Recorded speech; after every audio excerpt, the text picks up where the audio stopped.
I was once a great warrior and ruler named Lane. I united warring kingdoms, ended a century of chaos, and built a powerful alliance. But I was human, and humans don't live long. I died as an old man in a cold palace, whispering goodbye to the one I loved. Then I woke up. I wasn't dead. I wasn't human either. My hands were tiny claws covered in blue scales. My body was small and new. I had been reborn as a dragon, a blue dragon. A flood of memories hit me all at once. I learned who I was now, a creature of storms and lightning, a lover of order, an enemy of chaos and broken promises. I learned my true name too, Samuel Typhon Grimmed, and I spoke it out loud to prove I was a real dragon, not a mindless beast. A large blue dragon named Reja was watching me. She relaxed once I said my name. She tossed me the remains of a giant spiked boar to eat. It was delicious. Then she told me the food would cost me 10 silver coins. Nothing in the family is free, she said. I didn't have any money yet, but that was okay. In my old life, I always wished I could live longer, like the elves. Now I had something even better. I was reborn as one of the most powerful creatures in the world. From this moment on, I am Samuel. After agreeing to pay my debt with labor later, I looked around the cave. There were 7 or 8 dragon eggs of different colors. The big blue dragon, Reja, curled up and fell asleep. I was still hungry. One beast leg wasn't enough. I picked up my own eggshell and started eating it. It crunched like chips and tasted fine. After eating all of it, I finally felt half full. Then one of the eggs began to shake. A red dragon hatched. She spoke her true name, Elsa, in a clear, proud voice. She was bigger than me, with bright red scales and a confident look. When she glanced at me, she seemed unimpressed. She flicked her tail and turned away to eat her own shells. I watched her quietly and thought to myself, so this is what a red dragon looks like. I was curious. I snuck over and grabbed a few pieces of her broken shell. I ate them, spicy like a hot snack. Not bad. More eggs hatched after that, another blue dragon and a black one. 4 true dragons in total. The other 4 eggs were dead. Elsa immediately claimed all 4 dead eggs for herself. She wanted everything. Then the other blue dragon, Carl's, came to me and suggested we team up against her and split the eggs equally. I ignored him. Instead, I watched Reja carefully. She wasn't really asleep. She was watching us, waiting to see what we would do. I smiled to myself. Who gave you the courage to divide food in front of me? All of you, get out of my way. I didn't waste any time. I charged straight at Elsa and knocked her down with a hard headbutt. She hit the ground hard. I stood on top of her and looked at the others. Anyone else? Carl's gave in right away. The black dragon didn't. I could see the hate on his face. He was already planning to attack me. So I didn't wait. I hit them both before they had a chance. A few minutes later, all 3 of them were lying on their backs, beaten. I didn't have a single scratch. Being a sword saint in my past life meant I had mastered every way of fighting. Using my claws, horns, tail, and wings came naturally to me. Fighting young hatchlings was easy. Reja watched the whole thing without stepping in. I think she enjoyed the show. I claimed all 4 dead eggs for myself and ate them. They were nourishing. I felt much better. After eating, I tried to train my body the human way, the kind of technique warriors use to grow stronger. It didn't work. A dragon's body is too different from a human's. But the elven meditation technique still worked perfectly. It always gave me an edge in my past life. It let me sense an enemy's next move before they even made it. The tension in their muscles, the shift in their weight, the feeling of danger in the air. I didn't react faster than others. I simply knew sooner. When drowsiness finally hit me, I curled up like a big cat, wrapped my tail around myself, and fell asleep. Even in sleep, I kept meditating quietly, an old habit I could never let go of. Around me, invisible streams of magic began to gather, slowly feeding my growing body. 6 years had passed since I was born as a dragon. We lived in a place called Twin Moon Bay, a land near the sea, surrounded by wilderness, snowfields, and a dangerous island of the dead to the north. Our clan had 1 adult dragon, 2 young dragons, and more than 20 hatchlings including me. That day, Reja came down from the sky and announced a hunt. The clan would rank us by how well we performed. Those who did well would eat first. Those who didn't would go hungry. I liked the idea. Fighting was one of the best ways to grow stronger, and the food the clan gave us was always weak, low-level beasts. I wanted better prey. In 6 years, I had fought almost every young dragon in the group, and beaten them all. My level was now 6, higher than anyone else my age. The elven meditation I practiced every day was working. My mind was too strong for the dark instincts of an evil dragon to shake. Ilsa came and sat beside me. Even though I beat her over and over, she never stopped challenging me. This time she asked if she could hunt with me. I said yes. Then I called over Carl's. I didn't bark orders at him. I spoke calmly, told him what he would gain, and convinced him to join us.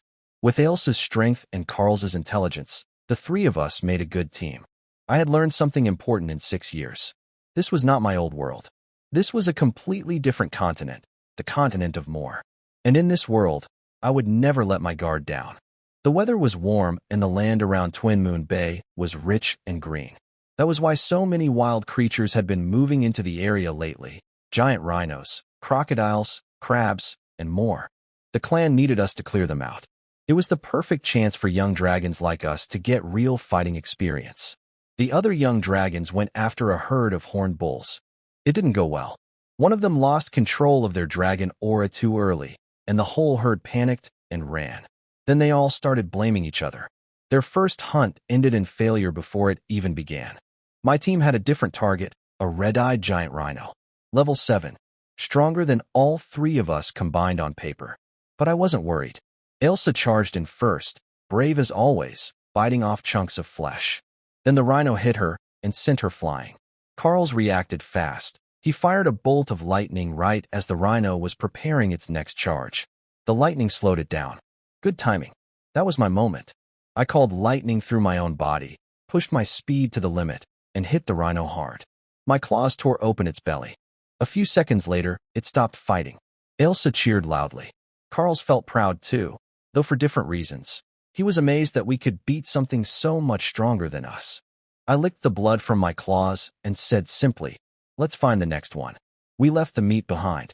Everything on these hunting grounds belonged to the clan. I had no reason to break the rules while I was still young and building my strength. The kobolds, small loyal servants of the clan, came and carried the body away. In total, my team took down 3 beasts that day, the giant rhino and a pair of clawed owlbears. The male owlbear was hard, but manageable.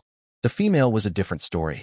She was level 8, stronger than anything we had faced before. The fight was long and brutal.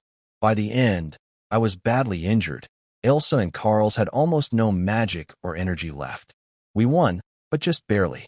I lay on the ground licking my wounds and thought, even with a dragon's body, fighting something 2 levels above you is no small thing. Back in my human life, a team of adventurers wouldn't even attempt something like that. When the sun started setting, Rija flew in and led us all back to the castle. In the courtyard, the young dragons who had caught prey were showing off proudly. The ones who caught nothing stood quietly with their heads down.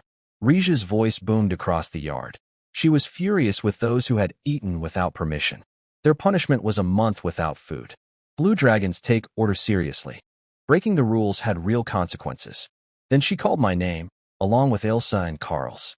The kobolds dragged in our reward, a golden bull covered in scale-like armor, weighing tens of tons. A level 10 creature.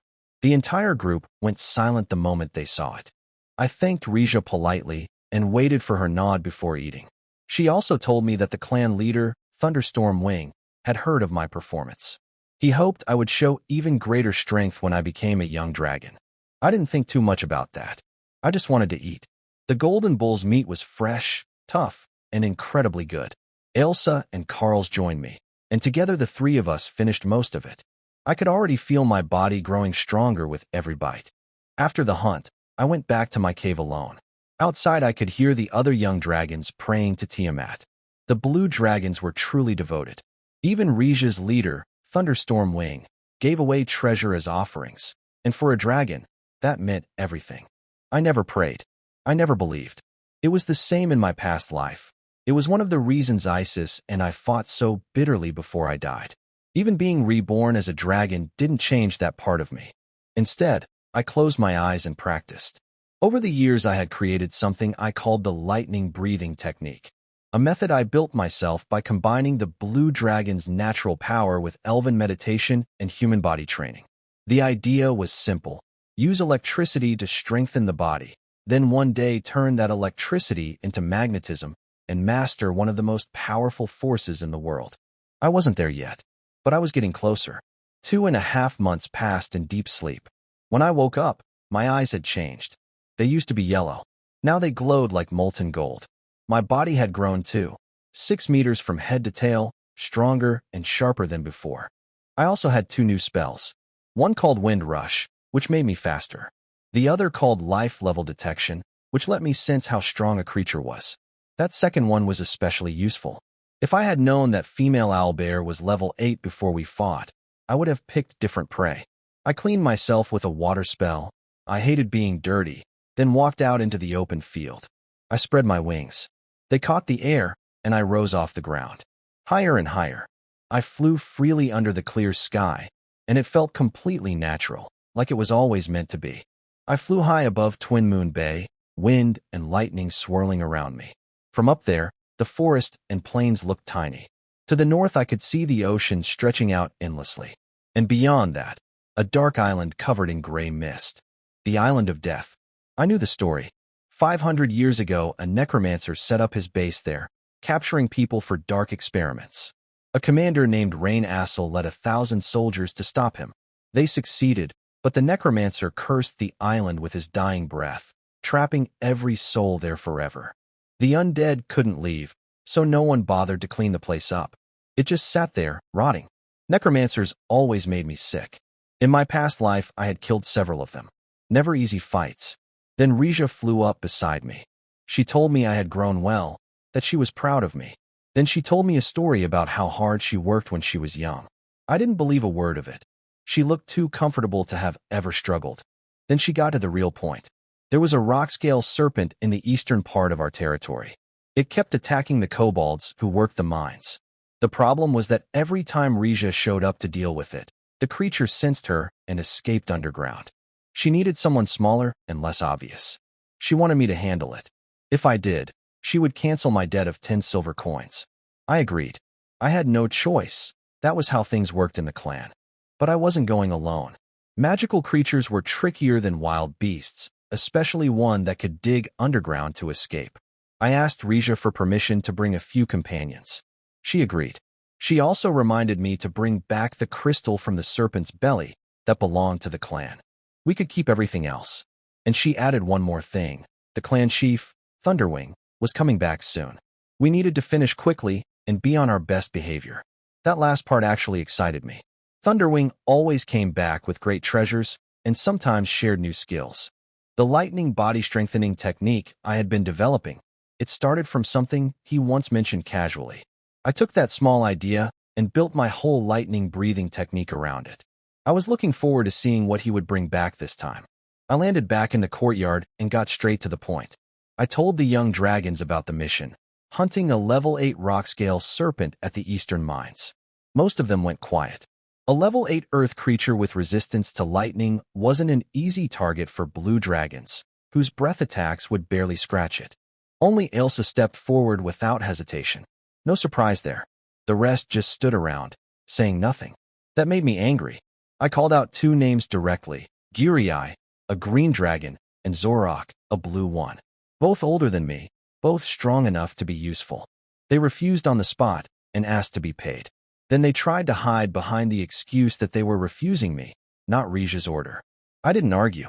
I hit Zorok first. One punch, several scales torn off, sent him flying. Giri lunged at me immediately. I caught her with my tail, crackling with electricity. She spun through the air and crashed hard. They both got back up, furious, and attacked together. I flew straight up into the sky. They shouted up at me in frustration. Then I dove back down at full speed, grabbed them both, and spun them high in the air until they went dizzy and passed out. I called it the Earth Throw. I had seen something like it once in another life. With my speed and electric grip, it worked perfectly. When they woke up, splashed with water, they didn't argue anymore. Then I turned to Carl's. He was born the same time as me, and I needed him, not for his fighting strength, but for his natural blue dragon ability. I had a plan to push my lightning breathing technique further than before. My body was strong enough now. It was time to test its real limits. Carl's didn't question me. Somewhere along the way, he had started to trust me completely, and honestly, that felt right. We left the courtyard and headed east across the open plains toward the mines. It was the first time most of the group had been this far from the fortress. Giri and Zorak were practically glowing with excitement. The wide forest and open sky clearly made them feel free for the first time. I flew above them, watching from a higher view. Elsa got hungry quickly. Zorak made a comment about red dragons eating too much. She nearly set him on fire. Giri was hungry too, and Zorak quickly offered to find food for her. I said nothing. I just kept watching. Then Carls gave a warning. Something was coming.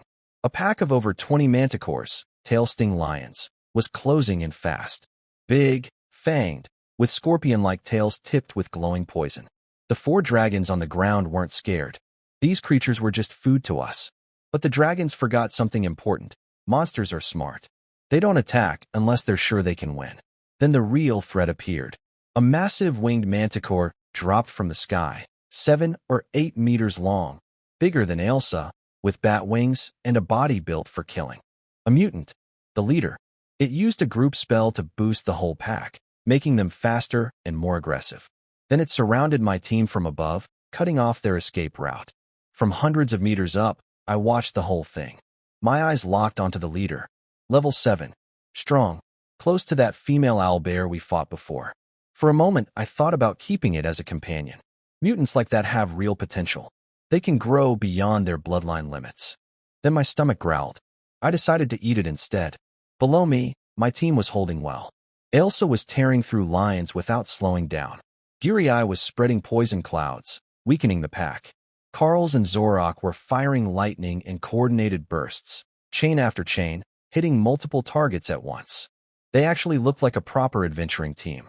But I could see what the lion leader was thinking. It was waiting, letting the pack drain my team's energy before it moved in for the kill. It had done this before. It knew our territory, had slipped in quietly multiple times. This creature was patient and smart. The moment it finally decided to dive, it froze. It looked up. I was already falling toward it from above, wind and lightning roaring around me. The lion leader fired wind blades at me as I dove toward it. I spun and dodged them easily. Fighting in the sky was nothing new to me. I had been a sword saint in my past life. I moved in fast, grabbed it with my claws, and used my electromagnetic force to hold it tight while I spun at full speed. The invisible magnetic field crushed inward. Blood vessels burst across its body. Blood sprayed out in every direction. Even at level 7, the creature couldn't break free. Dizzy, weak, helpless, I threw it straight down into the forest below. I landed, twisted its neck, and started eating. The meat was good, fresh, much better than the blood food the clan usually gave us. When I finished, almost nothing was left except the scorpion tail. At the tip was a blue crystal, glowing faintly with magical energy. Beautiful. I loved it immediately. I quickly hid it under my scales before the others could see. Everything on clan territory was supposed to belong to the clan, but this happened outside the hunting grounds, so I kept it for myself.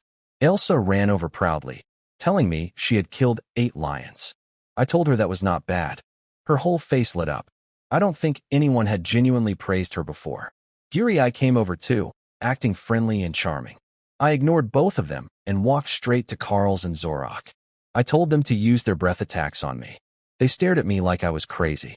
Blue dragon breath was the strongest among the 5 colored dragons. It could cause real damage even to other blue dragons.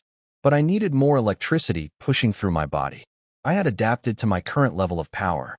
To keep growing fast, I needed a stronger current shocking me from the outside. Zorak thought about refusing. Then he saw my fist ready to swing. He opened his mouth and fired. Lightning burst out so bright it lit up the whole dark forest. I stood completely still and took the full hit. Not a scratch. And then, every last spark floating in the air around me rushed into my body like water being pulled into a drain. I absorbed all of it. The electricity rushing through my body felt incredible. I could feel it moving through my veins like a tide, pushing into every part of me, making me stronger with each breath. I was close, very close to breaking through to level 7.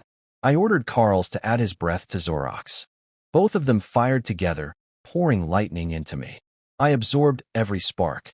The other young dragons watched in shock. Blue dragons can produce lightning, but absorbing it was something else entirely. It was my own talent, shaped by years of practicing the lightning breathing technique. After 8 or 9 rounds, Carls and Zorak collapsed on the ground, completely drained. I was still hungry for more. Elsa jumped in and offered to help. I stopped her immediately. Red dragon breath is fire, heat, and explosion. That would do nothing for my training and might actually hurt. She got angry and turned her back on me. I didn't mind. I set up the night watch, Guri and Elsa with me, while the others slept. Guri curled up and started singing softly. It was an old elven song called The Joy of Nature. Her voice was clear and light, full of warmth. I listened quietly. That song brought back memories. In my past life, I used to fall asleep to that same melody many nights. The one who sang it then was far more graceful than Guri. I didn't say anything. I just sat with the memory. This was not my old world. No golden plains, no floating fortresses, no Uter Alliance. That was the Vicredo continent. This was Morgan. Both existed on the same planet. A world so enormous that my old home would be like a small stone dropped into an endless ocean.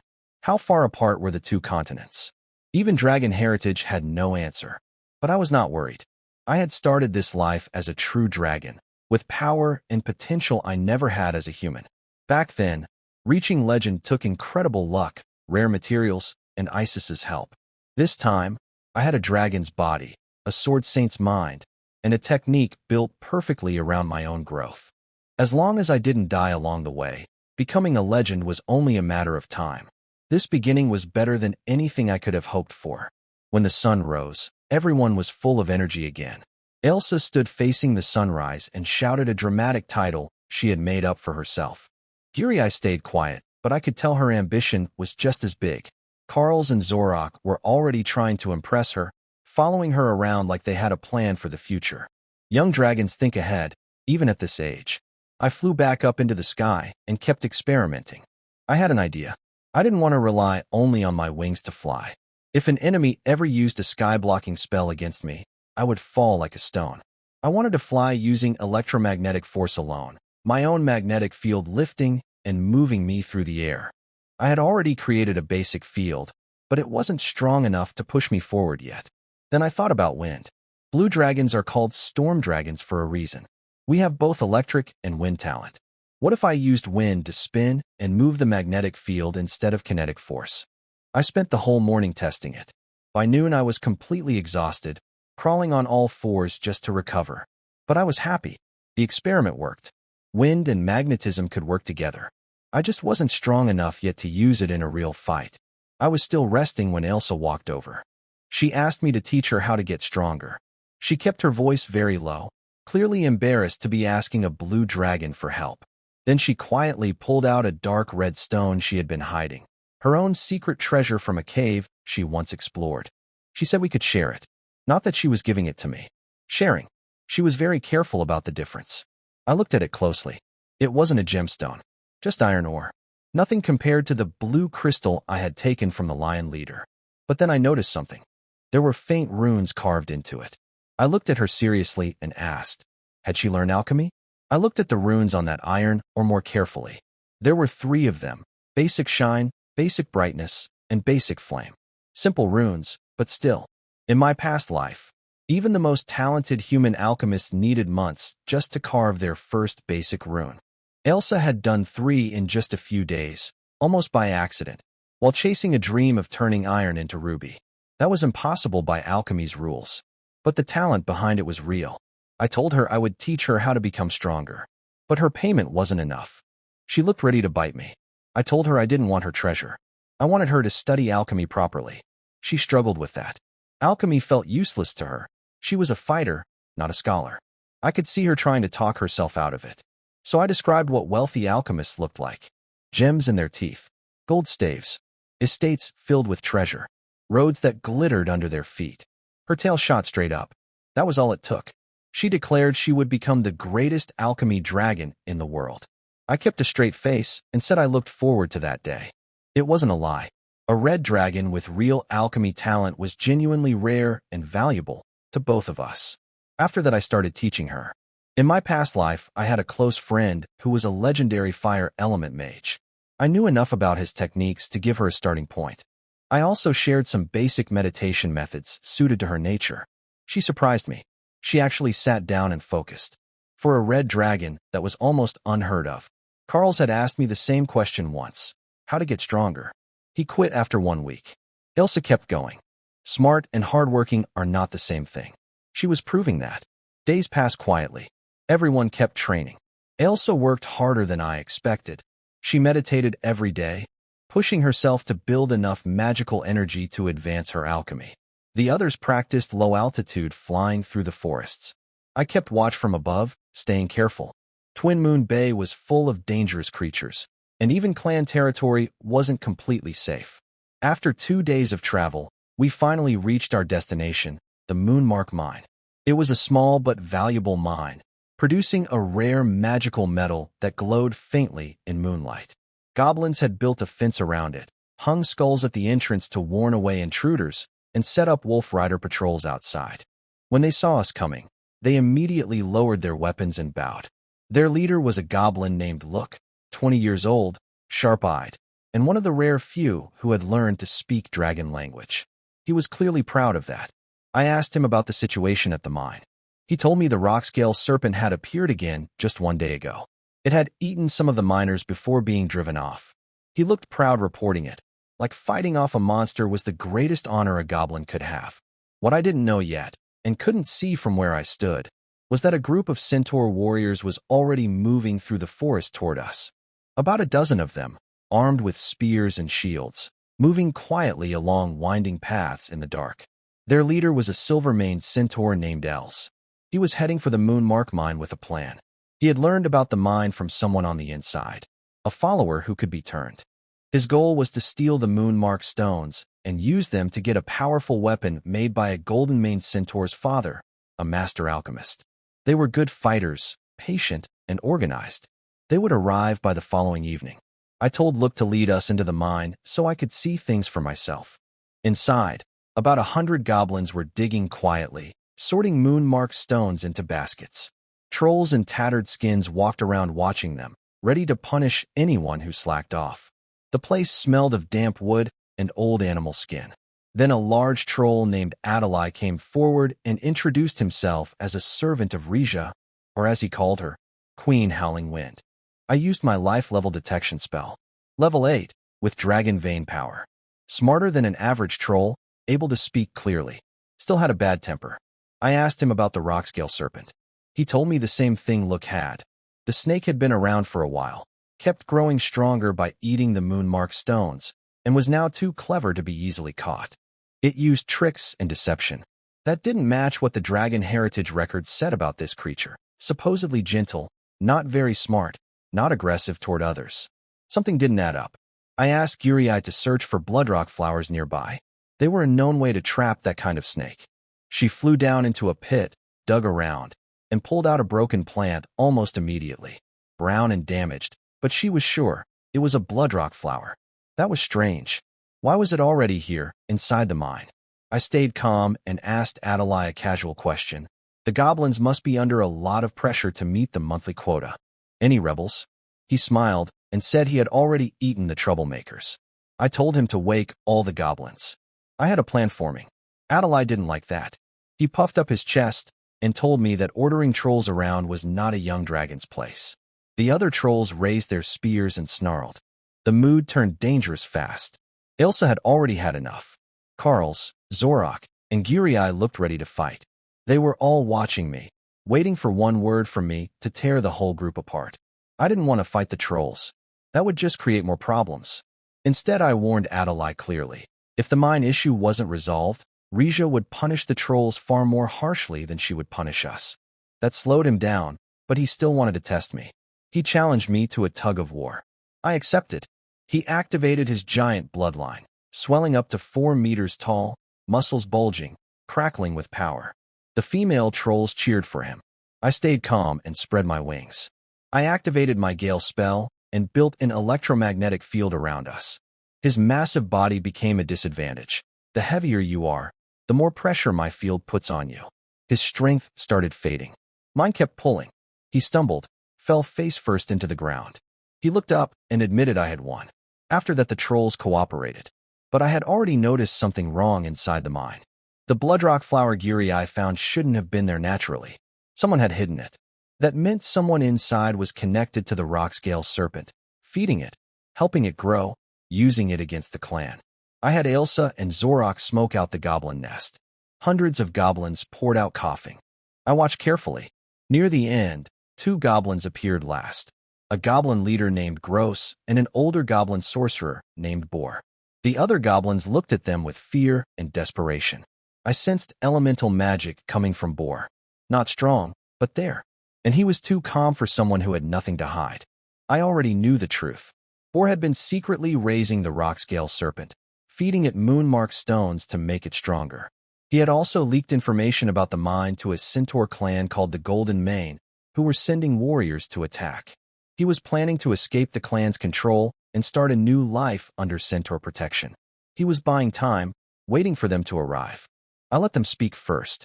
Then I released my dragon pressure across the entire tribe like a storm and told them plainly. Their schemes had already been seen by the dragon fortress. They should start thinking about how they wanted to die. My dragon pressure hit the goblins like a wave. Most of them dropped to their knees instantly. They were too weak to resist. The goblin leader Gross broke down immediately and started confessing. Just as he was about to reveal everything, the ground cracked open. The rockscale serpent burst out, massive, covered in rocky armor, thick as an ancient tree. It swallowed Gross whole before he could finish talking. Boar rode on its back and launched his attack, shouting for the goblins to rebel. Some goblins followed him. But the wolf rider drew his sword and cut down one of his own people on the spot, keeping the rest in line. Boar had fewer supporters than he hoped. Then Adalai stepped forward. The dragon vein troll charged in and pinned the serpent down, holding it in place. Both were level 8. The fight between them was loud and brutal. I watched for a moment, then gave the order to move in. Ailsa used her new alchemy rune, a basic body enhancement she had recently carved herself. It made her noticeably tougher than before. She dove in and tore deep wounds into the serpent. It knocked her back 10 meters, but she got up and kept going. Guriai and Zorak attacked together in rotation. Carls wanted to fight too, but was hesitating. He asked me how to get stronger fast. I smiled and pushed him straight into the battle. He ended up clinging to the serpent's back with all his strength, biting down and slowing the creature's movement. He looked miserable, but it worked. With Adalai holding it down, all of us attacking from every side, the serpent finally stopped moving. I flew in and grabbed its head.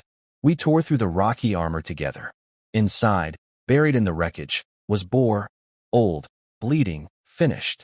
He died with a look of deep frustration on his face. In his mind, goblins should never have to kneel before dragons. I felt nothing about that. He had betrayed the clan. I struck him down without hesitation and didn't look back. After the fight, less than half the goblins were still alive. Look knelt and begged for forgiveness. I granted it.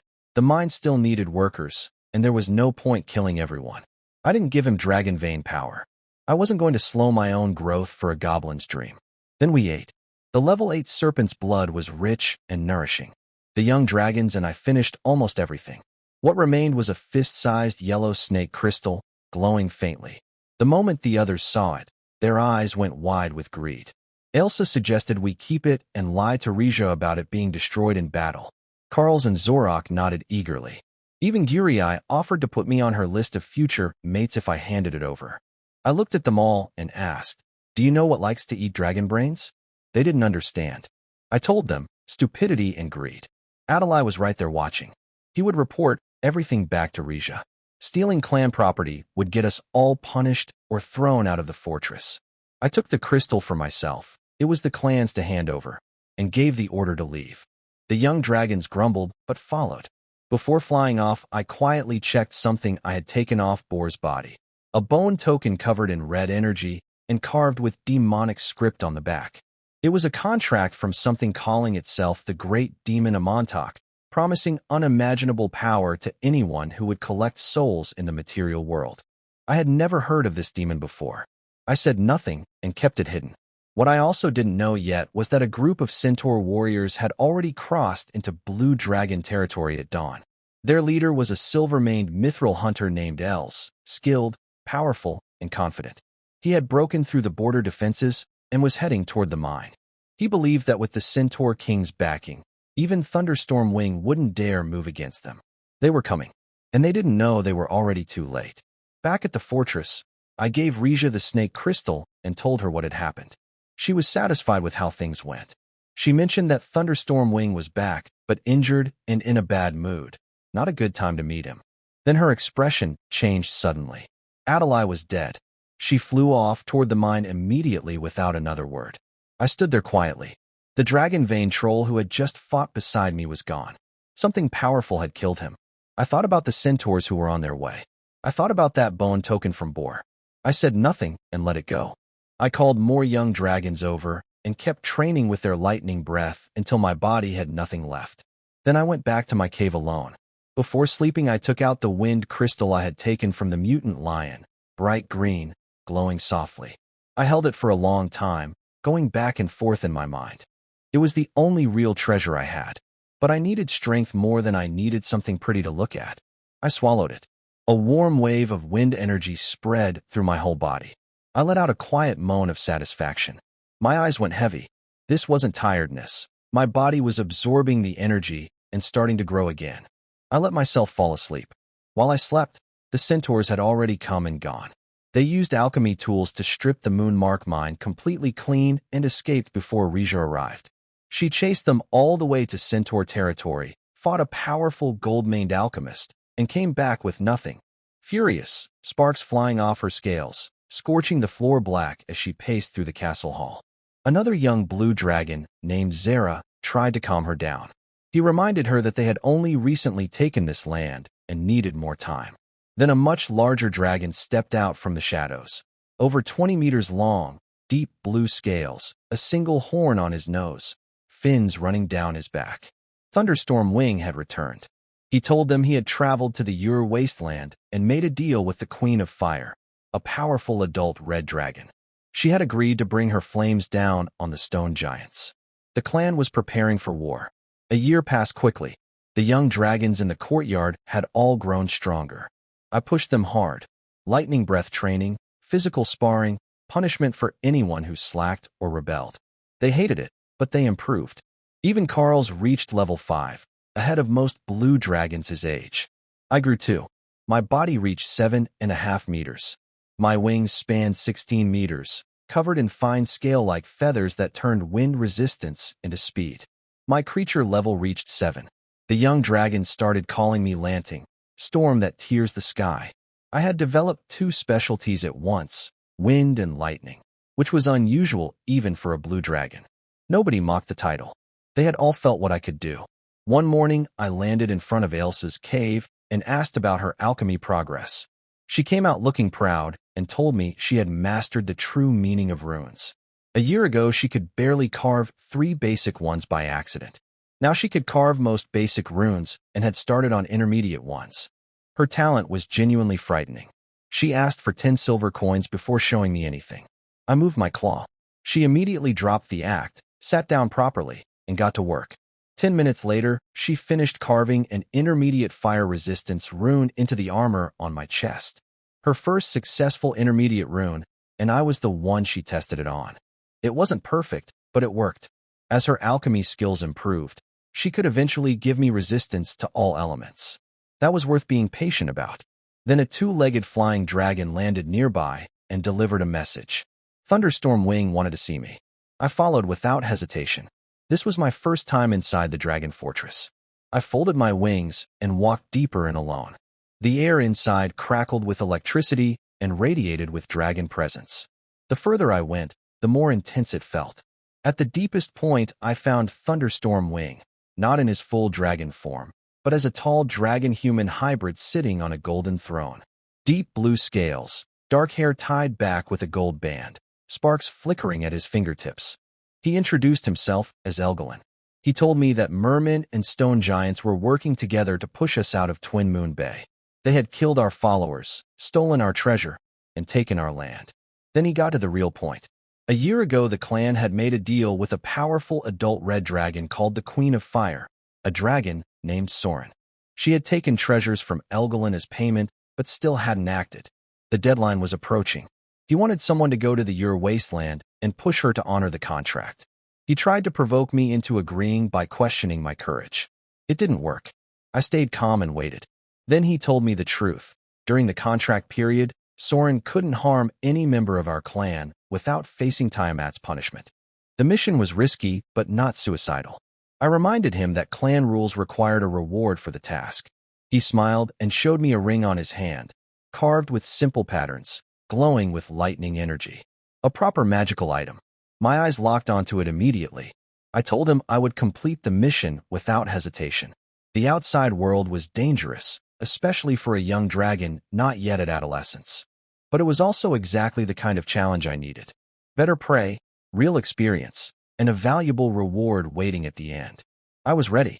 I packed up my small collection of monster materials and prepared to leave for the wasteland. Everything I owned went with me. I wasn't leaving my treasures behind for other young dragons to steal. Elsa appeared at my cave entrance and complained that she wanted to leave too. I told her plainly, a young dragon alone out there would either end up enslaved or robbed of everything. She huffed and declared she would one day rule the world as the greatest alchemy dragon. I let her talk. Then something made me pause. I asked her if her family name was Jacqueline. She said yes without thinking much of it. I said nothing more. But I had just remembered that the Queen of Fire, the red dragon I was going to visit in the wasteland, also carried the name Jacqueline. They were related somehow. I kept that to myself. The last thing I needed was Elsa sneaking off to find her on her own. Carls came to show off how much stronger he had gotten. I was genuinely pleased. But his growth also meant his lightning breath was getting weaker for my training. I needed stronger stimulation now. Before leaving, I gave Carls a task. I told him to take over my role. Push the young dragons, challenge them, keep them competing. I painted him a picture of a great dragon kingdom built by blue dragons, with their legends sung across every land. His eyes lit up immediately. He looked at the courtyard with a hungry grin. Elsa watched the whole thing with a strange expression, like something felt familiar, but she couldn't figure out what. I looked around one more time. Giri and Zorok were nowhere to be seen. They were probably sleeping, entering their next age stage. When I returned, they would be different dragons entirely. I spread my wings and left. I left Twin Moon Bay and flew south toward the wasteland. To get there, I had to cross the Thousand Domains continent, a vast rainforest that had grown wild after the Death Island disaster, blocking human expansion and turning the whole region into a monster's paradise. I flew at night. Safer that way. Most large flying predators rest after dark, and the stars gave me all the direction I needed. For the first time since being reborn, I felt truly free. No fortress walls, no young dragons to manage, no rules about what I could eat or keep. Just open sky in every direction. I finally understood why Elsa always wanted to leave. When I got hungry, I simply dove down, hunted something in the wilderness, and kept moving. Then I noticed something following me. A creature had been watching me since I started hunting on the ground. It kept its distance, waiting, trying to wear me out before attacking. Patient and somewhat clever. But I had already spotted it long before it made its move. I slowed down and let it think it had the advantage. It dove hard, a bloodthirsty giant eagle. 10 meters long, bald head covered in dark red scabs, iron-black beak stained with old blood. A real night predator. It tore through the clouds and found nothing. I had already hidden in the fog using my breathing technique. It circled in confusion, gave up, found a forest tiger to eat instead, and relaxed. That was its mistake. I came from below at close range. My magnetic field spread out silently, and my claw struck its skull before it even knew I was there. 5 talons, full force. I pierced through the thick scabs. Then I used the pull field and tore upward. Blood everywhere. It fought back hard. Its wings were strong. I matched them with mine and broke them at the base. It fell out of the sky in under a minute. Level 8, and it barely made me sweat. A year ago, that fight would have been much harder. I ate it completely, found a cave nearby, and settled in to rest. I reminded myself to stay careful. One night outside, and I had already run into a level 8 creature. The further south I went, the stronger things would get. Being fast and quiet mattered more than being bold. After 7 days of flying, I finally reached the Thousand Domains continent. Dark clouds hung low over endless swamps and ancient forests, with trees so tall they blocked out the sky. I didn't like the damp air. This was green and black dragon territory by nature, but I needed to rest. I landed on a giant oak tree, caught a few small lizard creatures flying past, and ate some brightly colored mushrooms growing on the bark. The poison barely tickled. Dragons can eat almost anything. Then the tree trembled. Something was climbing up from below, a forest dragon. Emerald scales, antlers, no wings, serpentine body about 10 meters long. Level 7, same as me. A juvenile female from the imperial dragon family. She reached my branch and looked down at me with a friendly smile, offering me a 7-colored mushroom as a gift. I knew immediately it was a trick. I could sense the magical fluctuations. She was a shapeshifter, hiding her real intentions behind that innocent voice. Forest dragons are the most cunning of the imperial dragons. Friendly on the outside, dangerous underneath. I threw her mushroom on the ground and crushed it under my claw. Then I spread my wings and left without a word. No point fighting. Imperial dragons are family-oriented. Defeat one, and a stronger sibling shows up. I had no reason to waste time or energy here. She was stunned for a moment, then furious. She screamed at me to stop and launched herself into the air to chase me. Fast and agile, the way Imperial dragons always are. But my wings, 16 meters wide, strengthened by years of electric training, were faster than she expected. She couldn't catch up. I left her behind in the clouds and kept flying south. The forest dragon wasn't done with me. She cast an anti-air spell designed to strip magic from flying creatures and force them to land. I felt the energy on my wings flicker for just a moment. Then I kept flying. I had trained for exactly this situation. Even in a full anti-air zone, I could switch from magic flight to electromagnetic flight without missing a beat. Her spell did nothing. That made me angry enough to fight back. I turned around and fired my storm breath, a massive lightning ball wrapped in wind, fast and paralyzing. It hit her green shield hard and cracked it open. She had used a magic scroll to block it. Protection of the forest, cast without chanting. Impressive. Most young dragons at this stage don't actively learn spells. She did. I wanted that scroll. I stopped attacking and switched tactics. I flew ahead and called back to her. Come on then, weak little forest dragon, eat my dust. She screamed with rage and chased me without thinking. Exactly what I wanted. She followed me further and further from her own territory without even noticing. Then I disappeared. I wrapped myself in a magnetic field, blocked all scent, used my breath-hiding technique, and blended completely into the surroundings. She looked around in total confusion. Then she heard it. A thunderous roar from the trees ahead. A forest rage bear. Enormous, level 10 at least, shoulders 10 meters high. She had flown straight into its territory.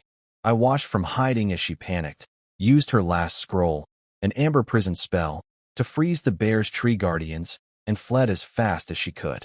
I felt satisfied. She had good magic skills and interesting scrolls. But she let her pride pull her right into a trap. I continued south without looking back. I wasn't finished with her yet.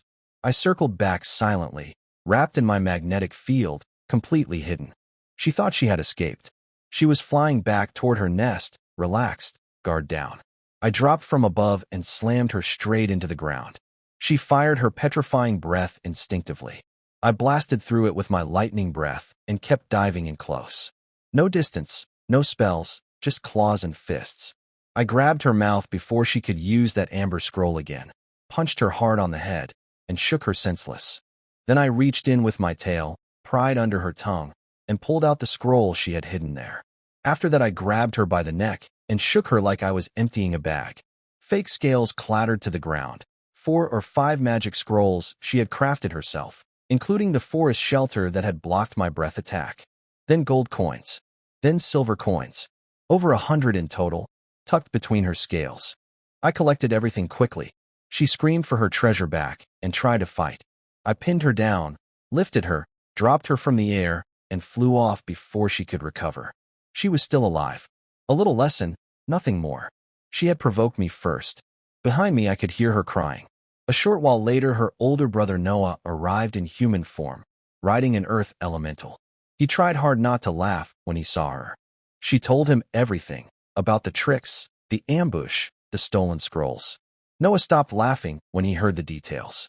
A level 7 young dragon using stealth, magnetic fields, and strategic traps was not something he expected from a blue dragon. I was already far away and still flying south.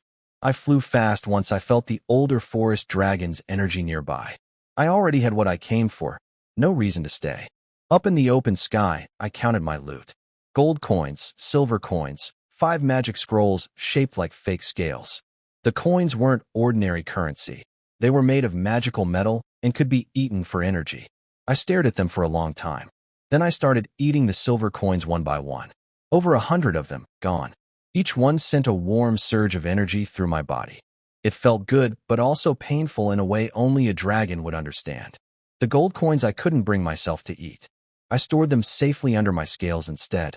My dragon blood was satisfied enough for now. Then I examined the scrolls carefully. Forest protection, forbidden air spell, summon earth spikes, wood transformation, petrification. 5 scrolls, all crafted by the forest dragon herself, all useful. I tucked them away. The most important one was the scroll she had hidden under her tongue, the Amber Prison. Even a level 10 monster had hesitated when she used it. I placed it under my own tongue the same way she had. In a real emergency, I could activate it instantly.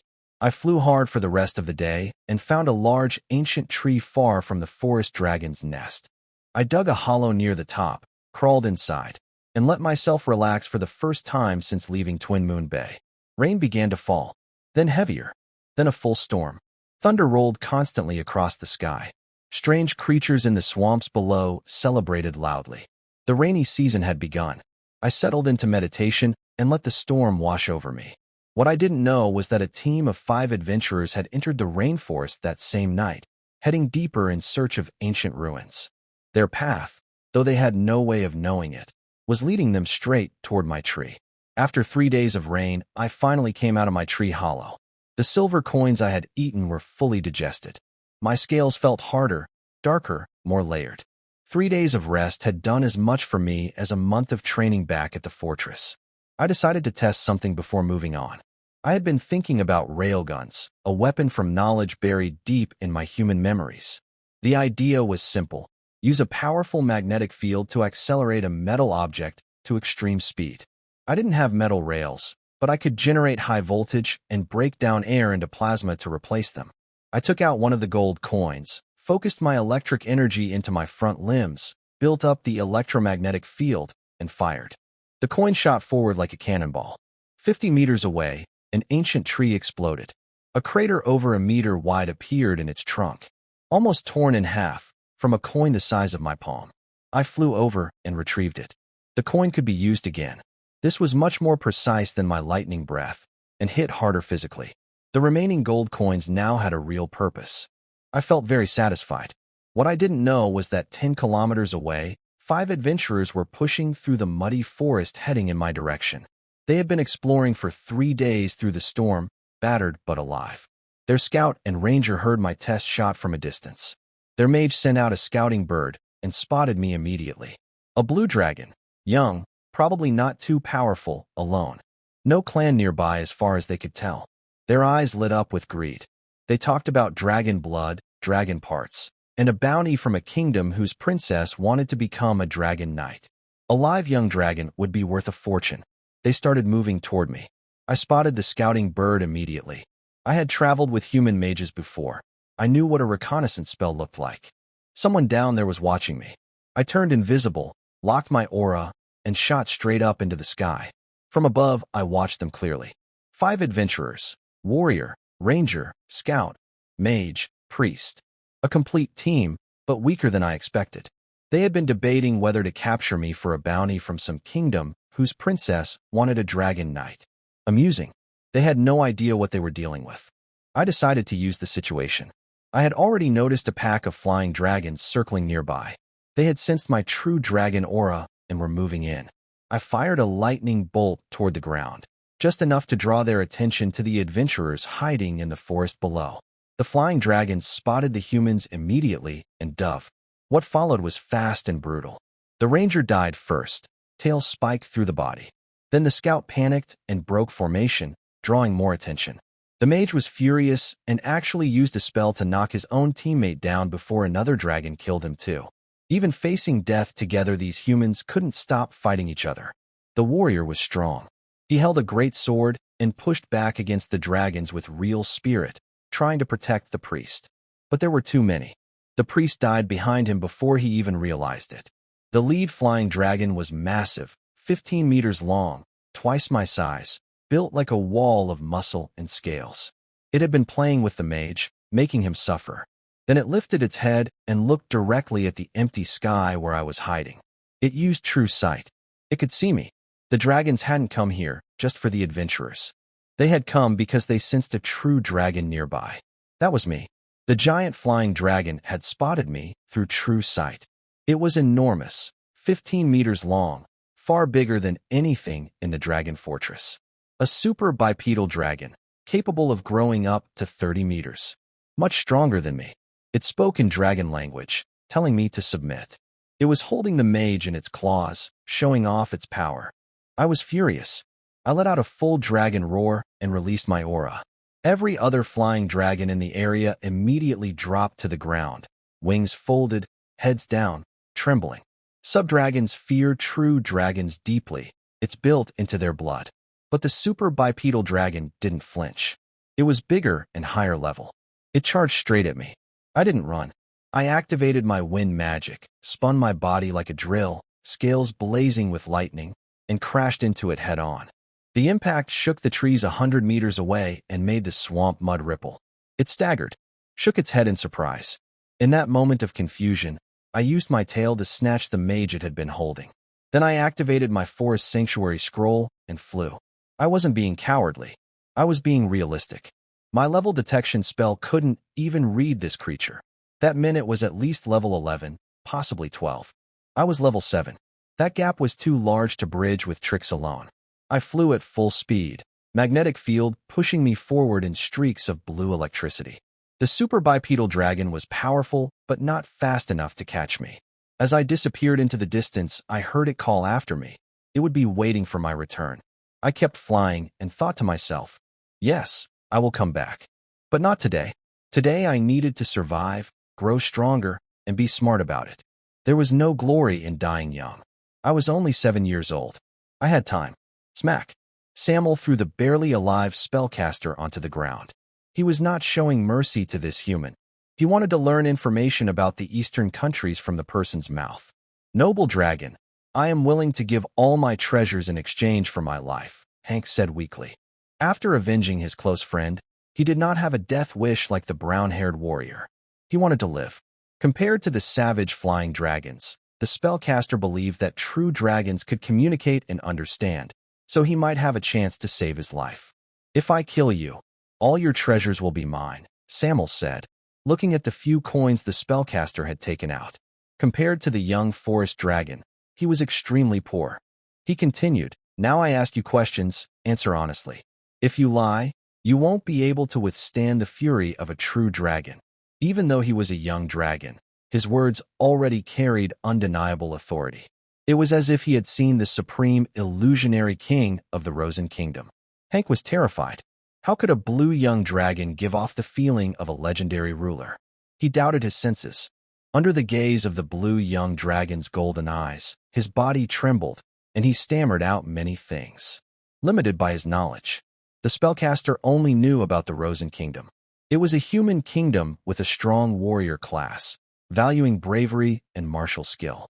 Much weaker than my Erd alliance. But that's because of the difference in alchemy, he said. Samuel pondered and thought deeply. Hank was just a lower-level spellcaster. He hadn't traveled all over the Rosen Kingdom, mostly wandering in some duchy cities, only occasionally entering the capital. He didn't have a clear understanding of his country's strength. Most information came from hearsay in guilds and taverns. Samuel didn't believe everything he heard either. He only analyzed some major events to gather relevant intelligence. The spellcaster knelt down, his voice hoarse. My companions are all dead, fallen because of greed. It was destined that we could not find the ancient ruins, but you are different. Nothing can stop the steps of the true dragon. I hope to exchange this map for my humble life. He used his remaining magic to draw a map. However, a crucial part was missing. He wanted to use the news of the ancient ruins to negotiate with Samuel one last time. The true dragon is greedy for wealth. Legend says that some powerful adventurer groups spread large amounts of gold and gems in areas where dragons are known to appear, setting traps, waiting for treasure-sensitive dragons to fall into their trap. Ancient ruins? Samuel looked at the rough map. 1,000 years ago, a green dragon called the Emerald City was defeated. Many adventurers attacked its territory, but the war was so fierce that the land was shattered by legendary magic from the Fate Sage. Thousands of adventurers died. Over time, the area was covered by rainforests of the Thousand Domains continent. Only I know exactly where these ancient ruins are. The story was told by the spellcaster. He found the map in an ancient biography while renovating his old home. His ancestors were among those many adventurers. After returning, he did not have long to live. He recorded his story as a biography and passed it on to future generations. That sounds more like a story, Samuel said. The Emerald City is also recorded in his heritage. It was the home of a famous evil dragon, an old green dragon over 800 years old. Undoubtedly a legendary creature. For true dragons, the older they are, the stronger they become. Even at the end of their lifespan, they can maintain peak combat power. The story's ending was that both the Emerald City and the Fate Sage disappeared. Humans are naturally weak, but their large numbers give them an advantage. With such a huge population, some gifted individuals can reach legendary levels. The spellcaster broke out in cold sweat. Please believe me, I would never dare to deceive the noble true dragon. This ancient ruin still attracts many adventurers eager to explore it. However, due to changes in the continent 500 years ago, the former battlefield has long been buried by the earth. I swear on the peace of my ancestors that I tell the truth and nothing but the truth. A vow. Samuel was not impressed. Complete the remaining map, and I might consider helping you. The spellcaster hesitated. This was his last bargaining chip. Great true dragon, after you obtain the map of the ancient ruins, can you let me go peacefully? He looked humble and asked cautiously. Your existence is so weak that I don't care whether you live or die. But for the sake of the ancient ruins, I, in the name of the Blue Dragon clan, promise that in the next 3 days, I will not launch any attacks.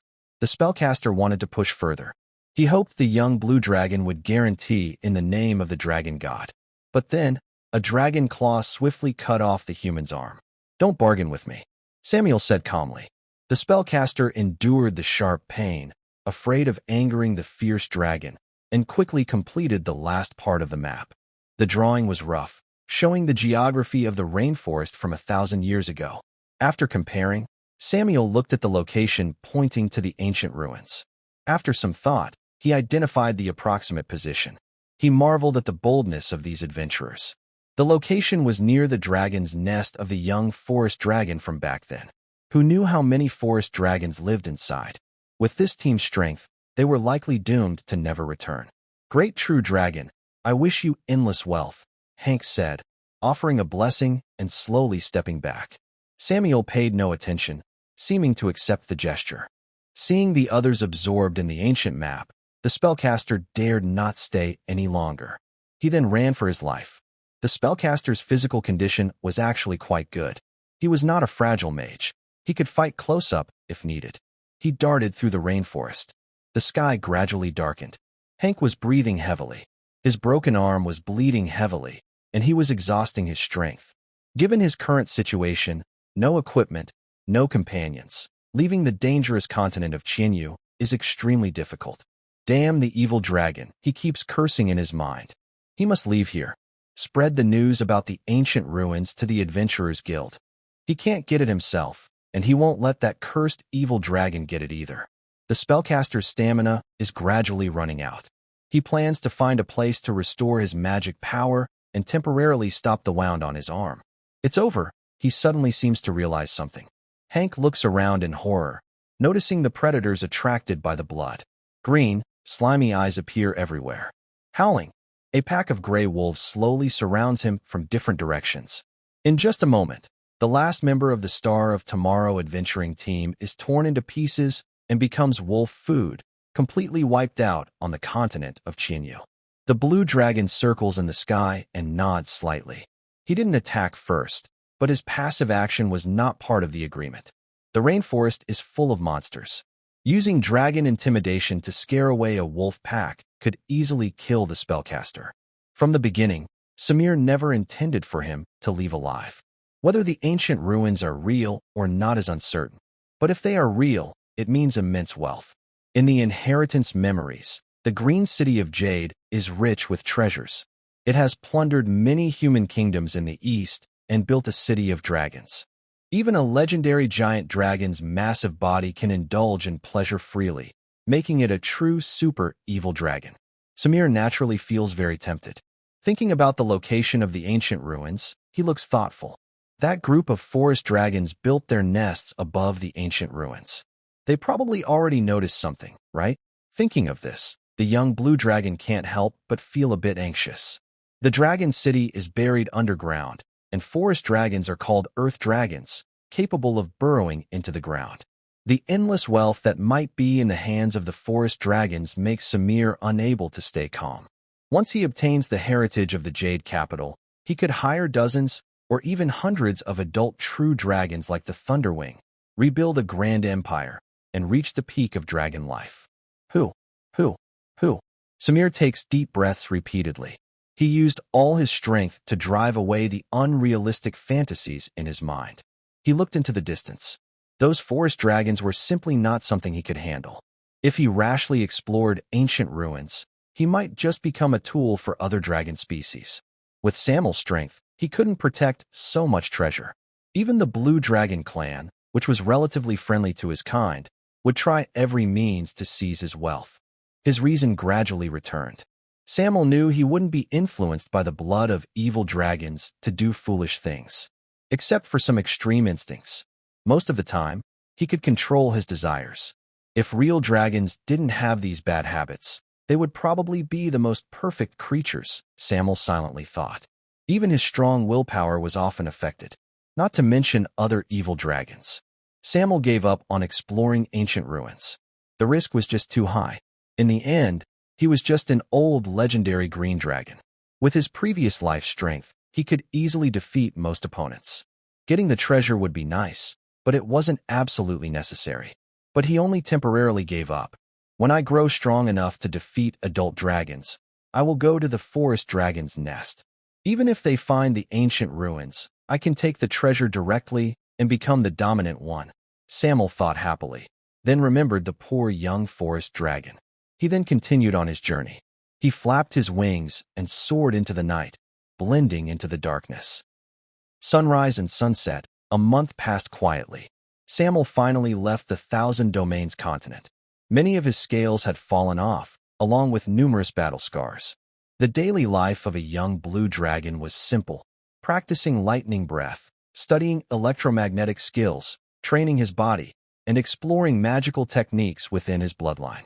He also hunted powerful monsters and fierce creatures, interspersing travel and short rests. Under the shining golden light, Samuel easily hunted a level 8 ferocious giant ape. He enjoyed a good meal. A level 8 creature could no longer harm him. Only monsters 2 levels higher than Samuel could cause him some damage. For example, there was a previous encounter with a 4-headed snake leopard. This creature has 2 snakes growing from each shoulder, similar to a large panther-like monster at level 9.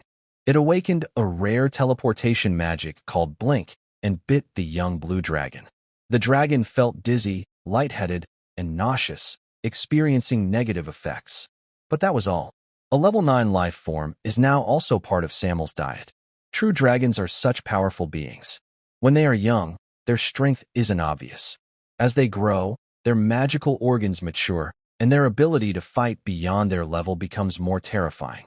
In a month's time, the young blue dragon's claws and teeth have become sharper, and its muscles stronger. It feels like I'm close to reaching level 8, Samuel estimated. It's mostly due to the increased experience from battles. Although there are many monsters in Double Moon Bay, the presence of great dragons and intelligent large monsters makes them hesitant to enter the dragon's territory.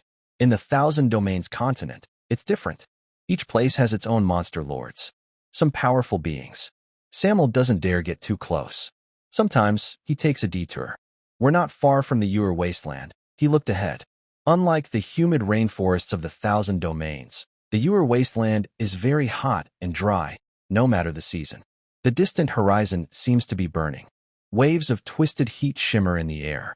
To reach the Ewer wasteland, you must pass through the Thousand Mountain Gorge. Thousand Mountain Gorge is a collective name. From above, you can see dense canyons stretching in different directions, all leading eventually to the Ewer wasteland. Occasionally, traces of human caravans can be seen. The eastern countries have established many trade routes through the gorge and often trade with the intelligent races of the Ewer wasteland. The Ewer wasteland is rich in minerals, and it is home to the Goblin Kingdom. Many fine weapons and equipment in the eastern countries are crafted by goblin smiths. No matter where, humans are always good at doing business, Samuel thought, hiding in the clouds high above, watching from afar.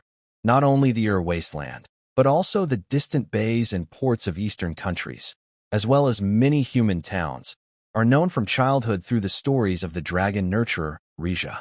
After all, the resources in the sea are richer than those on land. Considering the time and distance, Samuel took out the map given by the leader. The map is filled with dense dragon script and various notes. He now has 3 options for where to go next. 1. Iron Rock Gorge. There are traces of howler wolves, forming a civilized tribe. Human caravans sometimes hire howler wolf warriors for protection. Ahead lies the dangerous wasteland, where some intelligent tribes can be quite aggressive. 2. Crimson Scar Gorge. Also a gathering place for monsters, but without a civilized tribe. Powerful individuals each control their own territory. 3. Ball Gorge, the main route for the Rosen Kingdom's trade caravans, where all monsters have been cleared out. The ground is guarded by troops, with knights patrolling now and then, and they have prepared magic-powered heavy crossbows. These long, thick bolts are made of precious metals, covered with magic runes, and guarded by army mages to scare off flying, fierce creatures. A hot, oppressive atmosphere hits him, and Samuel's mind feels a little more alert. This climate is very suitable for a blue dragon. The humid climate of the Thousand Domains makes him feel restless and sometimes sad. After some thought, he made his decision. He chose Crimson Scar Gorge. The other 2 gorges have traces of humans, and if a young blue dragon appears there, it could cause a big commotion. Of course, Crimson Scar Gorge is not peaceful either. It's just relatively calmer. Under the sunlight, the blue young dragon flaps its wings, changes direction, and heads toward Crimson Scar Gorge. About 12 hours later, the sun begins to set, casting a dull yellow light over the world. The sun dips behind a small hill in the west, like a burnt copper coin. A fiery sunset fills the sky with clouds like burning flames. Shimmering like sapphires, the dragon scales reflect the sunset colors. The beautiful, dreamy blue dragon hovers hundreds of meters in the air, its wings beating gently. Below, the land is hot and cracked, with rolling heat waves. Samuel's gaze is fixed on the ground below. In his eyes, a goblin camp is reflected. Estimate, an early-stage dragon ability that allows quick counting of treasures. But it also has other effects. For example, now, the number of goblin-like creatures is quickly estimated at 157. This kind of creature group is usually tamed by young dragons and is one of the classic 3 families. The other 2 are gnolls and goblins. They are passionate and obsessed, and they most admire following true dragons, especially goblins. These creatures are born with dragon bloodlines. Their heads somewhat resemble dragon heads, with 2 small light-colored horns, scales on their bodies, a tail straight like a mouse's, and they can speak Draconic, but their voices sound like barking dogs. Samuel looks around, frowning slightly. He smells the scent of dragons again. That smell is intense and hot, flowing through every inch of the nearby air. Unknown true dragon. This is the Great Steel Wing, guardian of order, territory of the immortal Iron King. Please leave immediately. A goblin elder looks up and stares at the huge creature in the sky. He holds a giant crossbow in his hand. His gaze is alert and cautious. From the words of this goblin elder, Samuel confirms that there is indeed a true dragon here. Based on the title, it should be an iron dragon. There are many classifications of dragons. For example, the previously seen Imperial Dragon, and now the Iron Dragon, a sub-iron dragon race expelled from the metallic dragon family. The sub-iron dragons are ranked from high to low as Iron Dragon, Chrome Dragon, Cobalt Dragon, Tungsten Dragon, and Nickel Dragon. As the leader of the sub-iron dragons, the Iron Dragon, at the same age level, can compare to the Red Dragon, the leader of the evil dragons. Both are fire-type dragons. These two types of dragons are hostile to each other and hate each other intensely. They often fight fiercely over territory. But it's worth noting that all sub-iron dragons are extremely orderly, and the Iron Dragon is the only one that is neutral and orderly. Shuken, step back. Don't be so rude to my guest. A clear voice comes from afar.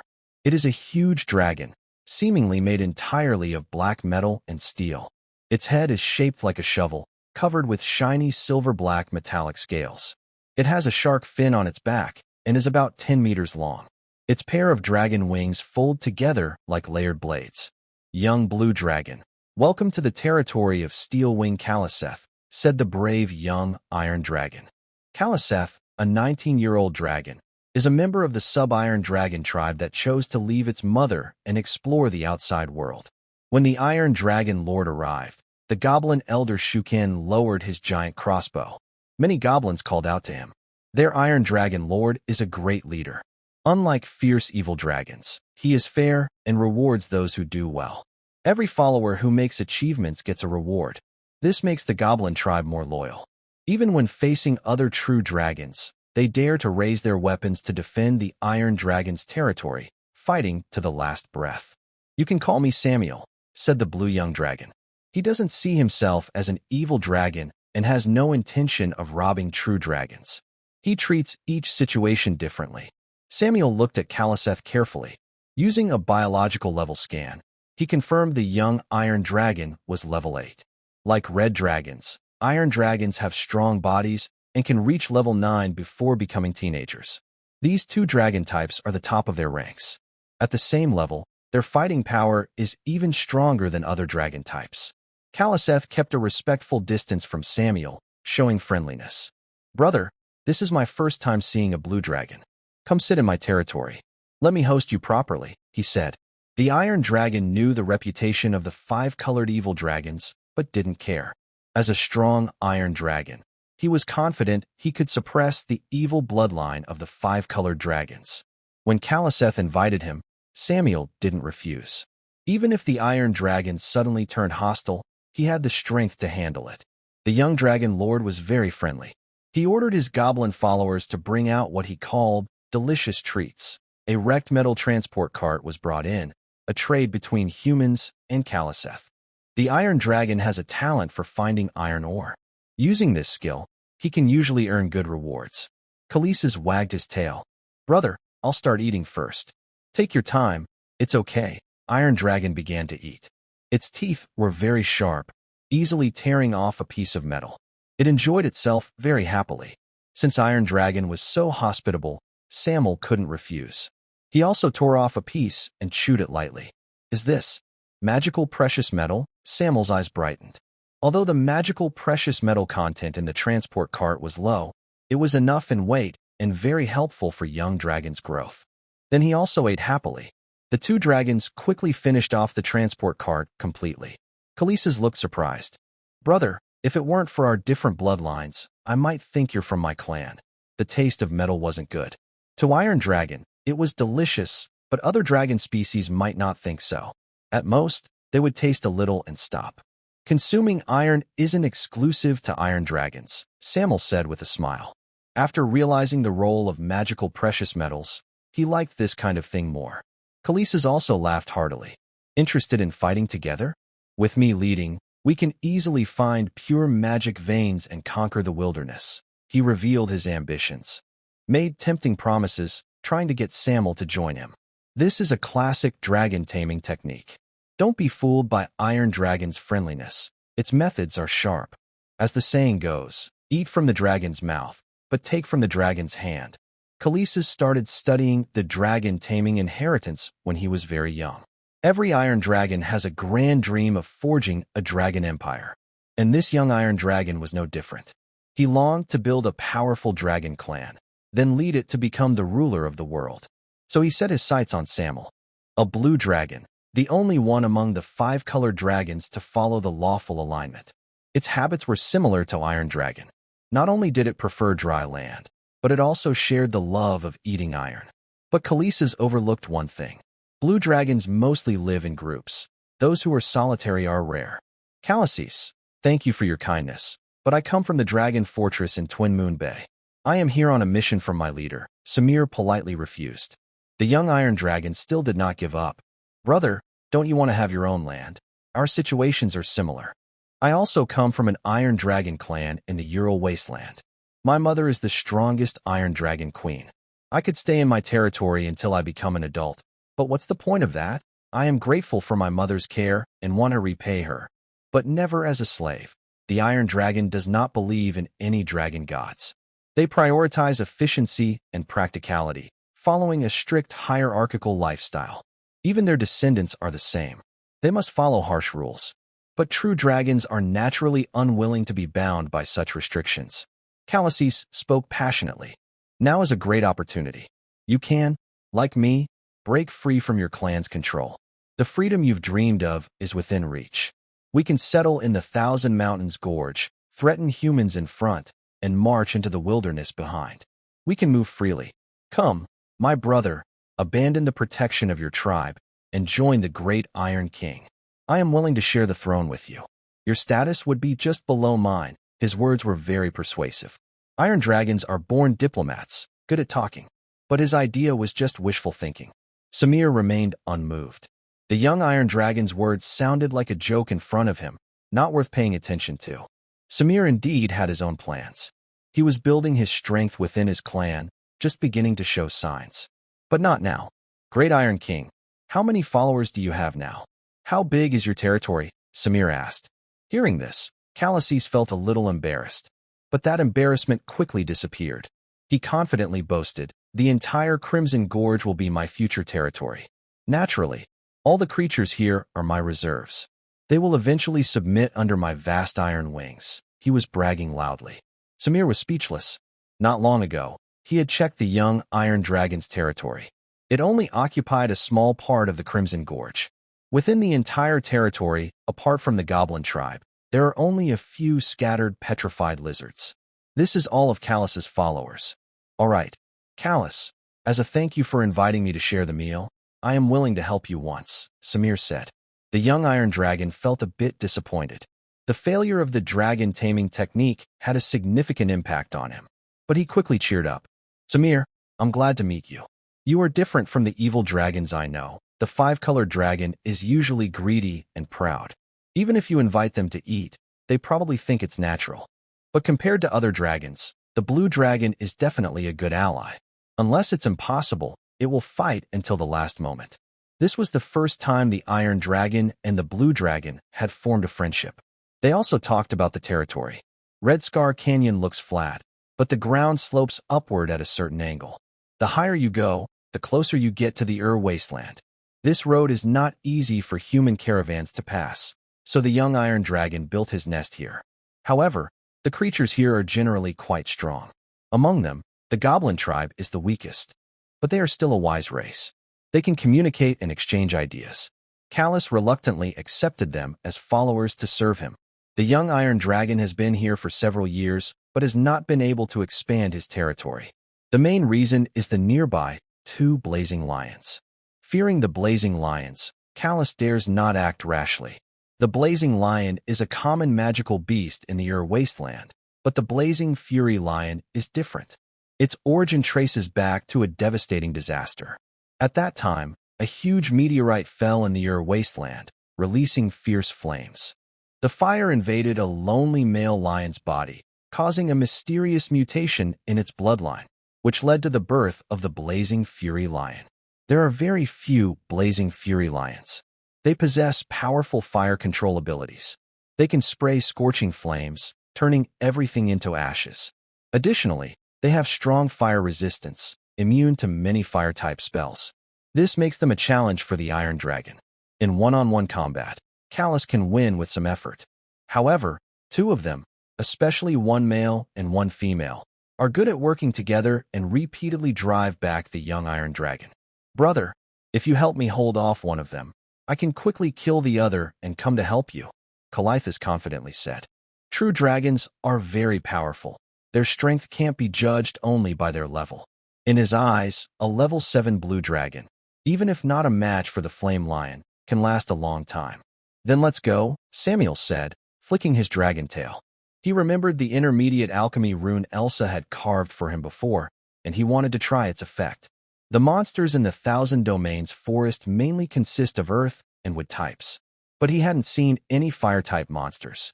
After a while, the blue dragon and the iron dragon hovered in the sky, gazing down below. Although it was late at night, the two flame lions were not resting in their nest. They were wandering under a tree. It was a sunfire ancient tree with a pale, bone-like trunk that emitted a faint glow like a small sun in the dark night. Relevant information appeared in Samuel's mind. Sunfire ancient tree, a mid-level magic material. Its branches can be used to make fire element magic wands, increasing spell power. It bears red fruits called lava berries. These can extract fire element essence. If made into potions, they could sell for a high price in the eastern countries. The reason the two flame lions built their nest here is because a strange fire element magical plant grows here. Each one is as large as a monster, about 10 meters long, with red fur that flickers like flames when the wind blows. The two flame lions' heads glowed red. It seemed they sensed something and looked up at the blue dragon and iron dragon above. The sneaking dog-headed people were ignored. The reason was simple. They detected a more dangerous high-energy reaction and judged the two dragons as threats. The small dog-headed people were not worth worrying about. Brother, I'm going in first, Calithus said, leaping from a high place and diving rapidly toward the two flame lions. His wing membrane's tiny scales rubbed against each other, generating powerful force. Based on Iron Dragon's weight, the steel dragon descends from the sky with greater pressure. Samir shakes his head. Although it can fly and has air superiority, it quickly gives up its advantage. Few dragons truly use their flying skills. They prefer close combat, enjoying the thrill of fighting with their strong bodies to crush opponents. Especially the red dragon, which is obsessed with fighting up close and enjoys bloody battles, rather than using speed and aerial skills to hunt. Now it seems the iron dragon is the same. Since both are fire-type dragons, their fighting styles are very similar. When the young iron dragon charges, two fierce flame lions ignite with fire, forming armor around them, and the air around twists and steams. Boom, boom, boom. Countless sparks fly, and the sound of metal scraping echoes in the night. Calithus is pushed back again. The two flame lions have experience fighting the young iron dragon and are skilled at coordinated attacks. Both are level 9, one level higher than Calithus. Lowly monsters, kneel before the great steel wing, Calithus taunts. He doesn't have much battle experience, but is clever enough to lead the attack and draw fire. The lion roars deeply. It is fed up with this wild and violent young iron dragon. But it remains calm and doesn't lose its temper. If it leaves, another dragon might lead the goblin people to damage the precious Sunfire ancient tree. Seeing that taunting has no effect, Calithus attacks again. Who? A large cloud of white gas surrounds the lion. The young iron dragon has two types of breath. One is a cone of fire mixed with electric sparks, and the other is hypnotic gas. If the dragon's willpower fails, it will fall into a sleepy, dreamlike state. A strong adult iron dragon can even hypnotize weaker creatures into becoming slaves. When hit by the hypnotic breath, the lion's vision blurs, and it feels drowsy.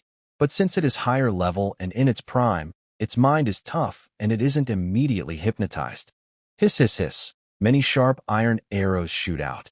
The goblin elder, Shuken, leads his team in an attack from afar. As the strongest member of the goblin tribe, a level 6 wilderness hunter, he shoots sharp iron arrows. The lion's body is pierced. The intense pain wakes it from its trance. It immediately becomes very angry. Damn iron dragon, I will eat you alive. It chases after it. Even the warning from the lioness behind is ignored. The iron dragon's hypnotic gas, even if the target wakes up, makes it very irritable. According to Calithus' strategy, Samuel should try to hold back the other lioness. Prevent them from meeting. But he doesn't rush down to fight immediately.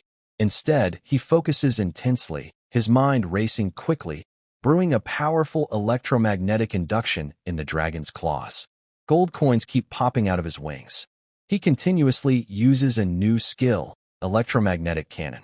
After a month of practice, his skill level has greatly improved. His accuracy has also increased a lot. With an advantage against flying enemies, the fiery lion is just a moving target. Now is the time to act. Boom, boom, boom.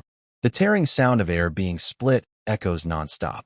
Samuel seems to become a fast-moving cannon, and the lioness below can't dodge in time, as if moving through a battlefield of cannon fire, feeling like the sky is falling, filling him with fear. Large chunks of flesh explode. Blood sprays everywhere, and the sounds of bones breaking continue. Fire-based defensive spells can't withstand the barrage of the electromagnetic cannon. His back is shattered beyond recognition. A terrifying shockwave hits. After the sixth shot of the electromagnetic cannon, there is a loud bang. The lioness rolls on the ground, creating a long trench, and barely stops nearly 100 meters away. In the midst of the red-tinted dust and smoke, it looks like a large toy torn to pieces. Ah woo, ah woo. The lioness emits a mournful whimper. "Oh, mighty dragon, please give me a chance to survive," probably something like that. The intelligence of monsters is much higher than that of ferocious beasts. The fiery lion is also a smart creature. Though it doesn't speak the common language of the continent, it can express its thoughts. Samuel ponders thoughtfully. The monsters he had encountered before were mostly brave and fierce, rarely surrendering. This was mainly because the power of the electromagnetic cannon was too strong. The female lion was stunned. She couldn't even put up a proper fight. Too bad the battle was too short. I didn't get to test the strength of that mid-level alchemy rune. Samuel looked thoughtful. Seeing that the blue dragon didn't kill her, the female lion revealed her only intact belly. She was trembling all over. She showed no resistance at all. Seeing her pitiful state, Samuel's desire to kill faded. Perhaps, as Callisis said, he should tame some subordinates, and a level 9 blazing lion was quite a good choice. This was a monster even a young dragon found hard to tame. He flapped his wings and landed beside the female lion, reaching out a claw to gently touch her soft belly. Whenever he wanted, he could easily tear her open. "Only by submitting to me can you survive," Samuel spoke in a somewhat awkward monster language. Dragons could understand many languages, but that didn't mean they could speak fluently. The female lion growled softly. "Following a powerful true dragon is my honor," she agreed quickly. She was truly frightened. If Samuel fired a few more shots of the electromagnetic cannon, she would definitely die. After a brief exchange, Samuel learned her name was Viesna. The male lion fighting the young iron dragon was called Igni. The two blazing lions were siblings. They came from the wasteland, originally living in a mountain range covered with fiery pines, but were attacked by stronger monsters. The blazing lions were slaughtered one after another. Only two of them, who inherited a mysterious bloodline, managed to escape. In panic, they left the wasteland. Eventually, they settled in the Crimson Scar Canyon. "Please don't hurt my brother. We are willing to submit together," the female lion made a humble plea. In her view, the blue dragon was obviously much stronger than the iron dragon. Continuing to fight would only lead to death. After eating the magma berries from the ancient sun tree, the female lioness regained basic movement ability. With Wesna's persuasion, Igni hesitated for a few seconds and then agreed. The two fiery lions fled into the wilds. If not for their teamwork, they would have died on the way to the Crimson Gorge. "Callus, these two fiery lions have agreed to become my companions, and they are willing to give you the ancient sun tree as a gift." Samir landed beside the young iron dragon. Callus had no objections. In his black dragon eyes, there was a faint hint of envy. The fiery lion is a powerful creature. Even a young dragon is happy to accept one as a companion, let alone a young dragon. "Brother, you hide your strength very well." The young iron dragon was truly impressed by Samir's power. He thought it would be a tough fight, but unexpectedly, the blue dragon tamed the fiery lion. From Samir's size, he could tell that Samir was just a young dragon, but reaching level 7 was already very impressive. His talent is comparable to a golden dragon, with great potential. So Callus really hopes Samir can join his territory. Now it's even more unbelievable. Indeed, not all dragons are the same.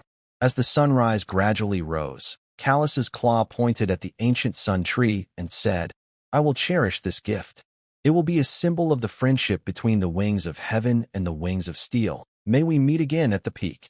The young Iron Dragon put aside his arrogance and decided to work harder to improve himself. The Wings of Heaven. Samir thought this title sounded good. His electromagnetic cannon was indeed like a divine punishment from the sky. Dragon Lord. The female lioness ran over, collecting the gold coins lost in the previous battle. This was a term of respect, similar to calling someone the master. It was also one of the respectful titles for true dragons. The red tongue spat out several gold coins, which looked undamaged. At the same time, Callus's eyes widened in amazement. His breathing quickened, his eyes shone brightly, and his heart pounded. "My dear, wealthy, powerful, noble, perfect brother. Can you share some wonderful little things with me?" He spoke very quickly, exhausting his vocabulary of praise. "Precious ancient gold coins. If you can give me a few, I would do anything." This is the normal reaction of a true dragon when seeing treasure. If he didn't know he couldn't defeat Samuel, he would already have the thought of stealing. "Calithess, even though we are brothers, we must follow the rules among true dragons." Samuel's dragon claw examined the gold coins in his hand. They made a clear clinking sound. The young Iron Dragon listened like heavenly music. Yes, we follow the rules among true dragons." He completely forgot his previous boastful words.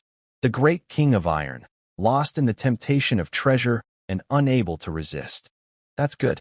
You, from the Iron Dragon clan, should have your own collection, right? We can have a dragon-to-dragon trade." Samuel's words sounded like a devil's temptation.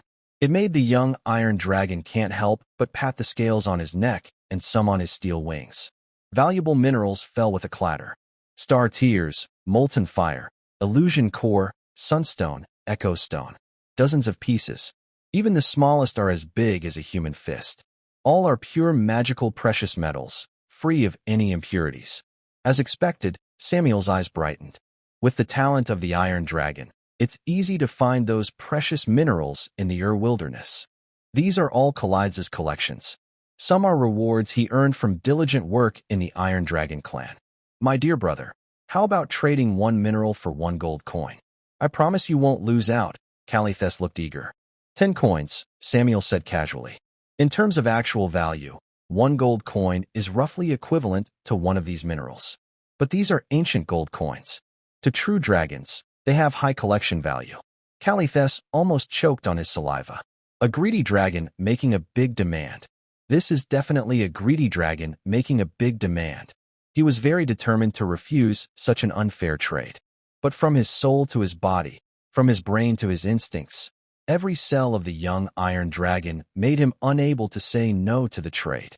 This is a feeling that seems to be carved deep into the soul. Samuel could hardly bear it. Especially not the young Iron Dragon, Calluseth. Dragon's desire for gold is beyond what most creatures can imagine. 5 coins. Calluseth struggled to bargain. He really wanted that shiny little treasure. "Deal," Samuel said decisively. Calluseth painfully covered his head. If he had known Samuel would agree so quickly, he should have kept bargaining. A dragon's promise is more valuable than gems. As the leader of the Iron Dragon clan, Calluseth, you wouldn't want to go back on your word, right? Samuel calmly used his dragon charm. After all, he was just a young dragon. Calluseth couldn't resist this kind of teasing. Of course not. So, Samuel exchanged 6 ancient coins for 28 pieces of ore from the young Iron Dragon. And why not 30? Because there were no more. Samuel thought that even true dragons should sometimes be generous.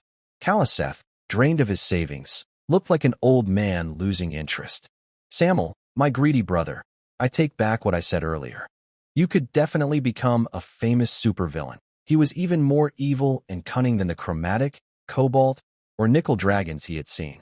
These are 3 types of evil dragons within the Iron Dragon clan. They are more violent than the 5-colored dragons. They are like mad dogs among dragons, and more hated than the 5-colored dragons.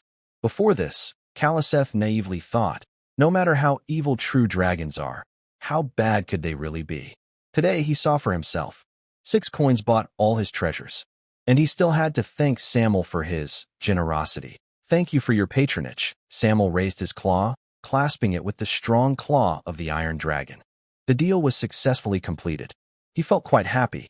He wouldn't admit he was an evil dragon. It wasn't about forcing or cheating. He simply set clear prices and was honest. Samuel didn't see himself as a kind dragon helping the weak, nor as a corrupt, evil dragon. If he had to choose a stance, it is probably a neutral order. However, adventurers probably won't listen to his excuses. They will only respond with their special sword to the blue dragon. To avoid being seen as an evil dragon and attacked, Samuel must find ways to become stronger and suppress all adventurers who cannot tell right from wrong. "Samuel, my greedy brother, I can only send you this far," said the young iron dragon. He was standing at the mouth of the valley. Ahead was endless wilderness, filled with deep pits, and, further in, continuous mountain ranges. This is the wasteland. It used to be covered with many falling stars, changing the landscape from green mountains and clear waters. The area is hot all year round, with sulfur cracks, hills, and abandoned mines everywhere, making it a tough place to live. But it also has rich deposits of magical metals. The armies of the eastern countries have often tried to conquer the wasteland in history, but they rarely succeed. Besides the difficult terrain, the creatures here are very fierce. For example, the Iron Dragon clan where Calacethus belongs has not only iron dragons, but also other submetal dragons, and powerful true dragons of all ages. Even human kingdoms think carefully before fighting such a fierce group of true dragons. Calacethus is working toward his dream. He currently has no plans to return to the wasteland.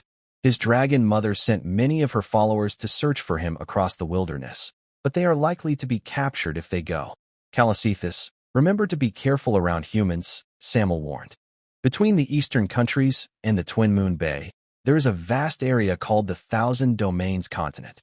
But the wasteland is connected to other regions. The border area is only separated by the Thousand Mountain Gorge. Before entering the Crimson Scar Gorge, Samuel saw many human trading caravans traveling along different roads leading to the wasteland. Although the Iron Dragon is a neutral order dragon species, the reputation of the submetal dragons, chromatic, cobalt, and nickel dragons, is not very good because of their fierce and evil nature. Some adventurers who don't know better even consider iron dragons as evil and attack them. Just a bunch of humans. If they dare to attack, the King of Iron will make them regret it, Calacethus said confidently. He had traded with human caravans before. The humble and weak creatures showed great respect to the young iron dragon. This also made Calacethus feel proud. Samuel shook his head. He had already given all the advice he could. After all, the young iron dragon came from a powerful clan, unlike the five-colored evil dragon who would face many enemies just by showing up. "May we meet again at the top." The blue dragon flapped its wings suddenly, stirring up a strong wind. Below, two fierce flame lions followed closely, like moving flames. "May we meet again at the top." Calacethus clenched his claws tightly. He needed to train harder. As the noblest type of submetal dragon, he must achieve great things in this harsh wilderness. "Maybe I should think about my future profession." Samuel was deep in thought. His lightning breath technique had reached a new level. It could produce a stable magnetic field by evenly changing electromagnetic energy, and he was beginning to master electromagnetic induction, developing skills like electromagnetic cannons. But it used a lot of energy. He could only use it about 10 times. This made Samuel consider choosing a profession now. Not only humans, but true dragons could choose a career. True dragons are born sorcerers, so Samuel didn't need to spend much time learning magic. As he grew, he could discover many magical skills within his bloodline to expand his abilities. Besides that, he could also take on a second job. Long-lived true dragons often choose dual careers. For example, gold dragons, the most talented among dragon types, often practice rigorous martial arts, following strict rules to grow stronger through discipline, which also helps control negative emotions. In his past life, Samuel chose the warrior profession. He trained in a type of energy called chi, which comes from living beings. Through daily practice, chi gradually increased, improving physical functions and allowing the creation of various combat techniques, like chi explosion slash, charge strike, and fierce energy attacks, methods that use chi. Most melee professions work this way. Without magical talent, he can only awaken the chi inside his body through training and body cultivation techniques. Depending on the profession, the chi also varies. The chi of a swordsman is sharper and has greater destructive power. Reaching level 10 allows progression to a great swordsman. Beyond that, one can advance to the level of a sword saint, the legendary path. However, Samir has no chance to follow the old path again, unless he awakens the transformation skill now, which would allow him to change into beast-like creatures like the great dragons. Also, the strength of this profession heavily depends on external items. Without powerful alchemical equipment, his combat ability is far below that of peers at the same level. The profession that interests Samir the most is Storm Lord. This profession is usually taken by priests, druids, or spellcasting warlocks as a secondary role to advance. Its core features involve controlling lightning and storms. For a blue dragon, the conditions to advance to Storm Lord are almost tailor-made. Once successful, this dragon will gain terrifying power beyond its racial talents. Its melee abilities, such as claws, bites, wing strikes, and tail whips, will be enhanced with storm-related effects like lightning, thunder, and electric explosions, making its physical attacks carry devastating magical damage. In addition, there will be a leap in spellcasting ability. The Storm Lord profession will continue and strengthen its original spellcasting skills, while also expanding spell choices and increasing their power. The blue dragon's most powerful breath weapon will also undergo a transformation. Combined with the ultimate ability of the Storm Lord, Elemental Catastrophe, it can instantly change the weather in a region, summon destructive storms, and truly command the wind and rain. Overall, this is a path that maximizes the potential of its racial talents. But there are also problems. Its power comes from faith in a deity, or rather, it is the Storm Lord's recognition of the believer's pursuit of destruction and storms that grants him the authority to control lightning. Therefore, Samir does not consider this path. He chooses the melee branch of the Storm Lord, the Thunderous Berserker. No longer relying on magic, I instead use extreme physical training and mental discipline to merge with the storm. As a result, my profession's abilities can achieve the power of a Storm Lord. I am not a priest who prays for lightning. I am lightning itself. This is how the tradition describes it. For many blue dragons, having a shallow faith in the storm god, this evil deity, makes it very worthwhile to learn Storm Lord magic skills. Advancing to a Thunderous Berserker? Don't be silly. It's better to sleep and improve oneself. Compared to the Storm Lord, the melee branch of the Thunderous Berserker suits me better. Samir has already made his decision. Being a general believer can quickly grant decent divine magic skills, but gods won't give you power for free. Faithless followers probably stay at level 1. But as your strength tempts you, your faith will grow more sincere. This is how gods harvest faith.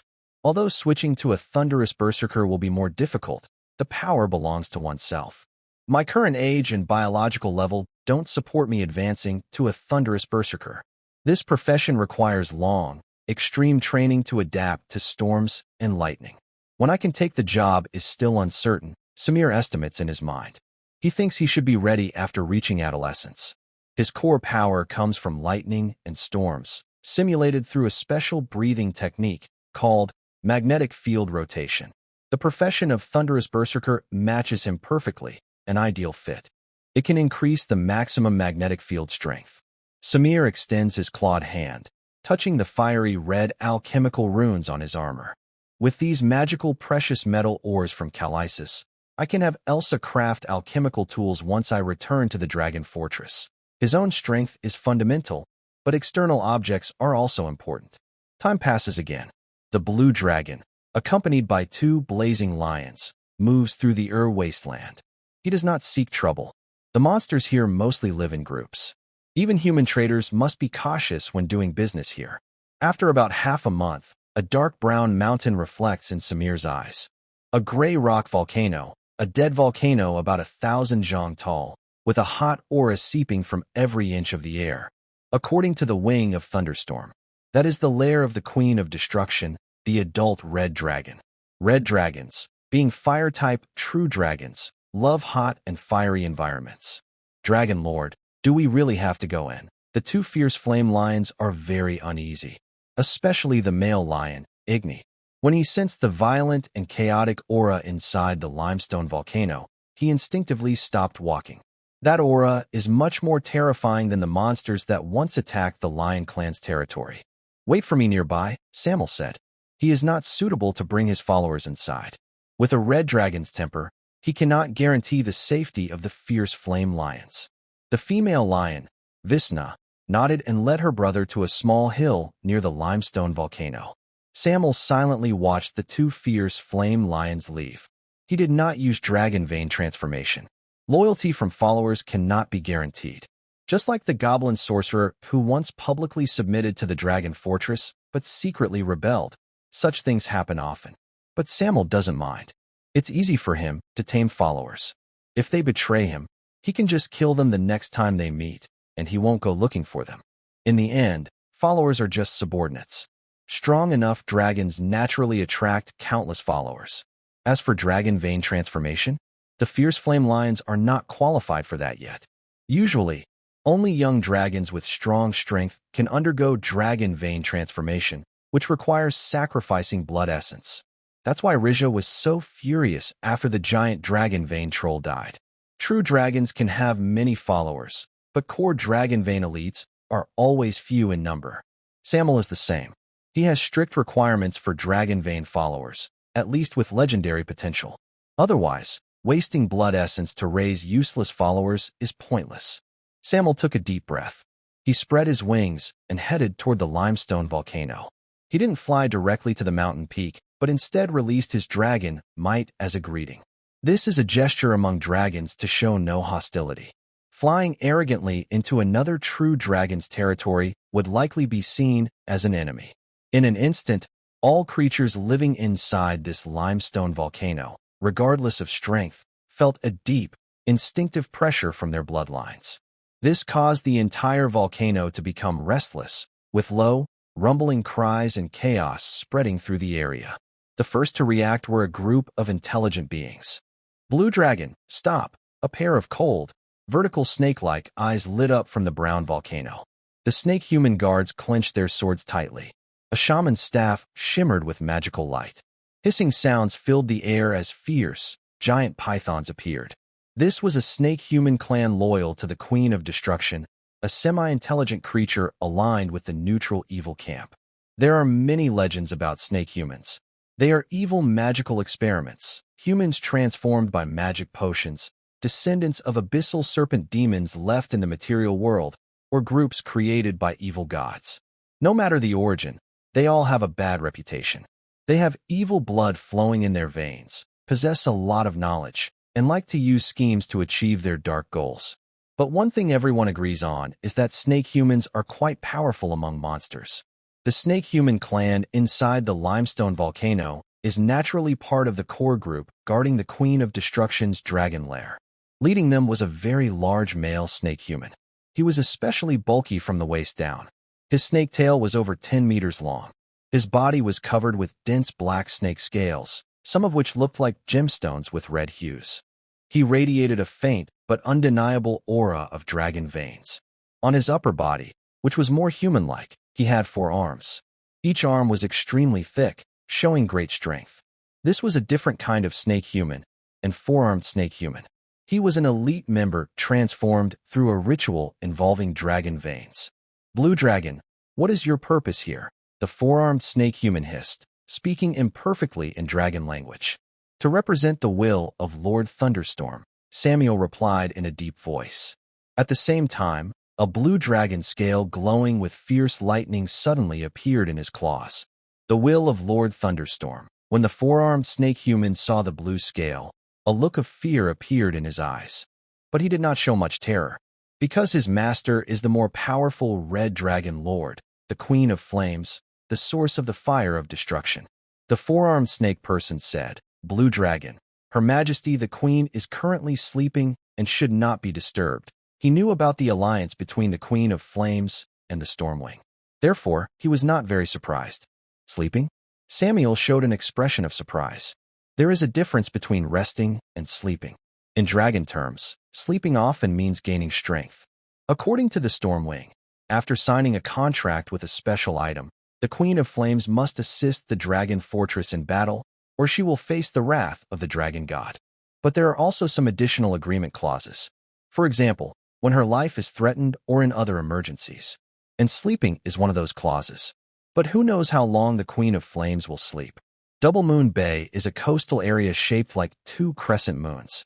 Dark clouds roll in, and the waves crash fiercely.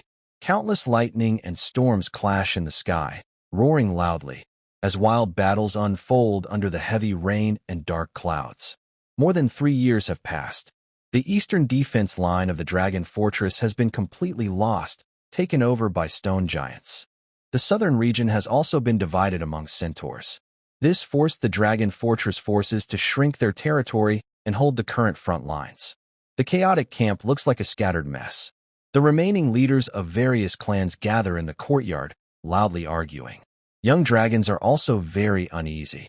The war came too quickly, catching everyone off guard. They could only accept it passively. When your family needs you, be ready to fight. A two-legged flying dragon landed. After giving the command, it left without looking back. The war at Double Moon Bay has reached a critical point. Most of the high-ranking members of the Dragon Fortress have already died, and their fighting power is severely depleted. Even young dragons are forced onto the battlefield, fighting giants and centaurs, with their lives at risk. Carls, what do you think? Since Samuel left, Carls has made a name for himself among the young dragons over the past 3 years. Many young dragons are now watching him. Carls paused for a moment. The war will last a long time. You can't afford to slack off anymore. His answer disappointed the young dragons. Everyone knew that the fall of the Dragon Fortress was only a matter of time. Although the young dragons were proud and arrogant, they did not want to sacrifice their lives in a war they knew they would lose. Each had their own thoughts. After the young dragons dispersed, Carls arrived at a cave. It was Elsa's cave. A female red dragon, much larger than the blue young dragons, was called Purgatory by the young dragons. She was the second dragon to receive a title. She had joined the battlefield early and had won many battles, showing strength comparable to young adult dragons. Elsa, do you want to stay with the family? Carls asked, his voice reaching into the cave. His thoughts were similar to those of the young dragons. He was also planning to leave the family's control. Carls, now is not the right time to leave the family. Running away in the middle of a battle will get you executed, the female red dragon, covered in blood and runes, replied. Elsa had become much smarter. She actively fought to find a chance to break free from control. But with the generals sent by the great dragons, unless they killed the generals, there was no hope. Carls grinned. I've already contacted Zorak and Gjur. They were the only 2 dragons in the family who had entered the juvenile stage. Young dragons usually enter a deep sleep after age 12, and when they wake, they often transform directly from young dragons into adolescent dragons. Zorak and Gjur were like that. With 2 young dragons helping, the chance to leave the family was very high. Have you decided where to go? Elsa asked. We plan to go to the open sea. Do you know the Misty Islands? According to my memory, there are countless magical plants and huge schools of fish there. When we grow up, we can return to Twin Moon Bay and destroy everything that blocks our rule, Carls said with a smile. Evil dragons prefer to live alone, but there are also examples of dragons living in groups. For example, the famous 5 Blood Alliance. It was led by the more orderly blue and green dragons, gathering red, black, and white dragons. They formed an ancient alliance never seen before. The 5 dragons successfully restrained their proud nature and stood together. When enemies attack, 5 dragon wings block the sky and cover the sun. 5 streams of dragon breath weave into a destructive storm. After winning battles, they rest together on piles of treasure, dividing the plundered kingdom's gold into 5 mountain-like heaps. This rare trust and understanding allow them to work together. They live in a sea area on the eastern part of Morgan continent. They sweep across the ocean, controlling many islands and shipping routes. From the western Genefoam Islands to the eastern Blood Iron Bay, which never freezes, from the thunderstorm-filled Dragonbone Reef in the north to the sunken ruins of the Elf King's city in the deep south. Any ship passing through must pay a toll to the sky. Otherwise, 5 shadows will fall from above. This is the legend of the 5 Blood Alliance. It is also the story of an unprecedented evil dragon in these dangerous waters. If only my dear older brother could join us, Carl sighed regretfully. Back then, Samuel had already gone to the wasteland. There has been no news since. If he had helped, escaping from the dragon fortress would be easier. Deceitful Samuel, Elsa muttered softly. They had agreed it would take a few months, but 3 years had passed in the blink of an eye. So, Elsa, do you want to join us? Carl asked. Elsa has a strong talent for alchemy. Even the great dragons have heard of her. When going to battle, she sent high-level followers to protect her. This treatment is not available to other young dragons. Depends on the situation, Elsa replied vaguely. She has her own plans, like letting fleeing young dragons attract the attention of the overseers. The young mother dragon also doesn't like the ocean environment. Elsa wants to go to the wasteland. In her memory, that place is more suitable for red dragons to survive. And maybe Samuel is there too. Meanwhile, the wasteland is experiencing a heavy rain, with thick clouds and thunder. A blue dragon shadow rises against the strong wind and rain. Whoosh! Its wings, like blades, tear through the dense clouds. A loud, deafening thunder roars continuously around. Under these conditions, Samuel's perception became clearer and sharper than ever before. He could track every raindrop as it sliced through the sky and understand the subtle rhythm of their fall. He could also sense the wind coming from all directions and feel how each air current left its mark on his scales. He even noticed the brewing thunder and lightning deep inside the dark clouds. The unused lightning flashes moved within the clouds like a sleeping giant snake slowly waking up. Every pulse of energy was clearly visible. 3 years already, he thought. Samuel didn't expect to stay so long in the wilderness. Of course, for a long-lived species like dragons, it wasn't a big deal. Even the Queen of Annihilation hadn't woken up yet. He had no choice but to wait patiently. A wait of 3 years. Without the blue dragon batteries inside the dragon fortress, he had to risk rushing into the clouds during the rainy season to bathe in the stormy sea of lightning. The power of natural lightning was almost as strong as high-level magic. Blue dragons are highly resistant to lightning. But, being a young dragon, each strike often tore his scales and flesh, causing serious injuries. During this time, he also fell into several periods of deep recovery sleep. Bathed in natural lightning, Samuel experienced pain and joy at the same time. This was the most intense and concentrated form of elemental energy. Even a dragon's tough body was almost overwhelmed by the strikes. But it was worth it. Over these 3 years, his size grew again. He developed a stronger heart, more solid muscles, harder scales, sharper claws and teeth, and a more resilient tail. His height increased from 7.5 meters to 9 meters, reaching the typical size of a young dragon. His appearance also changed somewhat. His blue scales became brighter and more dazzling, polished like shining gemstones. Normally, young and juvenile dragons have the most shiny scales. As they grow older, their scales tend to darken and lose some of their shine, helping them hide better in nature. But Samuel was different. His scales still shone brightly. They were the lightning scales forged by natural thunder. Even without gold coins, he could still use his scales as weapons to launch electromagnetic attacks. Moreover, its power is greater and its speed is faster. It moves along with a corresponding electromagnetic field. In each battle, it can automatically recover dragon scales ejected by gravity. Besides the lightning scales, Samuel's wings are the most eye-catching. Now, they are 20 meters long, covering the sky. Especially at the wing roots, tips, and edges, tiny crystals grow, resembling blue spines. During flight, they emit natural lightning that roars across the sky. This is adaptive evolution after consuming various magical metals. Whenever electrical energy begins to surge, those tiny blue crystals generate strong repulsive force, helping to push the wings and increase flying speed. Samuel glides smoothly. Electricity gathers on the wings, forming lightning. Crackling, it strikes a distant vulture watching the scene, roasting it with high heat. This is the second function of the wings. They can produce a single target attack spell like Call Down Lightning. Now it looks more like the wings of a divine tribulation. Samuel is very satisfied. Compared to electromagnetic cannons, the Call Down Lightning spell consumes much less. It also has a longer attack range. While electromagnetic cannons are powerful, they have limitations on distance. And if facing monsters like the four-headed serpent leopard, which can teleport or shift positions, using the electromagnetic cannon is pointless. Call down lightning has a preliminary locking effect. In the wilderness, very few beings can surpass lightning speed. Gurgle, the blue dragon's belly rumbles loudly. It just woke from deep sleep and circled through thunderclouds, already starving. Dragon Lord, two fierce flame lions run over. Each carries a large, furious beast, recently hunted giant horned rhinoceros. When the blue dragon woke up, these two fierce lions went hunting and brought back fresh prey. Having loyal followers is quite good, thought Samuel. He then quickly ate his fill. Dragon Lord, your wings will cover the entire wilderness, said the female lion with awe.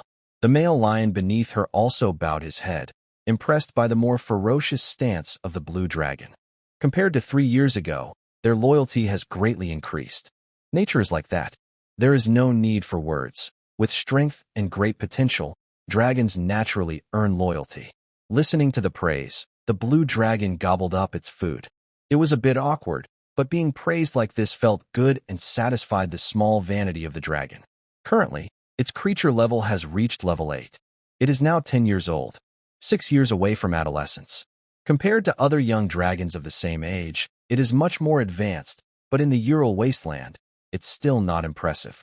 After finishing the food, Samuel looked at the two blazing lions and asked, "Is there still no news from the Grey Rock volcano? They have been away from their nest for so long, yet they don't know what's happening at the Dragon Fortress." This is also a question he habitually asks every time. He almost has no hope of bringing back Queen Blazing Fire, his ally.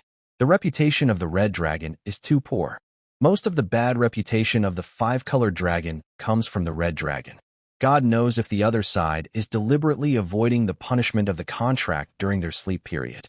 Samuel maliciously guessed. The female lion shook her head. With the Red Dragon's personality, if it ends its sleep, it would definitely be known to everyone. In the past 3 years, Samuel and the two blazing lions have mostly stayed in the nearby sky pits of Grey Rock Volcano, so they can observe the dragon's nest at any time. So, should we go back to Twin Moon Bay? Samuel pondered. But soon, he dismissed the idea. He has a keen sense of war and knows that unless absolutely necessary, the leader of the Dragon Fortress, Thunderstorm Wing, would never let this young dragon risk coming to the Ural wasteland to remind Queen Blazing Fire to keep her promise. He suspects that the war at Twin Moon Bay has already broken out. Both the Centaur tribes and the Stone Giant tribes harbor strong hostility toward the five-colored dragon. Thunderstorm Wing is unable to handle everything alone. In this situation, returning to the Dragon Fortress would only mean getting involved in that dangerous war. Samuel sticks to one principle. If Queen Blazing Fire is not awake, he will not return to Twin Moon Bay. Let's take a walk first, Samuel decided, no longer thinking about those worries, and soared upward with his wings. Let the blazing lions guard their home. This sinkhole contains a small mineral vein underneath. Although it is a common small iron mine, sometimes valuable metals and impurities can be found. It often attracts earth element monsters to invade. This time, Samuel is preparing to observe his neighbors. Under the cover of thick clouds, he soars among flowing winds and drifting clouds. His large wings flap slowly and steadily, controlling the magnetic field, entering invisibility to avoid detection. He gazes at the terrain below. The sinkhole, pine forests, bushes, lakes, highlands, and other features come into view through his dragon eyes. Compared to the Thousand Domains continent, the monsters and fierce creatures in the Ur wasteland are generally stronger. The environment here is quite harsh.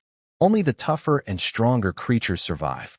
About half an hour later, Samuel spots a cliff. The side of the cliff looks like a gray stone slab split by a giant axe, steep and rugged. On this nearly vertical rock face, a group of creatures covered in gray-black feathers are moving. They have high cheekbones and tough jawlines, but their beaks are sharp and protrude forward, slightly curved like hooks. Their shoulders to wrists are thick and strong, covered with short feathers. Their legs are short and sturdy, covered with down to the ankles. Their large feet have 4 toes facing forward and 1 backward, each with sharp claws like steel hooks, able to cling firmly to the vertical rock wall. The knowledge from the inheritance appears in Samuel's mind. The Elankara Eagle people. They are bird-like creatures from the air element plane, known for their love of freedom and natural flying ability. They usually build small, isolated tribes on mountain peaks or tall trees. From the sky, they look like large birds, covered in gray feathers. Adult eagle people stand about 1.5 meters tall when upright, with long, strong legs ending in sharp claws. Their heads combine features of eagles. Compared to humans, they have a shorter lifespan. They reach adulthood at age 3 and usually live no more than 30 years. They can speak common, eagle language, and wind tribe language. On the cliff's steep face, there is a hollowed-out mountain. The outer layer is made of flame pine and thorn grass, connected with clay to form a barrier. Inside the barrier, on the inner side, is adult eagle people are training young eagle people. Each uses a spear to improve accuracy, while those with magical talent learn wind magic under the guidance of elders, occasionally creating small whirlwinds. This is training from a young age. The Elankara eagle people are a wise group. To survive in the wilderness, every eagle person works hard to live. Compared to true dragons, which grow over time, many creatures have to train very hard to become stronger. Samir continues to observe. Around the cliff, there are scattered watchtowers. Middle-aged eagle people stand on the watchtowers, carrying longbows, with sharp eyes watching for any movement. If a powerful creature approaches their tribe, they will warn immediately. There are also totem warriors patrolling the area. These are eagle people who follow the totem warrior path. They are also high-level soldiers in the Elankara eagle tribe, one of the melee branches of the druid profession. Within Samir's view, he sees a totem warrior transforming from a giant eagle back into a normal-sized eagle person, then taking turns with other totem warriors. This tribe has more than 10 totem warriors. Young eagle people are not counted, but the total number of adult and middle-aged eagle people is at least over 100. I haven't seen their leader yet. They shouldn't be underestimated. Samir, hidden within a magnetic field and an invisibility, silently assesses the strength of this neighbor. His gaze also notices the elemental totem carved on the defensive wall. In a tribe of this size, there is usually at least one high-level wizard or shaman. A pair of golden dragon-like eyes continue to scan. When he notices another group of eagle people returning to the cliff, his expression sharpens.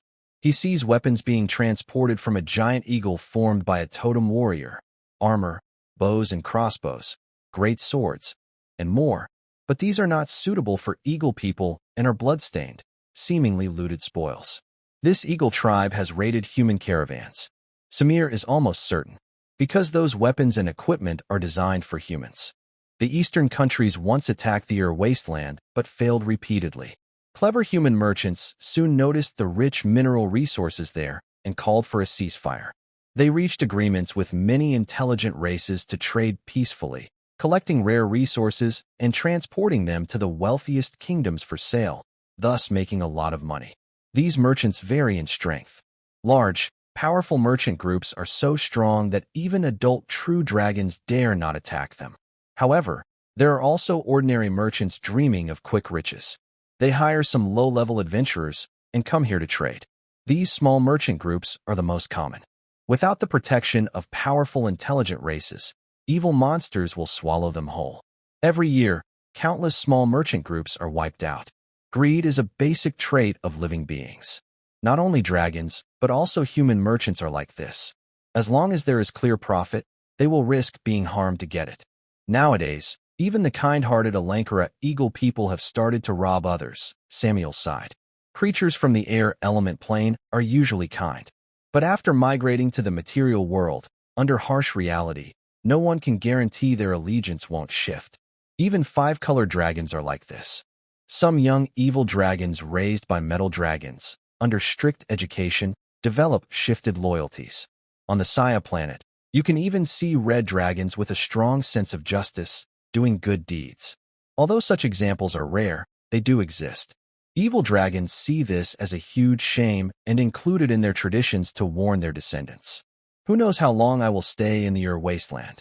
Maybe I should try to grow my followers and expand my influence, Samuel thought. He became quite interested in the Elankara eagle people. As the second-ranked blue dragon among the five-colored evil dragons, he often faces attacks. Without the help of his followers, he would be easy to target. After all, True dragons are not invincible. Group attacks are very effective before reaching legendary status. For example, the adult red dragon, the Queen of Fire, has many monster followers, especially the four-armed snake person. Samuel's presence was almost as impressive as that of a normal young dragon. There are no such high-level elite individuals in the Dragon Fortress. Not only as a fighter, but this truly intelligent creature can also effectively manage its subordinate armies. Therefore, even a weaker combatant like a goblin, one of the three main species, is still willing to serve a true dragon. Compared to ordinary monsters, they are more intelligent and can follow more complex commands. In terms of intelligence, the Arankara Eagle people are not inferior to the Queen of Flames Snake tribe. They also have strong flying abilities. If trained into an aerial army, it would be very good. Samuel nodded slightly. After hiding for 3 years, he was ready to move again. But he did not act rashly. Instead, he planned to leave and explore other areas. Samuel decided to find a resource-rich place to establish his territory and develop his followers. Dragons, after reaching 6 years old, go through a rapid growth phase as young dragons. But as giant creatures, they are actually late-stage beings. This is a common trait among all long-lived species, not just dragons. At the start, Samuel took only 1 year to go from level 6 to level 7. Then it took 3 more years to go from level 7 to level 8, which was already a good achievement. With this speed, Samuel was very likely to reach the legendary realm before adulthood. But that was just a beautiful dream. The higher the creature's level, the more valuable it is. Especially for true dragons, giant beings that are nearly invincible at their level, progress is naturally slow. Many dragons prefer to spend their time sleeping. But time for rest is not Samuel's style. Besides continuing to accumulate potential, he planned to develop his subordinate army in advance. Just as Samuel was about to leave, a sharp cry suddenly sounded from the watchtower on the giant stone cliff. Many eagle people quickly gathered. Samuel noticed an older eagle person with dark feathers emerging from inside the mountain. He wore a bone necklace around his neck and held a green oak staff. It was the shaman of the eagle tribe. After he came out, he led 20 or 30 strong adult eagle people flying toward the mountain peak. They emitted a whistling melody from their beaks. Their song drifted with the wind into the sky. Seeing this scene, Samuel's curiosity was sparked, and he continued to watch closely. He wanted to see what this group of eagle people was planning to do. After a while, on the mountaintop, fierce winds howled. The adult eagle people looked a bit nervous as they watched the shaman kneel on the ground, whispering softly.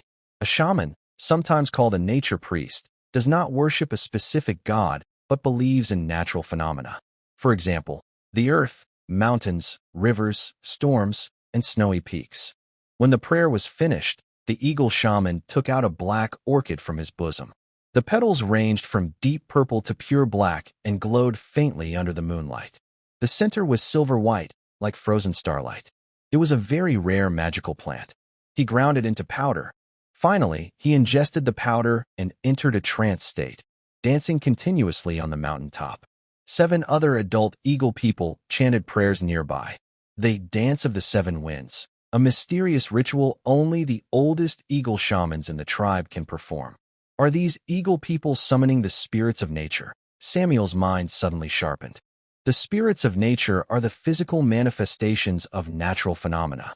Trees have tree spirits. Rivers have river spirits. Mountains have mountain souls. These are the spirits of nature. These spirits are divided into several levels, from tiny local spirits to ancient beings almost like gods. Each type is extremely rare, even fewer than the number of gods. Respected spirit of the wind, please hear my call. The eagle shaman was full of hope and jumped for half an hour. His forehead gradually sweat, and the 7 adult eagle shamans increased their chanting. This eagle tribe has existed for a long time. Their ancestors had a bond with the spirits of nature. According to an ancestral black soul seed, carefully cultivated over generations by eagle shamans, a flower grew from it. The eagle shaman who consumed the flower's powder could perform a mysterious ritual that made the spirits of nature appear actively. Brave warriors, your names will be remembered by the tribe, the eagle shaman said in a dry voice. 7 strong adult eagles stopped singing and showed determined expressions. They raised their spears. Then they stabbed directly into their hearts. Bright red blood spread out in the air. The remaining eagles looked proud and brave, and 7 more adult eagles joined in, continuing to sing their prayers. At the same time, a vast, wide, endless power was gathering in the sky. The eagles suddenly looked relieved and happy. Honorable Spirit of the Air, thank you for coming. We hope you will continue to protect your faithful followers, just like 1,000 years ago. The eagle shaman spoke tremblingly. Living safely in the Ur wilderness is not easy. At least, not for them. Meanwhile, the air kept swirling. Sand on the mountaintop rolled and spun. An invisible wind formed a tornado, inside which appeared a relatively young human-like face. It looked at the eagles with a blank expression, but it did not respond. After a brief moment of thought, anger appeared in its eyes. Several tornadoes suddenly descended from the sky, as if the heavens were tearing apart and pouring down in rage.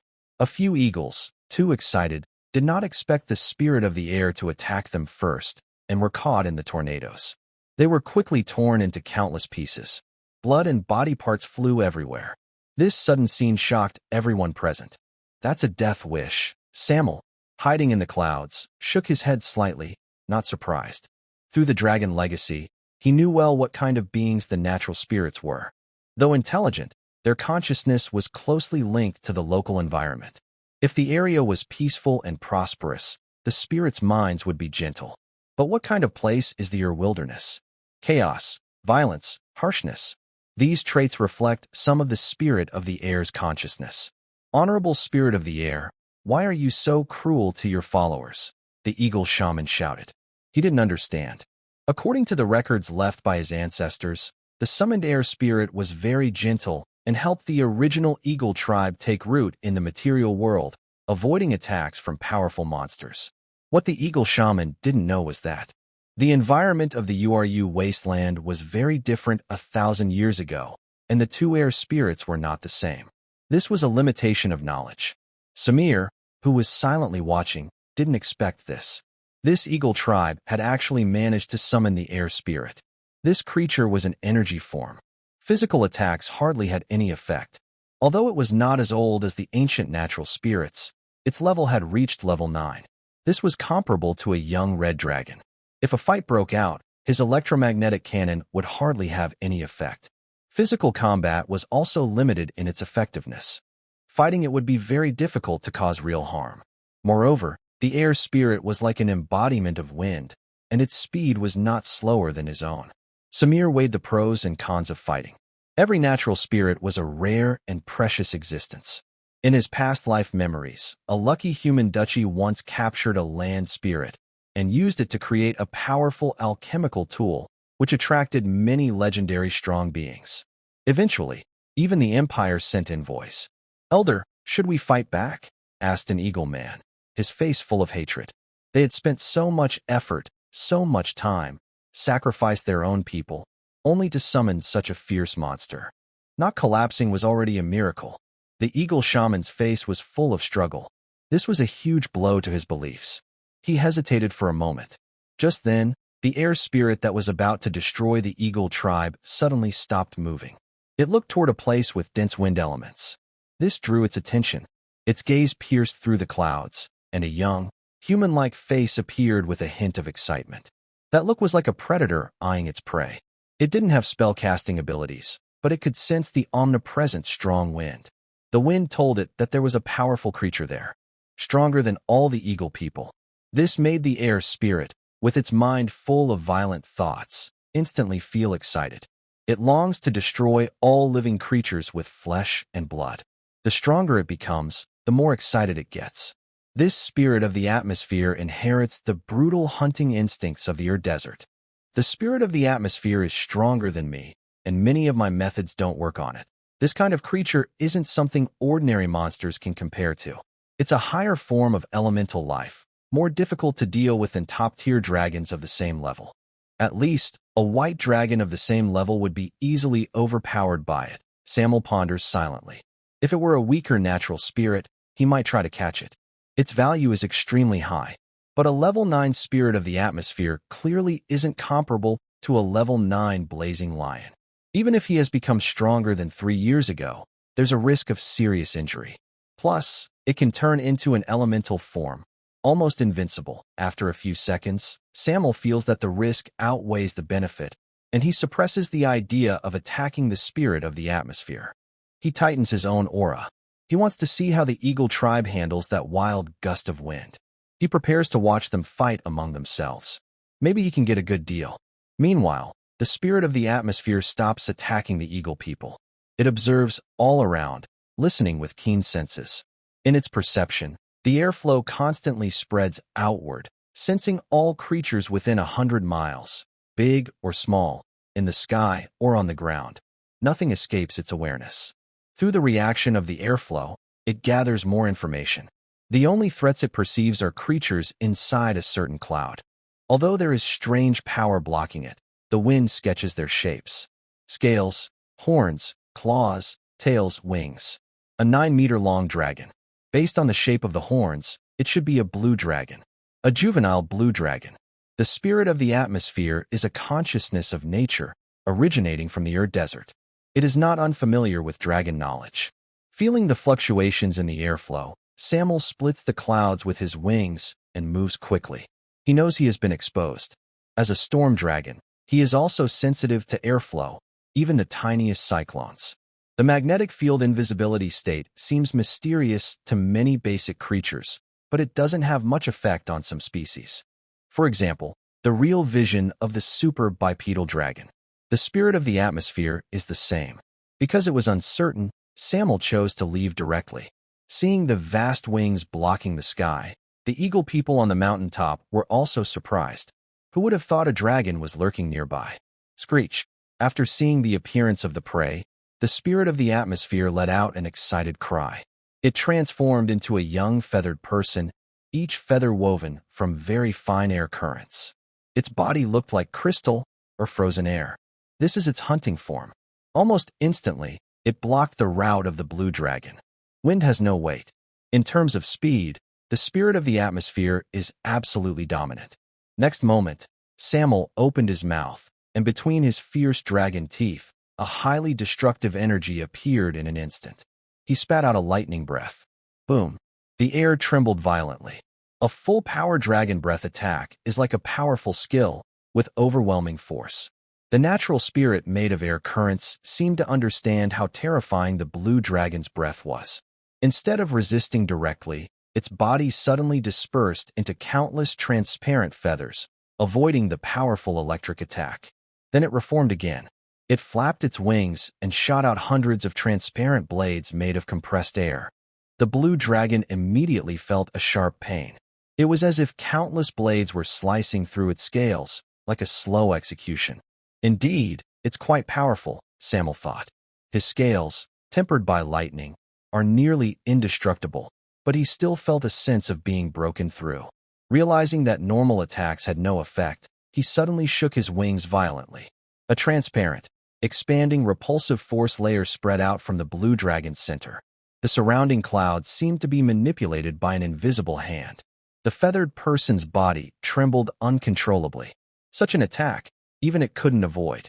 And in the next moment, tiny blue crystals on Samuel's wings erupted with strong electromagnetic force. This reversed the way the magnetic field was used earlier. What is opposite to repulsion? Of course, it is attraction. This is a skill that Samuel started practicing when he was 6 years old. Now, he can use it in battle. He focuses on himself and pulls a designated target toward him. The effect is very powerful. Because of gravity pressing on the surroundings, the feathered creature cannot scatter and dodge like before. It is about to be pulled close to the blue dragon. Instead of giving up, the feathered creature becomes more aggressive. Its hands turn into large eagle claws, tearing through the air with a howling wind. This is a magical skill, Wind Claw. A good chance. Seizing this close combat moment, the blue dragon lets out a loud dragon roar. Its massive wings stir up a fierce tornado, like a streak of lightning across the sky, sweeping toward the feathered creature. The dragon's body, strengthened by electric currents, is especially tough, and its wings are particularly formidable. In close combat, Samuel is confident he can overpower a red dragon of the same level, and he is even more confident against the natural spirit which is not good at fighting up close. The feathered creature's large eagle claws are torn apart instantly. Faced with such fierce attack, the feathered creature still chooses to fight back, using its skill, Lightning Summon. The spirit of the atmosphere controls not just wind, but the entire atmosphere. Lightning is also part of the atmosphere. Thick electric snakes gather in the air and dance wildly. This guy's mind doesn't seem very sharp. Samuel is a bit surprised. The blue dragon's resistance to lightning is famously high. Just like a red dragon can bathe in lava, a blue dragon can soak in thunderstorms. Lightning strikes down repeatedly, but instead of harming Samuel, it absorbs the energy. He has long adapted to natural lightning and uses it as food. Suddenly, Samuel's claws slash through, splitting the feathered creature in two. Its face turns pale immediately, but then it repairs itself, which costs it a lot. Realizing it can't win in close combat, it transforms back into a large whirlwind. The spirit of the atmosphere can restrain Samuel in some ways, but Samuel also has ways to counter it. This makes the spirit of the atmosphere very angry. It rushes straight into the sky, then dives down with a tornado connecting heaven and earth. Each gust of wind is like a blade. They weave together into a deadly grid. This guy is going all out. Samir narrowed his eyes. He didn't continue to fight head-on like other dragons, but kept using his magnetic field power. Repulsive force attack. Whenever the spirit of the atmosphere attacked, it was pushed away by the repulsive force. He created distance between them. It couldn't cause any real harm. The spirit of the atmosphere was clearly very anxious because maintaining this state consumed a lot of energy. If it couldn't defeat Samir during this time, it would eventually be exhausted and easily defeated. Fighting is not just about strength, it's also about wisdom. Samir was very clever and experienced, much more than many adult true dragons. He didn't give the spirit of the atmosphere any chance to attack. Thanks to his dragon body, he could wear out the spirit of the atmosphere just by lasting. Cowardly blue dragon, you're so weak. You're not even as brave as those fragile eagle people. This was the first time the spirit of the atmosphere spoke. Its voice was anxious and angry. This natural phenomenon had intelligence, but without the black soul flower, it wouldn't show itself. It would stay in the atmosphere above the wasteland until the end of its life, never fighting. Because of this, it had almost no fighting experience. It fought in a very rough and straightforward way. It used whatever skills it had. It didn't consider energy consumption or consequences. It seems I overestimated this guy, Samir thought, but he played along very well. Anger appeared on his dragon armor, as if the spirit of the atmosphere had truly angered him. The spirit of the atmosphere was pleased. Haha, dragons can't handle mockery. Come on, winged reptile, if all you do is run away, I will spread your cowardice across the wasteland. This threat didn't bother Samir at all. After the encounter with the super two-legged flying dragon, his threshold for patience had reached a new limit. Then he became even angrier. Time passed as both sides engaged in a mental game. After 10 minutes, the spirit of the atmosphere felt tired for the first time. Its vocabulary for mockery was limited, so it kept repeating the same words. The dragon looked very angry but still kept a safe distance to fight. It finally realized it had been tricked. As this thought arose, the air spirit felt very frustrated. Being the embodiment of the atmosphere, it couldn't use its strongest lightning spells, which had no effect, and its wind abilities were limited. Plus, the strange skills of the opponent made it impossible to get close. Exhausted, the air spirit simply changed back to its bird-human form. It decided to stop fighting. Angrily, it flew back to the top of the giant rock mountain, wanting to vent its anger on the eagle people who had disturbed its sleep. But Samuel wouldn't let it go easily. Especially after he understood the air spirit's abilities, his desire to catch it grew stronger. This creature could control the air and even change the weather.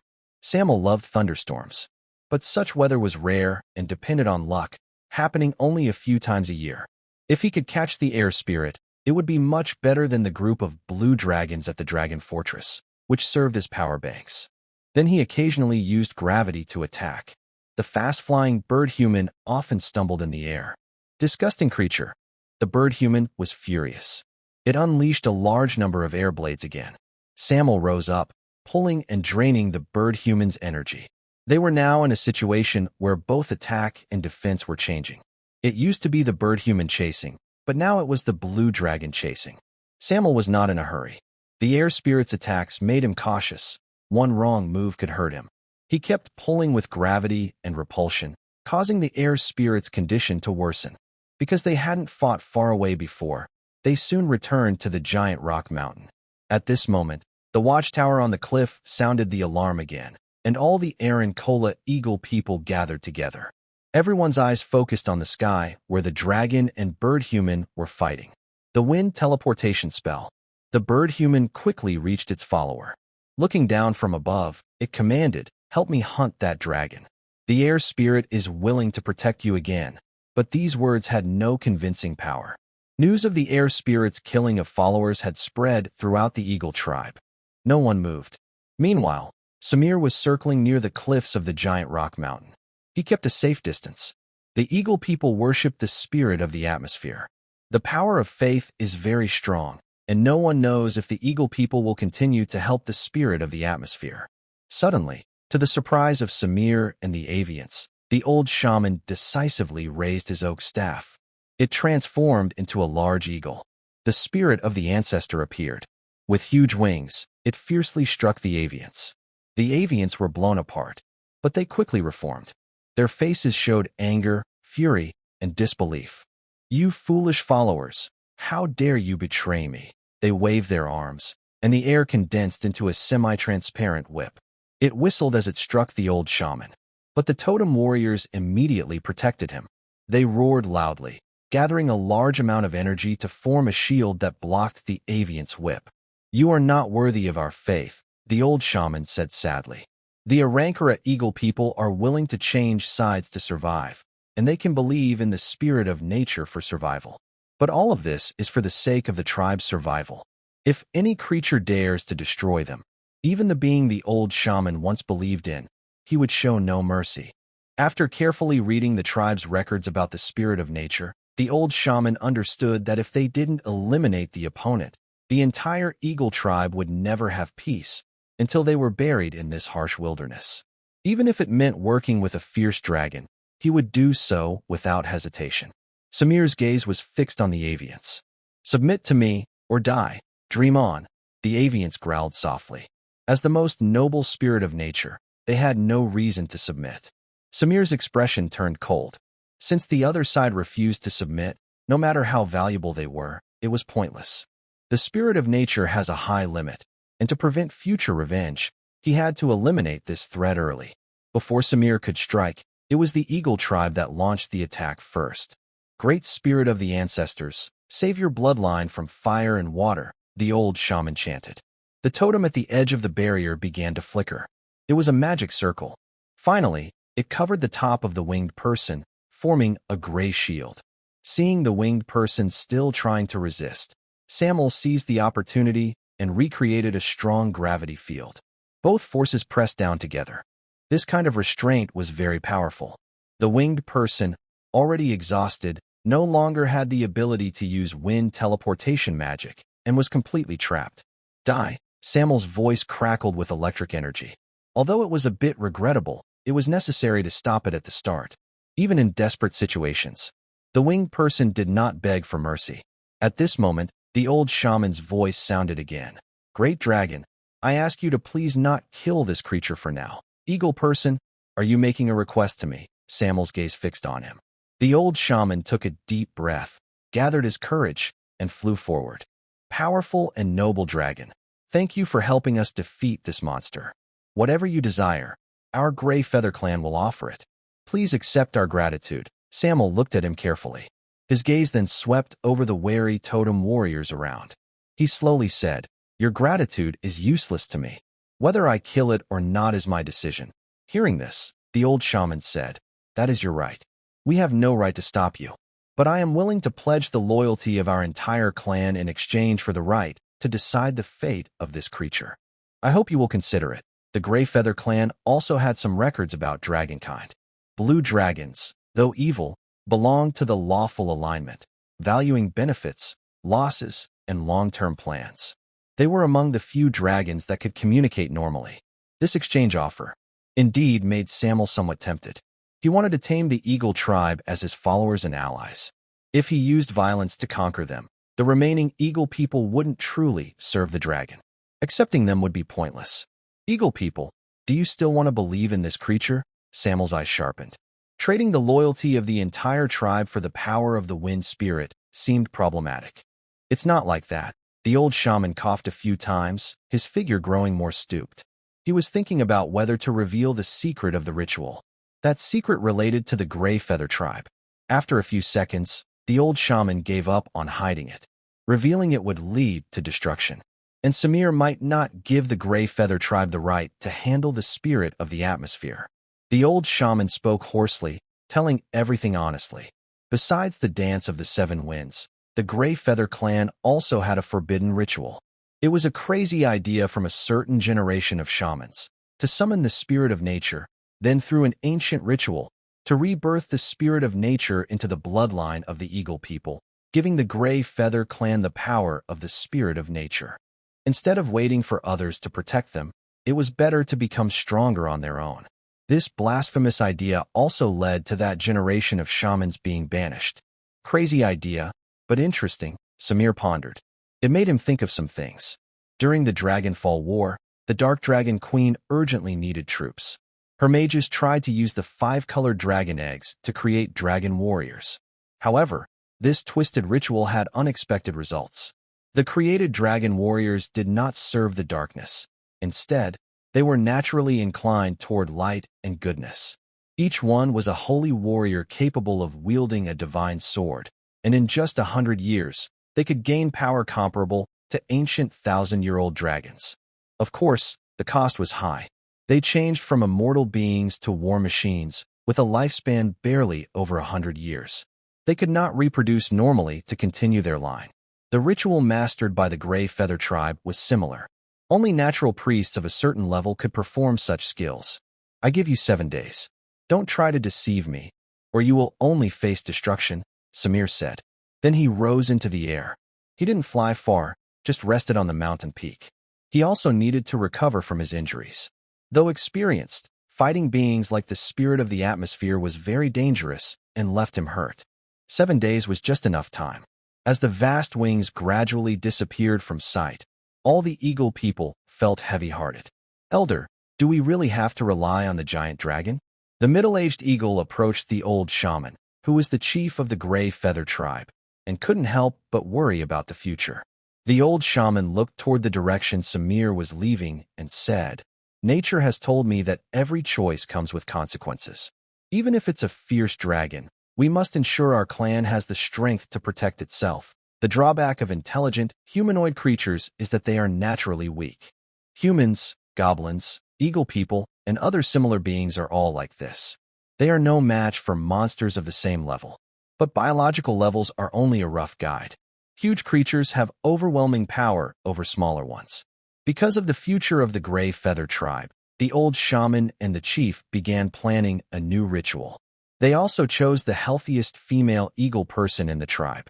This was to help them survive in the wilderness, to give the eagle people stronger power. Even though this ritual was once despised and made eagle people who believed in nature feel disgusted. 3 days passed. The selection of the female eagle person was complete. It was a 6-year-old female eagle, still not fully grown, as most eagle people are at 3 years old.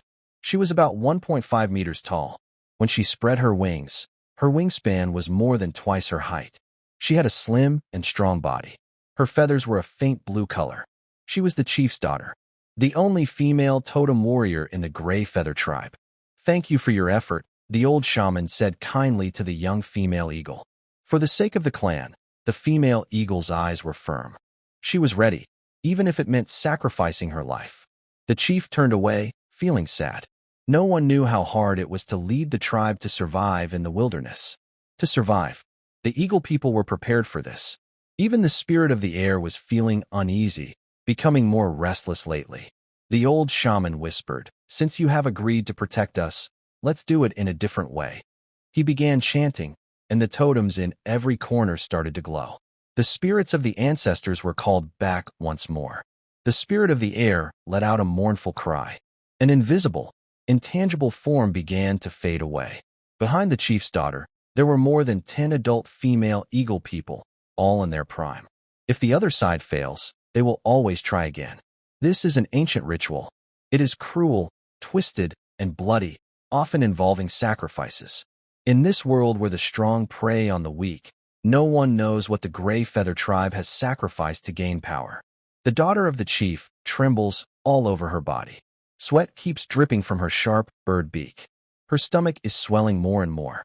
The watching eagle people are very nervous, afraid that the ritual might fail. Time passes second by second. Some eagle people realize that the other person's body is becoming thinner, but their stomach keeps growing larger. Success. It really worked. Old shaman's dull eyes suddenly shine brightly. He shakily steps forward, patiently waiting for the chief's daughter to give birth. After a while, a tiny cub the size of a palm is born. It inherits its mother's light blue feathers. Its beak is not sharp like a bird's, but resembles human white baby teeth. Its eyes are lively and clever. Behind it, a pair of small white wings do not flap, but an invisible force lifts its body, making it float. This is a high-level eagle-human hybrid, the elemental feather person. Under the vast, deep night sky, Samir sits atop a giant rocky mountain, licking his broken scales with saliva. The pain from inside and outside his body makes him grimace. Although he is not seriously injured, he has suffered some damage under the attack of the dense atmospheric spirits. This guy can also use wind teleportation, a displacement skill. Sometimes, it's hard to defend against. Different types of natural spirits have different abilities. For example, the earth spirit grants strength beyond that of giants and healing beyond trolls just by standing on the ground. The atmospheric spirit is among the top natural spirits. As the guardian of the sky, if promoted to legendary level, summoning storms and calling down lightning would be basic skills. Based on overall strength, the atmospheric spirits summoned by the Gray Feather clan are still above Samir. Unfortunately, he's not very clever. If the opponent had enough battle experience, they could at least keep Samir lying down for a month. Time passes quickly. Before long, the scheduled day arrived. Samuel had mostly recovered, so he took off into the sky and flew downward. The eagle tribe is very honest. During this time, no eagle people went outside. Regarding the Gray Feather clan, Samuel hoped to win them over. But if they showed any tricky intentions or played tricks like trying to deceive or betray him, he would destroy them without mercy to avoid any trouble for himself. At the same time, the eagle people were waiting in their nest for the blue dragon to arrive. To gain the blue dragon's trust, even their usual hunting was paused. Everyone gathered together. Even those who were not yet adults. The total number of eagle people was just over 100. There was no old shaman among them. The birth of the elemental feather people drained all the nutrients from the mother and also exhausted the old shaman's magic, leading to his death soon after. With the old shaman gone, a younger shaman took his place. Compared to other candidates, this young shaman believed that following the true dragon was the right choice. That was also why he was promoted successfully. Once, the free-spirited Arankora eagle people, after harsh reality hit them hard, learned to stick together for warmth. Their different ideas gradually unified into a single voice. Thanks to the old shaman's final arrangements, the young shaman quickly gained support. He, along with the chief, convinced all the eagle people. Because the cost was too high, even those eagle people who didn't want to follow the dragons had to accept this choice. At that moment, a fierce wind roared in, accompanied by thunder. The wings that covered the sky once again cast a shadow.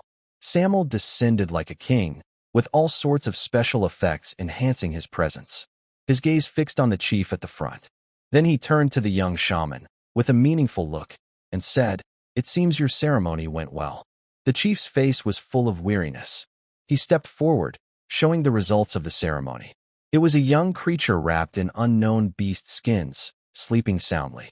Strangely, as it breathed, the surrounding rebellious and wild wind elements gathered around it voluntarily, sleeping peacefully as if unaffected by the dragon's power. The future leader of the Gray Feather tribe. Elemental avians. They showed many wonders right after they were born. Samuel looked down at the small young creature with a strange expression. This is a rare high-level variant among eagle people.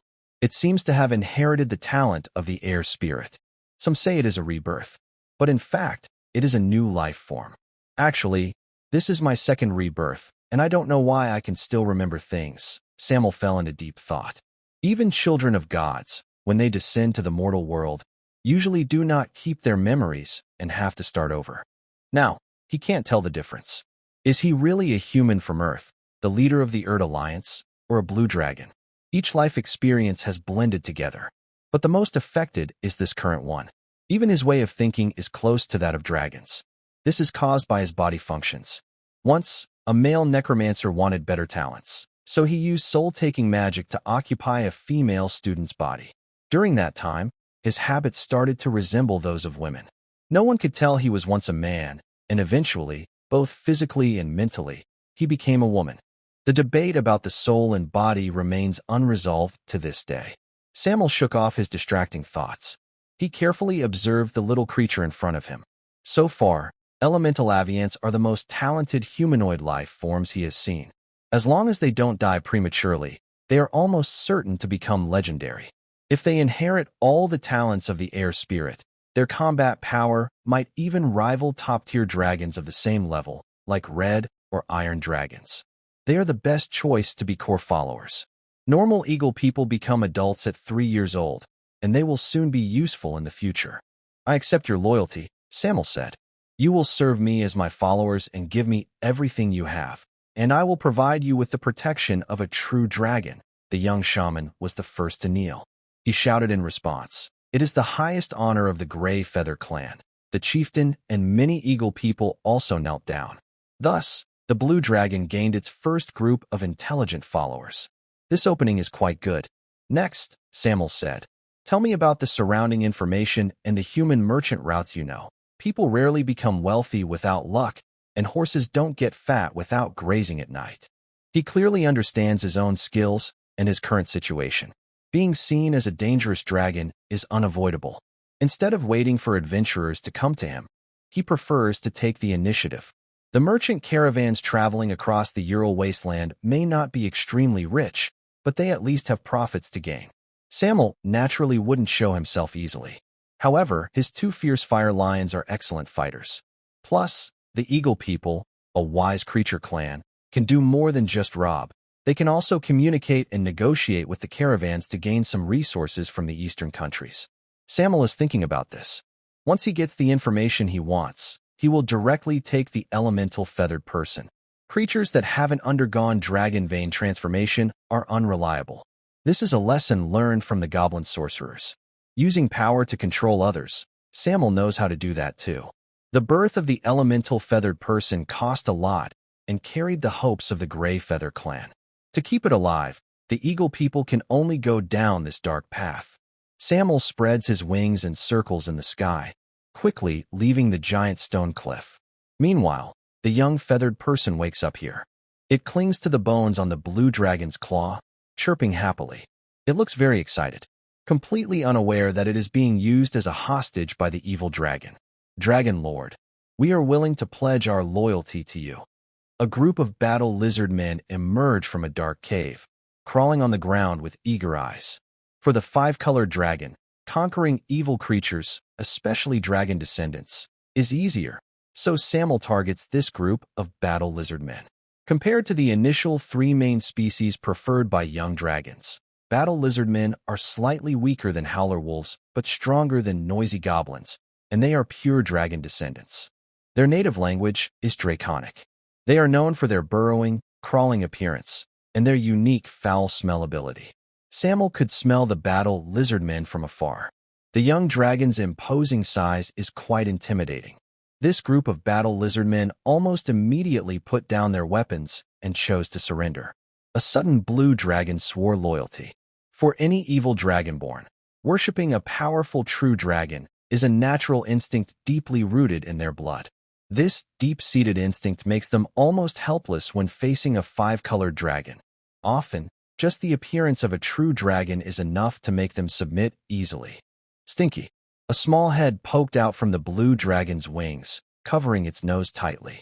The smell of the war lizard men is very strong. These evil dragonborns secrete a greasy, foul-smelling substance when they get angry or are attacked. Many stronger monsters can't tolerate this smell either. They are reluctant to attack first. Every intelligent creature has its own way of surviving in the wild. Seeing this group of kneeling war lizard men, Samuel calmly said, "Not all creatures can become allies of a true dragon.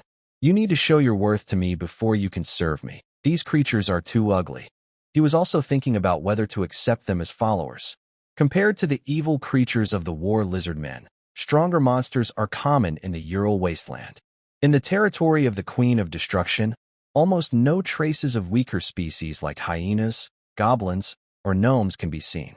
True dragons, once they mature, almost immediately abandon those who don't help them and instead recruit stronger beings to serve. The war lizard men looked at each other. After a brief chaos, a strong war lizard man spoke up. "Honorable True Dragon, please give us some time. There are many war lizard man tribes nearby. We are willing to conquer them and prove our worth to you." He was full of desire to follow. If given the chance, he would eagerly lick the true dragon's toes. Samuel's gaze swept over. There are only about 50 war lizard men in this group. As for elite individuals, there are none. True dragons mainly care about the leaders of their followers, not all of their creatures. Controlling the leaders allows for more efficient management of the followers. If Samuel accepts this group of war lizard men as followers, managing them would take a lot of time. Unless he doesn't care about their lives, he would treat them as expendable. Compared to boastful talkers and those who like to chatter, the silent and reserved battle lizard people are more practical. The speaking battle lizard continued, "We are confident in strengthening our own power, but the nearby Red Claw clan is beyond our persuasion. We hope to borrow your unmatched strength." Samir finally became interested. "Let it continue. That Red Claw clan was once conquered by a true dragon, but they were expelled after offending the Dragon Lord. They are the strongest battle lizard tribe nearby. My people have seen them hunt large magical creatures, conquered by a true dragon before." Samir pondered.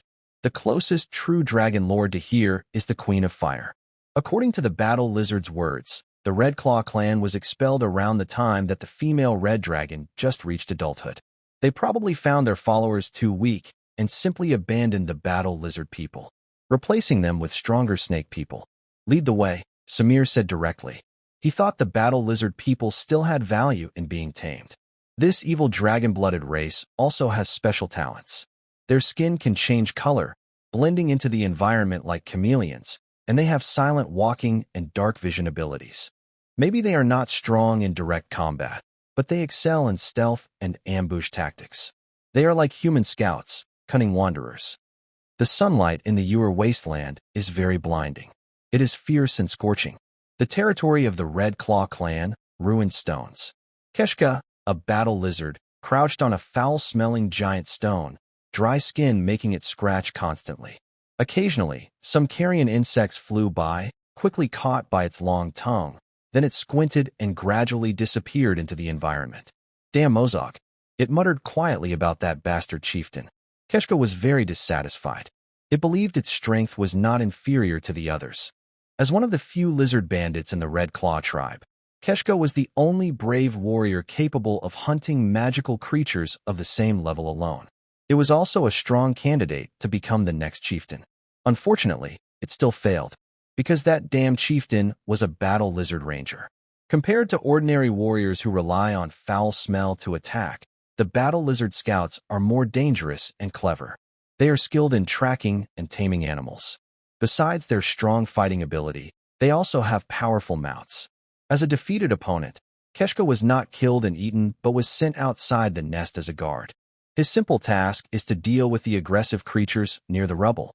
If an attack cannot be handled alone, he blows a bone whistle to alert his tribe. Keshka's eyes are unfocused. He is in a daze. Being a guard is very boring. This battle lizard can only pass the time by daydreaming. Suddenly, his nostrils twitched. That is a unique foul smell of the battle lizard people. In the distance, the ground crawlers approaching the Red Claw tribe are caught in Keshka's sight. "Maybe I've found tonight's dinner," he thinks. He licks the Red Claw. His foul-smelling saliva drips from his long tongue. The Red Claw tribe's battle lizards were once followers of the Red Dragon Lord, inheriting their fiery and fierce nature. Compared to other battle lizards, they have a pair of more ferocious red claws that can easily tear through enemy shells. These lizards also have a habit of eating their own kind. Keshka doesn't care about the purpose of the approaching battle lizards.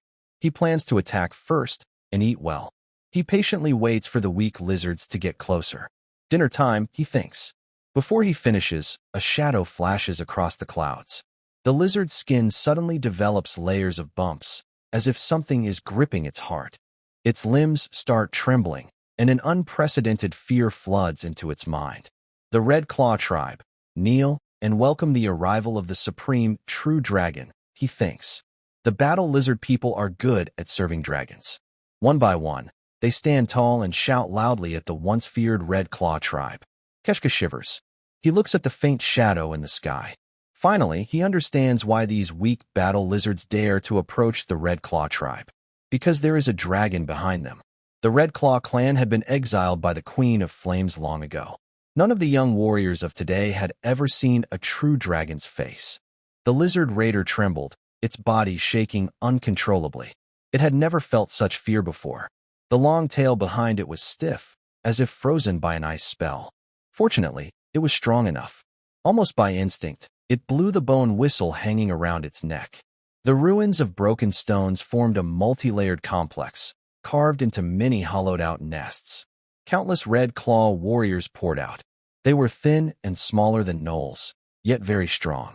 They could move on all fours or stand upright on bent legs. Their heads were triangular or wedge-shaped, slanting backward like those of lizards or crocodiles. The tops of their heads were flat, with a low ridge of bone at the back, and their eyes had vertical reptilian pupils. A long tail trailed behind each of them. The stench grew stronger. Almost every living creature hated it. Even large monsters avoided this place out of disgust. Samuel could smell it even from the sky. He didn't mind much. A true dragon's sense of smell could block unpleasant odors. Some of the lizard warriors wore mismatched armor and carried weapons made of iron, short spears, heavy clubs, and throwing axes. The larger ones fought barehanded, their red claws sharp and deadly, far more dangerous than their crude weapons. After they emerged, a towering Red Claw warrior let out a roar. A crimson aura spread over the lizard warriors, awakening their courage and the fierce power in their blood. This was the warlord of the lizard men, able to strengthen his soldiers with his skill. Kakash felt much better, his fear of the dragon fading as he regained his composure. Noble dragon, the Red Claw clan welcomes your arrival. He roared toward the sky. The blood of the dark dragonkin made the lizard men naturally drawn to follow powerful dragons. Even if they had once been abandoned, this belief remained unshaken, stronger than any human devotion. Of course, the premise is a strong dragon species. If a weak dragon appears, the Red Claw clan doesn't mind showing their evil nature. They are naturally dragon descendants, and if they can bathe in the blood of true dragons, many war lizard men can greatly increase their potential. Young blue dragon, the lizard thug looked at the shadow in the sky. Dragon descendants have a clear understanding of true dragons. They can judge the age level of the dragon based on its size.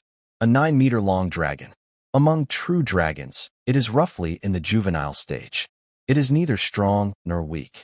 After all, the war lizard men who serve adult red dragons have hunted larger monsters before. Kukash moved his eyes. The war lizard man commander understood and communicated with his subordinates telepathically. The soldiers behind carried iron chains and large nets designed for flying creatures. But they did not attack. They were hidden inside the rubble of broken stones. After this tactical plan was set, another figure appeared. It was a slightly shorter war lizard man, standing about 1.8 meters tall. Its eyes were dark red, with vertical pupils that seemed to burn with fierce fire. Its body was covered with tiny red scales. He inherited the title of the previous chieftain. He is the current leader of the Red Claw clan, the ranger, Red Flame. Behind him, 2 canine creatures followed. They were about 2 meters tall at the shoulder and 5 meters long. Although not large creatures, they were magical beings with very dense muscles, emitting a sulfur smell. With every step, the ground turned blackened. Samuel noticed a faint demonic aura. His gaze shifted over. Hellhounds, a fierce species from the 9th layer of hell. In human legends, they have 3 heads, symbolizing past sins, present greed, and future destruction. They are often used by demons or evil creatures as guards, hunting dogs, or war beasts. Planet Saya often faces external threats. Both Hell and the Abyss have left traces. Most have been cleared, but a tiny part has survived and bred with native creatures. The two hellhounds tamed by the war lizardman ranger each had only one head. They were not pure-blooded hellhounds. True three-headed hellhounds are rare and can sometimes reach legendary status. The creature is naturally immune to most fire damage, and any fire spells below legendary level are completely ineffective against it. Its three heads have very sharp senses, with their own true sight, and each has an independent mind. It only truly dies if all three heads are destroyed at the same time. Otherwise, each severed head can regenerate wildly in a very short time. Then Samuel looked at the red flame. From the captured battle lizard people, he learned about this ranger. Compared to most silent and reserved battle lizard folk, the red scale is eloquent and has gained the trust of the former chieftain. With the help of the entire clan, it has become a rare ranger, even more so than the lizard bandits and battle lizard generals. The red flame stepped forward in front of all the battle lizard folk. Like Cash, it spoke in pure dragon language. Lori is above, noble dragon. The Red Claw clan welcomes your arrival. Battle lizard folk are always loyal followers of true dragons. Please land on the ground and accept our loyalty. It knelt down. It seemed eager to serve beside the true dragon. If it were a young, evil dragon, it might have swaggered onto the ruins, showing off fiercely. The dragon's body trembled, radiating a commanding aura. Wherever it went, everyone bowed in submission. This was very common for true dragons. However, in Samuel's eyes, this fake display of submission was painfully obvious. Except for the Ranger Red Flame. Most of the other Red Claw warriors looked maliciously at him. Not all battle lizard folk are so clever. This evil dragon-blooded creature inherited the straightforward nature of dragons, making it hard to hide its true thoughts.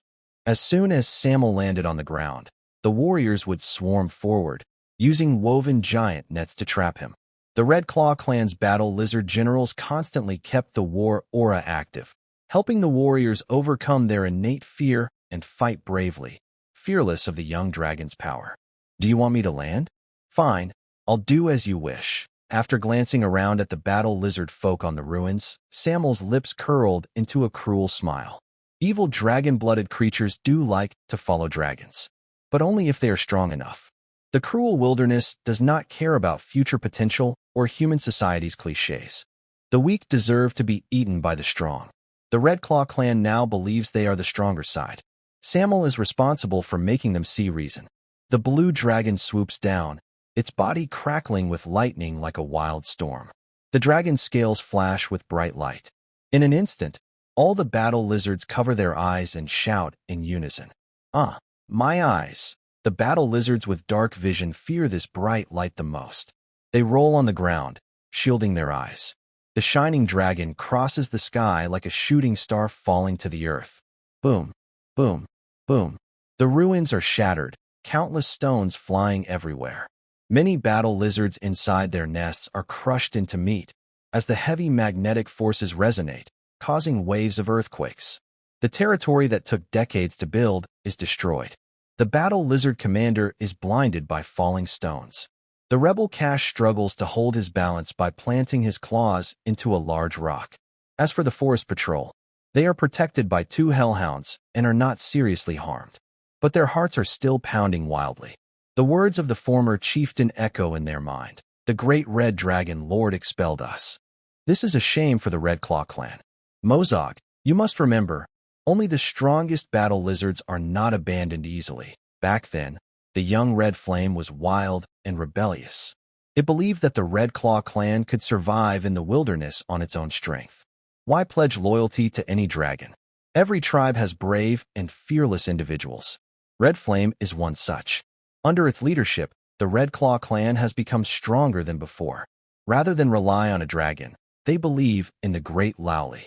Lowly is the most central and representative deity in the battle lizard faith system.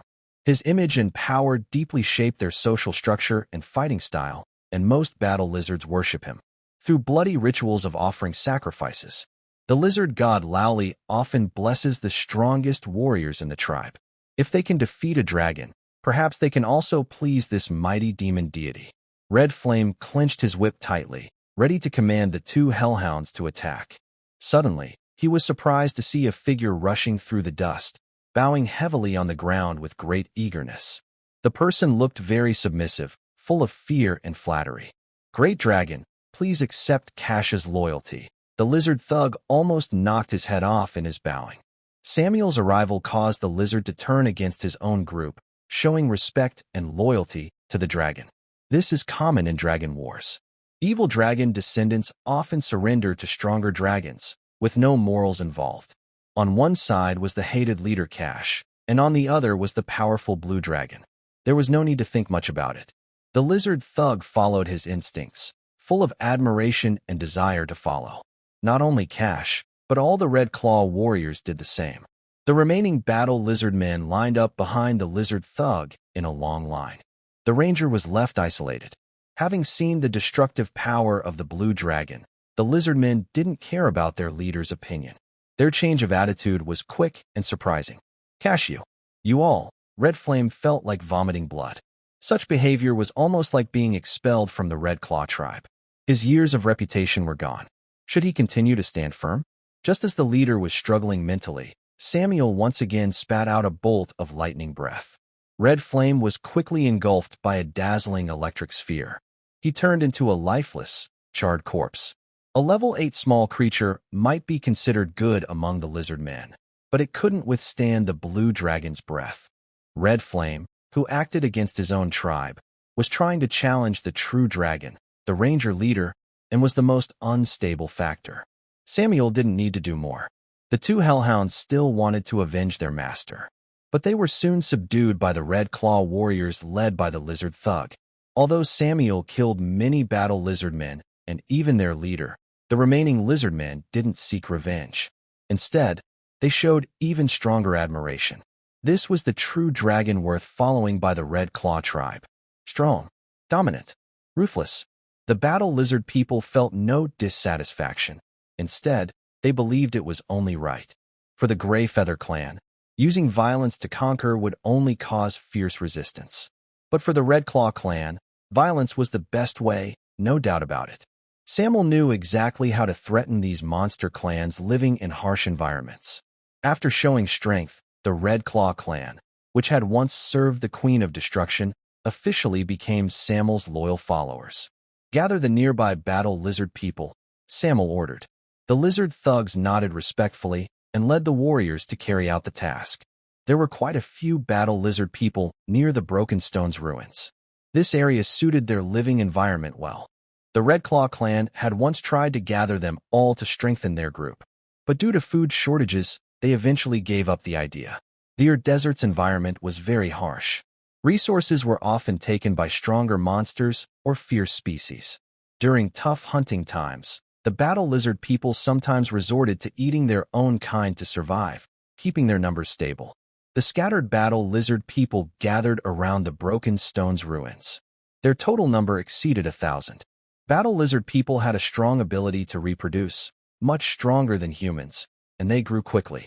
In the eyes of the true Dragon Lord, they were good cannon fodder. During hibernation, they could reproduce a large number of offspring, and if hungry, they could even be used as food. The number is still a bit too high, Samuel thought. Most battle lizard people were only at levels 3 to 5. The real value lay in the elite individuals, like the lizard thugs and the battle lizard generals.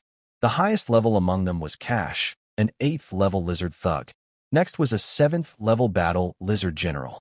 Managing over 1,000 battle lizard people with just 2 elites was quite challenging. "Oh, great Dragon Lord, Cash has a way to solve your worries," the lizard thug said with a flattering smile. "The weak battle lizard people are just a burden to you. Our Red Claw clan still holds ancient sacred rituals. We hope, under your watchful gaze, to open a fighting arena for the contest of champions. Controlling the size of the clan is a management skill for the true Dragon Lord. Having too many can easily disturb the ecological balance within the territory, as resources are limited. It can also cause trouble, such as conflicts with other monster lords or attracting adventurers seeking to attack. Take the young Iron Dragon as an example. He recruits only a small number of goblin-like creatures, It's not that he can't recruit more, but he chooses not to spend effort on training them. Goblins, goblin-like creatures, wolfmen, and other intelligent species have limited potential.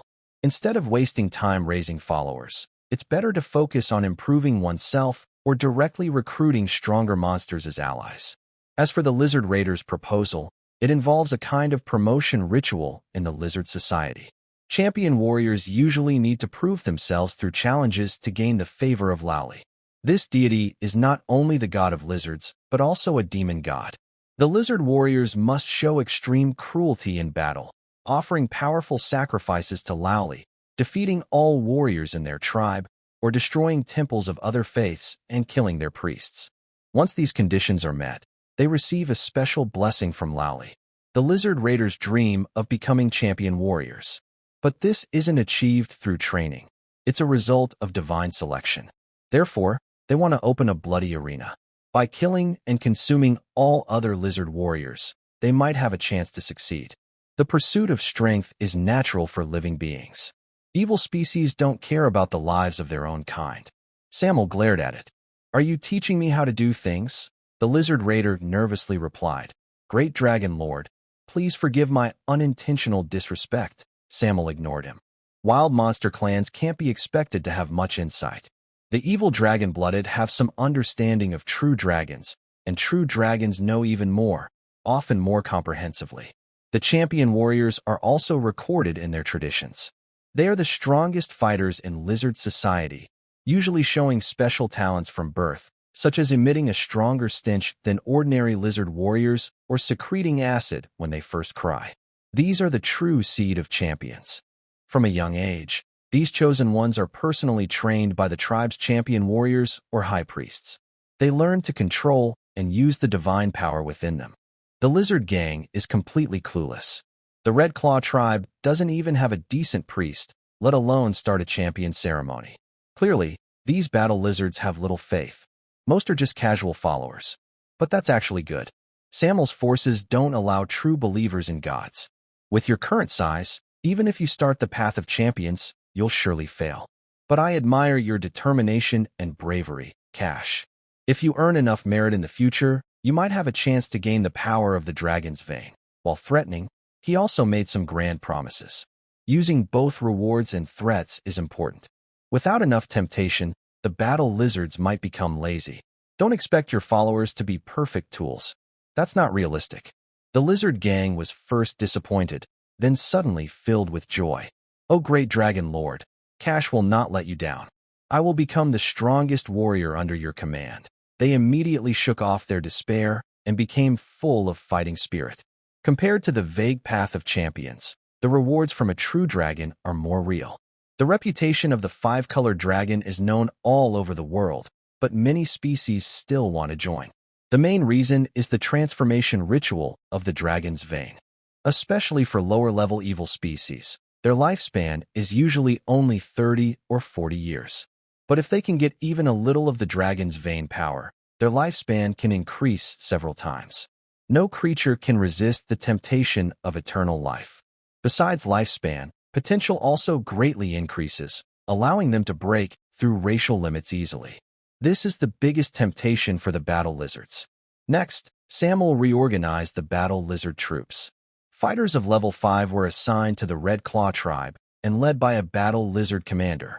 The weaker ones were led by the lizard gang, creating a balance of power. Then they waited for the next migration. This place is too remote. Water is scarce, and hunting requires traveling far away. It's not suitable as a dragon's territory. Since the Queen of Fire is still sleeping, Samuel plans to settle temporarily in the wasteland. Here, there are many rich mineral deposits, even magical or veins. It's perfect for young dragons to grow. Based on intelligence from the Gray Feather tribe and recent investigations, Samuel now has two main targets. The first is the Starry Sky Pit, which once had large deposits of blue star stones. These stones are formed from meteor metals that fell from space and contain divine energy. After being mined by the Goblin Kingdom in the Ural Wasteland, the remaining soil still holds rare sacred power. This makes the huge pit rich in resources. Currently, many monsters live there. Because of the influence of divine energy, The area is quite different from the brutal landscape of the Ural wasteland. It has become a safe haven for kind-hearted humanoid creatures who watch out for each other. The area is also close to human trade routes, attracting clever merchants who profit from it. The second target is the Kroto Mountains, which are surrounded by lakes and dense red pine forests. The terrain is steep and difficult to attack. As the nesting place of true dragons, it is a good choice for a stronghold. The mountains are highly hidden and suitable for raising livestock, providing plenty of food. However, it is also a territory with a master. Rich resources tend to be occupied by high-level species. A good territory rarely has no owner. After weighing the options, Samuel decided to target the Kroto Mountains. The ruler of the Starry Sky Pit is a group of chimeras, famous for being hybrid creatures created by gods. There are two types of chimeras. One created by the night goddess Shul, which is evil, and the ones living in the Starry Sky Pit are a kind-hearted version improved by the moon goddess Surin. However, all of them are extremely ugly, as the sister goddesses only cared about their combat ability and paid no attention to their appearance. Samuel does not believe he can defeat them. As for the Kroto Mountains, there are many small mineral deposits. In the Ural wasteland, it is widely said that where there are mineral veins, goblins are nearby. The Kroto Mountains are no exception. There is a well-organized army stationed there, led by a powerful earth goblin warlord. The Greyfeather clan once raided human caravans, sometimes collaborating with the earth goblin warlord. As aerial units, they have a good understanding of the enemy's strength, making the risk of attacking them relatively low.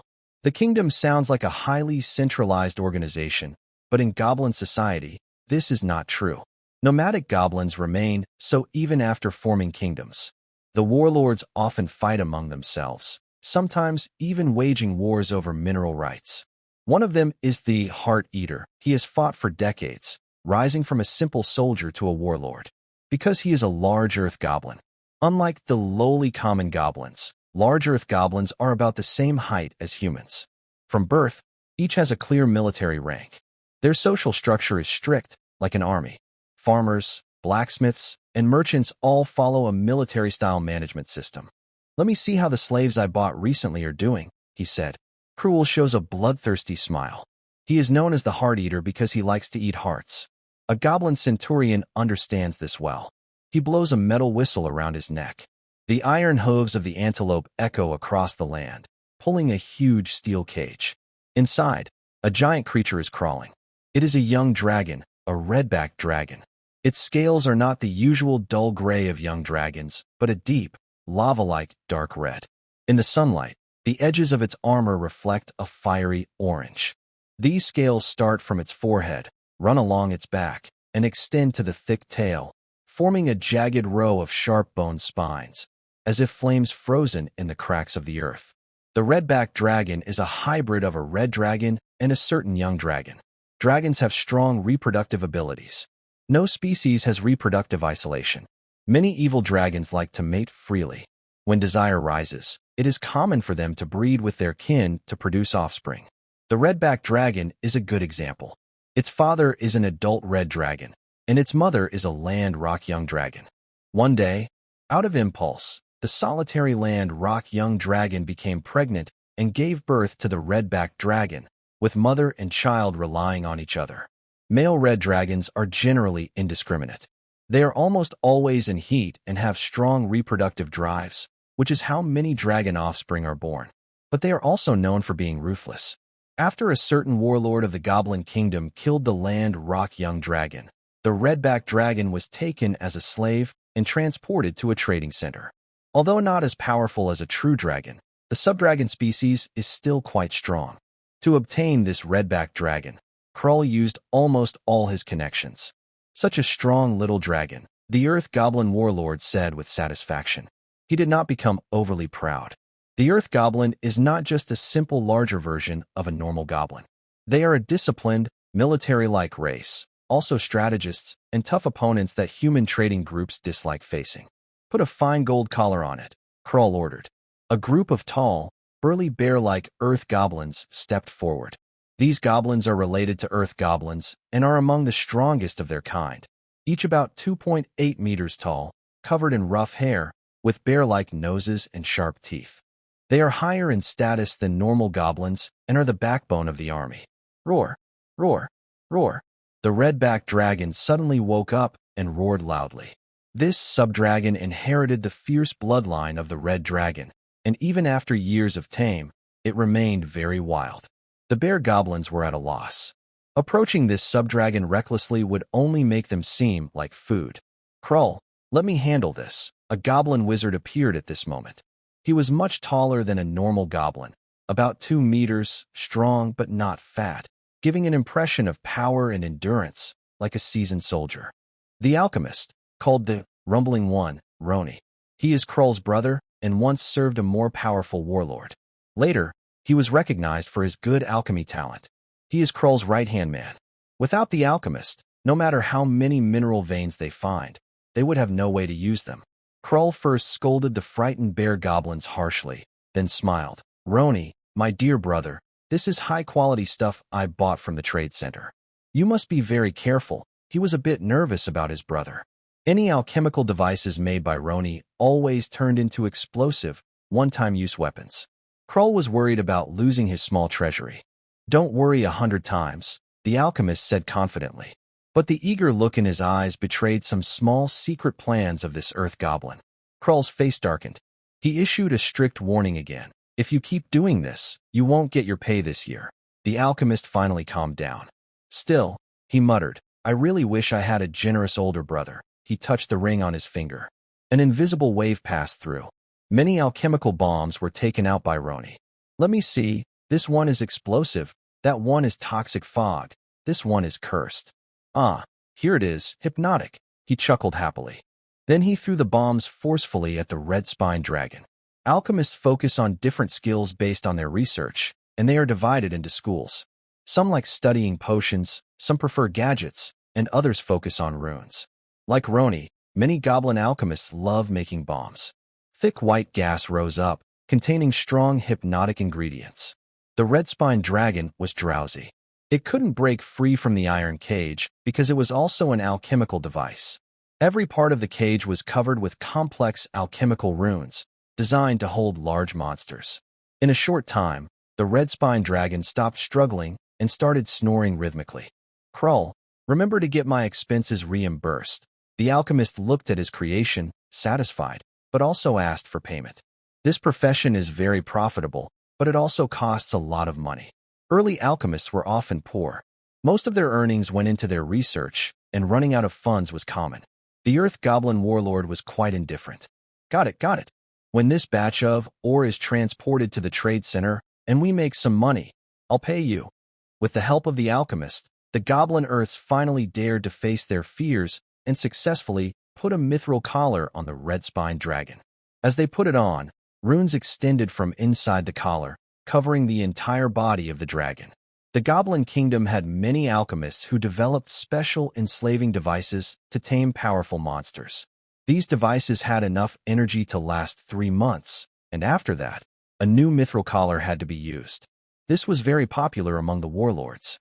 In the following days, the Eagle people of the Gray Feather tribe were sent by Samuel to negotiate in the Kroto Mountains. He did not plan to attack forcefully, but wanted to try a different approach. The Earth Gnome warlord was not weak. According to the military ranking system of the Gnome Kingdom, he was once a centurion, commanding thousands of gnome soldiers. He had good tactical skills and organization, capable of carrying out complex plans such as reconnaissance, cutting supply lines, and besieging fortresses. This group of Earth Gnomes even wrote and studied military strategy books about war. They are naturally strong and intelligent, with individual combat abilities far beyond ordinary humans. A gnome's reputation depends entirely on their achievements and behavior. Under a military-style management system, the Earth Gnomes in the ruling class successfully established a nation in the Ural wasteland. They are formidable opponents not to be underestimated. A totem warrior from the Gray Feather clan transformed into a giant eagle soaring in the sky. He skillfully arrived at the Kroto Mountains. The gnome cavalry patrolling around the mountains spotted the eagle person first. They immediately lit signal fires on the outskirts. The totem warrior responded with a long cry, making the gnomes lower their guard. This was their secret communication signal. A gnome centurion picked up a communication stone and reported to the general inside the fortress, who was training soldiers. Earth gnomes are very disciplined creatures. They rarely indulge in pleasures. Krull signaled the gnome centurion to go and welcome the eagle person. He was busy now.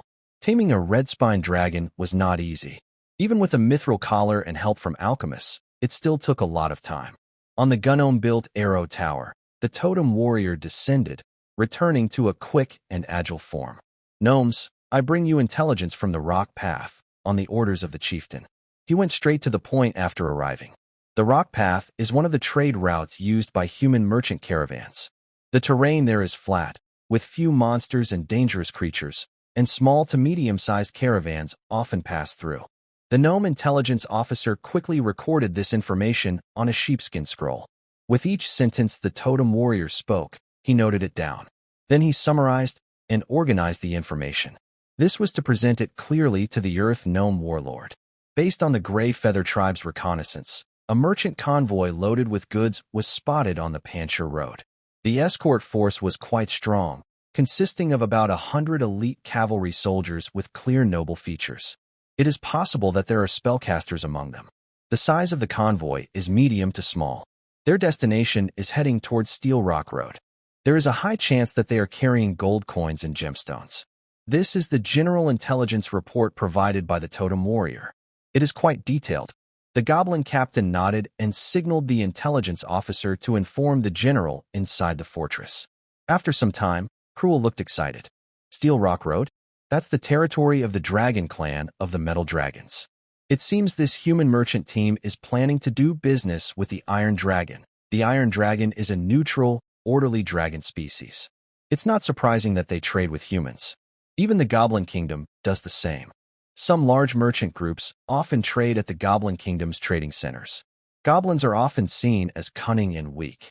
They leave a bad impression on other intelligent races, greedy, sneaky, full of lies. But they do have their strengths. Most goblins are very good at business. In fact, the idea of trade itself comes from the goblin race. The Goblin Kingdom has inherited this tradition. If the big goblins are the ruling class, then ordinary goblins are the merchant class. Damn humans, they refuse to trade with our Goblin Kingdom. They're asking for death, Krull thought angrily. He arrogantly believed that only the Goblin Kingdom could create prosperity. If other races want to do business, they must go through the goblins. Otherwise, it's considered unfair trade. Raiding the other side is also a legal act. Krull was very pleased with the intelligence brought by the Eagle people. Once, the Goblin warlords also wanted to conquer these aerial units. Eagles are sky wanderers with strong flying abilities, making them a very effective tactical addition for ground armies lacking air support. But the old shaman was a big threat to Krull. A level 10 nature priest could go berserk and resist fiercely, causing heavy losses to the Goblin warlords. That's why they chose to cooperate. He still doesn't know that old shaman has died. But even if he finds out, there's not much he can do with those sky creatures. Although they have worked together several times, Krull still doesn't act rashly. Instead, he sends out his reconnaissance team. Knowing your enemy and yourself leads to victory in every battle. Even if it's just a goblin warlord or a goblin captain, they all conduct reconnaissance beforehand. Once Krull confirms that the Eagle people's intelligence is accurate, he will not hold back. He has spent a lot of wealth to obtain the red-spined dragon, and recently, his finances are almost in deficit. Meanwhile, the blue dragon occupying the wreckage of the broken rocks is not idle. He continues to recruit followers. The number of Eagle people in the Gray Feather tribe is still too small. Only a few dozen are ready for battle. If too many are lost, the planned Sky Legion will become just a dream. And although there are many battle lizards, most are expendable cannon fodder. Only the warriors of the Red Claw clan are truly useful now. Their creatures are mostly level 5, and under the reinforcement of the battle lizard commanders, they are one of the main forces against the Earth Goblin warlords. Two fierce flame lions rush across the wilderness, like dancing flames. Over 3 years, they have found traces of other lion groups. So, under Samir's orders, the lion siblings leave their original territory. They run swiftly and arrive in a dense area of fiery pines. Fire pines are common plants in the wasteland, and flame lions usually like to live here. Compared to the larger flame lions, the smaller lion groups rest in groups on the ground, sharpening their claws on rocks, while some young cubs chase and play on the dry ground. Among the lion groups, there is one particularly mighty flame lion. It exudes a sense of danger. In size, it is not much smaller than the flame lions. It is the leader of the lion group, also a powerful level 9 creature. In the wasteland, social monsters often have some elite individuals that break through their racial limits. Roar! Roar! Two loud lion roars break the silence of the fiery pines. The cubs are frightened, but the female lions remain calm, protecting their young behind them. Why have you come here? The leader of the lion pride looked uneasy. According to lion customs, a strong outsider male lion can challenge the leader to take over the entire pride. That is how it happened before. By killing the old lion king, it gained the right to mate with all the lionesses. The wild lion siblings looked at each other. Finally, the younger brother, Igni, stepped forward, showing his fierce teeth in response. The other fiery lions did not choose to fight. This was a contest for the Lion King position, a one-on-one duel. If they faced other strong monsters, all the lions would fight fiercely until the king was killed, then they would run away. The fight for the Lion King ended quickly. A fiery lion nearly 10 meters long was rolling and flipping in a messy way, with its fur and muscles twisting unnaturally. Large wounds with fresh blood appeared on its side and neck. Igni launched a fierce attack. Within minutes, the fiery lion leader was bitten to death. The other fiery lions were silent with fear. As a variation of the fiery lion, the first-generation wild lion was a legendary creature known for its strength. Igni might not reach that level, but his fighting ability was unquestionable. He had once worked with his sister, Vesna, to push back the young Iron Dragon Lord, preventing him from expanding his territory. His strength was probably close to that of a white dragon. Even the elite fiery lions had no chance to resist Igni's claws. The male wild lions showed off proudly. They declared themselves the new kings of the pride. At the same time, Vesna stepped forward. We serve the great blue dragon lord, and you will also become the companions of the true dragon. The pride suddenly became restless. Serving the Lion King and serving the dragon are two very different ideas. Ignoring the opinions of the fiery lions, Vesna continued. The Dragon Lord has chosen to call you as his companions. He is not a cruel true dragon. By becoming his allies, his wings will also protect us. You cannot understand how powerful the Dragon Lord is. With just one look, he can make all of you kneel, with no chance to resist. Igni also agreed with her. The lion pride follows the glory of the Dragon Lord and will gradually move toward prosperity. However, if you disobey the Dragon Lord's orders, only destruction awaits you. The fierce lion siblings boast about the blue dragon. Adult fiery lions generally have a high level, ranging from 7 to 10. Occasionally, some elite individuals appear, not only stronger but also more promising, often serving dragons above the youth stage. As a result, the lion pride was successfully intimidated. To have two such powerful fierce lions loyal to the Dragon Lord, how terrifying must that Dragon Lord be? There are few male lions in the pride. Most are not yet adults. Female lions are more numerous and less resistant to authority. Some female lions even tempt Igni with their tails. Female lions do not have fixed mates. They submit to whoever kills the previous Lion King.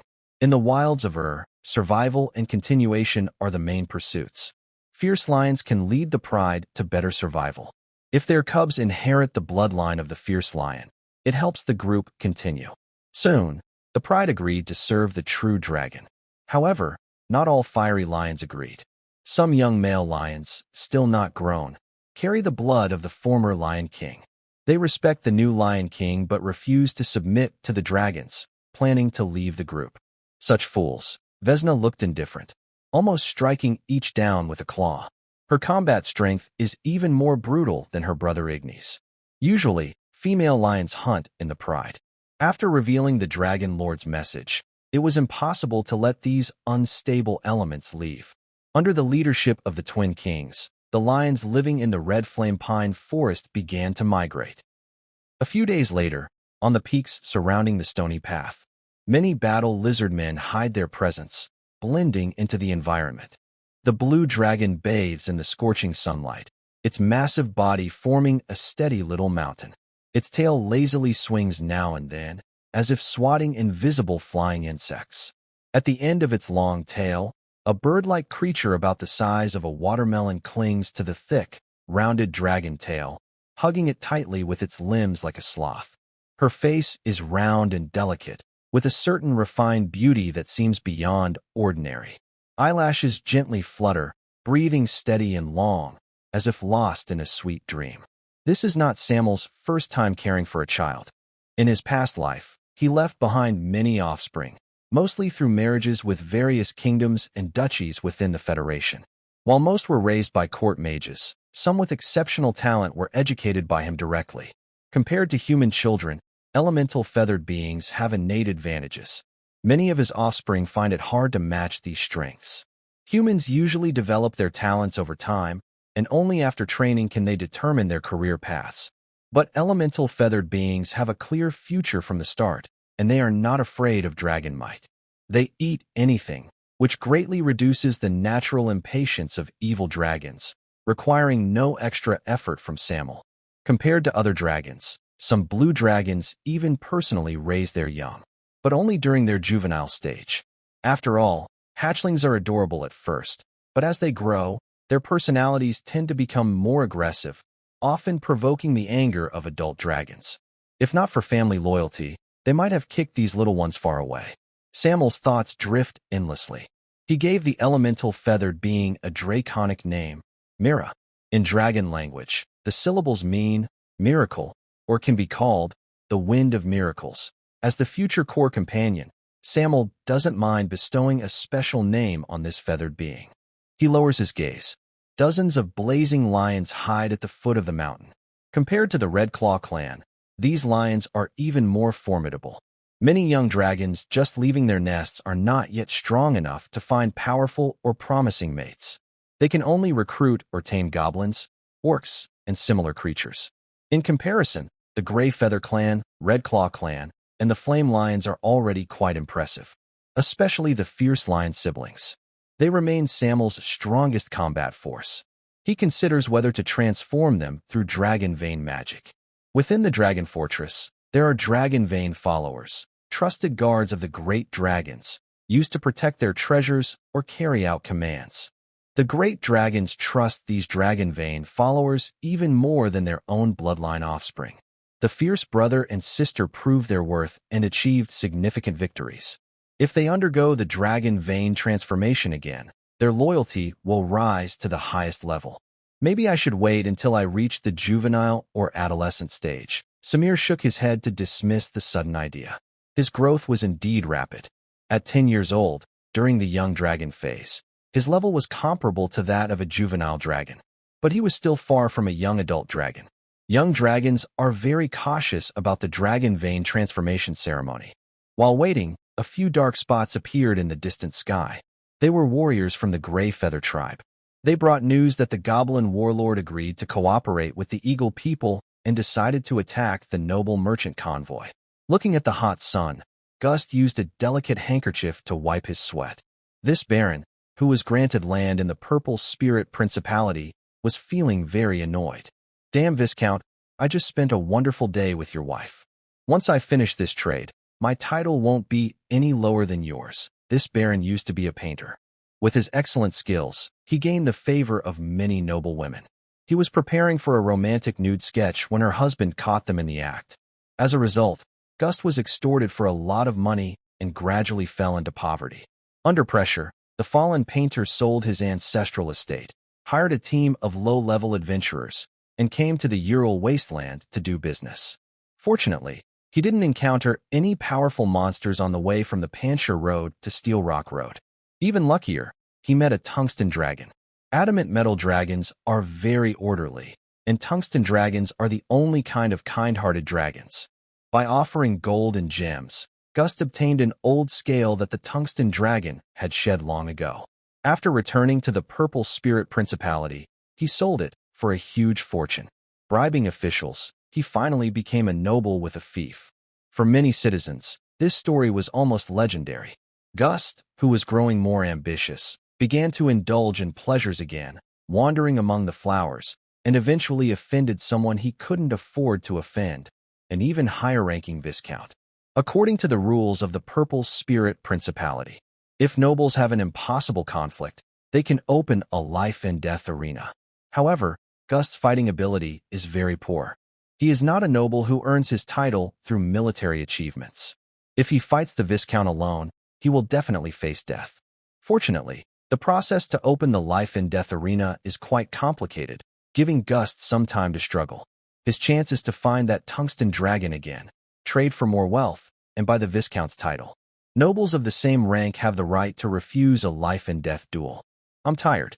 I want to rest first. Gust, sitting in the carriage, takes a deep breath. He is over 40 years old now, no longer as tough and determined as he once was. The officer orders the cavalry to stay in place and organize. Their mounts are not ordinary beasts, but specially bred magical creatures, still in good condition despite the hot Ural wilderness. This is elite cavalry serving the Purple Spirit Duchy. Each soldier is tall and strong, wearing tight iron armor that covers them completely. They carry large shields almost as tall as themselves slung across their backs, and their belts hold well-worn swords. The entire team moves silently except for their footsteps, with a disciplined formation that shows they are experienced fighters, giving off a serious and dangerous vibe. Besides the cavalry, hired adventurers are also setting up tents nearby. They chat casually. Do you believe this Baron says he has seen a dragon? I've seen gods too. Do you believe that? Ha ha ha. It doesn't matter to us. We just do the job for the money. Most adventurers haven't actually seen a dragon. They only hear stories, but knowing the value of dragons, some believe they might even attract legendary status. The Purple Spirit Duchy is a vassal state of the Rosen Kingdom. High-ranking nobles know that many dragons live in the Ural wilderness, but most are in the central region. That place is practically a forbidden zone for humans. When several kingdoms' allied armies reached the central area, they faced terrifying attacks and nearly disbanded due to revenge. The sky gradually darkens. The leader of the adventurer group, a mage, sets up protective magic circles around them. Gust is no longer the same as he was in the past, and the adventurers he hired are no longer inexperienced. This is a properly rated adventurer team. Just like military ranks, soldiers must complete enough tasks to earn their rank. They did not underestimate the danger of the wilderness. 5 wanderers began scouting around the camp. 2 monks followed ancient rituals and strict rules, serving as the backbone of the team. The barbarian was sleeping soundly. When battle started, he could transform into a fierce warrior filled with rage. The female sorcerer, whose bloodline carried magical elements, worked with the lead mage to strengthen the surrounding magic circle. They had a lot of adventure experience. The route along the rocky path was a relatively easy task for this adventuring group, but soon they would enter the unfamiliar Steel Rock Road.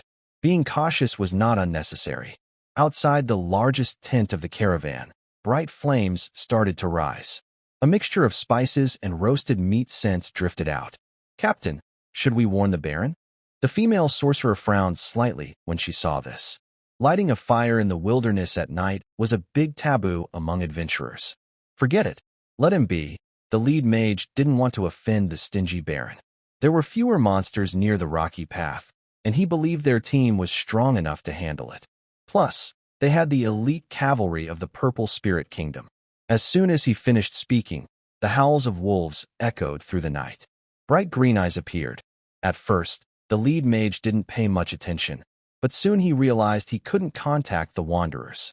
Damn it! Alert! He felt a heavy weight in his heart and sped up the deployment of the defensive magic circle. Most of the wanderers he recruited were temporary, but one was a core member, an elite scout at level 9, who would never fail at a critical moment. The tactics of the Earth Goblin Warlord were very successful. Through the rapid howling of wolves, they masked the sounds of the battle and eliminated the surrounding scouts lying in ambush. Gust was unaware of this, but the elite cavalry of the Purple Spirit Kingdom was reliable. At the first sound of the wolves, they put on heavy armor, grabbed their large shields, and prepared for battle. Charge! As each goblin captain gave orders, the goblin wolf riders began to surround the human caravan, while the bear goblins served as their servants, following behind. The loud noises caused the rocky path to tremble slightly with a roaring sound. The intelligence was provided by the Eagle people. The Earth Goblin warlord had laid a heavy trap along this road. They were numerous, well-equipped, strong, and not at all inferior to the elite human cavalry. It's the Earth Goblins. The leading mage's heart sank. If goblins are a disorderly crowd, then Earth Goblins are a real army. They are known for their strict discipline and military organization. They only attack when they are very sure of victory. Many adventuring groups in the Ural wilderness fear facing them the most. No wonder the scouts didn't send back any information. These darn Earth Goblins are more tactical than adventurers used to group combat. First volley, fire. Under the orders of the Goblin Captain, the Goblin Cavalry pulled their longbows to their maximum draw, crafted by the Alchemy Workshop. Whooshing sounds. Poisoned arrows tore through the air, falling like rain. Form the magic circle. At this moment, the lead mage finally completed the last part of the defensive magic circle. Then, for energy pillars rose from all directions. A protective canopy was formed. The goblin arrows hit it, causing tiny vibrations, then losing their impact. Stop! The goblin captain issued a clear command, and the charging cavalry immediately halted. Behind them, the bear goblins took over the watch. Orders were obeyed swiftly and efficiently. The nearly 3-meter-tall bear goblins roared loudly across the wilderness, moving swiftly with their limbs on the ground. The second wave of attack began. The tense atmosphere instantly reached its peak. Thanks to the lead mage's efforts, the cavalry quickly reorganized and mounted their horses. Protect the Baron! The cavalry captain shouted fiercely. At the same time, the adventuring group's female sorcerer cast 2 spells, Mage Armor and Shining Light. A transparent, glass-like glow enveloped the 10 cavalrymen in front. The sorcerer is a natural spellcaster who doesn't need to understand complicated knowledge. They can cast spells instantly using magical elements from their bloodline, but these spells are usually not very powerful. The heavily armored knight wields a greatsword. With each charge, he takes the lives of several bear goblins. This is true professional military force. Their level is lower than that of adventurers, but they can maximize the role of cavalry. The energy of the defensive magic circle is limited, so they must try to kill as many enemies as possible. Seeing this scene, Cruel at the back remains calm. Bear goblins reproduce quickly and fight bravely, making them good cannon fodder in the army. He doesn't expect to defeat this noble merchant convoy in one go. They surround it 10 times, attack 5 times, and fight with multiple advantages. Considering there might be spellcasters among the enemies, this small military leader from the Goblin Kingdom has brought nearly half of his territory's forces, 300 wolf riders, 600 bear goblins, and 100 earth goblin guards, setting up an ambush. At first, it seems ineffective, but soon, the tide of battle begins to turn. With the energetic guards entering the fight, bombs made by alchemists show their power. These guards do not engage the cavalry of the Purple Spirit Principality head-on, but throw alchemical bombs from afar. They attack indiscriminately, causing chaos. The sky is filled with firelight, and poisonous fog rises, destroying half of the cavalry. Captain, should we retreat now? The female sorcerer, sensing danger, becomes a little panicked. She realizes that these might not be ordinary earth goblins, but well-organized goblin warlords. Escort the Baron away.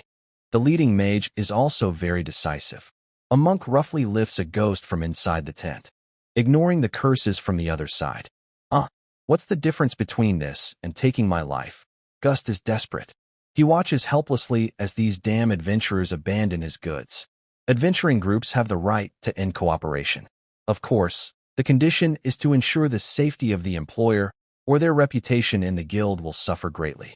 The remaining cavalry begins to organize a breakout. The task should not be done. They would not sacrifice their lives for nothing. At this moment, the team leader mage's chanting never stopped. The magic power inside his body quickly formed a spell model, Fireball. As the most classic fire element magic spell, the name sounds simple, but its powerful destructive and killing force caused many of the attacking goblin wolf riders to fall in battle. The roar of the fireball spell immediately became the brightest color in the night. Krull frowned. He really disliked spellcasters. High-level spellcasters are always one of the biggest unpredictable factors in war. He seemed to have an idea. This orc warlord showed a fierce smile. Just in time for you to try my new mount. He held the sharp horn on the head of the red-spined dragon, and the golden collar emitted strange energy fluctuations, guiding the fire element subdragon to run wildly. The cavalry, trying to break through, approached. With each swing of the dragon's claws and sweep of its tail, they could easily knock these soldiers off their horses. The 12-meter-long red-spined dragon was a powerful weapon on the battlefield. Krull had already prepared a complete plan to wipe them out. He wanted not only the goods from the caravan, but also to eliminate witnesses. This orc warlord was very clever, having cooperated with Eagle people several times, targeting carefully selected targets for plunder. Smaller caravans were left alone, so humans still haven't discovered their existence. Dragon. A true dragon. The remaining human cavalry was a bit panicked. The red-spined dragon is a descendant of a male red dragon and a subterranean dragon, with very obvious dragon features. Besides lacking the iconic dragon might and heritage, its appearance is quite intimidating. Don't panic. It's just a subdragon, the team leader mage immediately shouted to steady the troops. He didn't feel the overwhelming dragon might, and quickly judged. A subdragon is not a real dragon. They are not of the same level of species. For monsters like the red-spined dragon, the team leader mage had also fought with his companions before. Looking at the cavalry. Now, it was time to see the adventuring group. The barbarian and monk, after being strengthened by the female sorcerer, immediately engaged with the red-spined dragon. The team leader, mage, hurriedly chanted a spell. As his magic power was rapidly drained, his face grew pale. Bat droppings and sulfur were quickly used up. These are important materials for casting fireball spells. Another fireball took shape. With a dull roar, it burst into blazing flames. Boom! Sparks exploded, covering all the space within a few dozen meters. The barbarian and monk immediately dodged, but they were also knocked back by the shockwave. The red-spined dragon, hit directly, suddenly charged out of the continuous flames. It inherited some fire resistance from the male red dragon, so the high-temperature damage from the fireball was less effective. "Kill that human!" shouted Krull angrily. Just moments before, he almost felt the shadow of death approaching. Fortunately, he was wearing rune armor made by an alchemy workshop, which only caused some burns. Goblins on wolf mounts charged after them. They split the enemy's forces tactically. The spellcaster and the female sorcerer quickly found themselves isolated and helpless. Krull, riding the red-spined dragon, decided to first eliminate the most dangerous spellcaster. Meanwhile, a stealthy war lizard, blending into the environment, quietly approached. There was also a fleeting shadow moving across the sky, like a patient hunter waiting in ambush. Cold moonlight shone down, dispelling the darkness of the rocky path. Visibility at night was very good. For many tribes of creatures in the Ur wasteland, night was not a barrier, especially for goblins with dark vision. The remaining cavalry was quickly surrounded and defeated one by one. This noble caravan was in a desperate situation.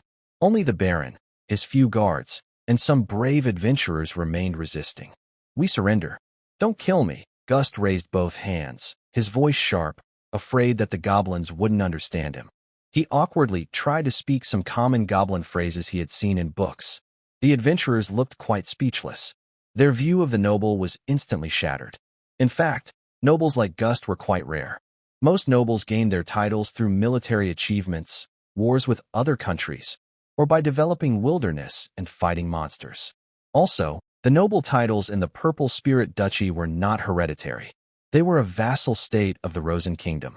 This is the closest human country to the Ural wasteland. The corrupt nobles who once relied on their ancestors' legacy have long been swept into history. Unless something unexpected happens, someone like Gust would meet the same fate. "Ignore this coward," the team leader mage scolded. "Captain, what should we do?" The female sorcerer was sweating heavily. As she watched the red-spined dragon launch another attack, her mental defenses began to break down.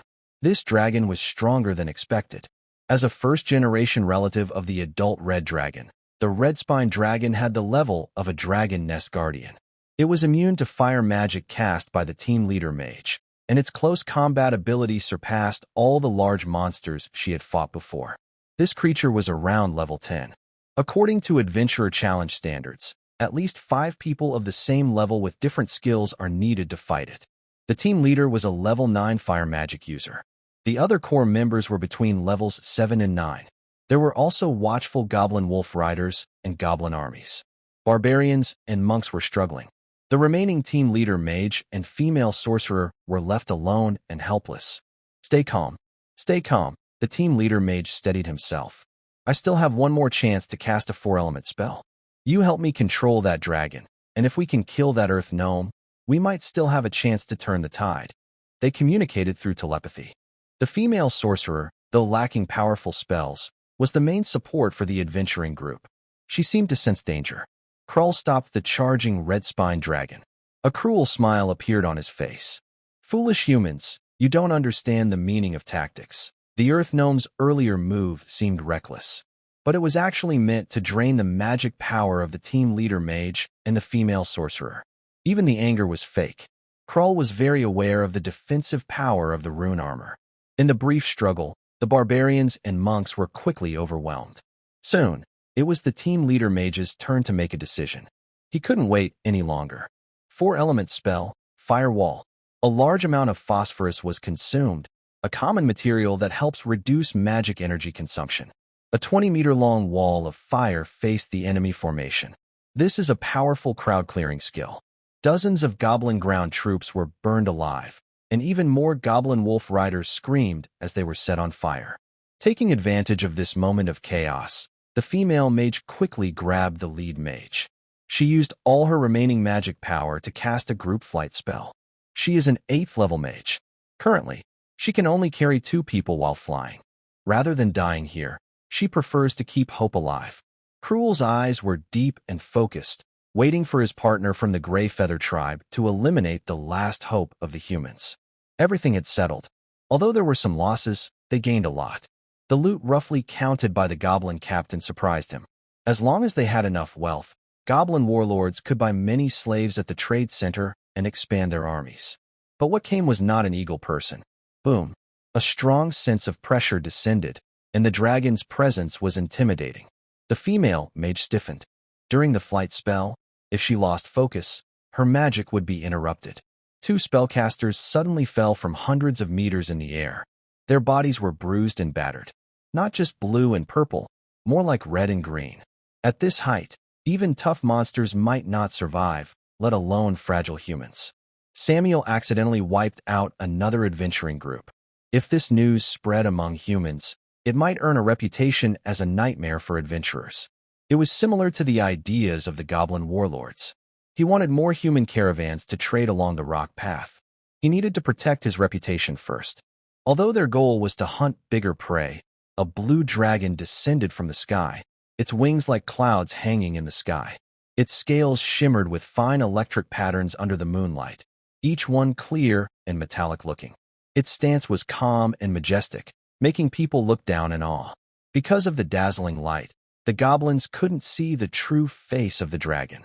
The wild wolves collapsed, their limbs weak and uncontrollable. These mounts almost crushed the goblins beneath them. Krull's face suddenly changed. When he realized that the eagle man had a problem, the stealthy figure crawling on the ground stood up, revealing a tall shadow. It was a dense group of battle lizards, more numerous than the initial goblin army, constantly shrinking toward the center. Large eagles circled in the sky. A lion pride roared on the ground. This made the Earth Goblin warlord feel a strong shock. The raider's roles began to switch.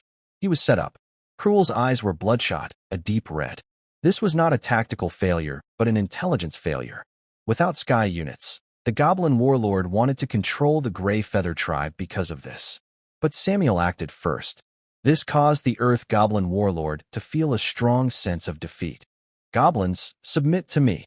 Samuel spoke directly, without hesitation. At this moment, Krull had calmed his angry emotions and appeared very respectful. Honorable dragon, may I have the honor of knowing your name? Your plans amaze me. Krull is willing to follow such a wise and clever ruler. His reaction surprised the blue dragon. The power of the Earth Goblin warlord was not to be underestimated. They could even trap noble caravans, which showed their strength. At least, he was not a weak-willed person. Samuel paused briefly, then said calmly, I've heard that earth goblins are wise creatures skilled in tactics. Are you trying to pretend to submit to lower my guard? Cruel felt a chill inside. As the captain of the earth goblins, he had fought in many battles over decades. He had even fought against dragons before. He remembered that dragons were extremely proud and arrogant. Cruel had once pretended to submit and even seriously injured a young dragon. This tactic was very effective in the Goblin Kingdom's records. But today it failed. Cruel quickly noticed one thing. Even though the blue dragon had an absolute advantage, it kept a considerable distance from him. An ambush was impossible. This made the Goblin Warlord feel a heavy weight in his heart. The battle lizards, led by the lizard thugs and the overseer, looked formidable, but in Cruel's eyes, they were just a disorganized mob, scattered and not threatening at all. His peripheral vision glanced into the distance. In front of the lion group, two huge fierce lions exuded a terrifying aura. They approached step by step. The fierce lion siblings were very interested in hunting the subdragon. This fire element subdragon might be considered strong, perhaps slightly stronger than the young iron dragon lord from the past, but over 3 years, it had grown and was confident it could defeat and kill it. Cruel E, relying on his powerful mount, could no longer guarantee his safety. Many eagle-human warriors hovered in the sky. Dragons also ruled the sky. With a simple estimate, Cruel realized he had almost no chance of winning. This was not the Croter Mountains. There was no home advantage, and his army of over 1,000 soldiers had lost nearly half. The noble merchant caravan with spellcasters caused significant losses to the Earth Goblin Warlord. He calmly said, Honorable dragons, as you suspect, I have such plans. This is part of a strategy, a legitimate action, but your eyes, like torches in the sky, see through my thoughts clearly. Then he changed his tone. I am willing to accept defeat, but please give me a chance to redeem my freedom. My brother will bring you many treasures. The Earth Goblin Warlord did not resist uselessly. Instead, he tried to tempt the dragons with their greed for wealth, hoping to save himself. The blue dragon's pupils showed a dangerous glint, and its gaze was stern. Do you think you have a choice? Those who hold on to false hope usually end up dead and buried. The wilderness at night remained hot, but Cruel felt cold all over, as if he were in a snowy plain.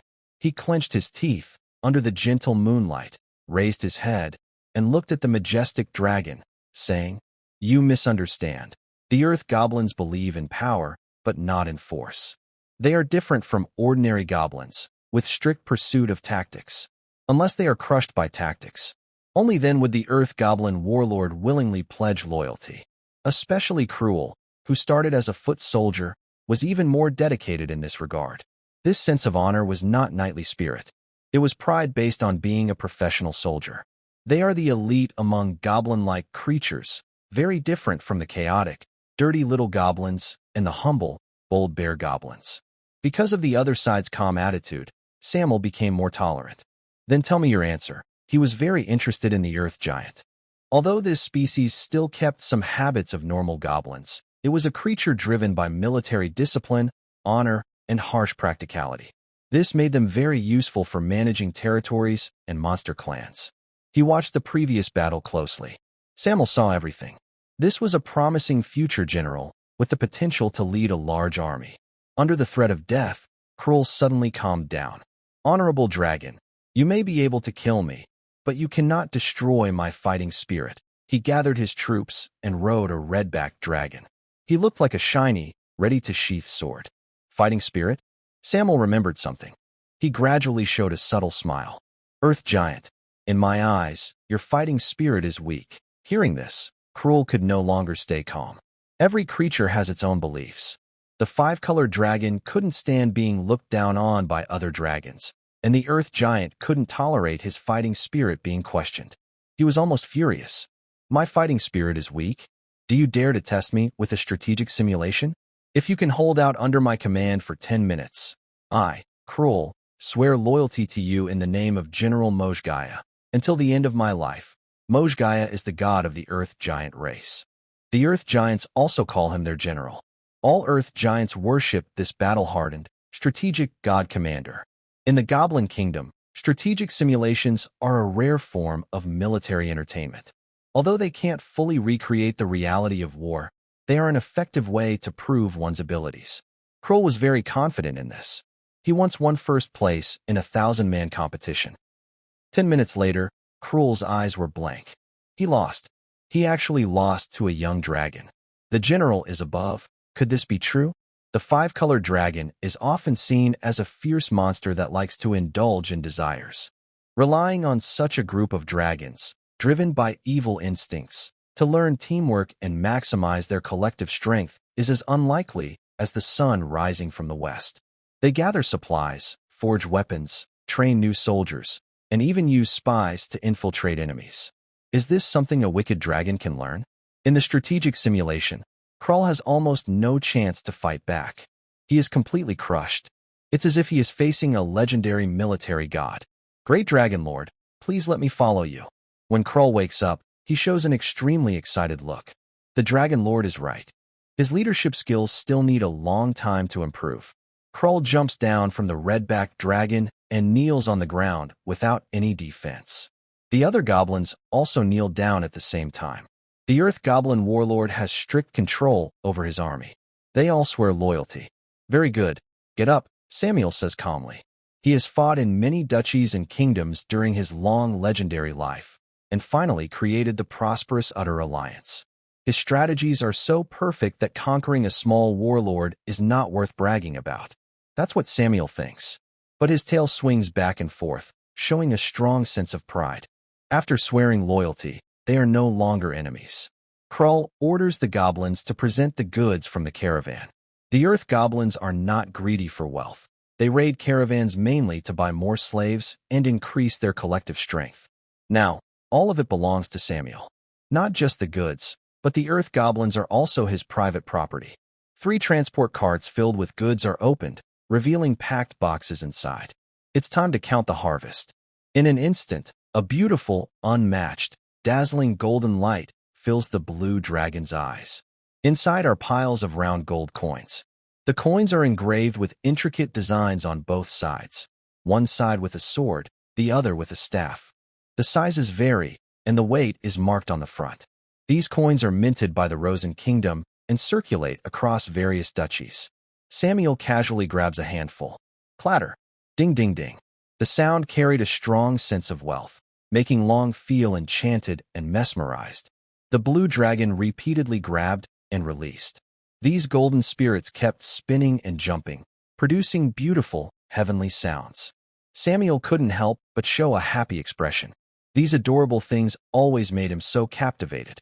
As each box was opened, the goods were quickly counted. There were 5 boxes in total, 2 with gold coins, 2 with silver coins. The last box made the dragon's breathing grow heavy. It contained sparkling, beautiful gemstones. The egg-shaped gems shimmered with clarity, sometimes soft like pearls, other times transparent like crystal. These are the best bait to tempt a dragon. For the same weight, gemstones are more valuable. If of high quality, they can be exchanged for 10 or even 100 times their worth in metal currency. High-quality magic gemstones are even more valuable. In the history of Saya Planet, an adventurer once collected 15 light keys to summon the legendary treasure chest monster, which yielded a top-grade holy gemstone. He used it to buy a duke title in the kingdom. Gemstone quality is carefully judged by a special guild with strict standards. Factors like magic concentration, purity, hardness, and adaptability are all considered. High-scoring gemstones are often priceless. Such a pity. Such a pity. Samuel looked at the gemstones but didn't sense any obvious magic fluctuations. It was just an ordinary box of gemstones. Mostly jade, agate, and diamonds. Gust, though a wealthy baron, wouldn't have a convoy guarded by just 100 cavalry if he had a box of magic gemstones.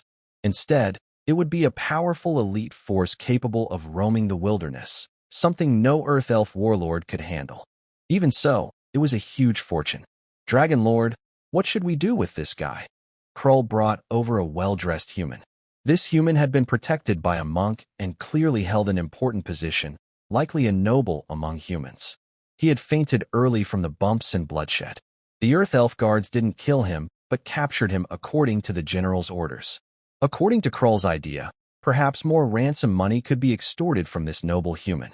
Take him away, Samuel said without hesitation.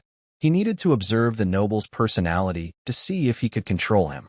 In any world, there are no shortages of traitorous humans seeking glory. Gust was blindfolded and had his senses sealed. When he regained consciousness, he kept making muffled sounds and knew nothing about the outside world. The battlefield was quickly cleared before sunrise. The rocky road, covered with blood and torn flesh, easily scared away passing human caravans. This was not in Samuel's interest. Even if it took more time to clean up, it was necessary. After several days, in the Kroto Mountains, the territory of the goblin warlords. No, now it was the territory of the Blue Dragon. Several peaks connected together, with forests and lakes nearby, making it a very hidden place. The Greyfeather clan had also migrated to this land. Nests could be built on the mountain peaks. The few eagle people could continue to breed here. The Red Claw clan's war lizards were placed by Samuel at the only way into the Kroto Mountains. It was the first guard post of the true Dragon Lord, with evil dragon-blooded creatures capable of changing color, able to move more secretly in the nearby forests. The flame lions settled inside the mountains. Samuel saw them as guards for the dragon nests around the true dragons. As for the goblins, everything remained the same. Thinking this, the blue dragon removed the gold collar from the red-spined dragon. This fire-type subdragon only trembled slightly and did not attack as fiercely as before. This fierce-looking, large creature was very afraid of true dragons. Subdragons are the creatures most afraid of true dragons. They are much stronger than dragon-blooded beings, but because of their bloodline, their fear of true dragons is the greatest. Rare creatures like super bipedal dragons are few. Unless the gap is huge, subdragons do not attack true dragons on their own. This is a form of strong suppression by higher beings over lower races. The flying dragon guards inside the dragon fortress are not afraid of young dragons mainly because they have undergone the great dragon's bloodline transformation ritual, greatly reducing their fear of high-level true dragon bloodlines. Krull originally wanted to remind him, but saw this behind-the-scenes scene and immediately shut his mouth. He underestimated the pressure that the true dragon exerted on the subdragon. If the fight had continued at that moment, he might have lost a powerful force like the red-spined dragon. Roar! The red-spined dragon growled softly, swinging its large tail back and forth. This big creature was acting cute. The subdragon is a semi-intelligent magical creature. With its abilities, it shouldn't have been so afraid of Samir, but it was naturally timid. The red-spined dragon knew that the other had freed itself from restraint, and combined with its innate longing for true dragons, this creature was easily subdued under Samir's dragon wings. Samir looked at the red, fierce spines on the subdragon's body and understood that it had the traits of a red dragon's bloodline. Its level had reached 10. This level is usually only achieved by young gold dragons. Currently, the highest level in the Kroto Mountains was the red-spined dragon, followed by Krull. This earth spirit was a level 10 military officer. A military officer is a symbol of status and also a high-level profession, capable of training troops, leading with a commanding aura, and possessing skills like military spirit and willpower. While they might not be the strongest fighters individually, they are powerful commanders. Next was his brother, Boomer, Ronnie, a level 9 alchemist. The fierce lion siblings were also level 9 creatures, but their combat strength was still among the top. Behind them were the eagle-headed chieftain and the lizard raiders. This gave Samir a strong sense of security. With many followers protecting him, he could focus more on development. Krull, train those battle lizard men well, Samir issued the command. Although the warriors of the Red Claw tribe were brave, the other battle lizard men were no match for the earth spirit, who was skilled in formations. They were just a noisy crowd at best, but if they could be effectively coordinated, they would become a powerful force. Krull happily accepted the order. He felt that this dragon lord understood him very well. The chaotic, unorganized battle lizard men, after being trained by the earth spirit, could definitely become the best scouts and assassins. Although there might be some intense conflicts, under the earth spirit's strict control, even lazy little earth spirits could become elite fighters, not to mention the rough and tough evil dragon-blooded lizard men. The training process was also a way to establish authority. Reducing their numbers was an inevitable part of this. Samir also granted him certain permissions. Compared to the vague path of victory for the Crimson Claw clan, practical training is more reliable. Roni, take me to the alchemy workshop. The blue dragon spread its wings. Next, he planned to inspect the Earth Gnome's alchemy workshop. There are many small mines in the Clodor Mountains, producing between 5,000 and 10,000 refined ore each year. Although there are no magical metal mines, the ores can be transformed in the alchemy workshop. After all, turning stones into gold is a skill that alchemists excel at. The Earth Gnome's alchemy workshop looks like a small, simple place. The blue dragon's body can't fit inside. Dragon Lord, let me show you my little creations, Roni chuckled. This alchemist seemed very carefree. He didn't care who ruled the Clodor Mountains, as long as he could continue his research. Small Earth Gnomes transported out bombs, which smelled of sulfur powder. Some tiny alchemy runes on them enhanced the explosion power, making these devices more deadly. This alchemist specialized in bombs, earning him the nickname, the Boom Maker. Unfortunately, Samir wasn't interested in these. In his Urt Federation, even alchemy cannons had become history. These alchemy bombs were too primitive. It's not that they lacked power, but they relied heavily on throwing skills. If not careful, they could cause friendly fire. Many Earth Gnome bears had been killed by explosions in previous battles. Samir's gaze mainly focused on the clean ground outside the workshop, covered with various minerals. Some minerals faintly shimmered with a spiritual glow. Inside the alchemy array, refined ores were slowly absorbing elemental energy from the world. Even ordinary iron ore had a chance to become enchanted and turn into rare magical metal ore. This is the power of turning stones into gold. It is also one of the main income sources for high-level alchemists. Samir immediately asked, how many standard units of magical metal ore have been stored so far? About 100 or so. How efficient is the alchemy workshop's transformation process this year? This year, I invested 8,000 units of refined ore, but less than 1% was successfully transformed. However, as long as I keep working at it, the unconverted ore has a good chance of turning into magic metal in the next year. The Earth Spirit is practical and doesn't exaggerate like dragons do. After asking some questions, Samuel gained a rough understanding. Based on the output from the Croto Mountains, they can produce about 50 to 60 units of magic metal per year. Although the quality isn't as good as the collection of the young Iron Dragon Lord, it is more stable and continuous. A small magic mine usually produces only 100 to 500 units of magic metal. I wonder if Elsa has been lazy these past 3 years. If she keeps working hard, with her talent, she might not be at the level of Rani now, but in the future, she could become a legendary alchemist.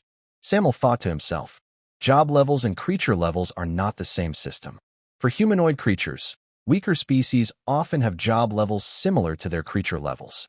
But for long-lived beings, creature levels usually come first, followed by job levels. Especially true dragons. Older dragons often take on the wizard profession, and their overall skill level can't be judged only by their creature or job level. For example, a mature red dragon. As the leader of evil dragons, a red dragon of this age is still far from a legendary creature. But in the Adventurer's Guide, a mature red dragon's challenge level is considered legendary. It's a giant creature with high-level wizard skills, making it very powerful. Similarly, a human aged 30 to 50, who can reach the legendary level, is extremely rare. And this only matches the lower average of a red dragon. Their perceptions of time are different. It's a pity that a level 9 alchemist can't refine the Philosopher's Stone. Samuel sighed inwardly. The Philosopher's Stone is the final step in purifying magic metal to its ultimate form. This is also one of the core foundations for building an alchemy-based civilization. It has the power to break conventions and turn decay into wonder. It can be used as a substitute material for any alchemy or crafting spell, and is also the main energy source for high-level alchemy tools. The golden collar used to enslave the red-spined dragon contains a fragment of the Philosopher's Stone. Therefore, it can last for 3 months. For lower-level monsters, the enslaving time is even longer. Currently, the Alchemy Workshop uses magic stones, which are lower-tier substitutes for the Philosopher's Stone. The rune armor worn by the Earth Spirit Warlord was bought from the Trade Center as a high-quality item. Without the Philosopher's Stone, they can only use magic stones for energy. Magic stones are enchanted metals that can store more elements. They are very versatile and widely used. For example, transport carts and human caravans run on magic stones for power. Each magic stone is quite expensive. After gathering all the information about the territory, Samuel prepared to teach alchemists how to make magic metal detectors. The alchemy civilization on this continent is too backward. Detecting magic metal heavily relies on the detection magic of spellcasters or simply on experience. This makes mining magic metal very inefficient. On the continent of Vicledo, even ordinary people can use magic metal detectors to find and develop new ore veins. The technology is not complicated. Even ordinary alchemists can make them. Lonnie was initially hesitant, thinking this was just an outsider giving advice to experts. But after Samuel drew detailed, precise diagrams with magic, the Earth Spirit immediately lit up with excitement and quickly understood the importance of the magic metal detector. It's like the stirrups and saddles in ancient times. Although the technology is simple, it greatly enhances cavalry combat effectiveness. The appearance of the magic metal detector can be considered the first industrial revolution in alchemy civilization. This caused the value of magic metal to drop rapidly. The number of alchemists increased dramatically, leading to a major industrial boom. After several days of operation in the workshop, the magic metal detector was finally introduced on the Morgan continent. This device looks like a precise brass compass. The front has a smooth magic stone embedded in it, and the back has complex adjustment knobs. Once activated, it can detect magic metal veins within a 1-kilometer radius for an hour. When it detects a vein, it glows in different colors to show the distance and direction. Because alchemy skills vary, the quality of magic metal detectors also differs. The one Ronnie made can only find nearby minerals within about a kilometer. A legendary alchemist device could reach thousands of kilometers. Even so, Samuel is still very satisfied. If the quality isn't good enough, they just make more of them. But this also makes alchemists work very hard, staying in their workshops day and night. Gust, who is trapped in a cave, has lost his noble elegance and pride. He acts like a beggar, begging the goblins for food to avoid starving. His will to survive is very strong. Other nobles might have committed suicide to save their dignity. The goblin guards pulled Gust out of the cave roughly. He endured the pain without shouting. He knew that any unnecessary movement could get him killed. Human, prove your worth to me. Krull, wearing rune armor, looked stern and commanding, clearly the ruler of the goblins. Gust seized the chance and quickly said, I am a baron of the Purple Spirit Duchy. I have many noble contacts and political resources, and I can access rare treasures that ordinary people cannot. If you need, I can help you. He explained his value in one sentence. If captured by a small goblin, he would likely be used as a tool for their desires until he was worn out. If caught by a larger goblin and found to be worthless, he would be executed immediately. But skilled workers like blacksmiths, weaponsmiths, engineers, and doctors have a higher survival rate. They are given basic food and shelter and turned into slaves for forced labor, allowing them to live with some dignity. Krull smiled slightly. This human noble was quite clever. Then he followed Samuel's orders. I need you to bring me magic stones and the philosopher's stone. Magic energy stones and the philosopher's stone? Gust was slightly surprised. The first one is easier to get, but the philosopher's stone is much harder. In the Goblin Kingdom, these are controlled items. Small warlords are not allowed to trade them, and the same applies in human society. He clenched his teeth. Magic energy stones are widely used and can be legally purchased through many trade guilds. As for the philosopher's stone, I have a good relationship with a high-ranking official from the Purple Spirit Principality. It's a bit complicated, but I can help you get some. Above the cave, Samuel hovered in a cloud. To improve the civilization level of alchemy, both are essential. Magic energy stones can be used as power sources. The philosopher's stone can be used as a high-level alchemy material. With the help of the Goblin Warlord, he could access rare items through the trade center of the Goblin Kingdom or even some good slaves. But this wouldn't stop Samuel from opening a new trade route through human countries. However, the route must be reliable. Then he lightly tapped the stone surface. Krull, hearing the sound, understood immediately. Your value has been recognized. Then he changed the subject. But humans are tricky creatures, especially you politicians. You love to make promises, but whether you can keep them is another matter. How can you earn my trust? Gust's forehead broke out in cold sweat. He knew this was the final test that could determine his life. I swear on the honor of my ancestors. If I break my promise, my soul will fall into the abyss and become the lowest of worms. This oath was quite harsh. But without a contract tool, it was just empty words. I have a better way. Krull's attitude was cold. He waved his hand. The goblin guards put an alchemy device on Gust's arm. It looked like a venomous snake biting. Gust felt a sharp pain. This is a type of alchemy toxin. You don't need to worry too much for now. It won't harm your health. In fact, it will make your body stronger. But if you don't return on time, the toxin will accelerate your aging, and you'll be left helpless in bed, waiting for death, Krull said softly. Gust felt a chill in his heart, but could only endure. He took a deep breath. Great Lord, to come here and do business, I sold many of my assets.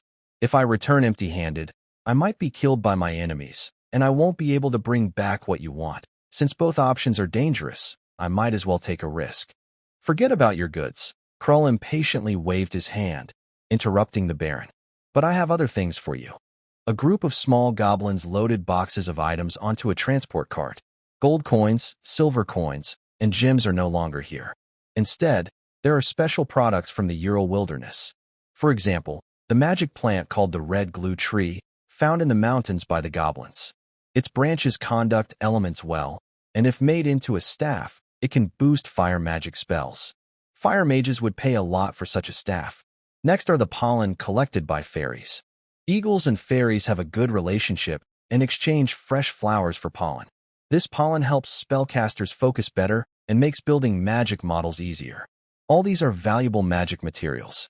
In this world, the wealthiest are not merchants but spellcasters. Samir knows this very well. His dragon scales are also precious. When they reach their juvenile stage, the old scales are taken by the dragon fortress, leaving none behind. While raising young dragons, the big dragons also exploit them. Dragons are full of high-quality materials. Not just scales. Even their saliva can be used to make healing potions. But revealing this can easily expose their presence. Oh, you are truly a wise and clever lord. Once I sell these goods, I will bring you the magic stones and the philosopher's stone you desire, Gustin said excitedly. The value of these goods alone might not surpass that of a tungsten dragon's scales, but their total worth is still impressive. After selling them, he can better bribe officials. This could delay the deadly arena. If he can keep trading, the coveted title of Viscount might not be out of reach. Krull warned him again. They agreed on the time and place for the trade, then knocked Gustin out. This human baron was blindfolded and then escorted by goblin wolf riders all the way to the location of Qianshan Gorge, where the garrison of the Rosen Kingdom was stationed. As one of the noble vassals, returning to his own country was guaranteed. The Earth Goblin warlord was very careful in his actions. This suited Samuel's plans well. To develop more safely, he would not easily reveal his whereabouts to humans. During this time, he also inquired about the young Iron Dragon Lord. This young Iron Dragon finally unified the Crimson Scar Gorge and reached the age of 22. Now, he was about to enter a growth sleep. After greeting Samuel's followers, he disappeared without a trace. It is expected that the next time they meet, he will be in the adolescent dragon stage. Time slowly passed. To the south of the Kroto Mountains, the lizard bandits continued their usual patrol, carrying a few battle lizards and using a compass to detect the magic gold veins. Honestly, he was tired of these actions. Compared to ordinary battle lizards, the lizard bandits craved fierce battles even more. He shook his head and began to carefully explore the nearby area. Magic gold detectors are still quite rare, mostly held by elite members of the followers. If lost, they must be reported immediately to the Earth Goblin Warlord, and then to Samuel. This is to protect intellectual property. After a while, the lizard bandit adjusted the dial on the compass again. Unexpectedly, this time it finally glowed, and it was a deep red light. They entered the sulfur pool one after another in order. The high temperature twisted their ugly faces into fierce expressions. As time passed, many of the trolls could no longer bear it and gradually got out of the sulfur pool. Their flesh was largely corroded, but the new flesh that grew back was much tougher. Their mottled, rubber-like skin gradually turned light red, making them very different from ordinary trolls. Fire was not their enemy. The young trolls looked at the only one still in the pool with respect. It was the leader of the Furnace clan, Bite Fong. The most noticeable feature of trolls is their mouth. They have a prominent jaw and crooked, dagger-like yellowish, dirty teeth. Many teeth stick out beyond their lips, even when their mouths are closed. But Bite Fong is different. His teeth are sharp and neat, like battle blades. This troll has deep red skin, soaked in the hot sulfur pool, as if drawing power from the flames. Leader, do you need to continue? The troll shaman, leaning on a long staff, kept adding heated magic potion into the sulfur pool. Bubbles kept rising. At this temperature, ordinary trolls would probably be burned alive. No more. Elder, Bite Fong replied heavily as he got out of the sulfur pool. He is very tall and strong. Most trolls are about 2.5 or 3 meters tall, with elite individuals reaching 3 meters. But the leader of the Furnace clan is 5 meters tall. This is his normal size. If he uses the giant transformation spell, he would be even more terrifying. The day of reproduction has arrived, the troll shaman reminded him. Trolls are not very intelligent, and the chance of them becoming shamans is very low. In most troll tribes, shamans are often chosen as leaders.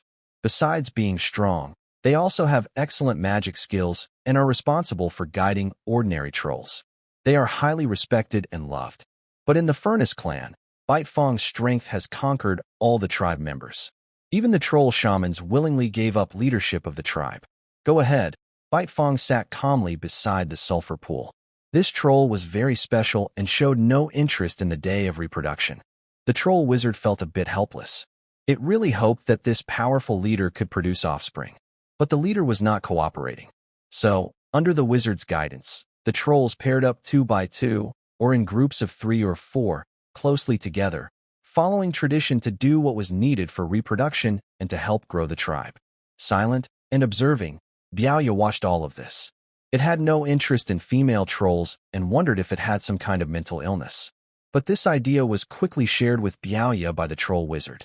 The wizard revealed the truth. Biaoya was abandoned by a fire giant. Trolls are distant relatives of giants, often seen as a lesser kind of giant by humans. They have impure blood, low status, and are sometimes considered just food by giants. But some giants with strange tastes might find them interesting. So, Biaoya was born. As a young troll, it was found wandering the wilderness by a wandering troll wizard. Growing up, Biaoya did not disappoint. It possessed intelligence and strength beyond normal trolls. It led the Forge clan to take over the plains, with many elite trolls standing 3 meters tall. It also managed to overcome its weakness to fire, expanding constantly. No one could stop the trolls from hunting. Father, wait for me. I will come to kill you, Biaoya whispered. Though trolls are cruel and ruthless, they are gentle to their own children. In the Forge clan, trolls work together. Female trolls teach the young, while larger, stronger male trolls hunt and bring food back for the children and females. Compared to this, fire giants are so cold. Biaoya, who has no name, has been wandering since childhood and has developed deep hatred for the father it has never met. Its desire for revenge grew stronger with age. But wisdom told Biaoya to be patient. Giants, like dragons, are top-tier creatures. They can become legendary as they grow older. Their fighting power at the same level can rival dragons. The Forge clan is still weak now. Biaoya must keep patience and wait for the day of revenge. In his eyes, the weak Furnace clan made the lizard raider leading the team look serious. He only dared to watch these fierce giants from afar. Such a strong red-skinned giant, even stronger than Cash. The lizard raider was very surprised. He felt that if the Red Claw clan fought the giants on the Furnace Plain, they might be crushed and eaten completely. Giants have a very strong appetite. Like their cousins, the ogres, they will eat any creature they can hunt. First, informed the Dragon Lord. After calming his restless mind, the lizard raider retreated. His task was already done, and he had done more than enough. According to the instructions for the magic metal detector, it was at least a small magic or vein, a very rare gemstone mine. Meanwhile, Samir had consumed all the hundreds of units of magic metal produced by the workshop into the dragon's belly. He was fighting the red-spined dragon. This young dragon forced himself to suppress his fear of the true dragon and charged fiercely. The blue dragon stepped back a few paces. This level of activity helped him digest the magic metal more efficiently. After 10 more minutes, Samir finally stopped being passive. Thin lightning flashes appeared from the gaps in his scales, and the technique to strengthen his body with electric currents had been developed to a higher level. His whole body seemed to swell a bit. Then, he launched a powered wing strike. The 12-meter-long red-spined dragon was knocked flying. Indeed, as long as I keep eating magic metal, I can speed up the conduction of electric currents in my body. Samir was pleased. Before this, Samir had already experienced the effects of eating magic metal. It could not only speed up the growth of dragons, but also help him develop more fierce and powerful stances. Without considering bloodline suppression, the strength of the red-spined dragon was much fiercer than many young dragons. After activating the electric current enhancement stance, Samir could easily knock the opponent away and suppress him with force. This was a secret technique to temporarily boost explosive power. Besides the inspiration from thunderstorm wings, Samir also added the technique of Fury. A legendary-level warrior needs powerful secret techniques to fight monsters of the same level. Before, Samuel kept trying, but because true dragons and humans have different body structures, he couldn't succeed. Now, with the consumption of magic gold and faster electricity conduction, he finally succeeded. If before was the arc stance, now it should be the thunderous stance, Samuel thought. The blue dragon spread its wings. Bright arcs of electricity burst out occasionally, accompanied by loud roars. This stance is more powerful in attack. However, it has a downside. It can't use electromagnetic cannon skills. The thunderous stance concentrates electromagnetic force, creating a strong magnetic pull that can attract dragon scales or metal coins shot out. The advantage is that it can disarm enemies forcibly. Any metal weapons might be taken away indirectly by Samuel. Another concern is energy consumption. Thunder is wild, and to keep it under control, magic energy must be channeled through stable routes. If I use the arc stance, I can hold it for about half an hour. The advanced thunderous stance lasts only about 5 minutes. If I can't defeat the enemy within that time, I will retreat tactically, Samuel silently thought. The duration isn't fixed. When he was a young dragon, his arc stance lasted only 5 minutes. Now, it can last half an hour. As a creature's level increases, its magic energy reserves grow rapidly. That's the advantage of being a giant life form. Next, it's time to eat. The area near the Kroto Mountains has many resources, with monsters like giant horned rhinos, iron bull beasts, and earth-spike creatures wandering around, along with fierce predators. The Lion Pride's leader, the fierce lion siblings, are responsible for hunting and bringing back delicious prey. Tonight's dinner is a large monster, the wild mountain bear. These bears are top predators in their regions, with different variants depending on the environment. They are aggressive and often have powerful magical skills. But they are no match for the fierce lion siblings. Samuel, now a lord, doesn't need to hunt himself. He only waits for his followers to bring him food. Today he plans to eat some cooked food. If possible, many blue dragons like to roast meat with lightning breath until it is crispy on the outside and tender inside. Several small goblins are building a campfire. They dismembered a wild bear and placed the pieces on a prepared grill. The Earth Giant Warlord is quite disciplined and does not promote indulgence, but Samuel is different. He does not reject enjoyment and believes that proper pleasure helps regulate the mind. In the past, he had no conditions, but now everything is in place, so wasting would be unnecessary. Besides the roasted bear meat, there are fresh fish caught from the lake, some fragrant fungi, and various spices obtained recently from raiding human caravans. These ingredients are quickly cooked into large pots of delicious fish soup, with a rich aroma that makes everyone eager to eat. Gradually, the food is ready. The strong smell reaches its peak. Little winged people sleeping near blue dragons are awakened by the scent. Mila flutters her white wings and flies above a large pot, circling constantly. She gestures helplessly. For the first time, she sees delicious food after following the blue dragon to drink blood and eat raw meat. Samuel waves his dragon claw and says, "Dinner is ready." Having his own territory and a good group of followers, his sense of urgency has eased. Everything is moving in a good direction. Sometimes he thinks that staying in the Ural wilderness might be good too. At least he wouldn't be under the control of the great dragon. Mila cheers happily. She dives into the fish soup and starts gulping it down. She seems unaffected by the heat. Samuel simply lifts another large pot. One with fish soup, another with bear meat. The red-spined dragon inside the cave watches eagerly, drooling. After everyone has eaten and drunk their fill, Samuel remembers the young dragon who was practicing with him. He asks the goblins to bring the remaining food over. The red-spined dragon eats roughly, chewing and swallowing even the bones of the wild bear. As night deepens, time flows like water. A few days later, the lizard raiders return with their small team. They report all the intelligence they gathered to Samuel. Redskin trolls? Troll sorcerers. Hearing this, Samuel is slightly surprised inside. I didn't expect that the plains south of the Kroto Mountains would be home to such a powerful group of trolls. He was not unfamiliar with trolls. He had once fought against a dragon vein troll in Dragon Fortress. He still remembers their strength and regenerative abilities very clearly. Thinking of this, Samuel's eyes grew thoughtful. Troll wizards are a rare kind among trolls, and their strength is quite impressive.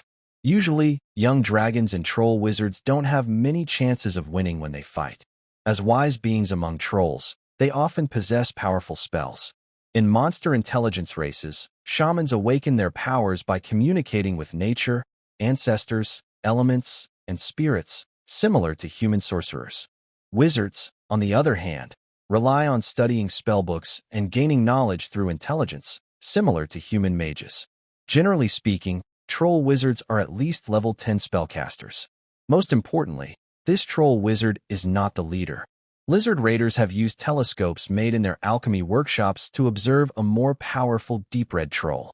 All the elites following the deep red troll are much stronger than ordinary trolls. A word suddenly appeared in Samuel's mind: leader-level monster. A leader-level monster is one that can use passive skills like a leadership aura to gradually enhance the potential of its subordinates, allowing them to break through their original size limits. In a past life, Samuel had fought such monsters. It was a powerful eye-demon lord, called the Giant Eye Tyrant, by humans. He commanded many mutated eye demons, such as Gaussian eye demons, Death Eyes, and Overseer Eyes, which were all elite individuals. The appearance of a leader-level monster often posed a serious threat to human nations. Deep Red Troll, leader-level monster. Samuel first sounded the alarm, then quickly relaxed, because he was no longer human. True dragons are also a kind of leader-level creature. Once they reach the youth stage, they can perform the dragon vein transformation ritual. As core members of true dragons, dragon vein creatures are just as powerful as those mutated beings, and they often grow stronger as their lords mature. After a moment of thought, he asked the lizard thug, "How far is the plain where the trolls are active from our territory?" The lizard thug counted on his fingers. "About 800 kilometers or so." 800 kilometers. For ordinary people, that's a long journey. But for swift-moving battle lizard men, it only takes a few days to go back and forth, and if they don't eat or rest, it can be even faster. The trolls are strong, have good stamina, and can regenerate, but they are not fast movers. If they march toward the Kroto Mountains, it would take at least a week to reach here, assuming they know the right location. That's a relatively safe distance. Samir relaxed a bit. In the short term, he didn't want to fight those trolls. The troll sorcerers are already tough enough, not to mention a clearly more powerful deep red troll. Besides, there are many elite red-skinned trolls. In direct combat, the Red Claw clan and the Earth Gnome armies are no match. At this point, development speed matters more. The adorable magic gems can only be temporarily stored in the troll's territory. 1 month later, Gust arrived as promised at a certain place on the rock path for the trade. He brought many magic stones and 5 standard units of Philosopher's Stones. This Baron kept thinking about whether to report his encounter to the Purple Spirit Kingdom, but considering the threat of the Viscount nearby and his desire for profit, he suppressed that thought for now and honestly traded with the monsters. When the goods arrived in the mountains, Samir raised his paw and examined the quality of these magic stones. Magic stones are a type of magic metal, but unlike other reusable magic metals, these are purely consumables. They contain some energy, but I wonder if they are edible. Compared to gold coins and gems, magic metals are less tempting to dragons. But apart from the Iron Dragon clan, other dragons rarely eat these hard materials. they mostly collect them as treasures. Then he turned his gaze to the Philosopher's Stones. This item is very hard to obtain. The goblin warlords do not have access to such resources. They can only buy some alchemical tools containing the Philosopher's Stone at trade centers, and only higher-ranking warlords have a certain quota for purchasing. One of the basic uses of the Philosopher's Stone is turning stones into gold. This is true gold transmutation. It can permanently convert basic metals like lead and iron into gold. But almost no living creatures would waste resources doing this. The Philosopher's Stone is the core of advanced alchemy and can even be used to create artificial life. Many alchemical satellites of the kingdoms on the Vicleto continent are made with large amounts of Philosopher's Stones, infused with the spirits of ancient creatures. These are star-level creations with some intelligence. When activated, even the strongest legendary beings can be destroyed. The alchemy civilization on the Morgan continent is much less advanced, but they also have their own creations. For example, the giant divine weapon of the Goblin Kingdom. The Earth Goblin warlords greatly admire General Magaya. He is the military deputy of the goblin god Majanubi and also the god of the Earth Goblin race. They built a large, detailed statue of him, taking hundreds of years. Using Philosopher's Stones accumulated by alchemists, they infused it with life. After days and nights of prayer, the statue attracted the attention of this deity, who bestowed divine power, transforming the statue into a tall, mighty giant weapon. This giant weapon embodies miraculous alchemy skills and acts on the will of the gods on the land. It protects its followers and carries out divine will. A beam of divine energy shot from it, earning the right to enter the central region of the Wilderness. And with this, they successfully established a nation. This is the history of how the Goblin Kingdom rose to power. When a warlord reaches the rank of a 1,000-man commander or higher, such as a general or marshal, they usually have alchemical creations made with Philosopher's Stones. These creations do not need to breathe, eat, or sleep, and are immune to toxins, diseases, and bleeding, completely obedient servants. But each one is very expensive. 5 standard units of Philosopher's Stones are still far from enough. Let Ronnie, a level 9 alchemist, practice with these. He probably won't be able to make any powerful alchemical tools, Samuel said, looking at these small treasures.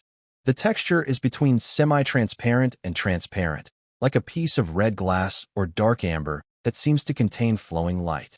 It shines brighter than gold and is more charming than gemstones. The size is about the same as an egg. This naturally awakens the dragon's desire. Roar. The blue dragon narrows its eyes slightly and can't help but let out a deep dragon roar. The feeling of satisfaction is very strong, even more intense than when it had a whole box of gold coins and gems. After all, those are just common treasures, without any magic power, and Samuel has no intention of eating them. Mira blinks her eyes. It's the first time she has seen a blue dragon show this kind of expression. If it were a human, it might be summed up with one phrase. He's fallen into a money trap. Samuel enters a greed-driven state. He doesn't want the alchemist to waste his treasures. After a while, Samuel slowly shakes his head, breaking free from this state. He doesn't understand why. Even though he had previously overcome this part of his instinct, he still feels this way. Maybe because the value is higher. The blue dragon takes a deep breath. The more intense this feeling becomes, the more he resists. Samuel refuses to allow himself to have such obvious weaknesses like a dragon. Then, a crazy idea is born. Eat them. Eat all treasures that tempt him, starting with magic stones. These are not part of a young dragon's diet. High concentrations of magical elements can indeed speed up growth, but they can also cause internal organ rupture, requiring more time to repair, which isn't very cost-effective. Confident in his current physique, Samuel makes an attempt. He quickly swallows 1 unit of a magic stone. Unlike the comfort of eating magic gold, this energy is very wild. It feels like a blazing fire burning inside his stomach. Besides leaving the necessary portion, he swallows the rest of the magic stones all at once. His mind becomes more and more excited. Huff! The blue dragon flaps its wings, soaring wildly into the sky. It launches a fierce charge and collision against a mountain peak in the Kroto Mountains. Its body seems to be filled with endless strength. He must release this wild energy. Compared to healing slow internal injuries, it is more worthwhile to endure external wounds. The blue dragon entered a frenzy. It repeatedly charged at the mountain with its body. Rocks fell and scattered like rain, creating a thick cloud of dust that blocked the sky. The goblins trembled with fear. As expected of my master, so brave, Krull said with admiration. His usual training habits wouldn't allow him to self-harm like this. Half an hour later, Samuel gently landed on the ground.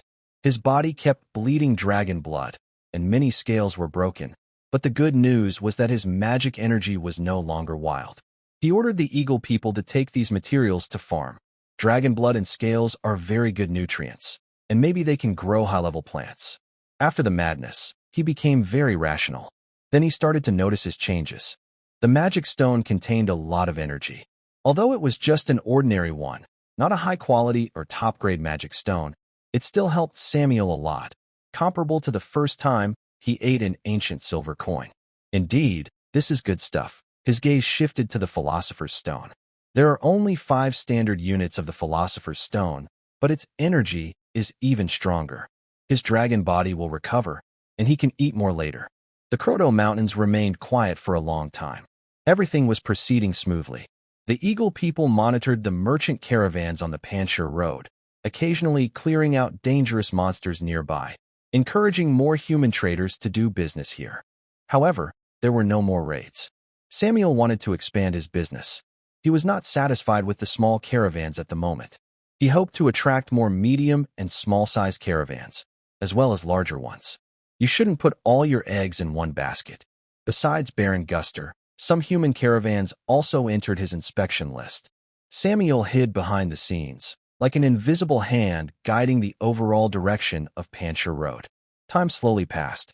Until he was 11 years old, Samuel bravely swallowed the stored Philosopher's Stones. He finally overcame his instincts again, even though this process was very painful and hard to leave behind. Then there was another crash into the mountain. After venting, he continued to enjoy his food as usual. Suddenly, his eyelids grew heavy. An endless sleepiness followed. This sleepiness was different from normal tiredness or the premonition before leveling up. It was quite unusual. Samuel experienced this during his juvenile dragon stage. He realized that his growth might be happening earlier than expected.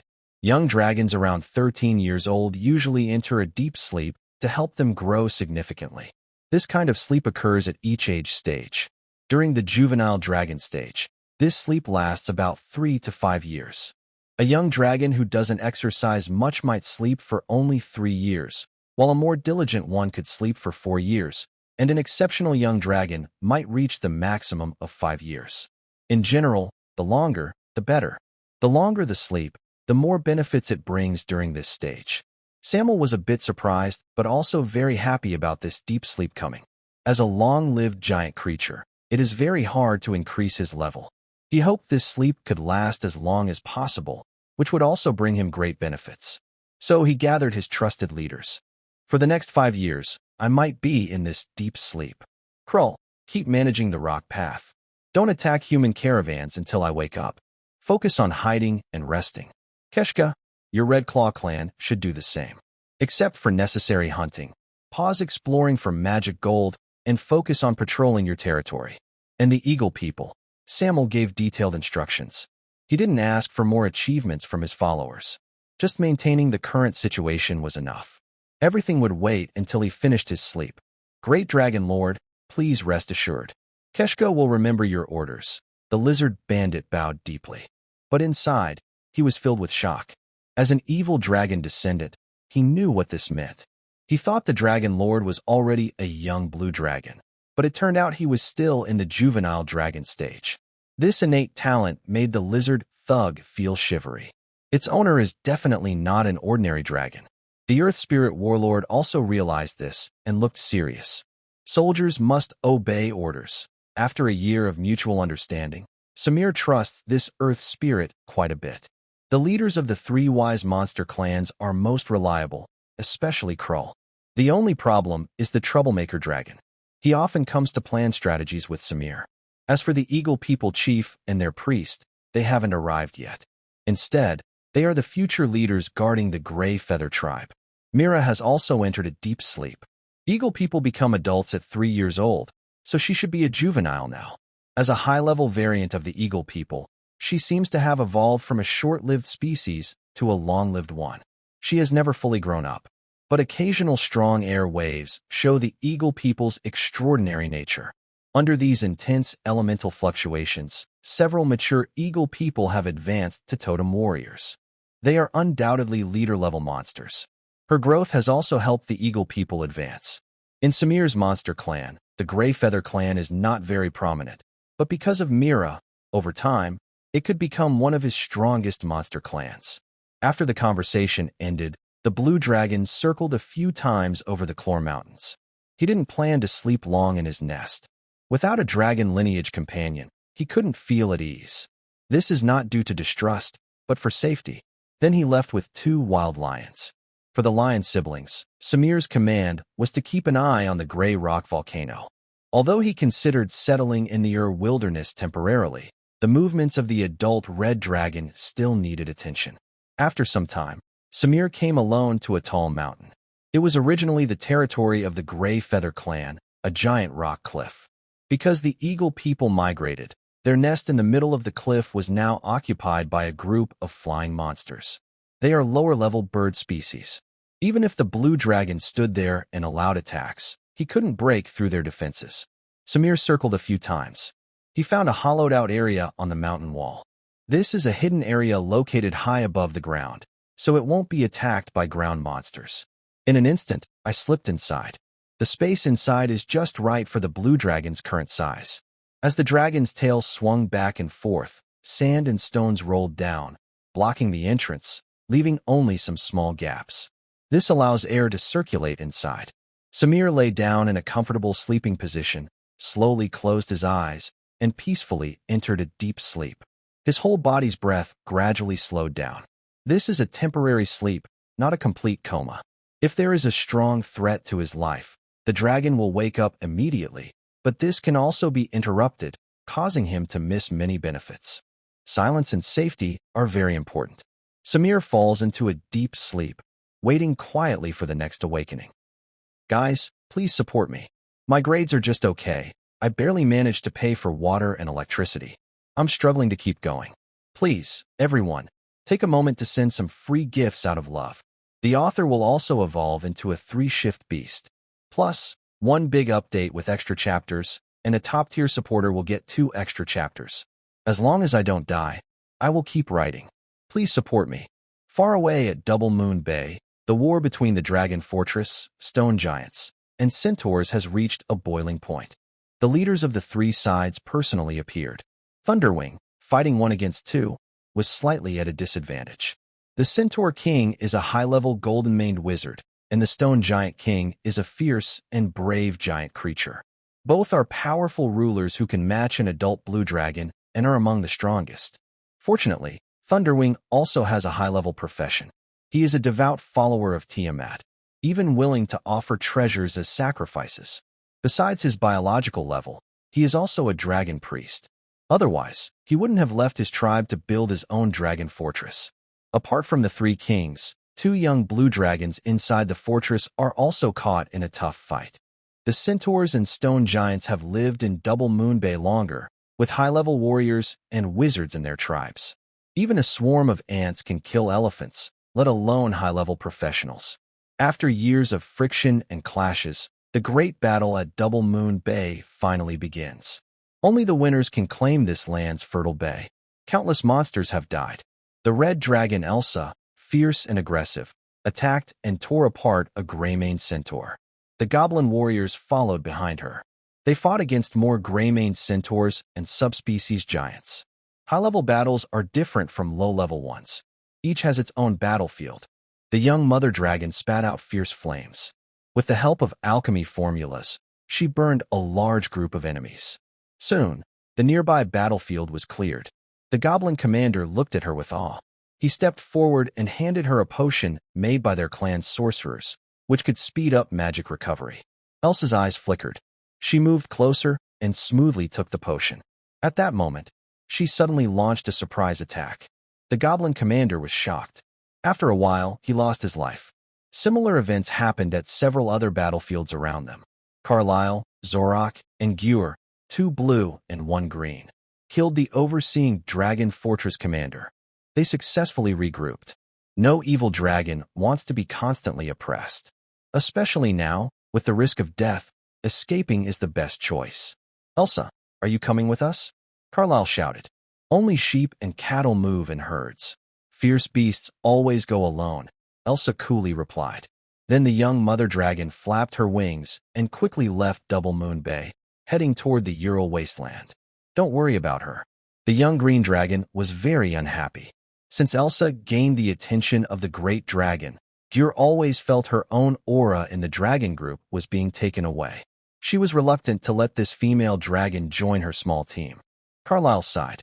He wanted to imitate the legendary 5-blood alliance, but unfortunately, Elsa wouldn't cooperate. Then the 3 young dragons disappeared from Double Moon Bay, heading toward the Misty Islands. Next, the dragon fortress was completely defeated. After another divine magic attack, Thunderwing looked grim, cursing the shamelessness and treachery of the Queen of Fire. He realized it was time to retreat. Although the blue dragon was very traditional and believed in fighting until the last moment, he was not foolish.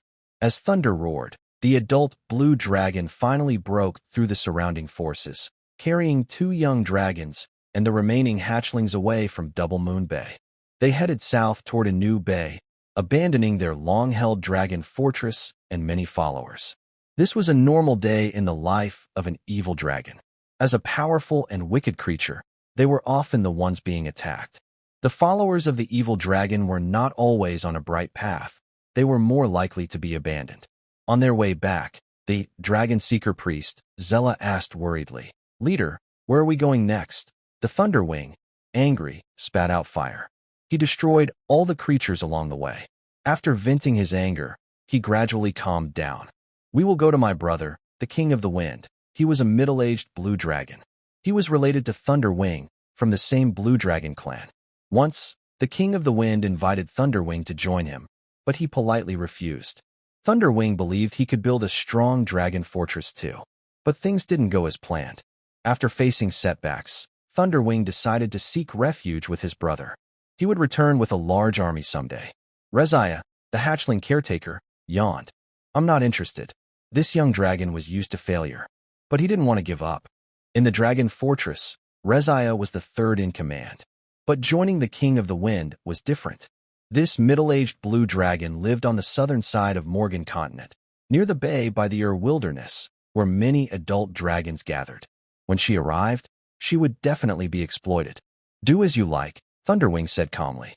From what he knew about Reziah, this lazy, greedy young dragon would probably run away again after facing adventurers. At that time, she would naturally return to the Blue Dragon clan.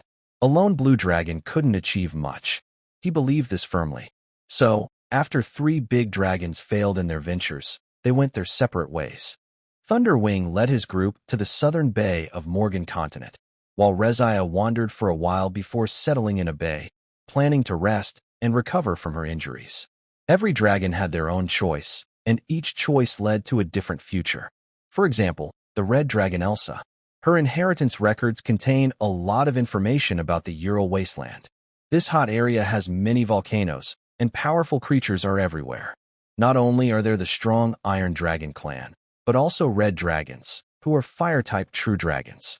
However, red dragons prefer to live alone and dislike group life. As for the blue dragon Carls, he did not choose to stay on the Morgan continent. Instead, he led 2 young dragons to the Misty Islands in the ocean. They wanted to stay away from land disputes. Since Samuel left, Blue Dragon Carls has been training hard. Because he awakened a special talent, he became the 3rd young dragon in the dragon group to earn a title, gaining recognition from Zoros and Gur. He believes he can make a name for himself in the sea. But the outside world is not as beautiful as young dragons imagine. For example, Elsa. After a long journey, her first stop was the Thousand Domains forest, where Samuel had been before. By chance, she met a young forest dragon girl. Seeing she was a red dragon among the 5-colored dragons, the girl immediately became furious. She remembered her stolen treasure. The 2 young mother dragons fought fiercely, scales flying everywhere, and their horns nearly crooked. Their strength was about the same. But unfortunately, the forest dragon was a noble spellcaster. She remembered her past lessons and activated her brother's magic scroll. As a result, Elsa was unlucky. Damn forest dragon, just wait for me. Elsa flapped her half-damaged wings, her face full of anger. She had never experienced such humiliation before. It was a great shame. She was frozen in place by a high-level spell and couldn't move, suffering a 10-minute beating. After the forest dragon girl vented her anger, she wanted to loot Elsa for gold and treasures, but was shocked to find that this young red dragon was actually poor. During this process, Elsa broke free with her resistance to alchemy runes and slammed the forest dragon girl away. Seizing the chance, she escaped. The forest dragon girl didn't bother to chase her, considering her too poor. Elsa spent half a year in the Thousand Domains forest, stumbling and struggling, before finally leaving. Inside the dragon fortress, she is a genius. But outside, powerful monsters do not treat young dragons kindly. Elsa's strength has now improved to a level comparable to a young dragon. Otherwise, most young dragons would easily die in the wilderness. Finally, she approached the wilderness. She saw the Qinshan Gorge. When she saw the human traders inside, Elsa's evil thoughts grew stronger. In the dragon fortress, young dragons have no way to get treasures and are very eager for wealth. She raided several human caravans in a row. She stuffed coins into her scales, making her body swell up. However, this also caught the attention of the Purple Spirit Duchy. The human army stationed in Qinshan Gorge included elite cavalry and a griffin legion. Griffins are powerful creatures with the body of a lion and the head, wings, and front limbs of an eagle. After being tamed by human knights, they became an air force. The surviving merchants begged them for help. So, the Griffin Legion launched a full attack, aiming to catch the dragons. The young Iron Dragon Lord stationed in the Qinshan Gorge has a strong background. The Purple Spirit Duchy knew about it, but didn't want to provoke him unless he attacked humans maliciously. In that case, they would report to the Rosen Kingdom and take action, as the Iron Dragon clan is one of the dominant clans in the central region. And what about the lone, evil red dragon? Haha, just wait for justice to deal with her. A huge sky army circled high above, almost scaring Elsa to death. Really? Such a large army can deal with a young dragon? Elsa scrambled and ran away. She gave up on the idea of making a fortune here. Just as the Griffin Legion completely surrounded the young mother dragon, a huge shadow flashed across the sky. A torrent of flames poured down. Many griffins were killed or injured, their screams piercing the air. Another red dragon. Retreat. Report to the Legion commander quickly. The terrifying dragon might poured down, making the griffins tremble and fly chaotically, unable to control themselves. Elsa looked up at the sky. In her view was a terrifyingly huge dragon with bright red scales. Its body looked like a blazing fire, and just one breath of its dragon fire caused the Griffin Legion of the Purple Spirit Duchy to collapse. Oh my god, this is so cool. Elsa had such an idea. A blazing fire that brings disaster to the world, making all creatures tremble and crawl. This is her goal. You could also say it is the goal of all red dragons. Elsa's nostrils flared, feeling that the scent of the adult red dragon was somewhat familiar. But she didn't have time to think too much. Taking advantage of the collapse of the Griffin army, she quickly crossed the Thousand Mountains Gorge. Hee hee, my foolish sister, worship me to your heart's content. The adult red dragon in the sky laughed wildly. The Queen of Destruction, Variance. That is her title. Her real surname is Jeklum. She shares the same surname as Elsa. Red dragons, like white dragons, are among the most irresponsible dragon species. They often like to drop their eggs randomly. The kinder ones might drop them near blue dragon groups, while the more malicious ones let their eggs fend for themselves. Few red dragons are willing to raise hatchlings. The Queen of Destruction awoke from her slumber. After patrolling the gray limestone volcano, she prepared to move around. As for her contract with Stormwing, that had long been forgotten by this adult female red dragon, who made her so talented. She just entered a deep sleep before leveling up. Was it intentional or accidental? Of course, it was intentionally accidental. In any case, the contract was over. The moment Stormwing left Double Moon Bay, the contract was terminated. Naturally, The Queen of Destruction no longer needed to assist in battle. Red dragons are a wicked and chaotic species, quite untrustworthy. The Queen of Destruction saved Elsa, not out of familial love, but simply to show off her strength, to satisfy her vanity. But the actions of evil dragons always come with a price. The Purple Spirit Principality was furious. However, considering the high cost of hunting down an adult red dragon living in the Ural wasteland, it could drain the nation's strength. In the end, they issued a task to the Adventurers Guild. They tried to recruit high-level adventurers to form a dragon hunt team. And this also takes time. Besides, they began some small-scale cleanup efforts. A proposal was sent out by the Purple Spirit Kingdom. The guards stationed in the Qinshan Gorge began to move, using magic detection to focus on clearing the human merchant routes with bad reputations. They carried out widespread extermination. The rock path was not included in the cleanup list. This was not luck. It was the result of years of effort. Because the ground was flat, few human caravans were attacked. As their reputation improved, even some larger merchant groups started to pay attention to this transit route. Years passed quietly, from sunrise to sunset. The rainy season arrived in the Ural wasteland, with silent lightning streaks across the sky and thunder roaring constantly. The blue dragon, who had been sleeping for 5 years, gradually woke up. Inside a dark cave, its golden eyes flickered with arcs of electricity. Its consciousness began to clear. It moved slightly, causing loose stones to fall. The narrow mountain crevice, enough for the dragon to turn over, now felt extremely tight and cramped to its senses. The dragon's sleep was a temporary phase during its juvenile stage. This allowed its body to grow sufficiently.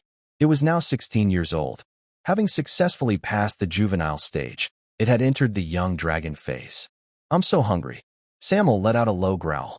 Before sleeping, he had eaten a large amount of food, large monsters, violent beasts, magic stones, and the Philosopher's Stone.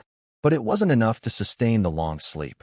For a while, he looked very thin, with muscles pressed against a larger skeleton, appearing somewhat gaunt. Suddenly, he burst out of the mountain crevice. He flapped his wings and arrived at the nest of the Gray Feather clan. Many birds flew away in panic. 5 years ago, Samuel had not disturbed the flying monsters living here to allow himself a good meal after waking up. This was to replenish his energy for awakening. Clatter!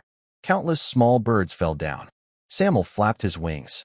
A fierce wind howled, sweeping the flying monsters into his open mouth. His hunger was finally somewhat eased. Then he soared into the sky, quickly rising several thousand meters high. At the same time, countless silver snakes danced wildly in the clouds, all converging toward his body. Centered around Samuel, they almost formed a giant dragon shimmering with endless light. The powerful lightning energy was absorbed and drawn into him. His muscles gradually grew stronger, and his breath became fuller. Finally, his true form appeared. He grew from 9 meters to 12 meters tall, nearly the size of a teenage blue dragon. For true dragons, size often indicates strength. A blue dragon is 3 to 5 meters in childhood, 7 to 9 meters as a juvenile, 11 to 14 meters as a teenager, and 16 to 20 meters as an adult. Of course, not all dragons reach these standards at the right ages. Some dragons that don't train enough can only reach the minimum size. For example, a certain third-in-command inside the Double Moon Bay Dragon Fortress. Since entering the teenage stage, he has only reached 16 meters, which is below the average. However, the lower limit for blue dragons still allows white dragons to look up to them. Most adult white dragons are hard to reach this size. A height of 16 to 20 meters is typical for mature white dragons. Finally entered the juvenile stage, Samuel said, bathing in the sea of lightning and thunder. At this moment, he began to check his own progress. His creature level had increased significantly. From level 8 to level 10, a jump of 2 levels. The improvement was huge. If he faced a newly grown white dragon, he could definitely overpower it easily. But thinking about it, there was no need to compare with white dragons. The growth in body length was secondary. The main thing was that his shoulder height had also increased significantly. His muscles, covered with scales, were incredibly strong, like a martial monk's golden dragon, looking like a powerful warrior suited for close combat. His pair of wings spread wide, almost covering the sky. The wingspan reached 28 meters. The wing membranes were covered with dense, lightning-like patterns. The crystals at the wing roots grew more tightly packed, like fierce blades. A slight movement could cause fierce winds, thunder, and lightning.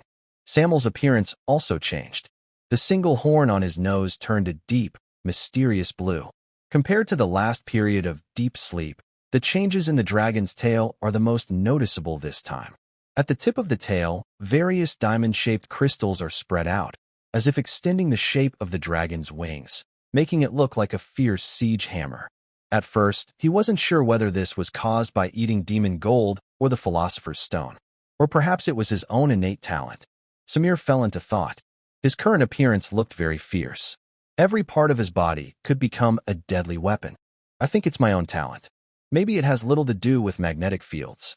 My training and eating different kinds of demon gold probably just sped up this change, he concluded. He had spent a long time studying genetic evolution to pursue immortality. It was a joint work by many legendary mages. It was very popular in all kingdoms. Genes determined the lower and upper limits of living beings.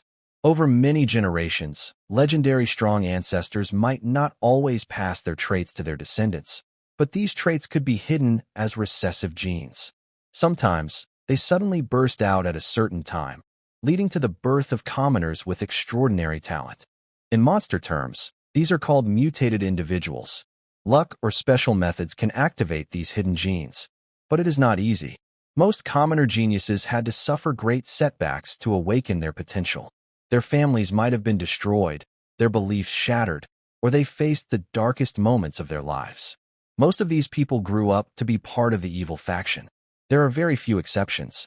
This theory is still validated among monsters. Reincarnation and rebirth. Aren't they also major blows? Samir thought silently. Losing the power at the top of legends suddenly felt like a huge setback. This intense sense of loss gradually faded when he entered childhood. For a powerful species like the true dragon, ancestors' genes are present in every legendary true dragon, not limited to the five-colored dragon clan. The hidden genes inherited can be terrifying, which is why hybrid dragons and different species of dragons exist. Grimmed might be a remarkable and powerful surname. Samir took a deep breath. He felt he should find out the real reason. This blue dragon with that surname may have had some connection to the legendary gemstone dragon.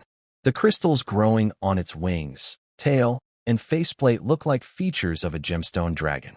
But in the end, everything turned out fine. The hidden gene isn't always strong. If a dragon inherits its flaws, it might be weaker than a white dragon. Besides these external features, Samir has awakened two new magical skills. Illusion, changing the appearance of a large area to create a mirage, like a city of illusions. It can make a barren desert look like a lush oasis with palm trees, lakes, and even reflections of water. This is a typical skill of a blue dragon. It is used for hunting and protecting its territory. Only high-level spells like True Sight can see through the blue dragon's illusions. The second skill is Dust Demon. It can summon a small dust whirlwind to disturb, block, or hurt enemies. It can move, control the battlefield, and suppress distant foes. The blue dragon can summon a dust demon nearby to protect its side, while it focuses on attacking enemies in front. Blue dragons are lawful evil predators. Unlike red dragons that attack head-on, they mainly use magic like illusion to create false images and alteration to control the environment, to hunt through traps. These skills are pretty good. Samir's melee and ranged attacks are both powerful. What he lacks are support skills. These two awakened magical skills help fill some gaps. All dragons are born sorcerers. The young dragon's magical skills are just the beginning. As it levels up, its abilities will become more diverse. This relies on bloodline, not knowledge. Spontaneous spells are often more useful early on than those that require chanting and materials. When the clouds clear, Samir glides down. Most dragons aren't very sensitive to changes in time, but he is. By comparing the stones inside the cave and the colors in his memory, he can tell how long he has been asleep. It's been exactly 5 years. He doesn't know how his territory is doing. Samir isn't in a hurry to go back. Instead, he hunted some large monsters to fill his stomach first. After some time, the blue dragon finally flapped its wings and flew toward the Kroto Mountains. In the Kroto Mountains, the number of eagle people nesting on the peaks had increased several times. Originally, the gray feathers, who were only about 1.5 meters tall, had grown significantly after years of breeding. Most adult eagle warriors now stood over 2 meters tall, with wide wingspans, soaring through the sky like giant eagles. With plenty of food and safe places to rest, their numbers naturally doubled. This change was quite extraordinary. Meanwhile, in the alchemy workshop, the earth spirit Ronnie was conducting experiments. Various bubbling reagents emitted faint glows, making him look like a wicked wizard. Suddenly, a red potion exploded. The simple workshop collapsed with a loud crash. Such accidents had happened many times before. Yes, I did it. Haha, I succeeded. Ronnie cheered happily, dancing with joy. His experience as an alchemist had improved, allowing him to try making more powerful alchemy bombs. Before entering a deep sleep phase, Samuel provided some wealth for the earth spirits to buy materials from the trade center. A high-level alchemist could make their territory more secure. He had many advanced alchemy blueprints in his mind. As Ronnie improved his skills, the power of these alchemy devices would become evident. For example, the alchemy cannon. Although it was considered outdated and discarded in history, it still had great power. Recently, the trolls in the furnace plain had been expanding aggressively. Occasionally, human adventurer groups appeared, and the alchemy cannon played a good role in deterring enemies. It made intelligent creatures believe that a terrifying monster was lurking nearby. Even some brave scouts were killed by patrolling war lizards outside. To the nearby intelligent monster races, the Kroto Mountains were a mysterious and dangerous place. The Earth Goblin warlords also did not betray Samuel's trust. They remembered their orders to stay on guard. Even when some redskin trolls came to provoke them now and then, they chose to hide and wait rather than attack. One day, Krull was continuing his training of the war lizards. Under his strict methods, the number of war lizards did not grow much. It remained at the original size. This was achieved by sacrificing many war lizard lives. Otherwise, with their reproduction rate, their numbers would be much higher. As a result, their strength and skill level also increased significantly, since these evil dragon-blooded creatures are much stronger than the goblin race. The warlord profession has the ability to train different types of soldiers. During this time, 2 war lizard generals and 1 war lizard sorcerer appeared. Suddenly, a powerful dragon presence approached from afar. All the war lizards instinctively knelt on the ground. Their instinctive reaction was more urgent than their thoughts. Krull's pupils suddenly shrank, and his body trembled. He found it hard to describe this feeling. It was like being granted a high military rank and facing a senior priest conducting the ceremony.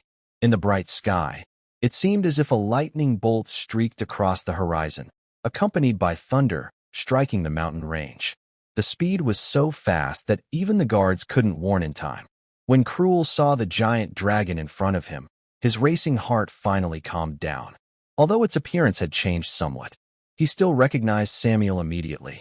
"Great Dragon Lord, you have finally awakened." Krull knelt on one knee, welcoming Samuel's return. The dragon looked fierce and intimidating. It was more imposing than the young dragons who had attacked earlier, and its dragon presence was uniquely powerful. "Krull, you have done very well these years." Samuel looked around. Compared to 5 years ago, the mountains were now surrounded by trenches, watchtowers, alchemical cannons, and various defenses. The number of followers had not decreased. Each one was strong and had improved a lot. "All under your leadership." Krull patted the dragon's snout, which was rare for his personality. He then reported what had happened over the years. In these 5 years, the armies of the surrounding countries in the Thousand Mountains Gorge have begun clearing monsters from the trade routes. Fortunately, we have many human spies who provided early intelligence, so we were not affected much. But you know, monsters in the wilderness are endless. After the old monster was defeated, new monsters took over, such as the redskin trolls in the Furnace Plains, the giant spider on Blue Scar Cliff, and the Minotaur tribe on Rock Heights. These are all neighbors that threaten the Kroto Mountains. Recently, the threat mainly comes from the Furnace Plains. Human armies have been clearing the area, causing the redskin trolls to lose much of their food. These monsters, which eat a lot, have started to leave the plains to hunt further away, and they have clashed with warriors of the Red Claw clan. Although they haven't invaded the Kroto Mountains, the nearby hunting grounds and pastures have been heavily damaged by the red-skinned trolls. Food is becoming scarce. If not for Samuel's strict orders, the goblin warlords would have fought the red-skinned trolls directly. The appearance of these monsters has seriously damaged the local ecosystem. It's time to deal with them. Samuel listened for a long time, then stretched his wide, fierce wings. Before falling into sleep, he already knew about the threat of the red-skinned trolls, especially since a leader-level monster was among them, and they even occupied a small magic gemstone mine. Having a valuable gem made them a target. This gave Samuel a wicked idea: kill all the red-skinned trolls and take their magic gemstones. After reaching adolescence, his strength greatly increased, and the evil factors in his dragon bloodline became even stronger. For some reason, Samuel used to resist these emotions. But now, he could calmly accept them. Has my alignment shifted? Samuel suddenly felt uneasy. Acceptance is the beginning of integration. His previous stance of neutrality was starting to lean toward evil. This is not a good sign. Many skills in this world are designed to counter evil, like the famous Demon Breaker, which contains holy energy and can deal double damage to evil creatures. The changes during this sleep are too big. Size, appearance, creature level, even his faction have changed. Samuel feels worried. After all, he hasn't done anything truly bad. Why would a phase of sleep cause him to turn toward evil? He can't figure it out, so he stops trying. Samir then began to gather basic information about the red-skinned giant troll. This shows respect for a leader-level monster. Shifting alliances do not mean he has become a mindless beast. The war lizard people are scouts of the mountains, and the gray feathered eagles are wanderers in the sky. They are all eyes and ears for the blue dragon. Regarding the size of the red-skinned giant troll, Samir quickly gained some understanding. Through Crowell's description, he felt it shouldn't threaten him much. After 5 years of staged hibernation, his strength had greatly increased. The troll wizards he once feared are now no match, and the only one worth paying attention to is the deep red troll leader. He would need to assess their true strength himself. Samir was cautious, but also clear about his own power. Then he flapped his wings and arrived at an eagle nest on a mountain peak. A huge dragon. I stared inside at the winged girl. Are you still in hibernation? You slept longer than I did. She was no longer the size of a fist. Mila's current body was taller than an ordinary eagle person. Her wings behind her were more slender than others, with white feathers gently fluttering in the atmospheric breeze. Her blue hair flowed like a waterfall, and her skin was pure white, absorbing natural energy and growing steadily and smoothly.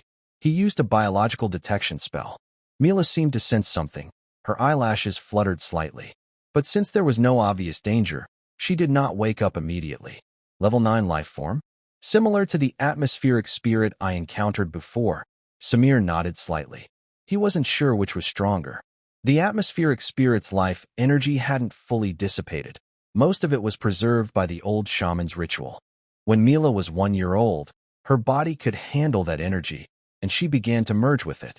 That was the real reason for her long sleep. It was probably only in recent months that she woke up. Then the blue dragon set out again. Whoosh! In the 1,000-meter-high sky, the howling wind was deafening. The rainy season in the wilderness had not ended. Thick dark clouds covered everything, with occasional thunder. Samir didn't fly too high. He carefully examined the area, which he hadn't seen in 5 years. He was gathering intelligence about this place. Bound beings are limited by their strength and receive only basic information. Samuel needed to eliminate threats, so he focused on inspecting several key areas that Krull emphasized. Afterward, he headed toward the furnace plain. By the time he arrived, night was ending, and the morning glow was rising. The blue dragon looked down at the land. He saw many red-skinned trolls entering and leaving houses made of rocks. These hunched, muscular monsters with regenerative abilities seemed to have evolved from primitive savage tribes into an Iron Age civilization.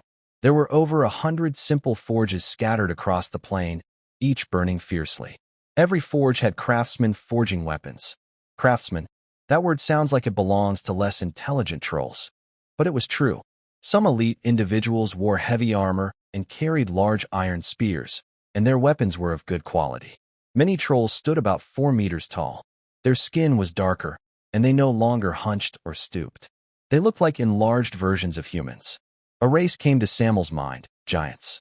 These trolls resembled little giants, with clear signs of intelligence evolution, no longer at the bottom of the wise creature hierarchy. Most striking was the center of the furnace plain, where a 6-meter-tall deep red giant was tempering a very heavy sword in a high-temperature sulfur pool. The boiling water looked like lava, and the intense heat caused steam to hiss. Next to him, an older and a younger troll wizard assisted. They helped the deep red giant temper his weapon and also new forging skills. This was like a young fire giant. Giants, like true dragons, were once dominant races in the world. Unlike dragons, which have many types, giants only have 6: hill giants, stone giants, frost giants, fire giants, cloud giants, and storm giants. Hill giants and white dragons are driven more by instinct than intelligence. They are weaker, long-lived species. The other giants are ranked in strength and potential. Storm giants are the strongest, followed by cloud giants, then the other 3 types.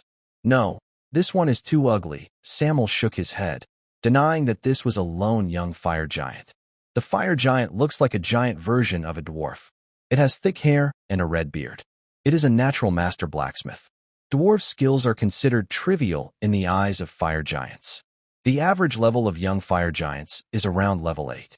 Although giants are long-lived, their lifespan is not as long as true dragons.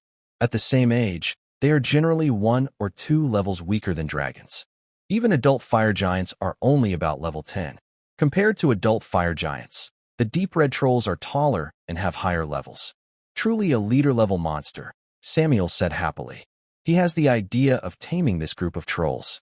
His ground army currently lacks such fearless creatures with strong regenerative abilities to serve as shields. Most leader-level monsters can grow to legendary levels. They can also enhance the potential of their races, becoming a disaster in the eyes of humans. Suddenly, Samuel looked up at the sky. After a while, fine silver threads began to fall. It started raining again. This is probably the end of the rainy season. The last rain was especially fierce. The wind roared, and thunder crashed loudly. On the plain, the red-skinned trolls moved simple furnaces to the earthen houses to use as heat sources. Only in the central area, the tusked troll was still sharpening its weapon. The bubbles in the sulfur pool kept bubbling, unaffected by the rain. Thousands of red gemstones underground had been fully enchanted, emitting a powerful, strange fire that would not be extinguished by water. Meanwhile, Samuel grinned. Even the heavens are helping me. His stamina and magic power are not unlimited, but thunderstorms are the preferred environment for blue dragons. He immediately summoned a storm, showing no hesitation. Boom! Thunder roared wildly, and silver snakes danced across the clouds. A fierce and terrifying dragon body descended, appearing before many trolls, causing a loud commotion. Some lower-level trolls trembled all over. They felt like kneeling, but they were quickly supported by taller trolls. "Teacher, is that a young dragon?" The young wizard was filled with panic. Trolls are not weak creatures. They can resist fierce and powerful threats. Only mighty dragons can truly threaten them. Otherwise, they wouldn't be so clumsy. Don't panic. It's just a young dragon. The old wizard was also surprised. After sensing the strong dragon aura, he initially thought a young dragon was passing through the plains. But he quickly calmed down. His experience and knowledge are extensive, allowing him to judge the type and level of a dragon based on its size and features. It's only a juvenile dragon. Even a blue dragon wouldn't pose much threat to the Furnace clan now. "What is your name?" The blue dragon looked down at the deep red troll on the ground. Samuel was very interested in this leader-level monster. Brat. The tusks made a deep, booming voice, which was the name he chose for himself. The blue dragon understood the meaning of this name. Brat means father slayer in giant language. It's a highly insulting term among giants, implying he wants to kill his giant father. Could this guy really have giant blood? Samuel wondered. Giant and other species are reproductively isolated and cannot interbreed like dragons do, unless the other was produced in a special way, such as a giant sorcerer seeking the powerful regenerative abilities of trolls. "Dragon, what are you doing on my territory?" The troll pulled out a crystal sword burning with fierce flames from the sulfur pool. He was not afraid, but aware that the opponent was dangerous. Leader-level monsters have very keen senses of danger. In this regard, even the old wizard is not as sharp as him. The troll did not see the blue dragon as just an ordinary dragon and tried to scare it away. Red-skinned trolls surrounded him, raising their weapons, ready to attack at any moment. Faced with the Furnace clan's intimidation, Samuel grinned and said, "Brat, you seem quite afraid of me." A troll trying to kill a giant sounds pretty reckless. As the expression of the fierce tooth changed, his words became gentle and persuasive. "Follow me. Follow the mighty true dragon. I am the lord of the Kroto Mountains. I lead many clans that control many human trade routes. I even have channels to the trade center of the Goblin Kingdom. Follow me, and your tribe will enter a new stage, and you may gain the power of the dragon vein." Samuel's giant speech was quite fluent. Through Broad's name, he realized there was a real chance to subdue the other. Compared to dragons, more giant clans prefer to serve giants, just as dragonlings prefer to serve true dragons. But the fierce tooth hates giants so much. That's very interesting. Lord of the Kroto Mountains, many trolls stirred again. Some knew how terrifying that place was. Many tribes trying to enter the mountains were blasted into meat by alchemical cannons. They all thought there were extremely powerful and terrifying monsters lurking there. The fierce tooth's face also changed. Threatening and tempting are common tactics among dragons. Though simple and rough, they are effective. He looked around and soon relaxed. He didn't see any dragon followers or armies. The fierce tooth sneered. "Dragon, your big talk really surprised me. If you want me to submit, just bring more food and other resources. Then I will pledge loyalty to the Furnace clan." This giant's intelligence was extraordinary. He realized that Samuel's words contained many boasts. The Furnace clan had devoured all the monsters near the plains. Giants have a terrifying appetite. Although they have farms, it's not enough. They have to hunt further away, and many tribesmen often die outside.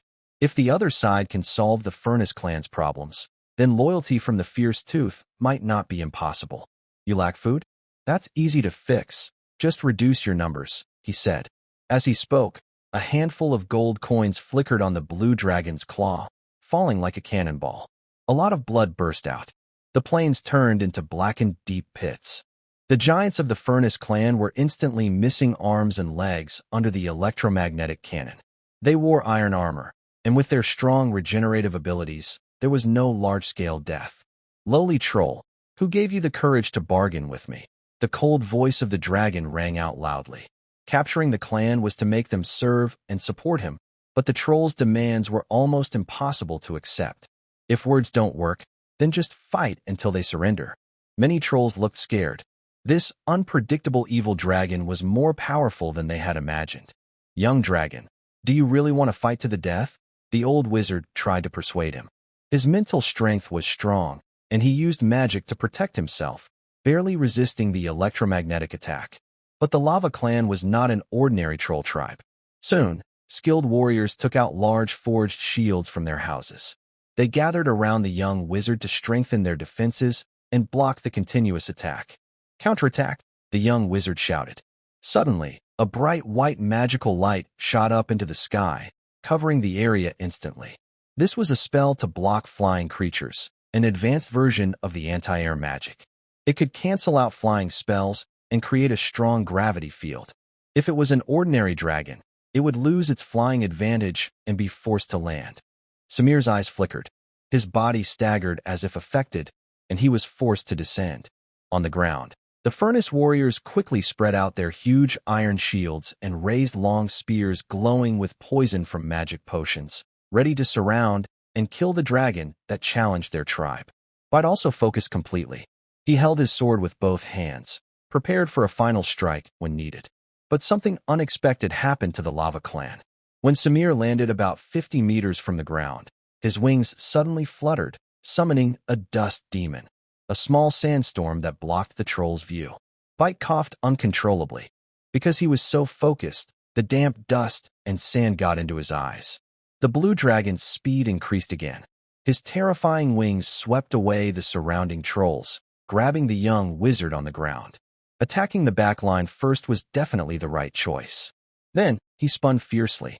Using this move on Earth, the young blue dragon made it even more powerful. Samuel, who has the mind to conquer the Molten Clan, held back slightly, only knocking the young wizard unconscious and throwing him to the ground. Although the old wizard has more experience and a higher level, the passage of time has left deep marks on him. Not all creatures grow stronger with age like dragons do. He is gradually aging. In overall strength, he is far weaker than the young wizard. The sharp-toothed dragon swings its giant sword and roars, "Despicable dragon, aren't you proud of your strength? Come fight me on the ground if you dare." Being unable to fly is the biggest weakness of a warrior. Before the legend level, this problem couldn't be solved, unless there is a high-level flying alchemy device. A deep red giant troll at level 12, though a leader-type monster, does not have the ability to fly, just like the fire giants that cannot fly. Among the 6 types of giants, only cloud giants are born able to fly. Even the most powerful storm giants can only use levitation magic, fighting in the air for a short time. There are always creatures on the ground brave enough to face the light of thunder, Samuel grins. He has almost figured out the strength of the Molten Clan. A level 12 deep red giant troll is indeed a leader-level monster, but just like the saying that dragons surpass 99% of creatures, the remaining 1% have extremely strict levels, with gaps so large they are hard to imagine. If we classify leader-level monsters, then the individual combat strength of the sharp-toothed dragon ranks at the bottom. Among creatures of the same level, perhaps only comparable to the fierce lion siblings. At this moment, amidst swirling clouds of countless electric arcs, Samuel suddenly dives downward. His brilliant dragon eyes shine like burning gold, as if lightning and fire are dancing within, as if a lightning god has descended to the mortal world. Electric arc stance. Begin. Countless charges are attracted. Thunder and fire roar. A strong burning sensation spreads through the air. Troll, I will soon destroy your naive pride. The blue dragon spreads its massive wings, carrying an aura of invincibility, and charges forward with a thunderous roar. Facing this incoming dragon, the sharp-toothed dragon steps forward and roars loudly as well. His talent does not lie in combat strength, but in forging skills. The giant sword in his hand suddenly erupts with bright red flames. Magic symbols on the sword's surface light up quickly, one after another. As powerful magic energy flows in, many enhancement magic circles activate at the same time. Surrounding elements are rapidly drawn in, transforming into blazing sword energy that burns everything. The fire giant is skilled at forging weapons. To win conflicts with other clans, each leader desires a sharper sword. The fierce tusks follow this old tradition, working together with many trolls to create this war weapon. Boom! A long flame sword cuts through the sky. Beneath the rough exterior, the fierce tusks shows skilled fighting techniques, predicting the blue dragon's movement early. Samir's face remains calm. He just turns slightly, letting the long sword pass close by. His prediction is still better than the fierce tusks. Seeing his move fail, the deep red troll is surprised. He no longer wastes energy but adopts a defensive stance, ready to counterattack with his sword. In the next moment, a dragon and a demon collide loudly. The ground within hundreds of meters ripples like waves. Many buildings collapse like blocks, and flying debris turns the nearest trolls into pulp. Under this terrible impact, the fierce tusks lie in a deep pit, his flesh torn apart, bones shattered all over his body. His proud, fiery giant sword turns into pieces, breaking apart and scattering around him. He has lost, completely defeated. This again proves the terrifying power of giant creatures. The old wizard gasps as he finishes his spell, finally releasing a control-type magic. A giant tentacle of black energy. This is a famous 5-ring spell, known for its strong control and visual impact. It is common among mages and dark sorcerers, and one of the favorite control methods for trolls and similar spellcasters. Samir's vision is blocked by darkness. Huge tentacles filled with dark energy appear from all sides, gradually binding his body. But he is unfazed, smashing these dark tentacles with a loud burst. He rises again into the sky, into the rain clouds. Natural lightning, the enemy of dark energy, quickly dispels the negative effects of this control spell. "Leader, wake up," the old wizard coughed. He was very old, nearing the end of his life, and was no longer very useful in battle. Casting a 5-ring spell was already difficult for him. If he were a young, peak-level giant wizard, it would be much easier. Under the old wizard's call, the Bloodfang slowly woke up. His flesh kept wriggling. His strong healing ability was slowly repairing his broken bones. Many red-skinned giants quickly gathered around, guarding the leader of the Furnace clan firmly. "Elder, I have failed." Bloodfang's eyes gradually became empty. Among giants of the same level, he could compare to dragons. But now, he couldn't even defeat a level 10 blue dragon. How could he challenge a higher-level fire giant? This made the deep red giant lose his fighting spirit. "Leader, you must cheer up," the old wizard shouted sternly. "I have wandered the wasteland and seen many dragons, but none are as wise or diligent as you. Your forging skills even surpass those of fire giants. Failure is only temporary. Who hasn't failed before? But you are destined to be the king of giants, standing at the top of the world." He used an inspiring aura to correct Bloodfang's wrong ideas. Not all dragons are as powerful as Samel. Bloodfang gradually regained his confidence. Having an elder is like having a treasure. Without the old wizard, he might have lost all faith. However, Samel had already shaken off the influence of the 5-ring spell. He swooped down again. A huge shadow covered Bloodfang once more. "I am the king of giants," the deep red giant roared fiercely. His body reshaped again, and his willpower was rebuilt. Under the old wizard's encouragement, his body kept growing taller. At the same time, his chin grew a red beard. He threw a flaming hammer. This is a spell-like skill unique to fire giants. Bloodfang clenched his 5 fingers, gathering the spell effect. Invisible fire elements condensed into a huge flaming hammer. This was a skill that involved throwing from the ground to the sky, creating waves of gravity. Really a fire giant. Samel looked surprised, flapping his wings and spitting out lightning dragon breath. The throwing of the flaming hammer was hindered, but it quickly continued. The tusked creature showed the fighting stance of a fire giant. His overall strength was rapidly approaching that of a mature fire giant. "Come on, giant!" A terrifying troll, engulfed in flames, roared loudly. Confident and fearless, the tusked creature gathered fireballs, which shot up like cannonballs and struck at Samel. This was the fire giant's signature skill. Most fire giants above adulthood can use this type of fire magic. They are no longer just wild warriors wielding giant swords. Now this is interesting. Samel thought he could easily defeat the Forge clan, but after the tusked creature's defeat, it suddenly manifested the form of a fire giant. And it was a strange fire giant that combined the strengths of a troll. It was clearly an evil creation of a sorcerer. It seemed to have succeeded. "Congratulations, now prepare for my second phase." A loud thunder roared from Samel's scales, and the spikes on his faceplate, his wings, and the diamond-shaped crystals on his tail kept growing rapidly. His entire body suddenly expanded, giving off a very dangerous and extremely evil feeling. The blue dragon flapped its enormous wings, showing a very evil appearance. Why are 5-colored dragons called evil dragons?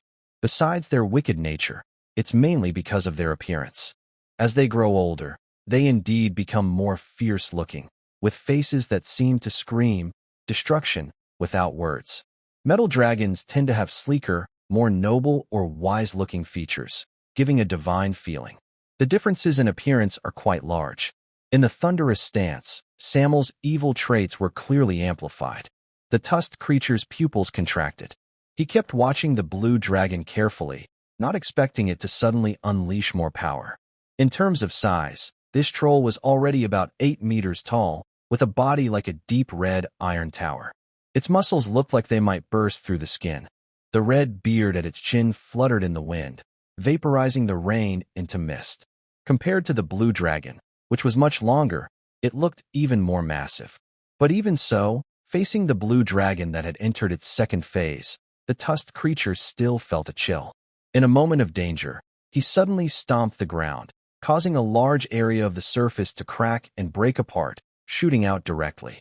This time, he did not wait passively but took the initiative to attack. Boom! The ground trembled violently. The blue dragon shook its wings and swooped down, rushing fiercely toward the fierce tooth. This time, the fierce tooth did not collapse instantly. It avoided several consecutive collisions and tail strikes. It moved quickly, like a skilled human warrior. Its iron-like fist struck the blue dragon's body, with powerful force penetrating through scales and spines, causing effective damage to the dragon's flesh. After transforming into a fire giant, his race's stats soared. As a dominant race opposed to true dragons, he is also a ruler among his level. Moreover, he is level 12, almost like a middle-aged fire giant. However, under the thunderous stance, Samuel's resistance to hits greatly increased. Then, the crystals on his body shimmered. A strong repulsive force pushed away the fierce tooth. Soon after, a powerful suction force erupted, quickly disrupting the deep red giant's battle rhythm. The blue dragon's tail swung out. Like a siege hammer, it took away a large chunk of flesh. "You can't hurt the giant king." The fierce tooth roared wildly, quickly repairing its body. Compared to a middle-aged fire giant, it also possessed the terrifying regenerative ability of a giant. Like a monster among monsters. "You can't hurt me?" Samuel seemed to grow increasingly irritable, with a desire to destroy everything rising to its peak. In an instant, a heavy gravity field descended. It was as if a small mountain suddenly pressed down, and the sudden super-heavy pressure caused the ground beneath the fierce tooth to crack. The blood of the evil dragon, as Samuel's battle grew more intense, began to boil. His golden dragon pupils showed streaks of blood, fierce and terrifying. As the magnetic field spun faster and faster, all of his attributes surged at an astonishing rate. This close combat between the dragon and the giant soon reached a conclusion. In the next fight, the fierce tooth's momentum slightly waned. Samuel bit off its arm and swallowed the flesh and blood in one gulp. Then, it was the thigh bone. The sound of chewing bones was chilling. In the end, a huge, front-to-back blood hole appeared in the fierce tooth's chest. Its heart was pierced by Samuel. The deep red giant's throat produced faint sounds. Its eyes were full of fear. It had never seen such a fierce dragon before. Was the giant's regenerative ability very strong? Or was the dragon's appetite very big? Samuel confirmed the latter. He fought almost like a madman, devouring the blood and flesh that kept regenerating. "Great dragon, the Forge clan is willing to submit to you. Please spare the leader's life." The old wizard pushed aside the stunned warriors and shouted loudly. If this continued, the Forge clan would lose their giant king. And this shout also brought back a bit of reason to Samuel. He looked at the red flesh that was losing its strength. The giant's teeth were returned to their original form. If he ate more, the enemy would have no magic power left to heal. After waiting for a while, Samuel's claws gripped the recently repaired heart of the giant. "Now, do you think I can kill you?" The fierce blue dragon's nostrils shot out sparks. It looked especially terrifying. The giant trembled and said in fear, "You are the strongest dragon I have ever seen," he added in his mind, "and the most terrifying." The fight was barely balanced at first, but now it seemed like the enemy had pressed some button and become extremely wild. It didn't care about its injuries. It fought with primitive brutality, crushing the transformed fire giant himself. He almost got eaten. The giant had never thought that as a giant, he would one day be prey to being eaten. The overwhelming strength made him realize how terrifying Samuel was. After going mad, Samuel finally regained his senses. He became calm again. He only left one sentence: "I will have the clan come to mine magic gems." Then he soared into the sky and headed toward the Kroto Mountains. Samuel felt heavy-hearted. He finally realized the changes that had occurred since he entered his teenage years. It was no longer just the influence of the evil dragon's blood. The shifting camp and the unusual dragon's presence were definitely caused by some reason. Magnetic fields? Impossible. The Uter Alliance's electromagnetism has become quite advanced. Floating fortresses and alchemical satellites involve highly developed magnetic field theories. Even legendary professions like electromagnetic magic guides have emerged. Electromagnetism has many uses, but that doesn't mean its power surpasses other elemental mages. Both are equal. It just depends on who develops faster. To master the ultimate power of the universe, electromagnetic magic guides and elemental mages are pursuing different goals, but their pursuits are similar. Usually, knowledge determines the limit of one's power. While Samuel was deep in thought, a piece of information suddenly appeared. The inheritance of the dragon was triggered. Each true dragon's knowledge base is enormous. It doesn't transfer all at once to a young dragon, but is gradually unlocked as the dragon ages. Whenever relevant information is detected, the inheritance provides the answer. Samuel was slightly stunned. An ancient and mysterious true dragon profession appeared in his mind. The dragon of deification. Progression requirement. Must be any true dragon. Dragons choosing this path have only one goal: to surpass mortal limits and ultimately rival gods. Once a dragon successfully begins this path, it will shed its mortal form as it levels up, moving toward immortality and gaining divine traits. This powerful profession also has a strict code of conduct.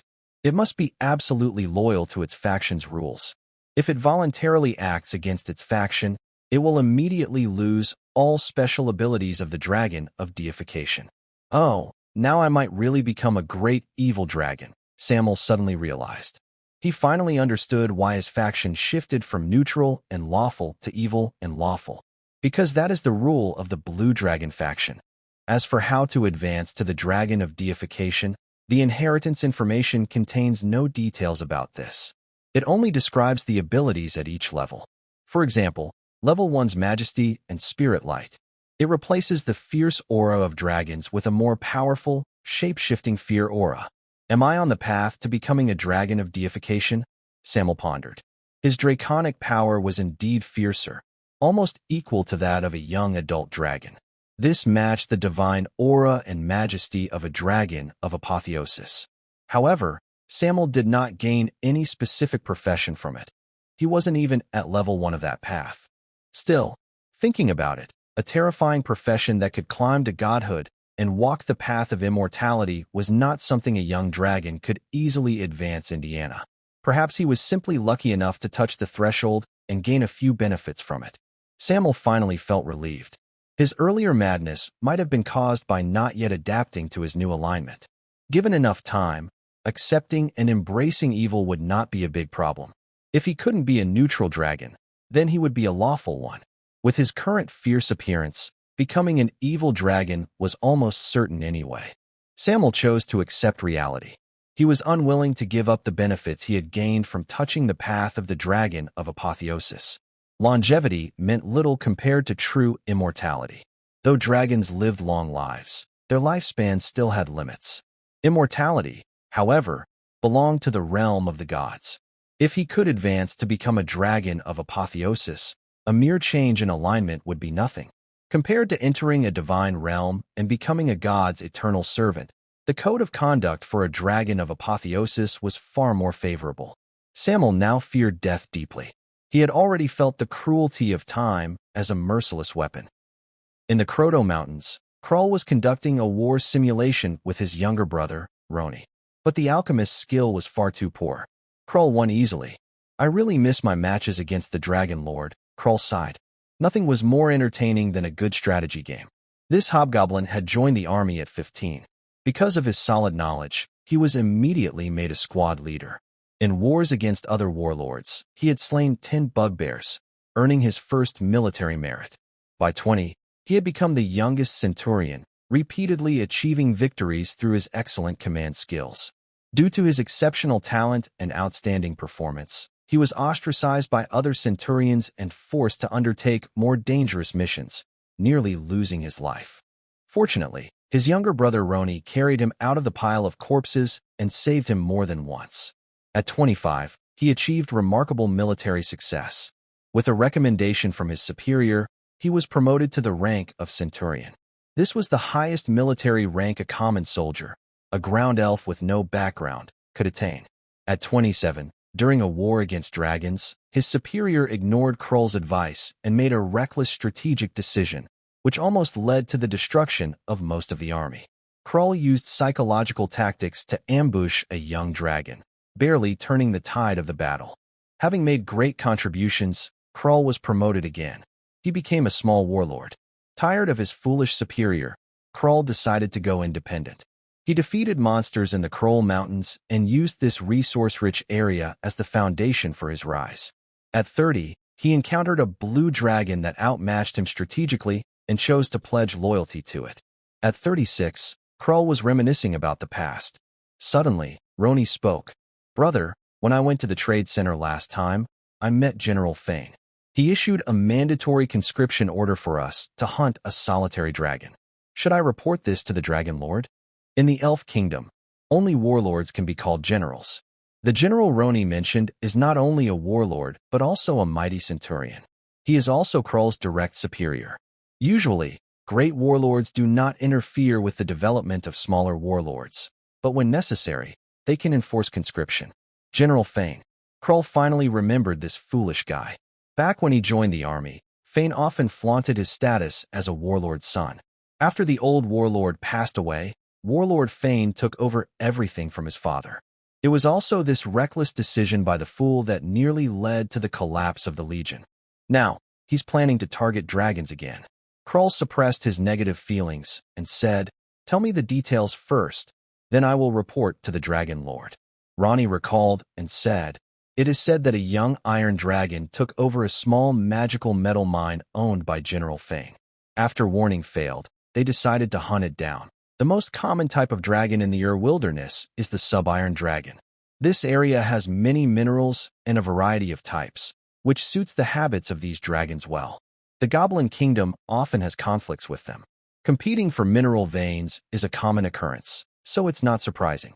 I thought he was bold enough to challenge adult dragons." Krull mocked a little. Years ago, he challenged an adult tungsten dragon.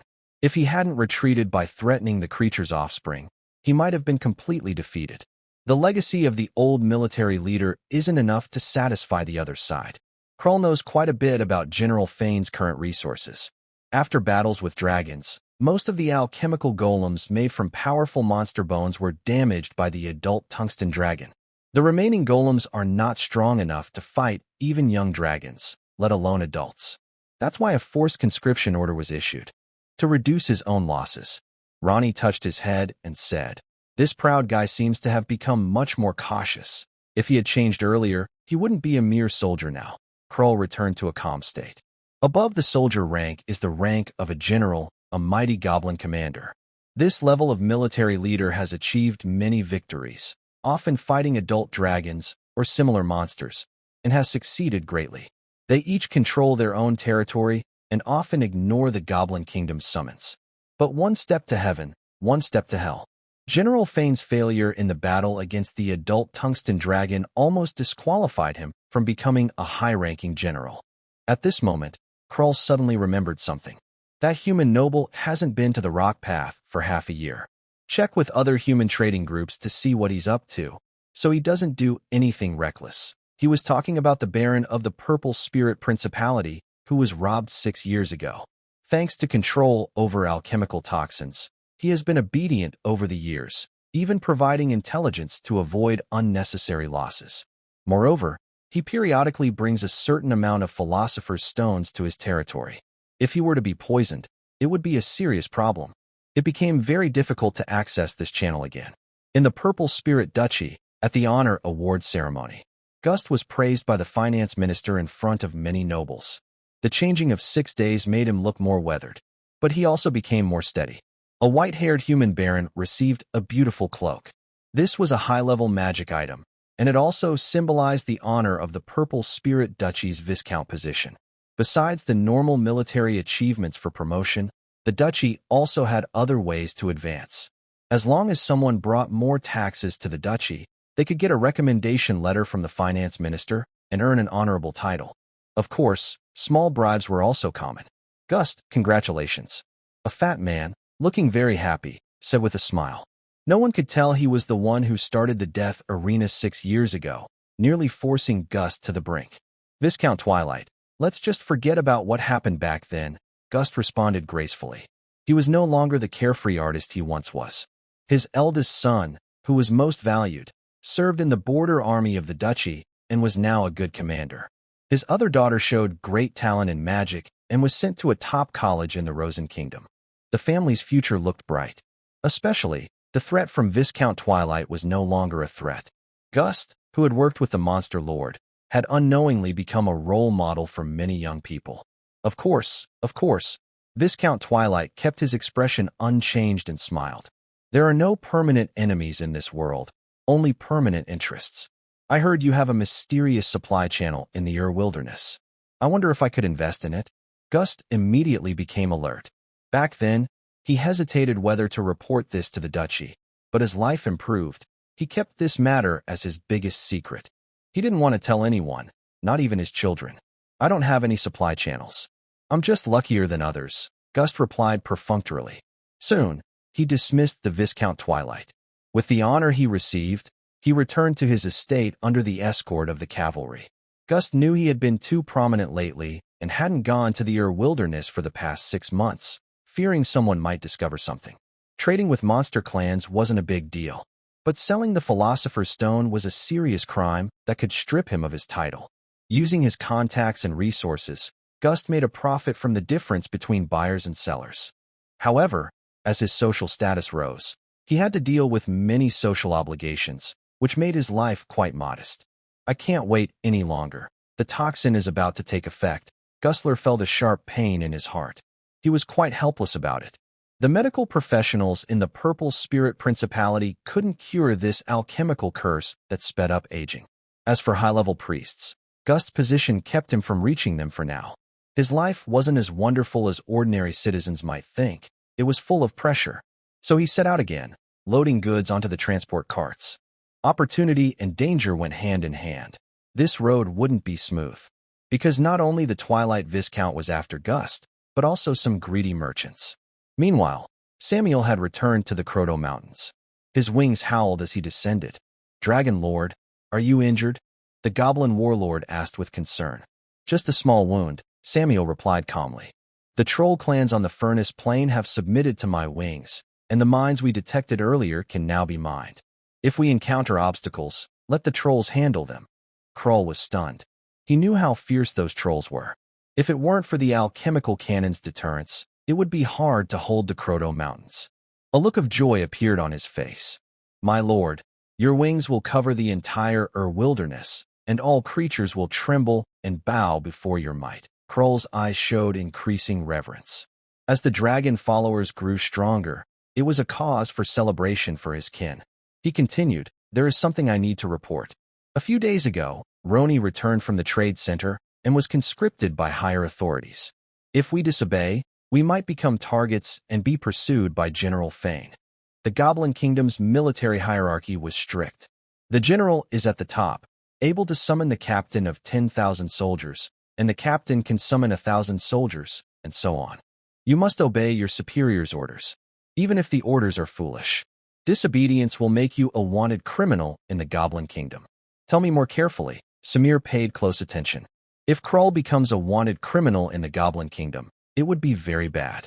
He would lose trading routes at the trade center, and his territory might be attacked by powerful warlords." The Earth Goblin explained patiently. After a minute, Samir understood the details. They were near the deep rocky path, close to the Steel Rock Road, where the army of Warlord Fane was stationed. Inside his territory, a young iron dragon was sitting, occupying a valuable small magic gold mine. The two sides were facing each other. As the leader of the metal dragons, the young iron dragon was slightly weaker than a red dragon, but not by much. A dragon in the adolescent stage usually has a level above 10, and with the dragon's natural traits, this age group can be considered capable monster lords, capable of causing significant harm. An adolescent iron dragon. Samir suddenly remembered the one in the Crimson Scar Canyon. 6 years ago, it had already entered hibernation. Based on its age, it should also be in the adolescent stage. Iron dragons tend to live in groups, similar to blue dragons, but with clear differences. Their social structure is more complex, like a king and his subjects. The strongest iron dragon is the clan leader, while other young dragons are his subordinates. Adult dragons can claim land, but every year, they must pay tribute to the strongest iron dragon. The Iron Dragon clan in the central part of the wilderness is one of the top rulers there. But not every iron dragon wants to be bound. Some leave alone or leave their clan as a family unit. For example, Calisis. He secretly ran away during his youth. Iron dragons often have a stronger desire for dominance than blue dragons. Plus, their craving for metal minerals often causes conflicts with the Goblin Kingdom, making them mortal enemies. First, pretend to obey. Samuel quickly developed a plan of action. He decided to first assess the situation. Cruel's current rank is Centurion. To be promoted to Legate, he would need to make significant contributions to the Goblin Kingdom. However, he could also use this opportunity to conquer other warlords and gather more goblin armies, which would help him advance faster. The idea that the strongest rules applies everywhere. If he could have one more legate under his command, it would not only secure the source of the Philosopher's Stone, but also allow him to recruit more alchemists and expand the workshop's production. The benefits would be substantial. Samuel also did not want his followers to dominate alone. It was better if they all started competing with each other. Healthy competition would motivate the monsters. The deep red ogre was too powerful, and Mira, the elemental feathered person, had not yet fully grown. Cruel, at his level, was clearly not capable of commanding the fire-resistant red-skinned ogres.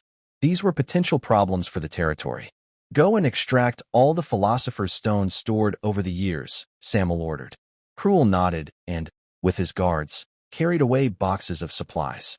Aside from what you are allowed to use, everything else is here. There are about 100 standard units of Philosopher's Stones. These stones are hard to come by. Over the years, Gutler had only managed to gather this much. After all, they are strategic resources. 100 units of Philosopher's Stones are enough to create a small to medium-sized alchemical golem. Seeing these adorable little treasures, Samuel's longing and desire surged again. He held his breath and restrained his craving. Out of sight, out of mind. He swallowed about 10 pieces directly. That familiar feeling returned. His dragon body seemed to have endless power. Fortunately, Samuel had grown stronger. He was no longer like before, when he would occasionally crash into mountains. These ordinary quality Philosopher's Stones could no longer make him go berserk and vent his fury. He took a deep breath, and with one breath, he used up all the remaining Philosopher's Stones. Such a scene would definitely be considered crazy by many dragons. There are so many adorable little babies. Once they are eaten, they are truly gone. Is there really a dragon capable of such cruelty? Samir also felt a headache coming on. A strong sense of regret and attachment almost overwhelmed his mind. He could only close his eyes. He focused his attention on the flow of energy within his body. Besides magical energy, he quickly sensed a more powerful life force. Sizzle, blue lightning spread across his body. A faint, dull thunder echoed inside the blue dragon's body, like a kind of resonance. At this moment, the previously wild and fierce arcs of electricity on his surface had almost disappeared, as if they had all been pulled inward. Instead, a subtle, intense, and suppressed fluctuation was faintly emanating from within his body. This feeling was like transforming into a true thunderstorm, ready to erupt at any moment and destroy everything around him. After a few minutes, the dull thunder and oppressive feeling completely faded away. Samir slowly opened his eyes. A hint of surprise appeared in his gaze. This feeling was a sign that his transformation was about to succeed. The Storm Lord's melee branch, the Thunderous Berserker. It is very difficult for humans to become Thunderous Berserkers. They must withstand lightning with their mortal bodies and then be reborn in the storm. They do not pray to gods or study spells, but gain power in the most primitive way, being struck by lightning and surviving.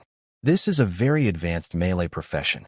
The best dragons suited for this transformation are the blue dragon among the 5-colored dragons and the bronze dragon among the metal dragons. Because of their strong immunity to electricity, the path to advancement is much easier than for humans. But it still requires extreme physical training and mental discipline. 6 years ago, Samir was far from reaching the level and age needed to become a Thunderous Berserker. But now, it seems he has succeeded. Few blue or bronze dragons become this profession. Although dragons love fighting, they are generally lazy, dislike training, and avoid the brutal, almost self-torturing exercises. Plus, there are alternative Storm Lord options and other divine spellcaster professions with different beliefs. Trust me, I will be a Thunderous Berserker very soon. Samir felt very happy. Normal young boy long wanted to find a job. He had only 2 options, a sorcerer or a divine mage. With careful training over 6 years, he finally reached the level needed to become a Thunder Frenzy Berserker. Actually, Samuel was most interested in magic. But learning magic took too long, often more than 10 years, and he might not gain much fighting power in that time.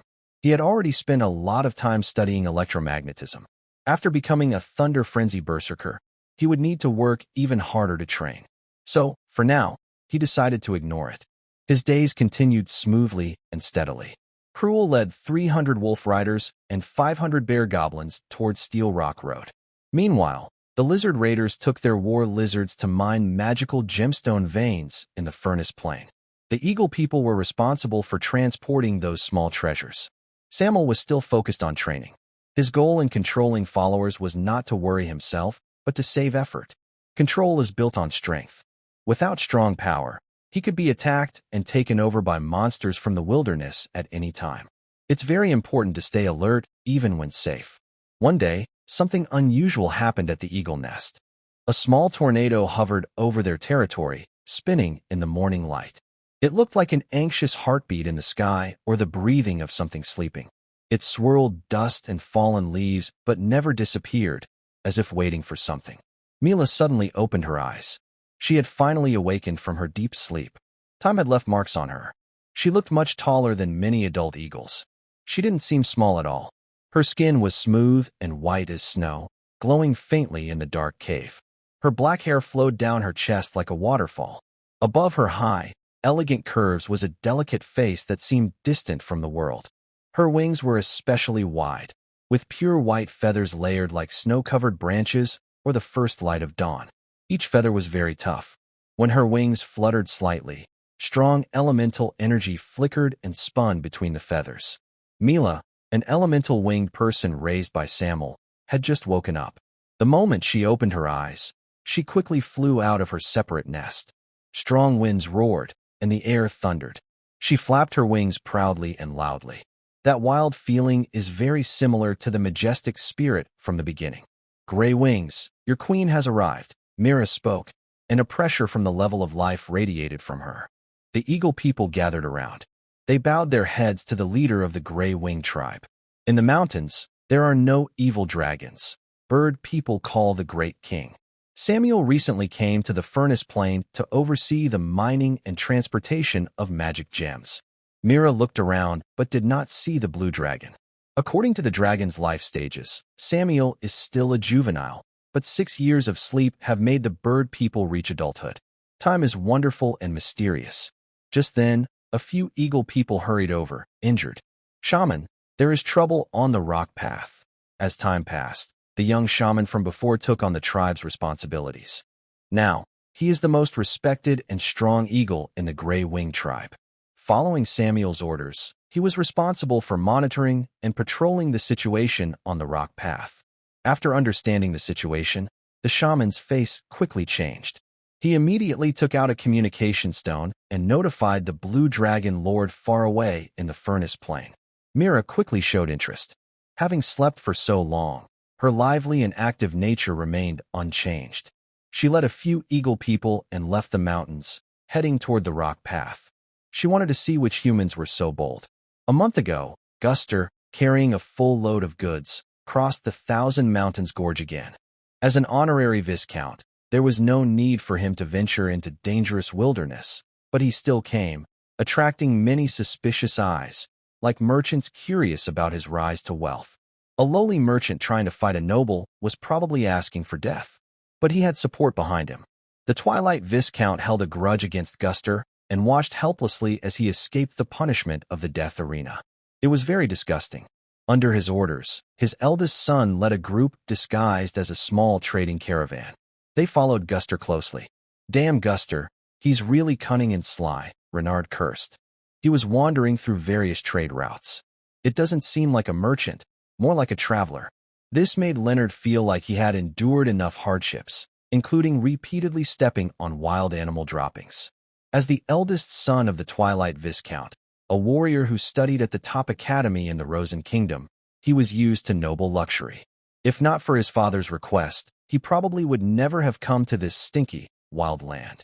After a while of suffering, a clean, tidy stone path appeared in Leonard's view. Being a spoiled noble son didn't mean he was useless. He had a sharp instinct. He quickly realized this might be the end point. Sure enough, Gust's caravan stopped here. They had no intention of continuing their journey. Leonard narrowed his eyes, waved his hand, and secretly led his soldiers closer. Then he patiently waited in ambush. Meanwhile, a dozen black dots gradually appeared in the sky. Tall, about 2 meters, with feathers covering their bodies, sharp beaks, and claws. These were eagle men. The leader of the eagle men opened his mouth and spoke fluent common language. Humans, how much cargo did you bring this time? The Lord is very unhappy with your efficiency. Remember, besides you, we have other candidates. Gust puffed out his chest proudly. You won't find anyone better than me. I am now a viscount. He was very confident about this. Then he ordered his guards to open the cargo on the transport wagon, revealing a large amount of magic stones and philosopher's stones. The increase in his noble rank gave Gust more confidence. Even the strategic resources like philosopher's stones now made up a bigger share than before. Now, the eastern countries had entered an era of peaceful development. Humans, elves, and dwarves, 3 major races, mutually balanced each other, signing a ceasefire treaty. This caused many resources to be stuck, unable to be used or turned into real wealth. So some nobles started thinking about reselling supplies. Otherwise, in just 6 years, a struggling artist like Gust would never have a chance to become an honorary viscount. The eagle men looked at each other. They didn't understand what a viscount was, but they were happy about the increase in cargo, as their lord liked these little things. Then they handed over some medicine. The toxins in Gust's body eased, and he was suddenly alert. Besides occasional chest pain, he actually enjoyed this feeling. His energy and strength slightly increased. Although he had limited talent and couldn't advance to a professional level, his physical condition was much better than it was years ago. The older he got, the more he cared about health. Gust's biggest dream now was to live a long life. This scene was recorded by Leonard using a magic crystal. He felt very excited and also thrilled to reveal the truth, thinking, Gust, you're finished. Selling the philosopher's stone is a serious crime. If he handed the magic crystal to the ruling minister, this damn nouveau riche would definitely lose his noble title. Of course, for Leonard and Viscount Twilight, although it was a satisfying feeling, it didn't bring any real benefit. Leonard kept watching. Soon, more giant eagles arrived. They were totem warriors from the Gray Feather tribe. They also brought more rare materials. Some things from the Ural wilderness were insignificant here, but in human society, they were highly praised. Gust was involved in buying and selling, and Samir was also trading. Plus, the trade center of the Gnome Kingdom. Their business was growing better and better. Red berries, used to make basic explosive potions.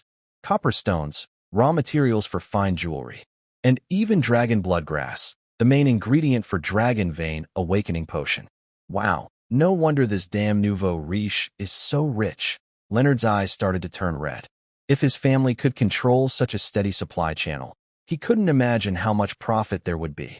Even Viscount Twilight might be able to improve his status. During wartime, nobles gained promotions through military achievements, but in peacetime, opportunities were fewer, and they relied more on background and wealth. Viscount Twilight was not a wealthy noble.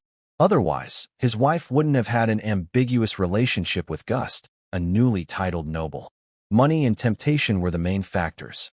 After learning the truth, Leonard faced 2 choices. One was to expose the other's crimes and completely ruin this nouveau riche. Second, he threatened Gust to hand over the channel and cooperate with the monster lord behind the eagles, aiming to monopolize the benefits for himself. Reynard chose the latter. He believed his father would also choose the second option. Not making money when you have the chance is foolish. If successful, the entire family would gain continuous wealth.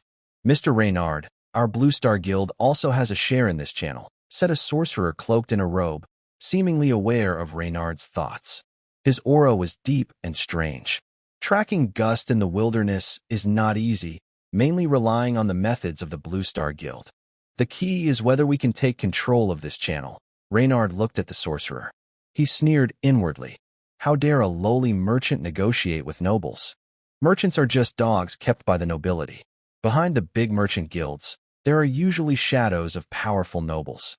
Unlike Gust, who is a reckless rich man, Reynard's father, Viscount Twilight, comes from an ancient noble family. Although he doesn't have much influence in the Purple Spirit Kingdom, he possesses power beyond what ordinary merchants can imagine. You're right, the sorcerer nodded. Before taking control of the channel, it would be foolish to discuss profit sharing prematurely. As the transaction was about to conclude, Raymond stepped forward. Wait, he looked at Gust with surprise and said, Viscount Spirit Painter, your situation has been exposed, Raymond sneered. Then he raised a magic crystal in his hand. I didn't expect you, as a noble, to collude with monsters in the wilderness and sell strategic materials of the duchy. If this gets back to the kingdom, do you know what your fate will be? You all. Gust was furious, his chest rising and falling. He had been very cautious, but still got followed. And it was the eldest son of Viscount Twilight. Anger surged within him. This matter must not be leaked back to the Purple Spirit Kingdom. Under Gust's orders, fully armed knights raised their sturdy steel spears, ready to charge. This was his private army, cultivated at great expense. The combat strength is much stronger than that of a typical adventurer team. Painful shockwave. A strong, evil aura surges from the sorcerer beside Raymond. It spreads toward the knights ahead. This is a mental intimidation ability similar to Dragon Might, which can cause targets to fall into endless pain. In just one round, the knights are thrown into chaos, their consciousness muddled. Gust looks pained. He falls to the ground, legs trembling, unable to stand. The sorcerer of the Blue Star Guild, specifically an evil mage, is not weak.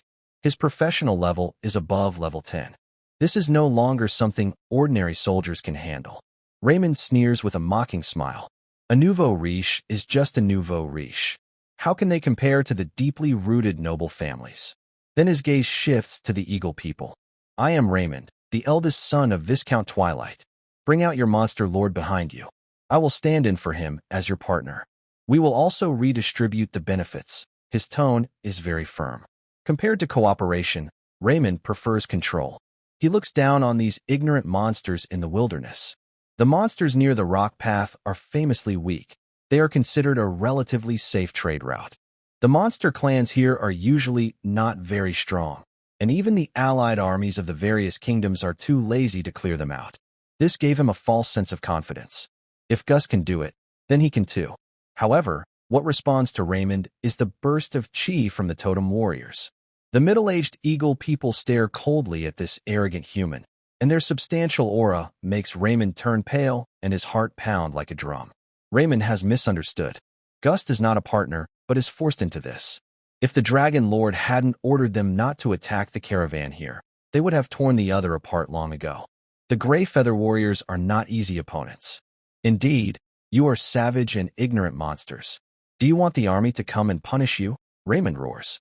He suppresses his anger, trying to make the Eagle people see that he is a better partner. I can bring more magic stones and philosopher's stones, but I need to see your leader first. If we delay the cooperation, your humble kind will not be able to bear the responsibility. If dragons are proud of their strength, humans are proud of their intelligence. Raymond was used to dealing with nobles. His tone was full of superiority. He looked down on ordinary monsters in the wilderness. The angry Eagle people were even more upset. They are also intelligent creatures, and although their IQ is lower than humans, they could still understand Raymond's words filled with contempt and insult. The leading totem warrior finally couldn't hold back. He rushed out quickly, moving fast like a streak of light, charging at Leonard. Protect me. Leonard didn't expect these monsters to be so wild. Coming from a noble family, he used human-style communication, which naturally didn't work on monsters. The evil mage shook his head. He shouldn't have placed too much hope in these delicate creatures. Then, a burst of dark energy hit the charging Eagle people, knocking them back. He said, Listen, we don't want to attack. We just hope to cooperate with you. It's better for both of us. Compared to Leonard, the evil mage handled things more gently. After all, it was about cooperation. But if the other side refused, there was no harm in using force. Because of the reputation of the Stone Path, the evil mage also thought similarly. These monsters weren't very strong. After the totem warrior was pushed back, he looked wary. He told the injured Eagle people to go back first. At the same time, he took out a communication stone to contact the shaman of the Gray Feather tribe. The sun was blazing, scorching the ground. Gust, who had just woken up, kept feeling nervous. He hoped the goblin warlord could handle the situation smoothly. Otherwise, he would be in trouble. Time passed slowly, and all three sides waited. Soon, loud thunderous sounds came from the sky. Is it true that humans are causing trouble here? Mira looked down from above. Everyone's attention was drawn to her. Leonard watched silently, swallowing his saliva. So, this is the lord behind the monsters? I never expected her to be so beautiful. He grew up in social circles, and, from the age of 12, would fall asleep holding women every night. Ordinary women could no longer awaken Leonard's desire, and for a moment, he felt a surge of passion. He tried to maintain the noble appearance and elegance of a nobleman. Honorable lady, you have misunderstood, Mira snorted coldly. A flash of white lightning crossed her eyes. In an instant, Leonard let out a cry of pain, as if struck by lightning, and his body trembled uncontrollably. Lowly creature, who gave you the courage to look me in the eye? The winged person, inheriting the personality and habits of the blue dragon, spoke with an even more arrogant tone. Such a scene made the sorcerer of the Blue Star Guild feel uneasy. This monster lord was different from what he had imagined. He seemed far too powerful. Respected lord, we only want to trade with you, not fight. The sorcerer softened his tone considerably. As a magic user, he deals with the demon realm and has signed a complicated devil's contract to gain power. This contract includes strange and strict terms. For example, they must complete a certain amount of trade each month. This is already a relatively good contract. Sorcerers who deal with demons are under constant pressure to avoid having their souls taken.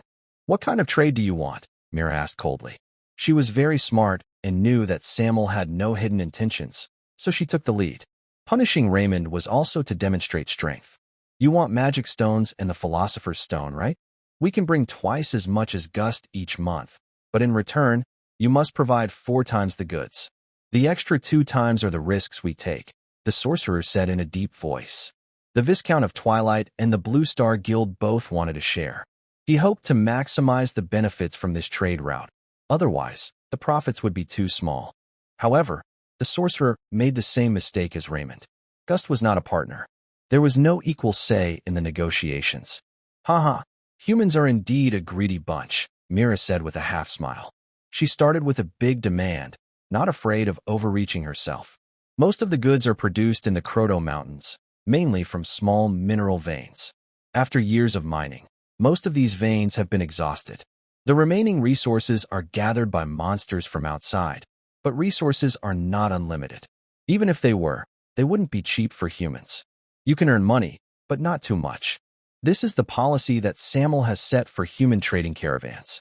They must not be too full. Otherwise, it could turn against their masters. Across from her, the sorcerer shook his head.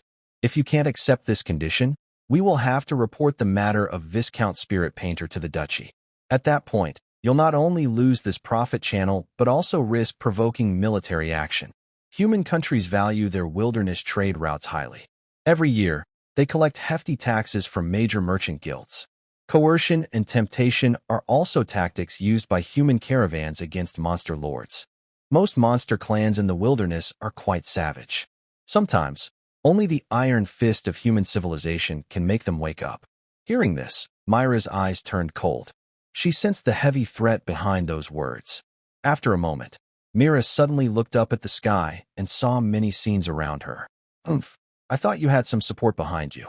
Turns out, you're just weak ants. Good. Today, I will show you the price of threatening me. The wind spirit brought back information from within 100 miles. The spirit of the atmosphere has a deep connection with nature, often able to see in all directions and listen everywhere. Mira inherited this ability as well. Killing isn't the best way to negotiate, but it is the most efficient. She hovered in the sky. Her wings spread to the maximum, causing the heavens to change. A howling wind, like a powerful gale level 8, roared and shrieked.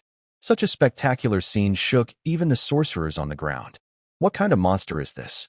People say the Pancher Road is a safer trade route, but there must be some serious problems with the information. He couldn't tell Myra's level because her detection magic was blocked by the violent atmospheric elements. We can renegotiate, the sorcerer shouted. Fighting isn't good for either of us. I'm willing to give up some benefits. Mira paid no attention. Under Samir's training, She knew she had two choices, either not to act or to do things decisively. The interests of the territory could not be shaken. Reptile, die. Mila gathered energy in her hands, compressing the air around her until it solidified into a huge storm spear. It looked like a true divine punishment. She charged down at the humans below with a loud roar. The evil mage's pupils suddenly shrank. This level of attack was almost comparable to wind magic of the 5-ring level. The evil mage's body. This was a survival skill gained after reaching level 10 as a mage, transformed from a fragile human into a half-demon body. At the same time, 2 antelope-shaped horns grew on his head. His eyes were a deep, eerie green. His aura was filled with chaos and evil. With a non-human physique, he gathered great strength and threw Raymond over 100 meters away, then shifted sideways at the moment the storm spear fell. Boom! The terrifying spear finally struck down. Unprepared other practitioners were instantly swallowed. A deep, large crater was left behind. The evil mage, noticing this scene, broke out in cold sweat. He felt that even with the evil mage's body, a direct hit might leave him dead. The element eagle human, a rare high-level mutation in the eagle human race, was reborn from the spirit of the air. Its potential and combat power exceeded what old Samir had imagined, comparable to top-tier dragon species of the same level. Under normal circumstances, even Mila's sharp teeth might not be a match for it. Her first move was a storm spear, comparable to 5-ring magic, making even the evil mage call her a monster. Run was his only thought. Dark blessing, dark good luck. He cast 2 evil magic skills on himself, one to increase his health, another to boost his luck, then immediately fled wildly. However, he still couldn't escape the pursuit. Mila flapped her wings and used wind teleportation, a movement skill that even Samir found hard to defend against. Next, she used the wind binding formation, wrapping the evil mage in airflow. He had to make a strength saving throw. Otherwise, he would be trapped and unable to move. The evil mage's dark good luck allowed him to avoid the wind binding formation. Then he turned around and unleashed an evil energy shockwave. Mila's body blurred and transformed into a storm. The attack from the evil energy shock must target living beings. It has no effect on elemental forces.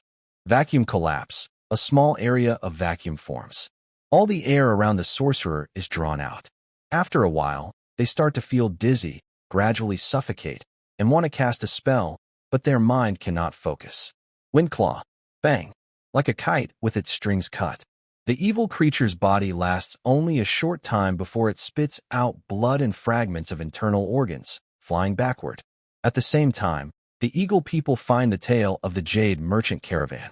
The fighting ends quickly. All the warriors of the caravan are killed, with no one spared.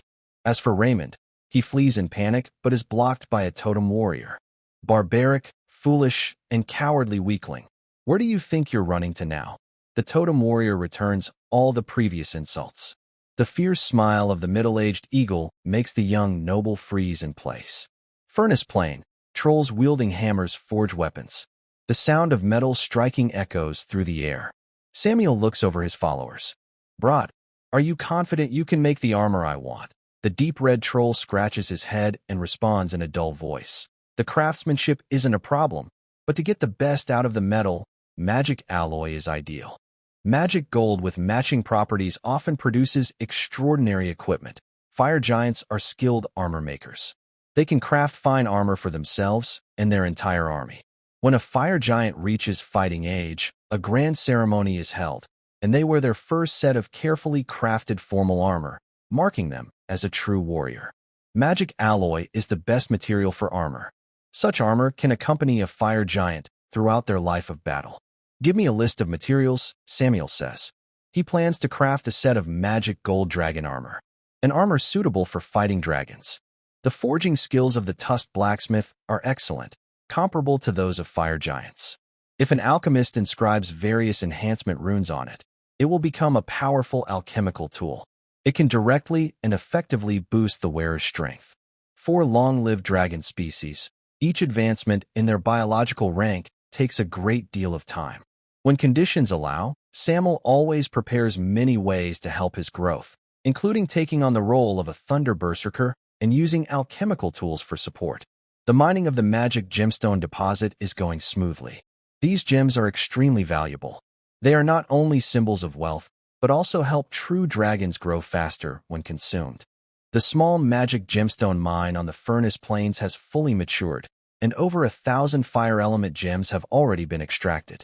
However, Samuel does not plan to consume these precious stones. It's not that he can't, but he is thinking about long-term benefits. By gathering a large number of gems, he can set up a special alchemical formation. This formation can not only enhance ordinary gems with magic, but also gather free elements from the air, creating lasting effects. Through this, one can gain strong resistance to fire. The Furnace clan, using the blazing heat of sulfur flames for tempering, has become unafraid of fire and continues to grow stronger. That is the principle behind it. The leader's aura of the Fong clan is not without reason either. It is built upon a rich elemental environment, much like a blessed land. Suddenly, Samuel received a message from his territory. Something had happened on the rock path. The communication stones made in the alchemy workshop can send messages within 1,000 kilometers, though they cannot allow free conversation like a phone. Let your people well, Samuel said to the Crimson Troll, Brute. The Red Claw clan will help you hunt for food. The Furnace clan now has over 1,000 trolls.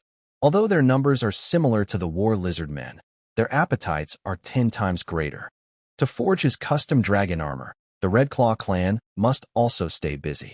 Brute nodded repeatedly. After giving his instructions, Samuel soared into the sky.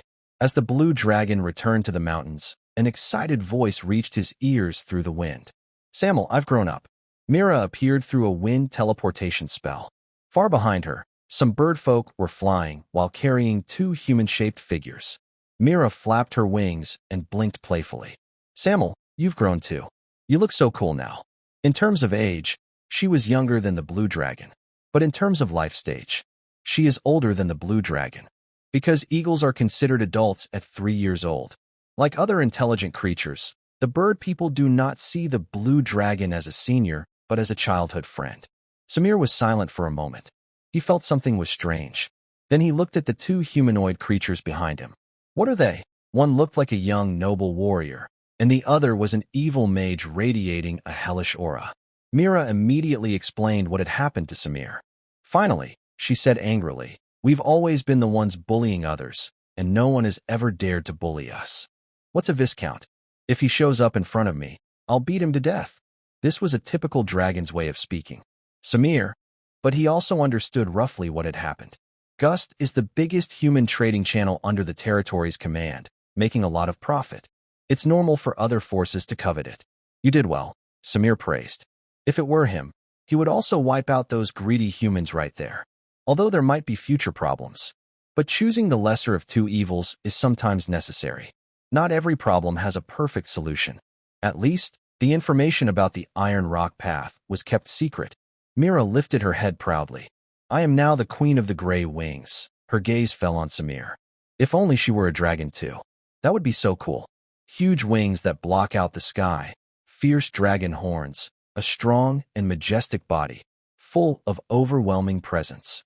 This perfectly matches the bird people's love of powerful violence. Samir turned his head and looked at the 2 humans on the ground. He let out a low growl. His mighty dragon aura pressed down. The evil mage shivered as if splashed with a bucket of cold water and quickly snapped out of his shock. Then he suddenly looked up and saw a huge blue creature. Its scales shimmered with dazzling electricity. Its body was very slender and streamlined, with thick, fierce dragon horns on its head, like deadly weapons of war, like a living, moving piece of beautiful but deadly glass. What was most terrifying was the sense of oppression. It was like the presence of a king. The 2 were very close. The sorcerer looked pale and was sweating in the hot summer heat. He slowly lowered his head. A dragon. Here, the monster lord, was actually a dragon. Were the scouts of the allied nations blind? They were just a bunch of useless fools. They wasted their taxes for nothing. Damn tax thieves. Although their levels were the same, their stats were vastly different. Like Mira, in just a few moves, the sorcerer was beaten so badly he wished he were dead. Honorable and mighty true dragon, I did not know this was your territory. Please forgive my ignorance and offense. The sorcerer knelt on the ground, not daring to make a sound. What does dignity matter? It's not worth mentioning compared to life. Samuel looked at the spellcaster, who was emitting a hellish aura. The sparks of electricity from his nose made the sorcerer's hair stand on end, but he remained silent, saying nothing. This silent pressure made the sorcerer feel uneasy. Seconds seemed to pass slowly, as if something inside his chest was tightening gradually. After more than 10 seconds, he suddenly, like grabbing a life-saving straw, hurriedly spoke. "Great dragon, I wish to make a deal with you." Dragons are highly intelligent creatures. Begging for mercy might not help, but refusing to do so would surely lead to death.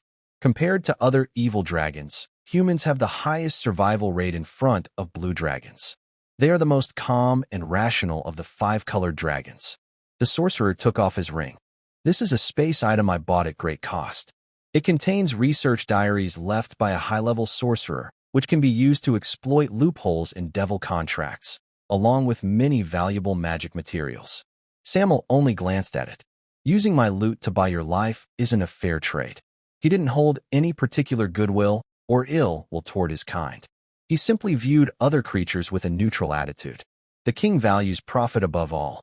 Samuel did not possess that kind of boring kindness. The sorcerer remained calm and said, "This ring has a high-level magic lock. Forcing it open will destroy everything inside. If you let me go, I can tell you the spells that can open it." There are many kinds of spellcasters, and the most common are wizards of different schools. For example, the evocation school focuses on powerful attack spells, while the abjuration school specializes in protection and banishment. A spell lock is one of the abjurer's skills. Without the right counterspell, it cannot be opened. Samuel truly couldn't break it. From the magical energy he sensed, it would take at least a level 10 abjurer to unlock the spell lock. "I could end your life, and then pay a skilled abjurer to remove the spell lock on the ring. The result would be the same." At these words, the warlock's face tightened. He hadn't expected the blue dragon to have such deep knowledge. With a bitter look, he said, "You didn't kill me right away, so I believe I still have some value.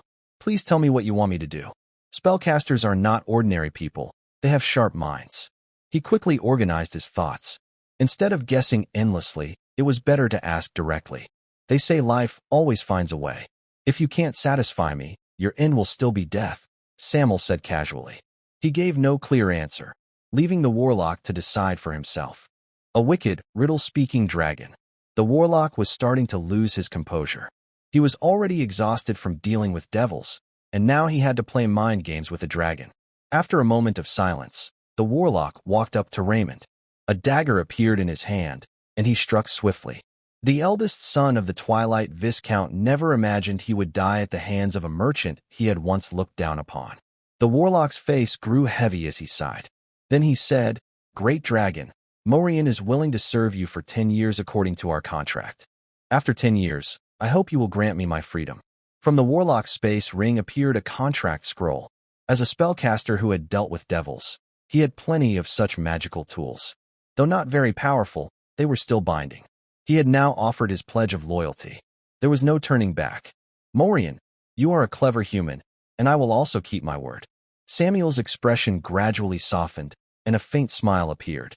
"Swearing loyalty to me doesn't mean you have to fight for me. You just need to continue doing business for me." He wants to create dragon armor, which requires various types of magical gold to be melted into magical alloys. Currently, the channel for the Philosopher's Stone is through Guster. As for collecting magical gold, suitable people are needed for the task. Morian is not only a sorcerer, but also the owner of the Blue Star Merchant Guild. Having multiple projects at once is very important. The sorcerer was slightly surprised. Is there such a good opportunity? His tired face lit up. "You are truly a broad-minded leader. Practitioners of magic have their own rules of conduct.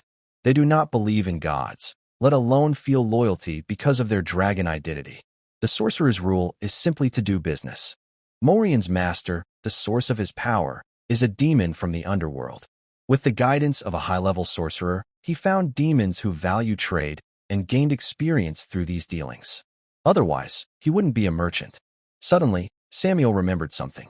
He took out a bone card from his scales, which emitted an evil aura. The underworld is the resting place for living beings. ancient blood contracts allow us to trade equally. By becoming a core subordinate of a monstock, the honest demon lord will grant you unimaginable benefits, allowing you to stand shoulder to shoulder with gods one day. All you need to do is collect souls in the main material plane. The card was covered with dense, hellish writing. This was Samuel's first trophy. If he hadn't seen sorcerers dealing with the underworld, he might have forgotten about this item. Help me see what this is useful for. Samuel often deals with the abyss, but he has little contact with the underworld. In the dragon inheritance, there is no relevant information either. The treasure trove of dragon knowledge is vast, but not all-knowing. Morian quickly took the card and examined it carefully, ignoring some of the boastful words. Arrogant demons are not rare. Talking about being equal to gods. Do you think you're the ruler of the 9th layer of hell? In this world, status is something you give yourself. It is simply the language of tempting all things. Mori studied for quite some time. His mind raced quickly, and he finally concluded, a monstock. I remember this name. He is a high-level demon in the 9th Nazareth Hell, a deep prison demon. There are 9 levels in the Hell realm. According to legend, the divine kingdom of the Dark Dragon Queen is in the 1st level, Avernus Hell, while the deep prison demons are born from the lowest part of the 9th level, Nazareth Hell, where the great demons reside. Within the strict hierarchy of the 9 levels of Hell, deep prison demons are the absolute rulers below the demon archdukes, above all ordinary demons. They are the battlefield generals of the Hell army and the right-hand men of the archdukes. They are high-ranking officials in the Hell bureaucracy. Moreover, deep prison demons are mainly responsible for making deals with mortals through demon contracts. That's quite a powerful figure, Samuel thought. Such high-level demons are usually legendary. If dragons are the top of all creatures, then deep prison demons go beyond the limits of ordinary beings. However, they rarely come to the main world plane. This card can be used to sign a contract with a monstock. Mori frowned. But demons of this level usually demand very excessive terms, mainly aiming to harvest souls. Even we sorcerers wouldn't easily sign contracts with them. In short, this is a job-related item. It can be upgraded to a sorcerer, but it is very dangerous. If not careful, the deep prison demon might take your soul. Cash, do you still believe the goblin's lies? Why not pray with me for the great Raelio to send a miracle? The sentry's watch was filled with hissing sounds from the war lizard men. Over time, the Red Claw tribe began to have different voices. Damn goblins, through sweet talk, became the top allies of the mountains, training Dragonborn to be worse than goblin dogs. The silent and reserved war lizard men could barely accept this. But recently, they were asked to hunt ugly red-skinned trolls, and even mining, a simple daily task for goblins, was now done by the war lizard men. The huge workload made the hard-working lizard men gradually grow dissatisfied. It was not a dissatisfaction with the Dragon Lord. The evil Dragonborn who follow the dragons do not dare to feel such emotions. Instead, they feel unhappy about their own weakness. The eagle people are quick and skillful. The goblins are strict and harsh. The trolls are strong and wild. As for the war lizards, they can only do what they are able. Under pressure from other clans, the Red Claw clan begins to feel more afraid, because they were abandoned by the dragons once before. Now they fear that scene might happen again. Only if I become strong enough, the Dragon Lord will see my loyalty someday.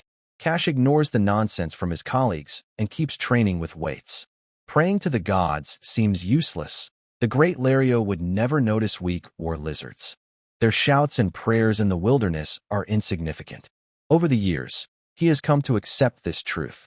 Only ignorant and foolish members of his race still hope in the gods. The training of the goblin warlords is not useless. Because of this, the Red Claw clan has gained several war lizard commanders and sorcerers. An elite at level 7 is no longer weak in the wilderness, but this is the limit for ordinary war lizards.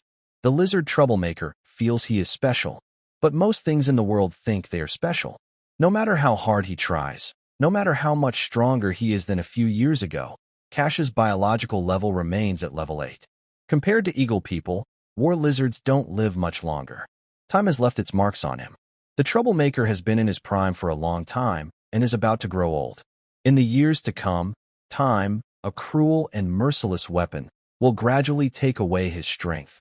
just like the elder shaman of the Furnace clan. It might be even worse. When he gets old, he might not even be able to walk. Cash desperately wants to become stronger and earn merit to gain the favor of the true dragon. He has not yet become a champion warrior. It's a shame to age so quickly.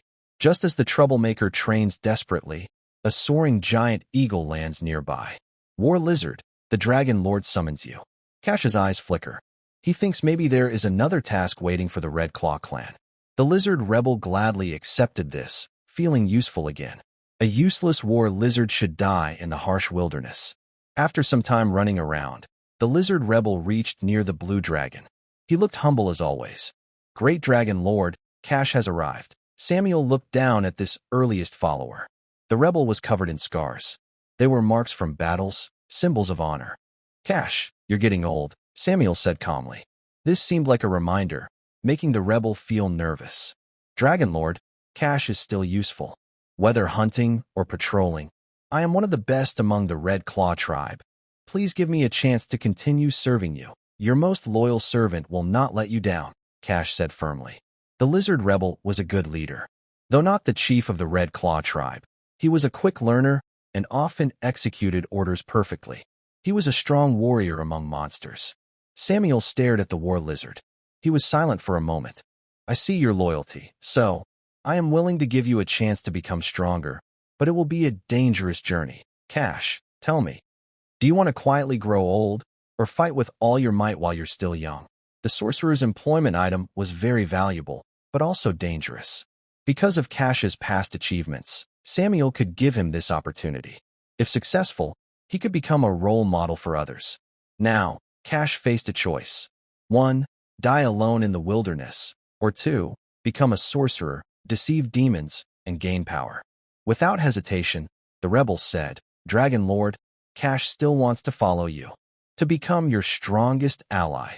The key to becoming a sorcerer was willpower, resisting the temptations of demons. This was very different from the path of academy-trained mages, who learned knowledge and built spell models to improve themselves. Then as you wish, Samuel said no more. He then asked Morian to bring the prepared demon contract. The inauguration ceremony began. If the contract with the devil is followed normally, it is just an ordinary fallen creature, a servant of the devil. However, the profession of a sorcerer is far from simple. For example, a sorcerer is like a startup founder. They are ambitious and capable of action, but lack initial funds and core technology. So, they seek out a venture capitalist. The venture capitalist provides the startup funds. These funds are magical energy needed to cast spells, along with some special dark arts that ordinary people cannot learn.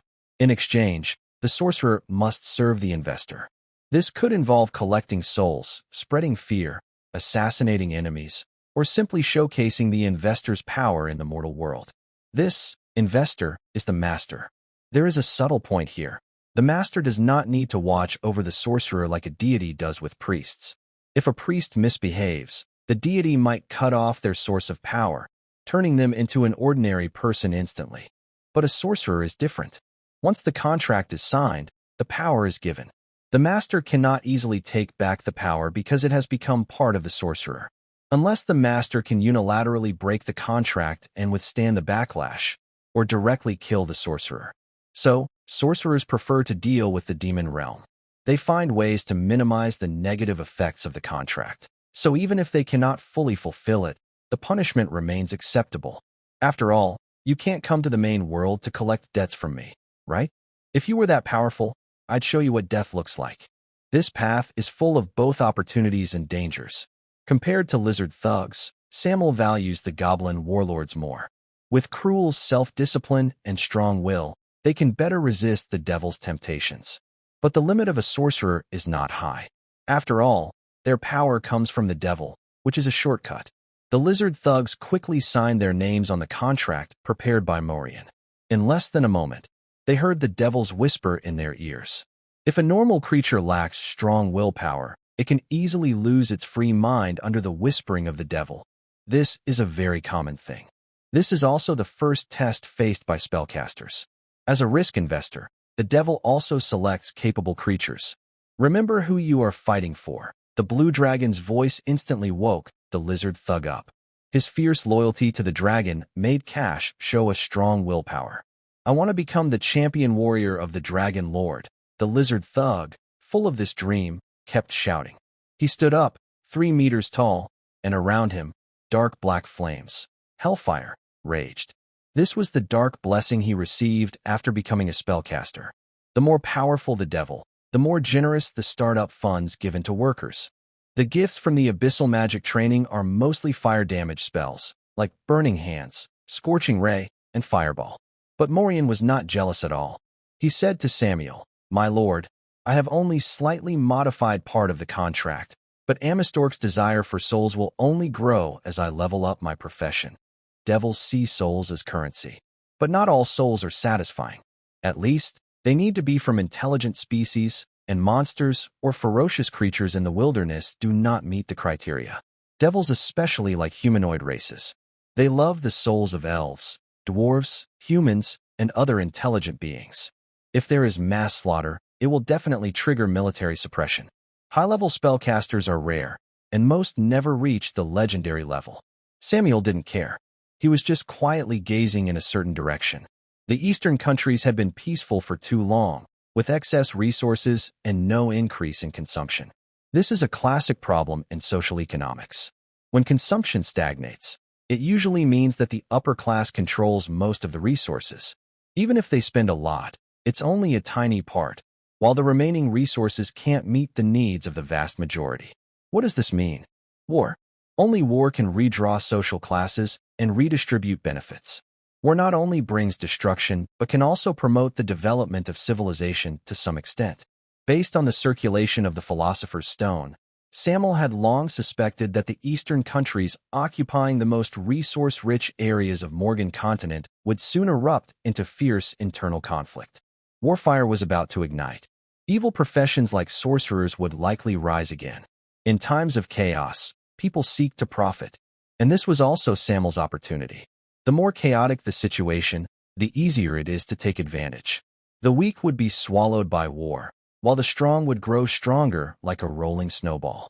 It's time to choose a new territory, Samuel thought. If he were a powerful dragon, constantly conquering around the Kroto Mountains to expand his land would be the best choice. But he was only a young dragon.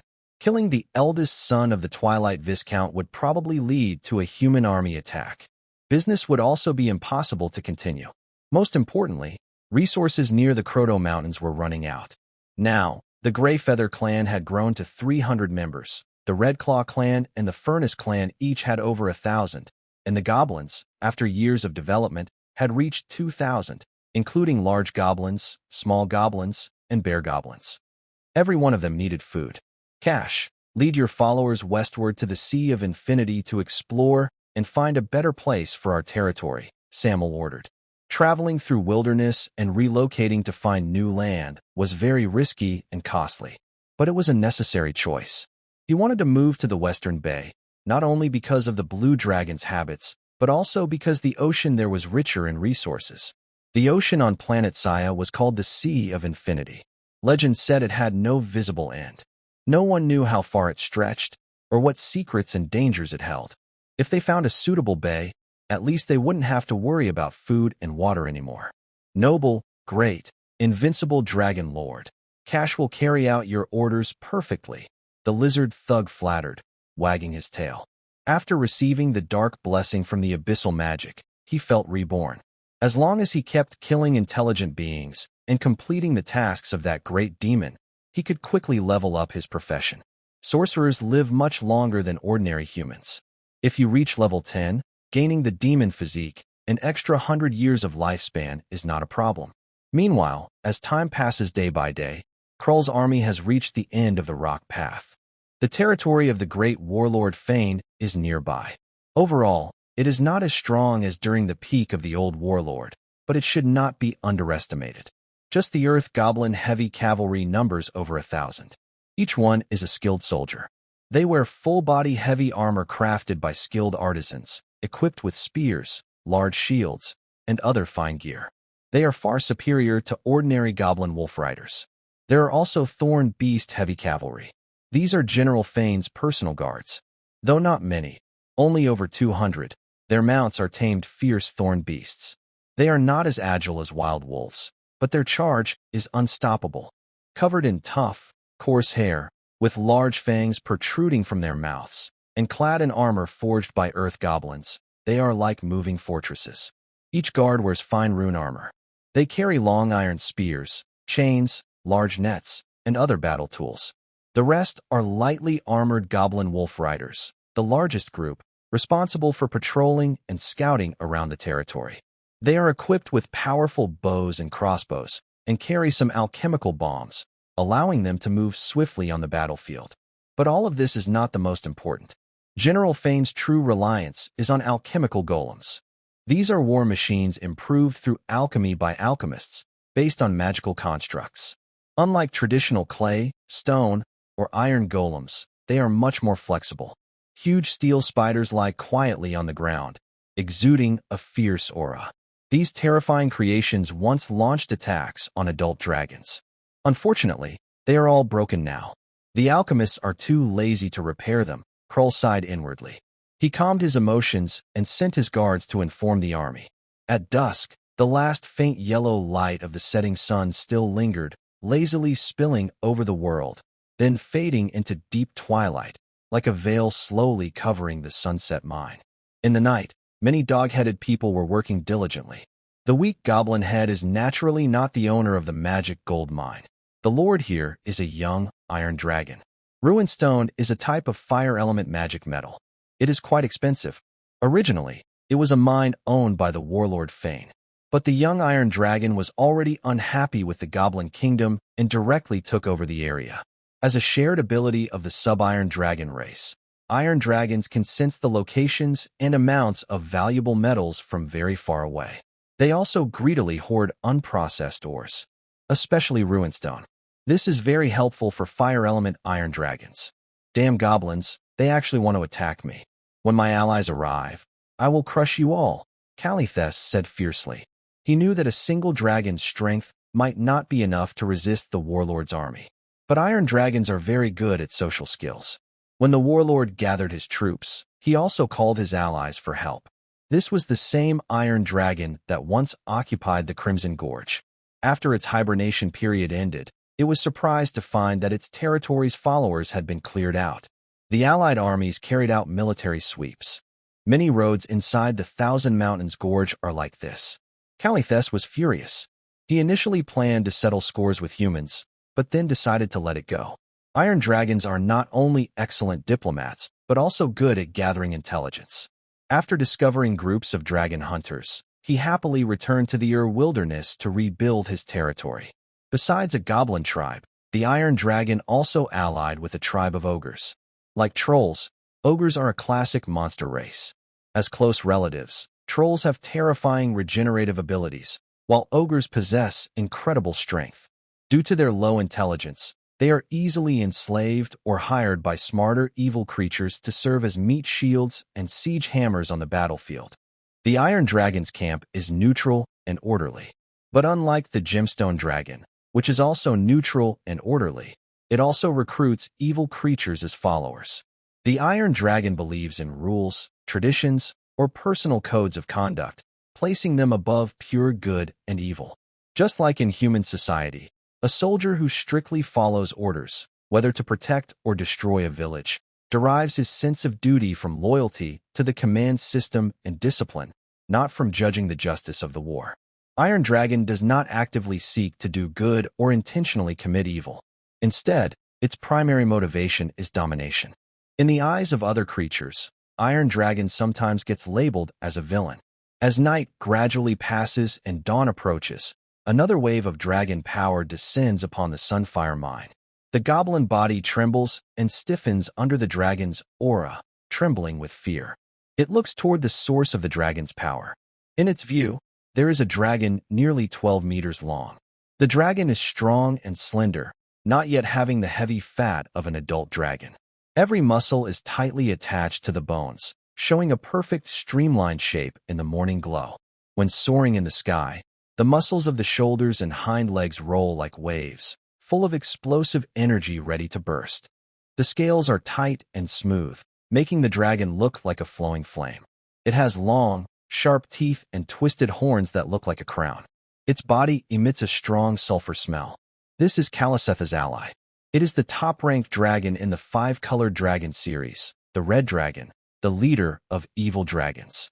As the strongest evil dragon, the Red Dragon is often much larger than others of the same age, and this advantage grows with age. Because of its powerful body, the Red Dragon prefers to charge recklessly and does not like to think too much.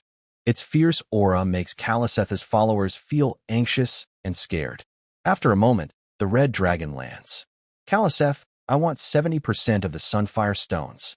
This Red Dragon is female. She is in her juvenile stage. Elsa, don't be too much. We agreed on a 50-50 split. Iron Dragon immediately retorts. This is a dragon Kaliseth met in the wilderness. Although still a juvenile, her strength is not to be underestimated. Even young Iron Dragons pay attention to her. Elsa bared her teeth. It's clear she wants to take advantage of the situation, her evil nature as a red dragon. After entering the Ewer wilderness, she also became a monster lord here. But because of her arrogant personality, she often conflicts with nearby monster lords, and her followers are like crops, dying in large numbers. Afterward, the somewhat discouraged red dragon decided to hide and develop quietly, waiting until she becomes a mature young dragon before coming out again. Compared to Elsa, who was born a few seconds after Samir, she has now entered her teenage years and is ready to make a big impact. Then, she unexpectedly met Iron Dragon. When she saw a profit to be made, she hurriedly came here. Weak Iron Dragon, the wings of fire never accept a 50-50 split, Elsa said proudly. She considers herself a genius among dragons, ambitious to become a famous super evil dragon. Sharing the profits equally is not something an evil dragon would do. Callistes twitched his mouth. A young dragon was so arrogant in front of him. No wonder the Red Dragon is known for its evil reputation. No wonder the elders in the clan dislike red dragons so much. There is always a reason. Since that's the case, I'll give you this entire magic gold mine. Iron Dragon flapped his wings. He looked ready to lead his followers to retreat. Hey, I'm feeling generous. I'll give you 40%. Don't go. 50-50 is fine. Elsa kept changing her expressions. If she were a traditional red dragon, she might have accepted everything naturally. But she learned early on to read the situation carefully and analyze strength, knowing she might not be able to defend the magic gold mine. Iron Dragon's strength is essential. Callistes immediately stopped and glared at the red dragon. The goblins will attack here soon. If you can't defend it, you get nothing. The danger from the army lord is almost imminent. On the surface, Iron Dragon appeared dismissive, but he was very alert inside. Callistes had previously used hypnotic gas to control a goblin wolf rider and obtained some intelligence about the army lord. But he was willing to take the risk. If it was just another magic gold mine, he would give up easily. But the quality of the emberstone here is very high, even unprocessed or as top grade. Missing this opportunity would be very hard to find again. Just some goblins, Elsa scoffed. In her mind, goblins are weak creatures. A single charge could wipe out a large group. Although those enlarged goblins look intimidating, they would be completely defeated under the claws of a true dragon. The gathering of the goblin army was nearing its end. Besides Krull, 2 other centurions arrived at the end of the rocky path. In the goblin fortress, the military conference hall. We don't need to worry about the weak goblin heads, and those savage ogres are no match for my heavy cavalry charge. The only thing we need to focus on is that Iron Dragon. To avoid scaring it away, we haven't launched an attack yet. General Fane spoke first. He was quite tall among earth goblins, nearly 9 feet. Unlike others, he was muscular and strong, with broad shoulders and a thick neck supporting a scarred bald head. My only demand is this: either capture alive or hunted down. His deep voice echoed through the entire military hall. Although the army that once fought against adult dragons was now fallen, a fallen giant was still bigger than most. They weren't afraid of a young dragon, especially with their alchemical golems ready to drive it away. But General Fane's ideas went beyond that. If they could catch an iron dragon, the reward would be worth more than a magic gold mine. The alchemists in the Goblin Kingdom were numerous, many of top skill. Their industry was more advanced than some eastern countries. Besides magic gold mines, They also needed high-quality materials, and dragons were one of those materials. For example, the dragon blood left by Samuel when he crashed into the mountain could grow the magical plant called dragon blood grass. And that's not all. Scales, bones, and other parts were rare alchemical materials. To successfully capture the Iron Dragon, General Fane summoned all his centurions and gathered all forces, making sure to block all escape routes from the Ember Mine. Do you have any additional suggestions? General Fane looked around. His eyes finally settled on Krull. Although he didn't want to admit it, Krull was indeed his best commander. Your deployment is very well planned, Krull said seriously. He seemed to approve of the plan, but inside, he was indifferent. He was only here to cheer on the effort. Putting in effort was impossible. He just wanted to blend in and gather information about that strange dragon. General Fane was unaware and quite pleased with the respectful attitude of the other side.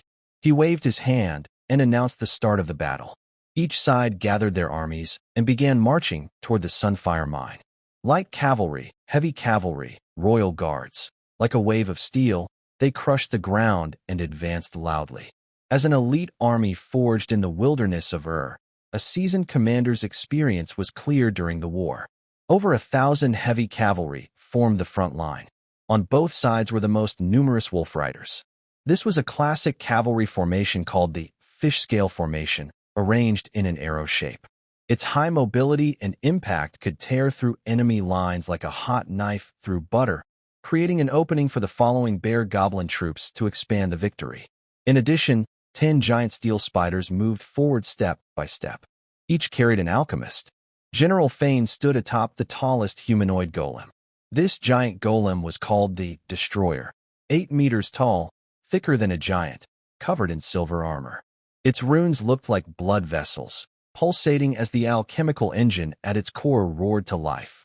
Inside its head, magic stones constantly consumed energy, radiating powerful force. Destroyer. At its peak, it was a pure mithril golem. Its cost was unimaginable. After years of repairs and upgrades, it regained some fighting ability from its original state of scrap metal. It could not match a young dragon, but it could at least suppress a juvenile dragon. The giant steel spiders were called hunters, made from inferior materials. Their battle scars were visible, and repairing them was difficult. They could shoot silk webs to hunt aerial units. These two types of alchemical golems often complemented each other in war. Time slowly passed.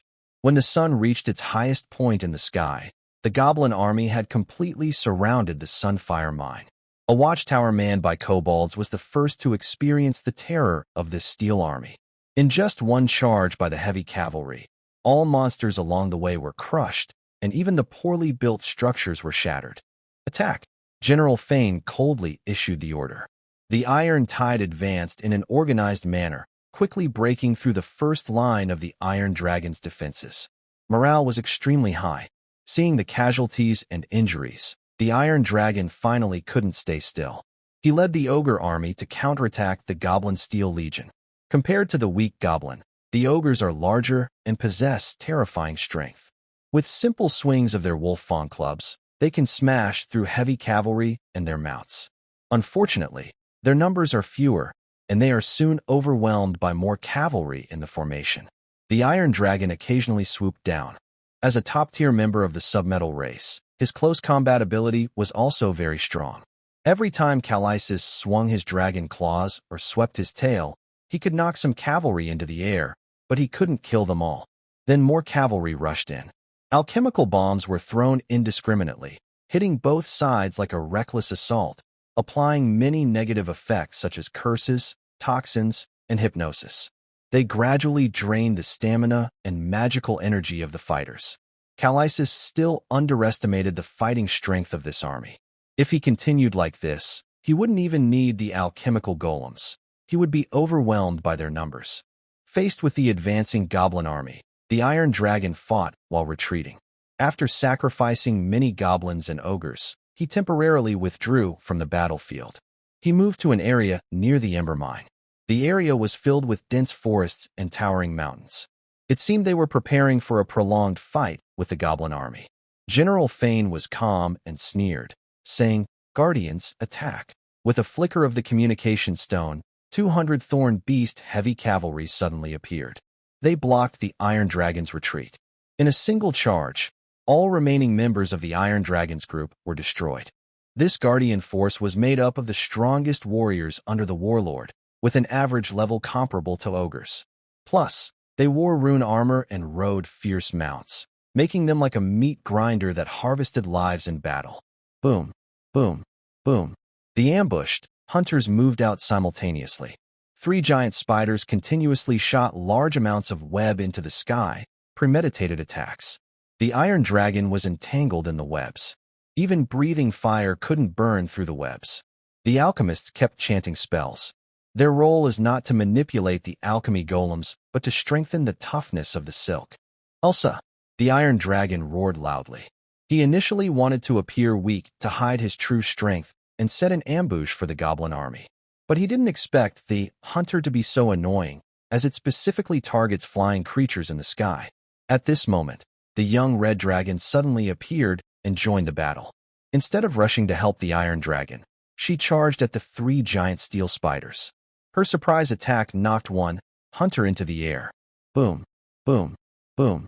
Then, a burst of fiery dragon breath poured down. The giant steel spiders turned red from the flames and gradually disintegrated, along with the alchemists riding on them being instantly melted. Another dragon, a red dragon. The earth goblins on the other 2 golems quickly spread the news. Meanwhile, the spiked beast cavalry arrived to protect Elsa, forcing her to give up on expanding her attack. Because one hunter was damaged, Khaliseth finally broke free from the silk restraints. The Iron Dragon and the Red Dragon circled in the sky, continuously spewing terrifying flames onto the ground. For a moment, they gained the upper hand. Hold these 2 dragons, the Goblin Chief strategist communicated mentally. He was a mind mage, the deputy to the military leader. As he arrived, he used telepathy to communicate with General Fane. Once the destroyer arrived and coordinated with other hunters, the battle could be won. Seeing the situation turn unfavorable, Khaliseth reacted immediately. Elsa, retreat. Thanks to the arrival of the Mind Mage, the Iron Dragon and the Red Dragon could no longer effectively harm the Goblin army, only wasting their energy and magic. The Iron Dragon remained rational, but the Red Dragon started to get carried away.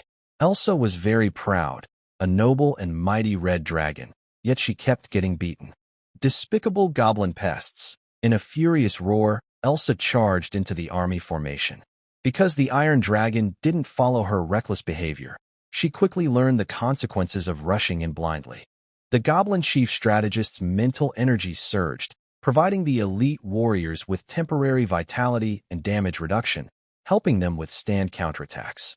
The Mind Mage has 6 different systems. The categories are prophecy, creation, transformation, self-shaping, teleportation, and enchantment. Unlike wizards who chant spells, they extract pure mental power from their minds through strict mental training. Each profession has different abilities. The Goblin Chief strategist is a self-shaping mental mage, skilled in strengthening the body and healing. In war, he can turn his soldiers into undead totems, allowing them to quickly stand up again even after severe injuries. Sure enough, a reckless and foolish dragon, he thought with a cold smile. The reinforced Thorn Beast Knights had incredible defense, trapping the red dragon within the army like chains. There was an unexpected second dragon, which caused some casualties. But as long as the hunt was successful, it was all worth it. Khaliseth frowned and cursed silently that red dragons are always big fools. These are not ordinary troops. Seeing the approaching destroyer from afar, Iron Dragon was alarmed. He had already realized the power of the alchemical golem. If this continued, no one could escape. Elsa, if we don't run now, there won't be another chance. Khaliseth felt anxious. Abandoning allies is not Iron Dragon's way. But the clash was deafening, and the red dragon on the ground didn't hear anything. If the first peak of the evil dragon's loss rate was during its juvenile stage, the second peak is during adolescence. Young dragons are not strong enough to ravage the wilderness. After realizing the harshness of the outside world, many, like Elsa in her early days, choose a place to hide and wait to grow stronger. Once they reach adolescence, they often become arrogant because of their increased strength. This was especially true for Elsa. Evil dragons tend to make many mistakes, and she almost made all of them, never learning from her experiences. More hunters arrived. By the time the red dragon wanted to escape, it had already lost its chance. I can't help you anymore," Iron Dragon said, flapping his wings and flying away. Calithes had done his best. If this continued, he wouldn't be able to run either. His decision was correct. The arrival of the Destroyer dealt a heavy blow to Elsa with a magic energy cannon blast to her chest. A giant steel spider shot out more silk webs. It pulled the red dragon closer. It didn't give her a chance to escape into the sky. Rather than killing the red dragon outright, the warlord preferred to keep it alive and use it for resources. This way, he could constantly obtain rare materials. "Congratulations, General," the captains cheered eagerly. Although they didn't catch the Iron Dragon, they captured a red dragon instead. It was a happy surprise. General Fine laughed loudly. "Take it away." Since losing the war against dragons, he had been very down, but fate had given him another chance. Proto Mountains. Unlike the clear skies outside, here the clouds were thick and dark. Mira had the talent to control the weather, able to change small areas of the sky. A blue dragon soared through the clouds. It absorbed the powerful natural lightning. The stored electricity was transformed by Samuel into a special biological current, boosting his body and mind. Every scale on his body sparkled with lightning. Magic energy and biological energy intertwined. A hotter, more violent, and more powerful force flowed through the dragon's body. Inside his chest, thunder kept rumbling. The key to becoming a Thunder Roar Berserker was to keep getting struck by lightning. Only through extreme training could a creature unlock its potential and turn biological electricity into fighting power. Success! Samuel's spirit surged. For the first time, he felt his heartbeat sound like thunder, meaning he had successfully advanced. His profession level reached 1. Though not high, Samuel already felt noticeable changes. His intelligence, charm, stamina, and perception all slightly increased, boosting his overall combat ability. A level 1 Thunder Roar Berserker first awakens a strong body. With each level up, new skills are unlocked. Level 2 is lightning reflexes, level 3 is electric sense, and so on. As a top-tier melee profession with strict requirements, early level increases are usually quick. Samuel was excited and wanted to continue, but Mira was already exhausted. She was lying on the ground, completely drained. Changing the weather patterns consumes a lot of magic power. Controlling the wind and rain is a skill of legendary creatures. Even the talented Aarakocra cannot maintain it for long. "Forget it," Samuel smiled. Thanks to Mira during this time. Otherwise, he would have to wait for the rainy season each year. As the dark clouds dispersed, the hot sun reappeared. A goblin wolf cavalry returned to the mountains, reporting on the battle at the Ember Mine. A dragon called Steelwing fled, while a red dragon named Skyfire was captured by a warlord. In the end, General Fane achieved victory. Steelwing, Skyfire, Samuel paused slightly. They sounded familiar. Dragon names often repeat. But this is based on all dragons. Dragons gathered on one continent rarely share similar names, and they often fight each other over these titles until one name is unique. That young iron dragon should be Calisis, Samuel concluded. They were the same age and shared the same title, so it was easy to tell. As for the red dragon called Skyfire, Samuel also felt he had heard that name before. Could it be a coincidence? He quickly remembered his first departure from the Dragon Fortress. During a mission, the young dragons all gave themselves impressive, powerful titles. And Skyfire, could it be Elsa? Samuel pondered. Recently, the return of the lion siblings told him that the Queen of Destruction had awakened shortly after he fell asleep. At that time, this adult red dragon hadn't been gone long. Just a quick trip and she was back. This fit the red dragon's unreliable nature. If the Queen of Destruction hadn't joined the fight, the situation at the Dragon Fortress in Double Moon Bay could be predicted. "How is that red dragon now?" Samuel asked. The Goblin Wolf cavalry didn't hesitate and replied, "General Fane hasn't killed her yet, but plans to keep her in captivity." Samuel breathed a sigh of relief. It seemed there was no immediate danger to her life. If it really was Elsa, then rescuing her was still necessary. Although this young female dragon is quick-tempered and reckless, she is very talented in alchemy. At this moment, a battle lizard man came to report. He said that Cash was in the distant north, discovering several suitable places for living. Most of these places could support territory expansion and growth. But because of their different locations, the lizard rebels dared not make decisions on their own. Samir listened carefully, saying, "All are quite good." He gradually became fond of a territory. Black Rock Bay. This place is near the Endless Sea, next to the winter snowfield to the west, and to the east is a vassal state of the Rosen Kingdom, not the Purple Spirit Principality, but a country called Tech, which specializes in maritime trade. Cash held a magic gold detector. He found a large vein of magic gold there, and it was valuable pure gold. Pure gold is usually more expensive than mithril. Both are common high-level materials in alchemy. This made Samir very excited. A large vein of magic gold, not yet mined. If the Gnome Kingdom discovers it, even high-ranking generals might be very interested. It's time to move. Samir is not a hesitant person. Before becoming strong enough himself, a good territory is very important. Because he fears revenge from the Twilight Viscount, he had already led the Forge clan to move early to the Kroto Mountains. He packed what needed to be packed and left behind what could be abandoned. Under the watch of many followers, the blue dragon soared in the sky. Samir let out a loud dragon roar.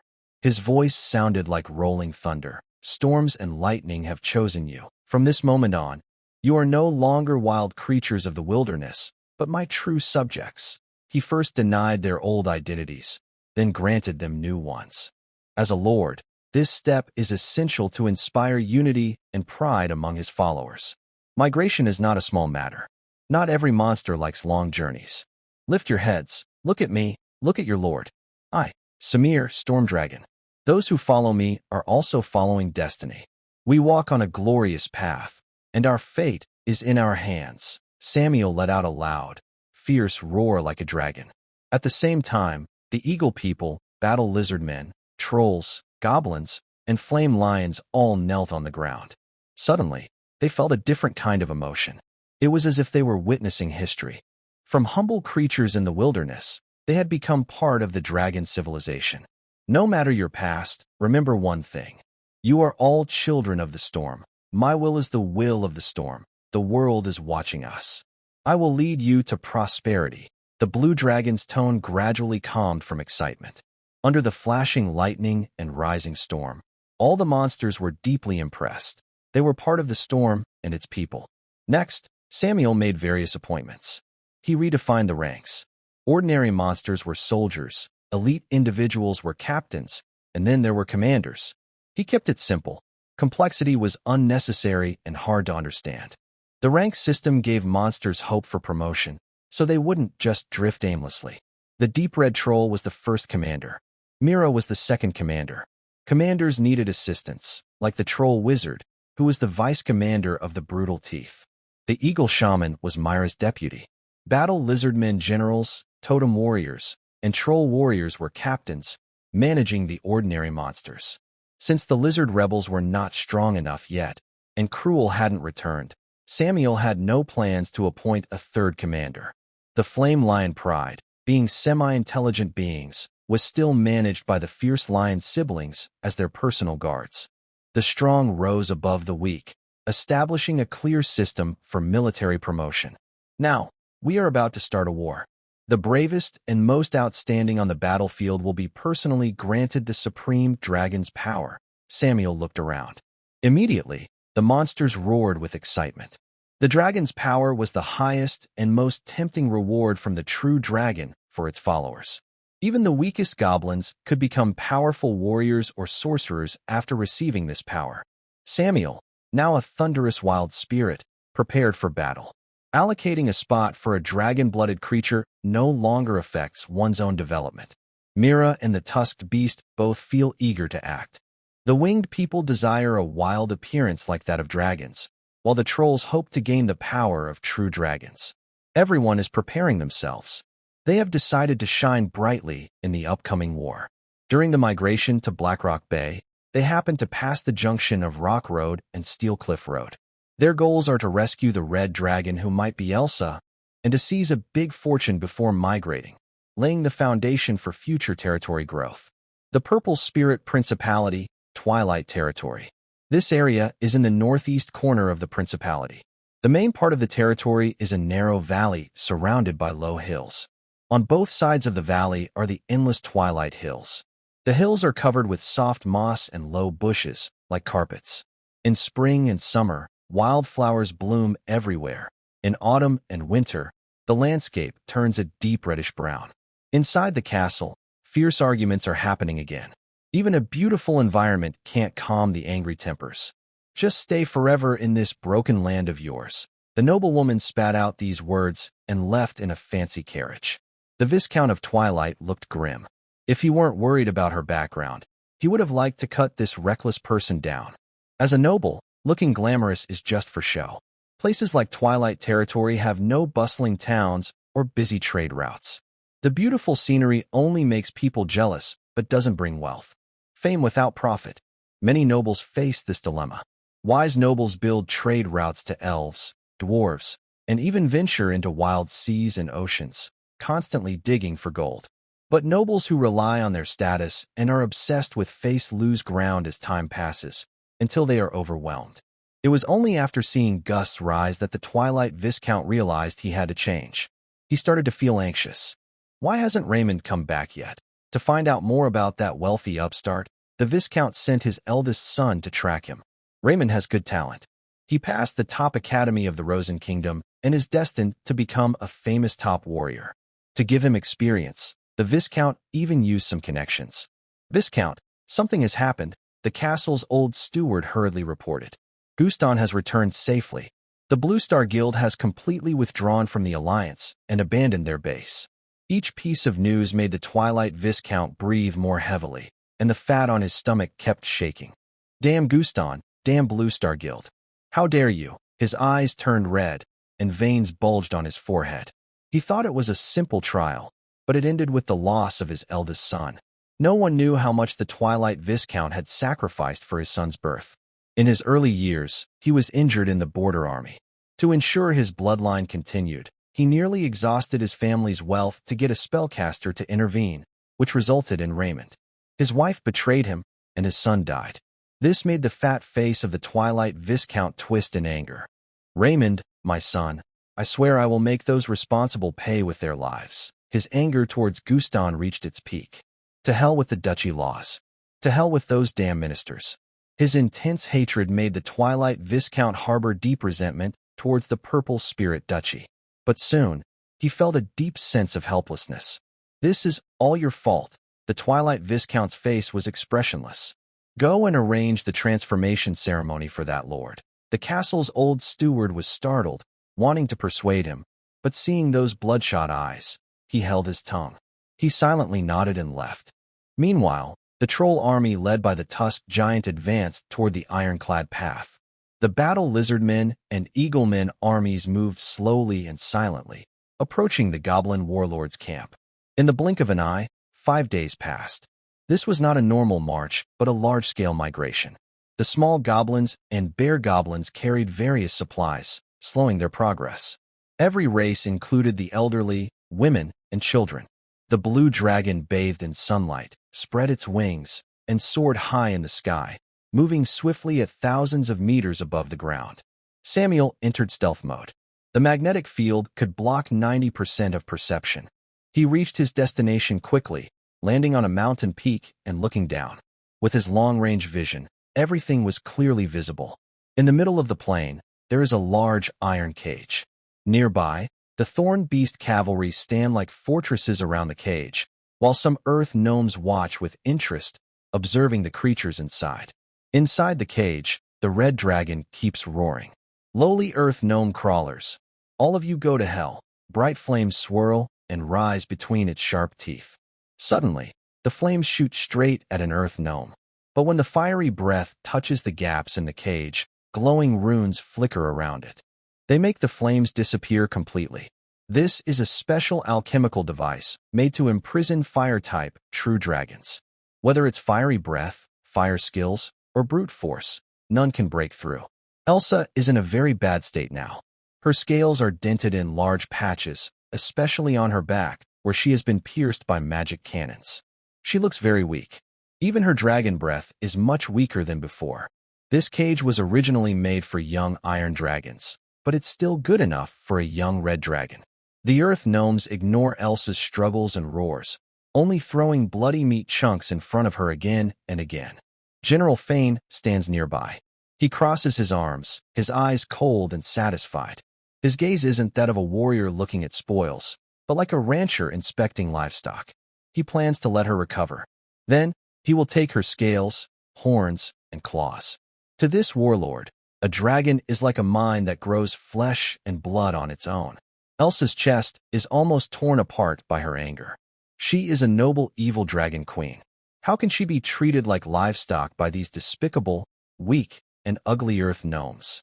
The red dragon wants to roar again, but her throat only moves weakly. A loud rumble comes from her belly, echoing like an abyss, tearing her insides. That roar is too loud. It makes her curl up and bury her head deep into her coiled body. She is not afraid of the earth gnomes. She is afraid of being seen, her noble red dragon, with tears in her eyes from hunger. Elsa struggled to hold back her tears, forcing them back into her eyes, down her throat, and into her empty, roaring stomach.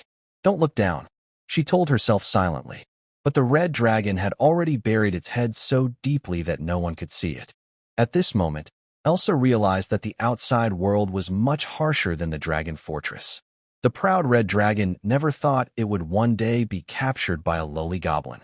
From a distant mountain peak, Samir watched everything unfold. It was indeed Elsa. This red dragon had also come to the Ural wasteland. But at this time, there was no real danger. The living dragons and those goblins would not easily kill each other. Samir patiently waited. With his current strength, he could directly rescue Elsa. But the main goal was to attack the warlord and seize enough resources. During the move to Blackrock Bay, to avoid conflicts with powerful monster lords on the way, hunting had to be put aside. This required a lot of food and supplies, and a long journey was never easy. After some time, the monster army arrived at the designated location. But they did not attack immediately. Instead, they ate and replenished their strength. Training soldiers takes time. Using them in battle is even more so. Over the years, Samir had mainly been lying low. He had not started wars recklessly. Raising his followers was to ensure they could act at critical moments, like now. The warlord was not an ordinary monster clan, but a disciplined, civilized elite army. Even the alchemy golems were formidable, especially that destroyer. Samir estimated its level could suppress typical young dragons, and there were quite a few strong earth goblins among them. Fighting such powerful forces, the monster army played a crucial role. The warlord's base was on a plain, open terrain, which was advantageous because it prevented surprise attacks. A frontal assault? Of course not. Samir always believed in achieving the greatest results with minimal losses. He immediately used the communication stone to send orders to Cruel. Communication stones cannot communicate as smoothly as phones, but both have already exchanged many signals during the strategic simulation. So Krull understood the message clearly. During a patrol change, he took the initiative to accept the command.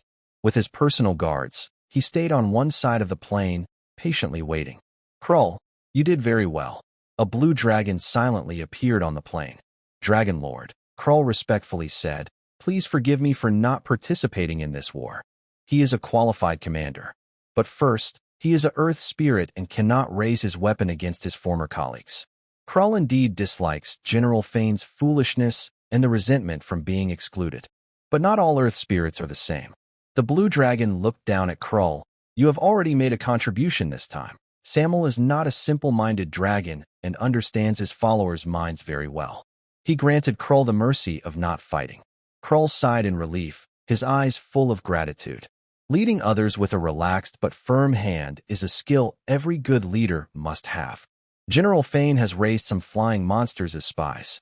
Please be cautious, Krull warned. The army does not lack air tactics. Those flying monsters may not be able to fight dragons, but they are good scouts. Samuel nodded. He gave orders to the monster army behind him.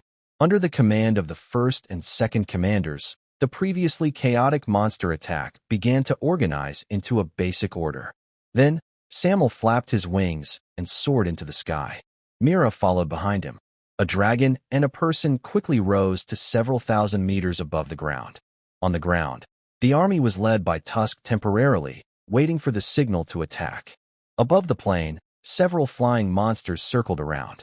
The blade-winged giant owl, a flying monster that lives in thorny areas, with a wingspan over 10 meters, sharp-boned spurs at the wing tips, a semi-intelligent creature, and a favorite sky unit for the army leaders. Their sharp eyes stared down below. If they sensed danger, they would immediately emit a piercing cry to warn others.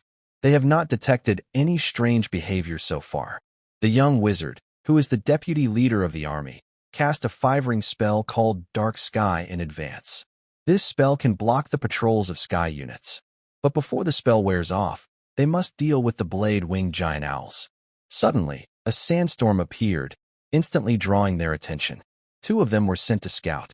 Just as they approached, a blue dragon appeared, releasing a powerful dragon aura.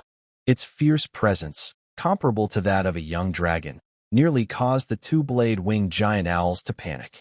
Then came a terrifying wing strike. The added biological electricity made them dizzy immediately. On the other side, the blade-winged giant owls noticed something was wrong and immediately tried to call out to warn the camp below. But unfortunately, their voices could not be heard. A vacuum collapse occurred. A localized vacuum area formed. In a vacuum environment, sound cannot travel. The remaining blade-winged giant owls were quickly taken down by Mira. After receiving the message, the ground monster army also started to move. Led by a deep red giant troll, the wizard, shaman, sorcerer, and commander, along with their soldiers, charged across the plains. Thanks to various spells, skills, and buffing auras, their marching speed was incredibly fast. They reached the first watchtower quickly. The goblin captain saw the approaching monsters reflected in his eyes, and his pupils shrank suddenly. Enemy attack. But before he could finish speaking, a pair of cruel claws pierced through the goblin captain's heart. Behind him appeared a stealthy war lizard man. Although war lizard men do not have leader-level units, the elite individuals are very powerful. Many goblins, just reacting, were cut down by the war lizard men one after another. The monster army continued to advance. Next is the commander's camp. Roar, roar, roar. At this point, the monsters could no longer hide their movements and immediately encountered the light cavalry of the warlord. The sound of fighting was deafening. This woke up officers above the centurion level. The red-skinned trolls marched heavily across the plains, crushing one bear goblin after another. They are numerous, strong, well-equipped, and influenced by their leader's aura. Each one is very tall, completely different from the teenage dragon army that leads the orc tribe. They quickly broke through the light cavalry. The alchemy bombs used by the wolf riders had little effect on the regenerating red-skinned trolls. The fear of being crushed made them stomp everywhere. Meanwhile, the noise had already alerted General Fane inside the central command tent. He quickly organized a counterattack. He immediately deployed heavy cavalry and the personal guard. The alchemists also quickly mounted their giant steel spiders. The destroyer was activated again. It launched a wide-range destructive light wave. Many lizardmen and red-skinned trolls were instantly shattered. Their bones turned to mush, and the scene was very tragic. When faced with the bombardment of the mithril golem, any hit on an elite individual was certain death, with no chance of survival. Seeing his tribesmen injured and killed, the fierce tusked beast roared in rage. Its body suddenly swelled violently. Its sturdy size was not inferior to the destroyer. Damn monsters, General Fane shouted in anger. He didn't know where these monsters had come from. They dared to attack him. But what happened next surprised this great military leader. The beast, in its transformed state, was extremely fierce and surprisingly gained the upper hand against the destroyer. A fire giant. General Fane was puzzled. Giants and dragons are both powerful creatures. Not just this fire giant, but other monsters were also formidable. Because the attack was so swift, his army couldn't mount an effective resistance. If they didn't stop it, his position as the commander would be over. General Fane immediately arranged his troops, ordering the heavy cavalry and the thorn beast guards to hold the front line. Then he gathered his senior officers.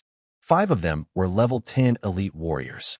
There was also the chief and deputy strategists. one a level 12 mind mage, the other a level 12 alchemist. And General Fane himself. He is a warrior made of a mix of metal and steel, transformed by magical power into a golden armor. His level is 13. He is 9 feet tall. The armor on his body is actually his skin, shining with a cold luster. Each piece is carved with high-level runes.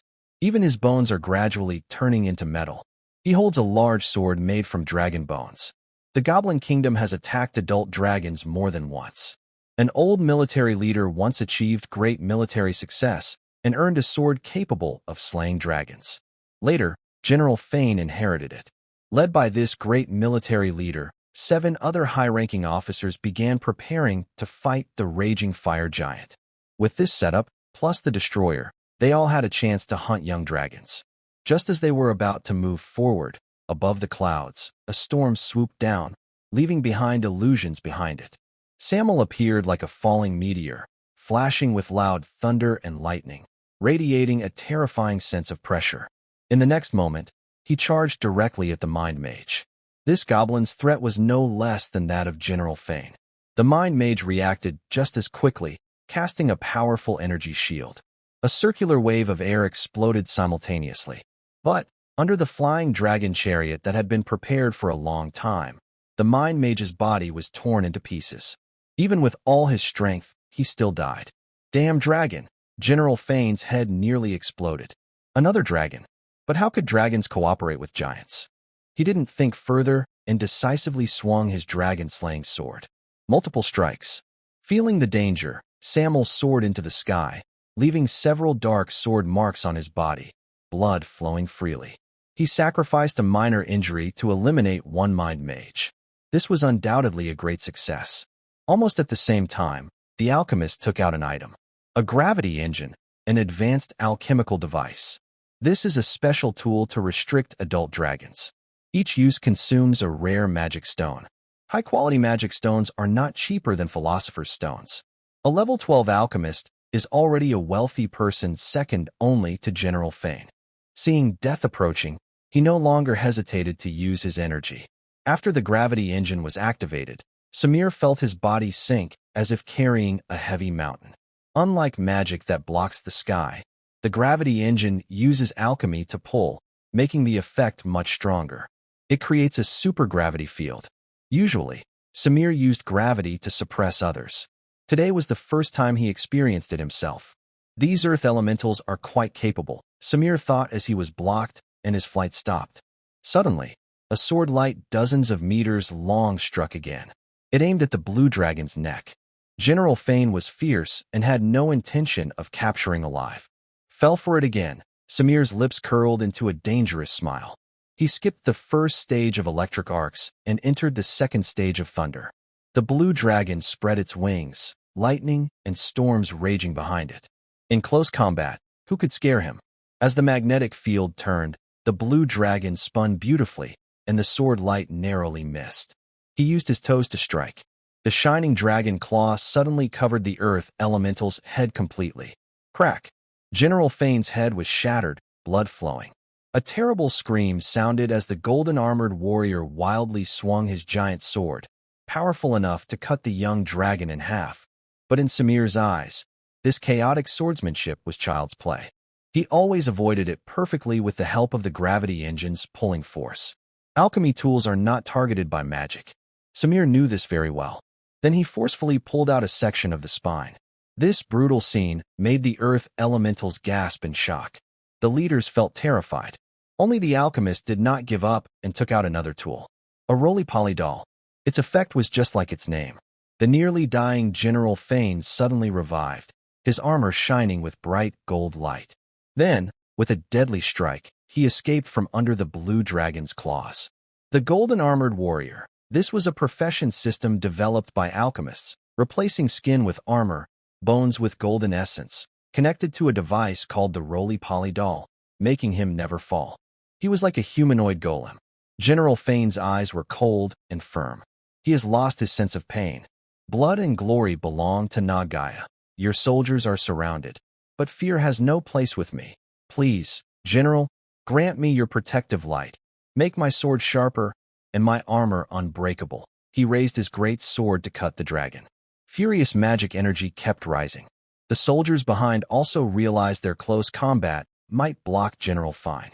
They took long alchemy bows nearly as tall as themselves from the alchemists. As the runes shimmered, a sharp arrow naturally formed. He pulled the bowstring and aimed at the fierce dragon in the sky. The arrow fell like a shower of stars. Every part of the battlefield was ablaze with fighting. The centurions around the iron cage had to come to help.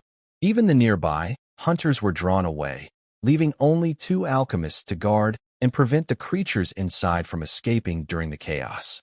This sudden commotion woke Elsa, who was hiding in the corner of the cage. She smelled blood and fire. It's Samir's scent.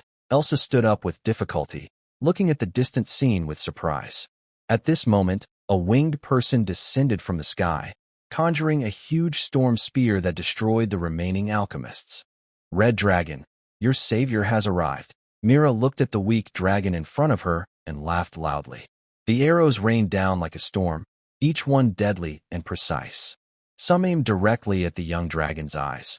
Others found gaps between the scales, targeting the most fragile joints, and some ruthlessly pointed at the joints connecting the wings to the body. It was like a tight, impenetrable net, blocking all escape routes for the young dragon. Samir only shook his wings once. The crystals at the base, tip, and edges of his wings glowed again. He transformed the electric energy into a powerful repulsive force, causing the rain of arrows to fall back. His gaze was fixed on the alchemist. High-level spellcasters have many tricks. Gravity engines, unbalanced dolls, and if combined with the mentalist from before, this battle could become very difficult. In the next second, he dove downward. At the same time, General Fine bent his knees and leapt high into the air. His mouth uttered solemn words. In the name of Anagaya, I will never fall in battle.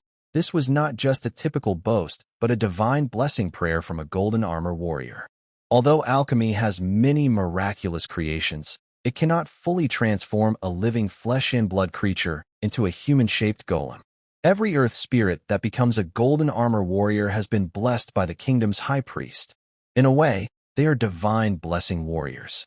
Under the blessing of the divine skill, unbreakable glory, the next 3 minutes will greatly enhance attack, defense, weapon accuracy, reaction speed, and magic resistance. Faced with a fierce, evil dragon, the alchemist calmly took out a third item. It was a crown made of rusted bronze and hardened deep red resin, twisted like thorns and vines. When light touched its surface, faintly, countless tiny faces could be seen silently screaming inside the crown. At the same time, another precious magic stone evaporated. A thick fog emerged, carrying a deep, dark aura, shooting towards Samuel. Samuel's eyes were instantly covered by darkness. Chaotic whispers assaulted his mind. This was a powerful curse that could block vision and senses. He remained calm, immediately sensing the golden armor warrior's position and movements through changes in the magnetic field. The dragon's tail swung, transforming into a whip. General Fane jumped twice in the air, rising again to dodge the attack. The dragon-slaying sword shone with dazzling light.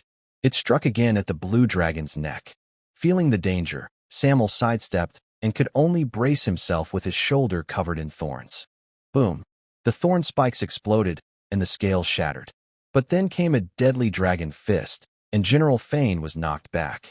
The dragon-slaying sword had high destructive power, breaking through 2 layers of defense, thorns and scales, and penetrating flesh. Despite his thunderous stance, Samuel could barely tolerate such injuries. The earth spirits were also shocked by the blue dragon's strength. If it had been an ordinary young dragon, or even a juvenile, they would have turned into corpses under this combo attack. With only these methods, it's time to send you on your way. Samuel's eyes turned cold. He had always aimed to defeat his enemies with little or no injury. This habit from his past life had both advantages and drawbacks, but it also limited his true strength. Since his last battle with the fierce Fong, Samuel had quickly changed his way of thinking. He was a dragon, a powerful, mighty dragon. As long as the wound wasn't fatal, it didn't matter. The next moment, his mind focused sharply. Centered on the blue dragon, an invisible electromagnetic wave spread outward, sweeping across a wide area in an instant. He locked onto the alchemist's position again. Lightning struck. A thick bolt of lightning hit the alchemist before anyone could react. The alchemist was terrified. Their kind could create strange tools, but in direct combat, they were weak. Their defenses were torn apart layer by layer. General Fane and the Centurions rushed forward, blocking the continuing lightning strikes. Samuel circled once, then dove down again. Dragon-slaying swords, spears, and large blades all aimed at the weak points of the blue dragon's defense. The warriors tried to push him back. Samuel didn't care. He shifted his body, avoided vital spots, and grabbed the alchemist directly. With overwhelming strength, the alchemist was instantly crushed beyond recognition. A faint twitch appeared on Samuel's fierce mask. This was the most serious injury he had ever taken, but it still didn't affect his fighting power much. Now it's your turn. Across from him, General Fane's strength was fading fast.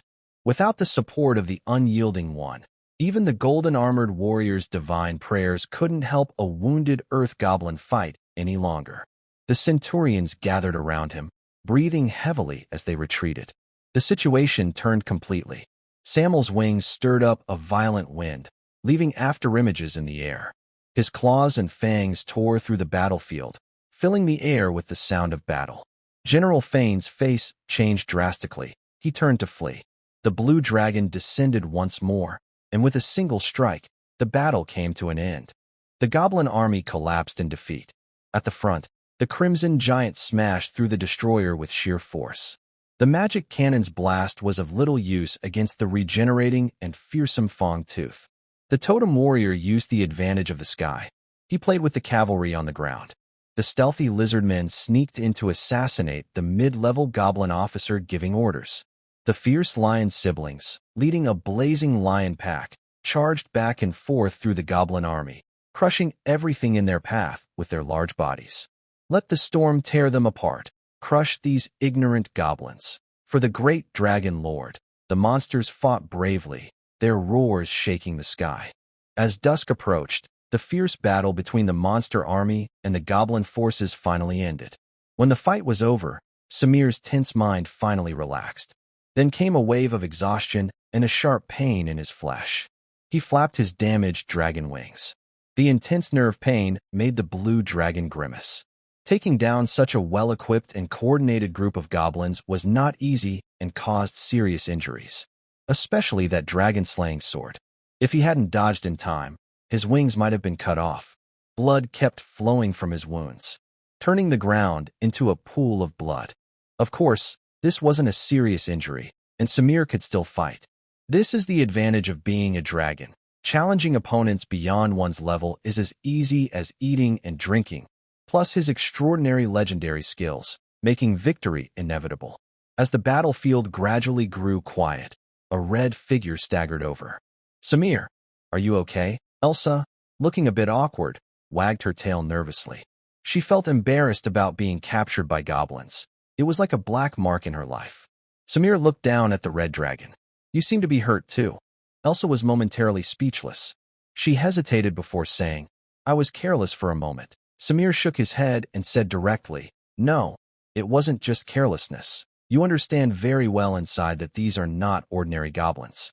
They have spellcasters, alchemy golems, and organized armies. Even young dragons must take them seriously. Yet, you still think you are invincible and overly confident. If I hadn't happened to pass by here, your best ending would be to commit suicide to avoid more humiliation." Elsa lowered her head. She wanted to argue but had to admit that this was true. The young dragon girl was very lucky. Every time she faced a big crisis, a strong person came to save her. Last time, it was the Queen of Fire. This time, it was Samir. But luck doesn't always favor dragons. In this era, dragons are no longer the rulers they once were. Now, it is a stage for intelligent humanoid beings. In the Ural wasteland, there is a goblin kingdom. To the east, there are humans, elves, and dwarves. Even in the northern snowfields, there are powerful barbarian kings.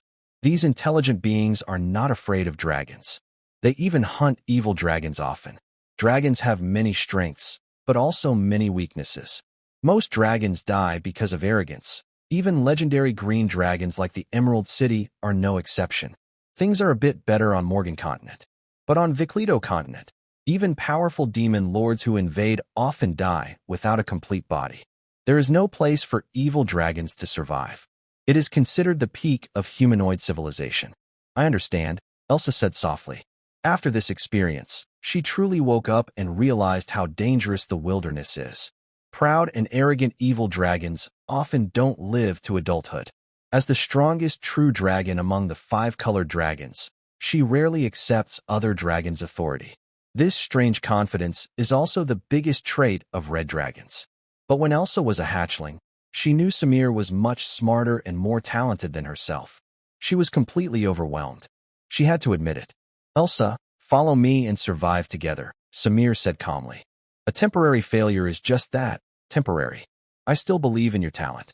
As long as you learn from your experiences and lessons on the path of growth, you can become a famous great evil dragon. The phrase, wings of thunder, was often on Samir's lips. He thought it made sense. Dragons can't achieve great things alone. Before becoming legendary, numbers are very important. A large number of elite soldiers can often defeat many high-level professionals. For example, in a battle against a powerful warlord.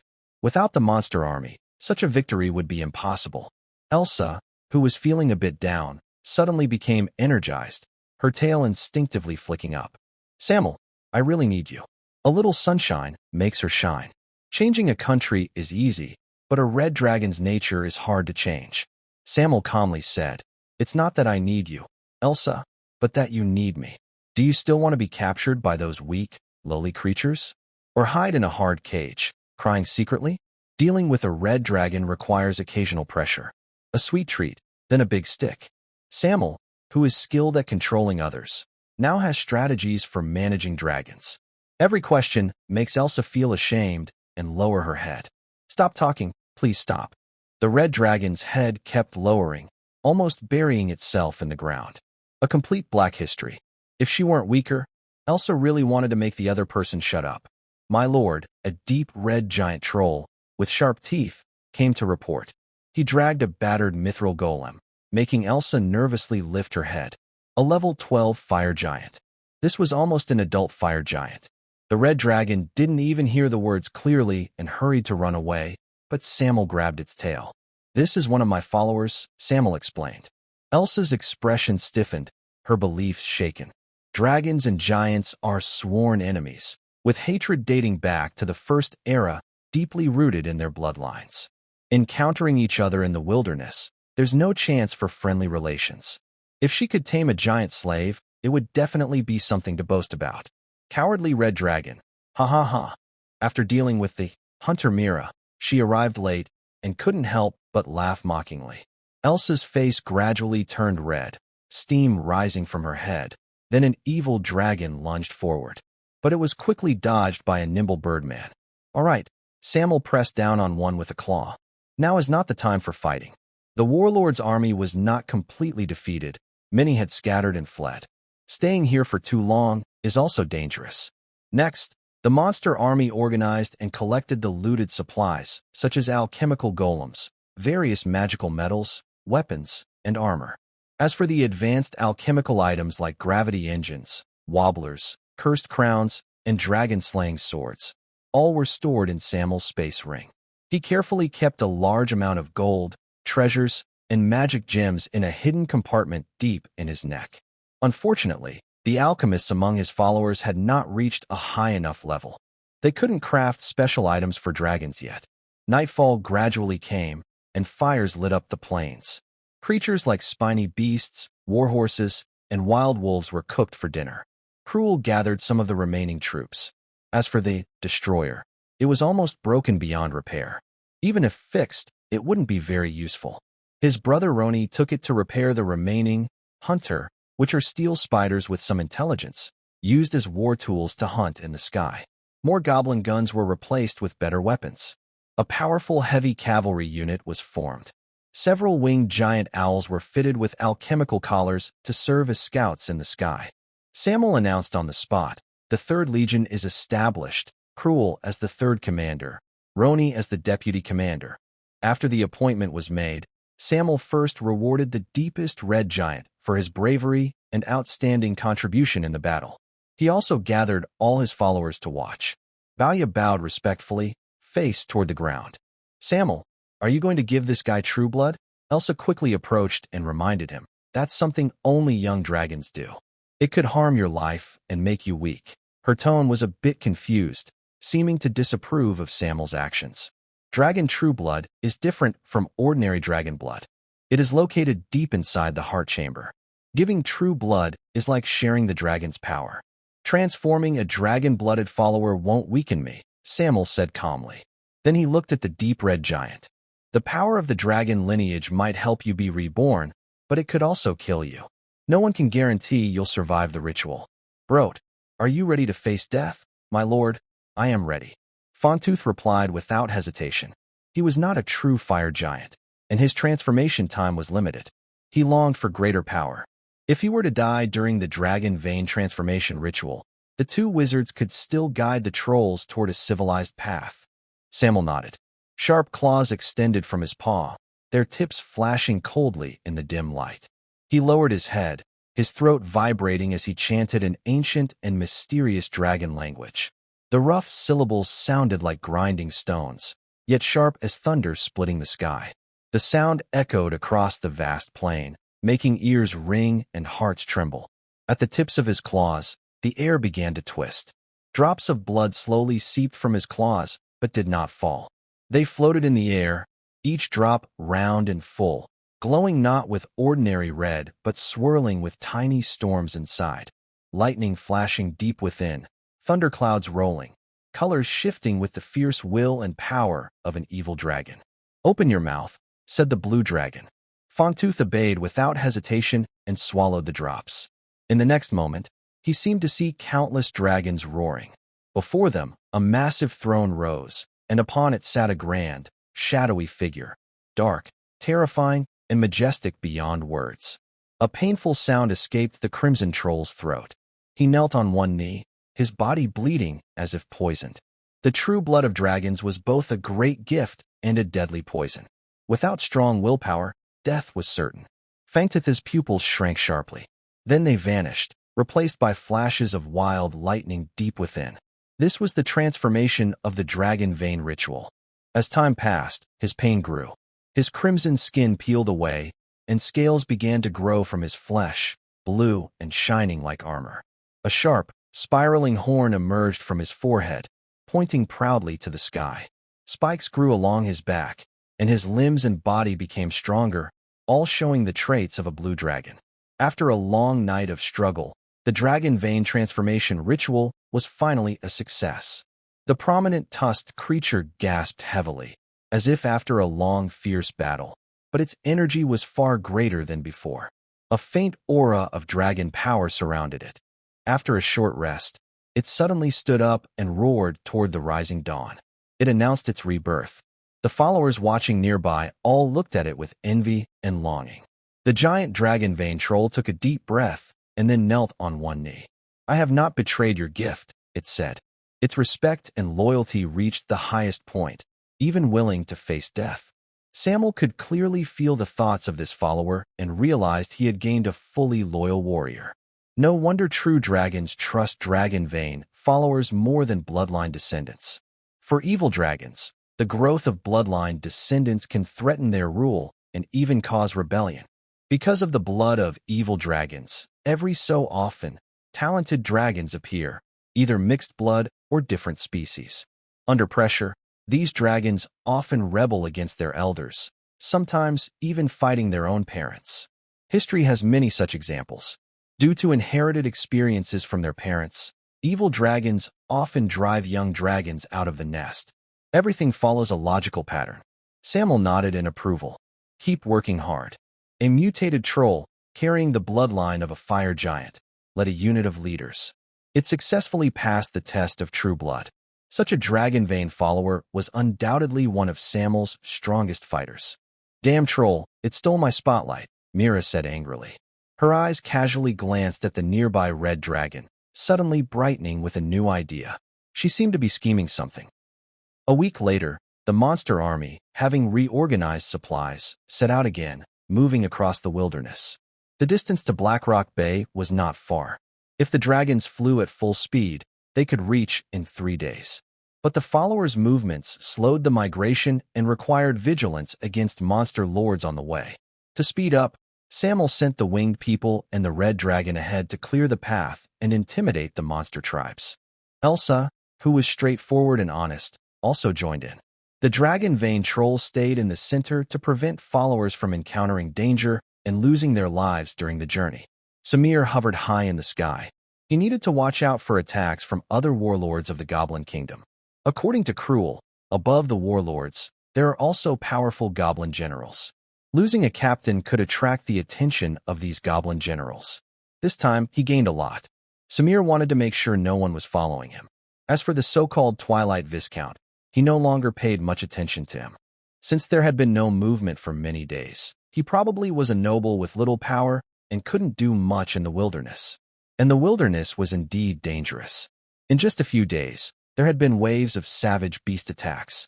The monsters were dangerous, especially the monster armies that followed their instincts, like the savage lions, snakes, and apes. These threats made the monster army slow down. Eagle people spread around the army, acting as sky sentinels, warning immediately if they saw trouble. But the threats didn't decrease. Elsa, who was well-fed, once again showed her bravery as a red dragon, using her breath to turn attackers into ashes. Mira, the winged person, used her sense of the air, tearing everything apart with strong winds. Time slowly passed. The hot sun shone on the moving group. Gradually, the sun lost its heat. It was no longer so scorching. Near Blackrock Bay was the winter snowfield, where the land was no longer so hot and cracked. The journey north became easier. The storm's people formed a long line, like a winding giant snake. They crossed mountains and deep pits. Trolls carried heavy supplies with steady steps. Battle lizards blended into the environment. Alert and watching, goblins rode on spiky beasts, horned horses, and wild wolves, moving along the flatter roads, while the fire lion packs led the way. The winged people kept circling around the red dragon. Elsa was annoyed and angry. The red dragon exhaled sparks from her nostrils, asking, "What do you want?" She disliked this little creature who had mocked her before. Elsa really disliked it. Suddenly, she said, "I just realized, you really look good. Beautiful and strong. Vivid scales like rubies, crown like dragon horns, and magical alchemy runes. All of these looked very special." Mira blinked and praised generously. Because of many disappointments over the years, Elsa had started to doubt dragon life. In her bleak experience, she had never heard such praise before.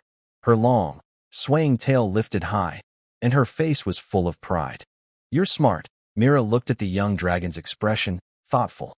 It turned out she liked sweet words. That was easy to handle. Mira didn't tease her further, but instead hid to the side and read a book. It was a biography she got from a human trading team called Unstoppable Dragon Knight. Samuel looked down at the land, observing the changes in the wilderness. Hopefully, this will be the last move. With his speed, they should have already reached Blackrock Bay by now. But bringing a monster army made things more complicated. Still, they weren't a burden. They could help develop the territory later. Eagle people, as intelligent creatures, could serve as scouts in the sky and also as flying transporters for trade. Strength was less important. Their strategic value was the top priority. The same went for trolls. Though these monsters were everywhere, skilled forging trolls were rare. Usually, these creatures had low intelligence, lacked strong leaders, and just mated and reproduced aimlessly. Those with civilization and wisdom had great potential. Goblins could manage territories, train soldiers, build watchtowers, and farm. And most importantly, they could develop alchemy industries. When combined with troll forging, they could see a short-term boom. All of these races had special skills. Even seemingly useless creatures like stealthy, agile lizardmen could find mineral veins and help expand the territory. But arrogant red dragons didn't understand this. They managed territories very roughly. Weak creatures were kicked out or killed if they disobeyed. Their rule was very cruel. The negative side was that their subordinates often turned against them. It's easier to face weaker opponents, but when encountering stronger or evenly matched foes, they tend to betray and scatter immediately. Samuel can only be called the Lord of the Red Dragon. He is not a true king. The world does not operate according to the will of living beings. There are no smooth sailing all the time. Most other evil dragons are similar. They only exploit their followers and hoard wealth, without understanding the different roles of various races among their followers. No, they don't even see their followers as individuals. This is the arrogance deeply rooted in dragon blood. Of course, Samuel is also proud, but his pride is slightly different. He looks down on all dragon management methods as useless and brainless. He wants to create his own way to establish a kingdom of dominance. And the starting point of his empire is in the northern Blackrock Bay. The monster army gradually leaves the hot wilderness behind. This area is near the endless sea, where countless races and powers intertwine. Time passes slowly. The monster army rests beside a large river. In the distance, there are tall black cliffs blocking the view of ground creatures. After more than a month of travel, they are close to their destination. Greetings, my lord. The lizard thug Cash has waited here for a long time, with his hellfire eyes burning brighter. On the other side of the black cliffs, a fierce wind blows along the coast, and a group of orc children chase and play on the beach. But they don't know that a cruel and cunning predator has set its sights on them. Beach worms, creatures from the shoreline area, prefer to hide under the sand to hunt. These worms have slimy shells that look like wet sand, with feelers around their heads that sense water currents. They usually live in the intertidal zone, lurking under the sea during high tide and buried in wet sand during low tide, hunting with the rhythm of the tides and being extremely sensitive to vibrations. They crawl under the sand, slowly approaching their prey. Because of their large size, the sand on top slightly rises, forming a long trail. A few minutes later, the orc children finally notice the danger. But it's a little too late. The beach worm suddenly surged forward, its 18-meter-long body like a giant snake piercing through the sand. It suddenly opened its fierce mouth. "Hey, little guys, watch out," a deep voice sounded. A tall, strange-looking orc, with 4 blood vessel-filled arms, grabbed the beach worm and threw it away. The tiny, cruel 6 eyes looked around and scanned the area. It stood in front of the children. More hunters arrived, pulling the beach worm apart into segments of worm meat. The worm was very tough and did not die. The worm meat was still struggling. The hunters carried the pieces of worm meat into a deep cave. Inside, there was a harsh, screeching sound. More beach worms were tangled and piled together, forming a slow-moving ball of flesh. It was hard to tell where the head ended and the tail began. The wet bodies kept rubbing and squeezing, making faint, sticky, gurgling sounds. The scene looked quite disgusting. But this was one of the main food sources for the orcs. Despite their fierce appearance, the meat of the beach worms was actually tasty. In another cave, "Chief, I have news to report." A orc knelt on the ground, making strange sounds with his mouth. "Speak," a deep voice echoed through the dark cave. The orc dared not lift his head. He quietly reported what the scout had found. In the dark depths of the cave, there sat an even more fierce and terrifying orc. He had several dark red or purple scales on his forehead, and his skin shimmered with a dark metallic gold sheen from certain angles. His cheeks had irregular dark patterns, like scorched cracks. His 2 main tusks on the jaw were longer and sharper than normal orcs. On each side of his head, there were vertical horns that grew upward, like short swords, thick at the base with spiral patterns on the surface. This was Grom, the great chief of the Black Blood clan. If humans saw this orc, they would exclaim, demon spawn," meaning the child of a demon. The birth of a demon spawn could happen for many reasons. For example, a shaman in the orc tribe might summon a demon and bond with it. From then on, the demon's bloodline would mix into the orc family. After several generations, a new baby might suddenly show features of a demon. That is how orcs become demon spawns. Perhaps a powerful orc warrior killed a demon's mortal form during a battle. Before dying, the demon cursed him. From then on, his descendants would randomly have demon blood. Other humanoid races also have the chance to have demon blood and are all called tieflings. In a world of wisdom and civilization, demon-blooded individuals are generally not welcomed anywhere. The Black Blood clan is a tribe of orcs with a high rate of demon-blooded members. They face severe discrimination from their own kind, who believe they are not true orcs but are corrupted by demons, and they are pushed outside the civilized world. In the wilderness, there is a kingdom built by orcs. But the Black Blood clan cannot enter. Even if they try to please, they are only driven away or hunted. They can only live on the edges, like in the wild area of Blackrock Bay. Are monsters attacking us again? Grom's eyes are empty, with no whites or pupils, just pure black. He speaks without emotion, then prepare to fight. Let the old and unable to fight members go into the deep caves first. Blackrock Bay has many different tribes, often fighting with orcs over food. Fighting has become normal. Chieftain, this time it's a bit different. The orc hurriedly shakes his head. It's a dragon. A very big dragon. Earlier, a battle lizard told us we must either pledge loyalty or be destroyed by a true dragon. The lizard thug Cash arrived early at Blackrock Bay, negotiating with the Black Blood clan.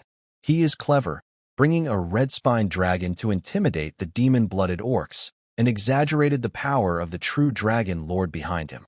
Grom's expression darkens. He didn't expect the battle lizard's words to be true. He then asks, "What kind of dragon? How big? What color?" "It's a red dragon." The orc gestures with his hand. About 12 meters long, very sturdy and strong. Much larger than the white dragon from the snowy plains, and it can breathe fire. Quite formidable. Grom's eyes narrow slightly. The Black Blood clan had previously received an invitation from the barbarians in the snowy plains to join a campaign against frost giants. They also saw a white dragon taking advantage of the chaos to loot. This group of winged creatures is very difficult to deal with. They are also quite vengeful. Go find the priests and mages. The orc tribe that has lived in Blackrock Bay for many years has long lost contact with civilization and has limited knowledge of dragons. But they clearly understand how powerful these creatures are. In the wilderness, monster tribes where mages are the ruling class are common. If there are no mages, it usually means the tribe is very weak. The Black Blood tribe is definitely not weak. Being invited by the barbarians as mercenaries shows they are extraordinary. Grom is even stronger than the tribe's mages. The orcs call him the Great Chief, not just an ordinary chief. There is a big difference. This magic-born orc showed his special talents right from birth. Orcs usually mature around age 10 and must complete their coming-of-age ceremony before age 12, which involves hunting alone. If an orc male does not have this ceremony before 12, he will never be recognized as a true warrior and will have no status in the tribe. Grom, at just 6 years old, displayed extraordinary magical strength. He went hunting with other orcs about to have their coming-of-age ceremony, then alone hunted and killed a fierce, dangerous beast. It was a sea monster, a giant sea serpent over 20 meters long. When Grom dragged the sea monster onto the beach, the chief and elders of the Black Blood tribe were so shocked they couldn't speak. The mages received orders quickly and rushed over without delay. They couldn't afford to waste any time. In other monster tribes, this would be hard to imagine. Because of the mages' status, even if their strength is less than the chief's, they are still highly respected elders. Grom's rule is cruel and ruthless. He personally executes any orc that blocks the tribe's development, even shamans and mages. But he is kind and caring to his descendants. Even young orcs are protected by powerful hunters, helping them pass childhood safely until they become warriors of the tribe. Under his leadership, the Black Blood tribe gradually grew stronger. They took hunting grounds from mermaids and Naga. They fought over resources in Blackrock Bay with the land-based Bloodhoof tribe, a group of aggressive minotaur. They are enemies and rivals, yet also depend on each other. On the other side of the bay, deep-sea monsters occasionally come ashore. Sea serpents like the sea monster are the rulers in shallow waters, but in the deep sea, they are quite common. When a near-legendary, fierce sea creature approaches the coast, or even lands, all the creatures living nearby the bay suffer. "A dragon is approaching our territory," Grom said, looking down below. The Black Blood clan has little experience fighting dragons. "Now, tell me your opinions." The priest responded immediately. "My beast guards have seen the dragon. According to ancient texts from our ancestors, it should be a red dragon. They say it is much more terrifying than the white dragons in the snowfields. Based on its size, it seems to be between a juvenile and a young adult. How does it compare to the adult white dragon we encountered?" Grom, though not very familiar with dragon information, knew not to judge solely by age. He himself was a good example. "It should be about the same. the priest recalled briefly. That adult white dragon was 14 meters long, but it seemed less fierce than the current red dragon. Grom felt relieved. If that's the case, the Blackblood clan has nothing to fear. During the war against the Frost Giants, Grom was once extorted by an adult white dragon passing by, but as the demon blood in his veins boiled, neither side gained the upper hand. It must be said, white dragons have lowered the status of dragons overall. If it had been an adult red dragon, the Blackblood clan would have been destroyed many times over. But dragons are still dragons. To other creatures, white dragons remain fierce and powerful.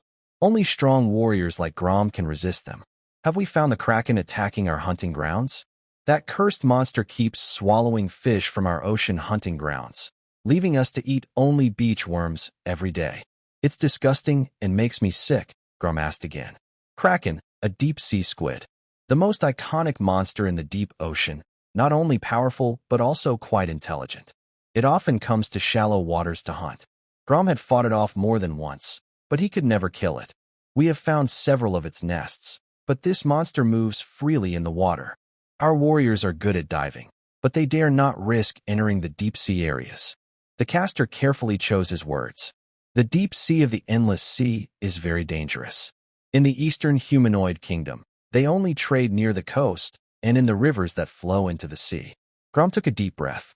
Living in such a wild area with his tribe is really hard. In the ocean, there are Naga, merfolk, and on land, minotaurs. These neighbors are not easy to deal with. Sometimes, deep-sea creatures attack. Now, a red dragon with an army of monsters has arrived. The situation is getting worse. But as a demon-blooded being, the outside world is full of calls for battle and conflict. They can only develop in remote areas. That dragon behind the war lizard people said they want us to pledge loyalty. If they can help our Blackblood clan survive, surrendering might not be a bad choice. Grom chuckled bitterly. Orcs with demon blood are not accepted anywhere. Even if they are not naturally evil, most demon-blooded beings tend to follow evil paths. It's a vicious cycle. Maybe only the evil dragons are willing to accept us orcs. But, Chieftain, I heard that the reputation of the red dragon isn't very good. The caster hesitated. He is one of the few orcs who haven't been corrupted by magic, still holding on to his fearless spirit of never bowing. But how good is our reputation anyway? Grom's face darkened. The birth of demon-blooded beings is a tragedy in itself. They are not necessarily evil, do not worship demons, and may not want any connection to the abyssal plane. But just because of their appearance, they are branded as demon descendants. The priests and sorcerers all fell silent. Of course, the Blackblood clan will not submit to the weak, Grom continued. Even among dragons, there are strong and weak. If it were a white dragon, Grom would never consider surrender. He has inherited demon blood, with a high concentration of magic blood, and has a good chance to reach legendary levels in the future. And what about the white dragon? According to the tribe elders, it may take 1,000 years to reach legend. Why pledge loyalty to something less important than oneself? Not only Grom disagrees, but the Blackblood clan also wouldn't willingly accept it. However, the red dragon is different. As the leader among the evil dragons, the most famous and impressive of all, it can be said that this is Elsa's most respected moment. If she knew what the orcs were thinking, she might be so excited her tail would lift into the sky. Since that red dragon and its followers are almost here, let's meet them on the hills outside Black Cliff. Grom made a decision. The final details will be decided later. The nesting environment here looks pretty good. Elsa stopped by the riverbank. Near the distant Black Rock Bay, there are many hot sulfur hills. Deep underground, sulfur veins emit constant heat and warmth, causing nearby areas within kilometers to grow heat-resistant plants like flame pines and mutated flora. There are also uneven hot springs bubbling with thick steam. Compared to the Ural wilderness, this environment is harsher. Cold and heat intertwine. But because it's close to the endless sea, many creatures gather in this bay, and numerous rivers flow into the sea, supporting many aquatic species. The resources are rich, but hunting requires entering the water. Gold's incubation often involves high temperatures, so it must be here. Samir also looked over. Crossing this river is the final destination. Then he dove into the river, bringing out a large school of fierce fish onto the shore. His followers began cooking. It's easier to go from frugal to luxurious than the other way around. As they approached the destination, Samir decided to enjoy a good meal first. The river in front is wide and fast-flowing, making crossing risky due to potential attacks from creatures beneath the water. The monster army also needs to build crossing devices. The war lizard men are playing their part now. As rare builders among evil creatures, if given enough time, they could even construct towering buildings. Designing rafts for crossing the river is no problem for them. And there are also the redskin trolls. Having learned forging techniques, I am also very skilled with my hands. After cutting down the appropriate trees, the battle lizard men and trolls worked together. They relied on ancient woodworking joints, carving protruding tenons and matching grooves into the wood, fitting them tightly together. Once assembled, they dug up sticky mud from the riverbank, mixed it with resin, and carefully applied it to every joint to seal all possible leaks. Finally, the team's wizard stepped forward and softly recited an ancient spell.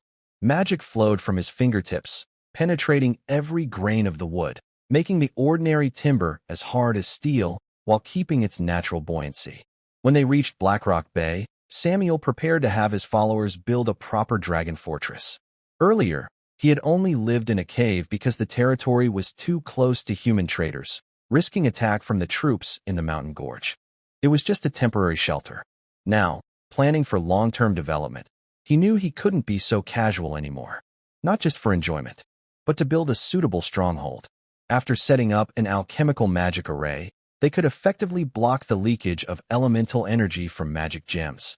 This increased the concentration of elements, speeding up their growth. Building a large fortress suitable for dragons was a big project and not easy.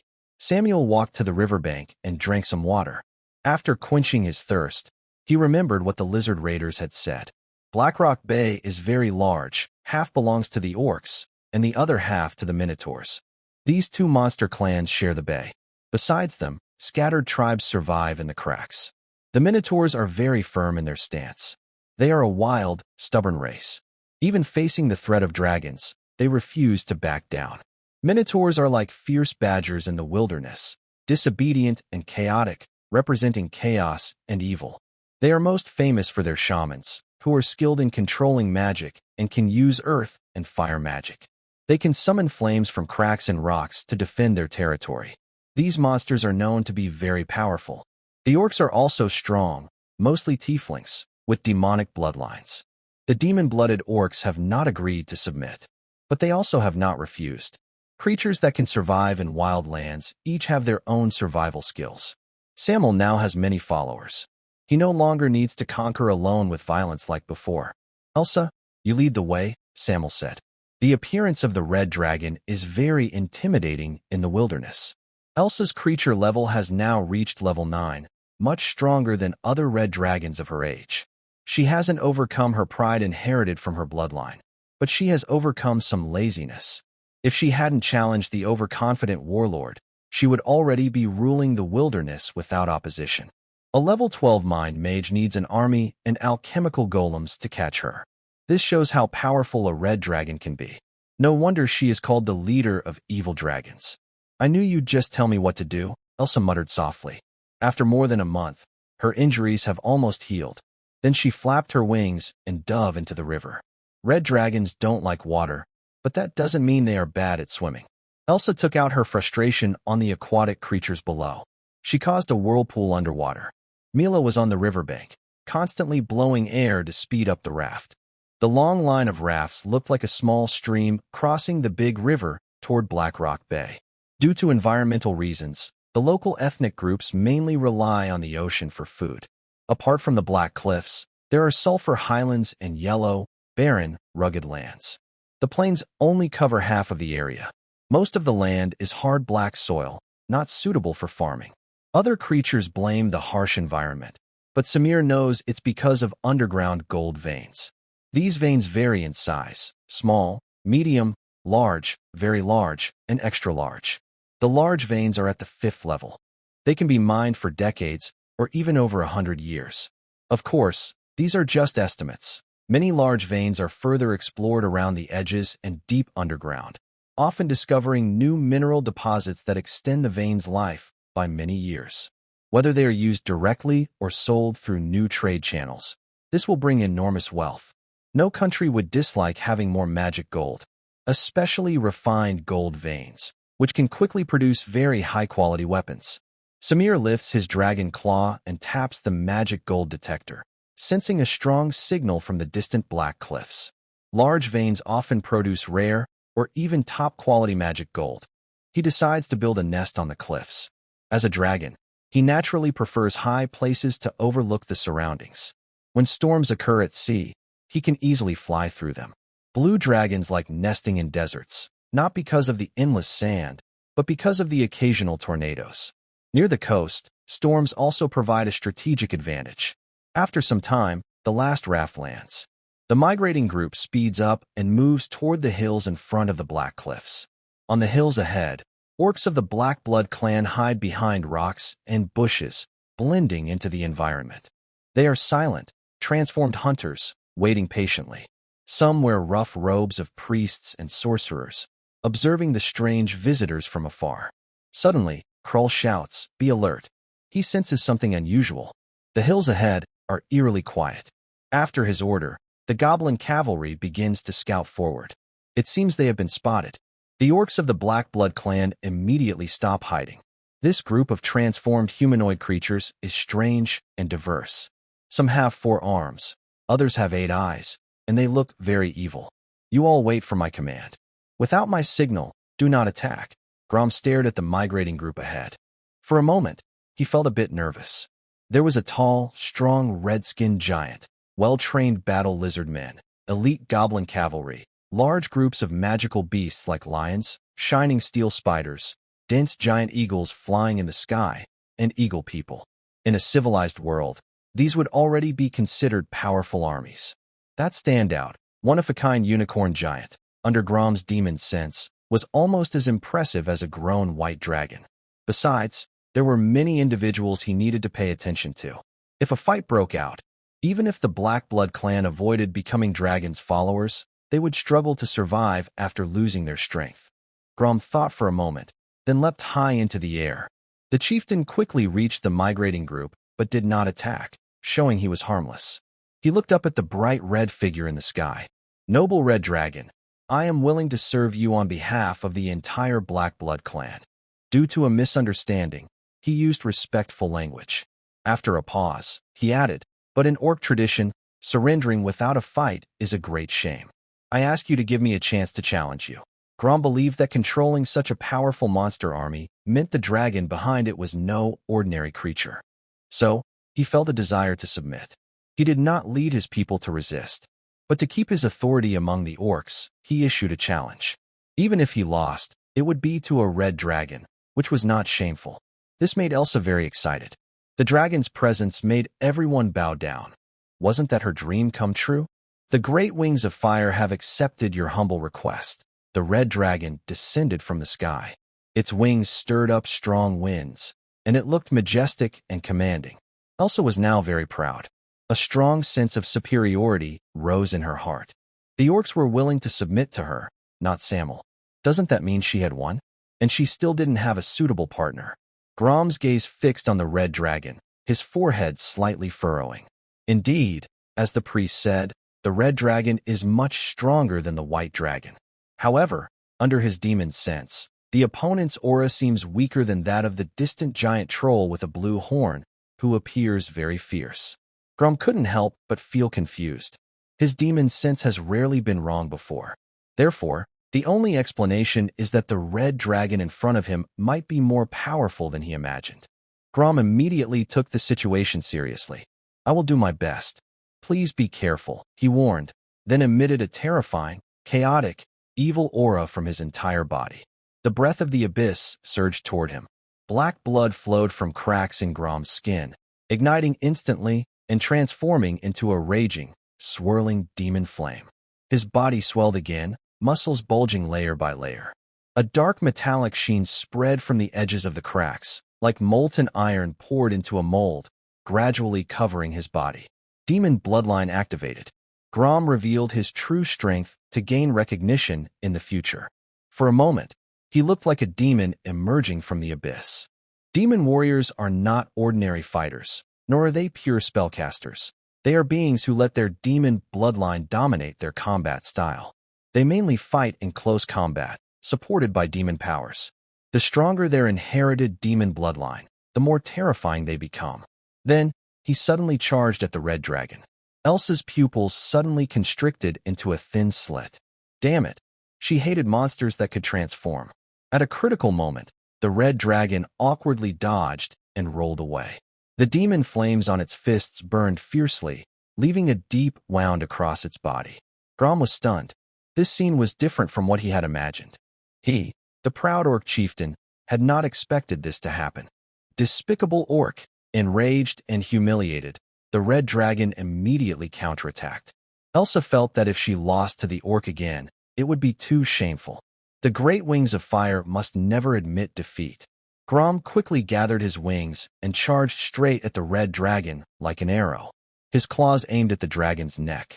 Just as his claws were about to hit, Grom finally snapped out of his shock.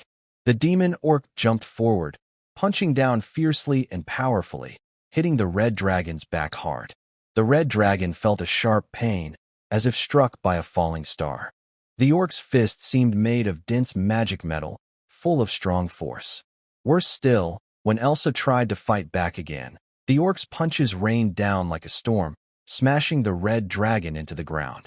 Elsa wondered to herself, have I become stronger? Under Grom's iron fist, even the red dragon had to bow. The chief's thoughts had gone through many changes, becoming very complicated. If that was true, then the Blackblood clan might not need loyalty anymore. The old elder's words were just advice, not the full truth. Just as Grom was about to change his mind, he suddenly felt a cold chill in his back, as if a terrifying predator was watching him. He instinctively looked up. He saw a blue comet with glowing flames tearing through the clouds, falling from the sky. No, it wasn't a comet. It was a dragon with two wings, storm and lightning swirling around it, thunder roaring across the sky, shaking the clouds. It finally landed with a loud crash, stirring up fierce winds, right in front of Elsa. All the monsters cheered. The Storm Lord, their king, had arrived on this land. Elsa gritted her teeth and said, I'm always the one getting hurt. The despicable orc has awakened demon blood. Samuel, kill it for me. She was furious. She underestimated the power of the demonized orc and felt embarrassed. Samuel listened calmly to Elsa's complaints, but didn't pay much attention. For dragons, as long as they weren't dead, it was no big deal. The young dragon's level was between 7 and 10. Only the most talented gold dragons could reach level 9 in their youth. Elsa, who had just entered her teenage stage, had also reached this level, showing that proper training helps growth. But this guy still hadn't learned his lesson. If it were Samir, when facing a creature of a higher life level and suddenly claiming loyalty, he would naturally be cautious and test him. Ultimately, it was still the pride of the dragon race acting up. At this moment, Grom finally realized. He might have been mistaken. It was not just one dragon. The true leader of the monster army was clearly a more powerful dragon. Come, foolish orc, who dares challenge the dragon race? Samir's gaze turned cold as he looked across. Grom's senses warned him frantically. This time he was right. But the chief of the Blackblood clan couldn't be happy about it. In the end, he clenched his teeth. "O great dragon, your dignity is unmatched in the world." Grom gave up resistance, knelt on the ground, and respectfully said, "The Blackblood clan is willing to submit to your feet. The orcs will surely become your best followers and serve you until the end of their lives." His demon perception told him that if he made a move, he would definitely die. This almost instinctive skill helped Grom lead his people to retreat early whenever they landed on deep-sea monsters. And such scenes almost made Elsa explode with anger. She vowed to train harder in the future. Losing to Samir was not a big deal, but this kind of treatment seriously hurt the pride of the Red Dragon. Interesting, Samir finally showed some interest. To serve as a warning to others and maintain dragon dominance. He did have thoughts of killing the demonized orcs, but throughout the process, he showed no sign of killing intent. Is it high-level intuition?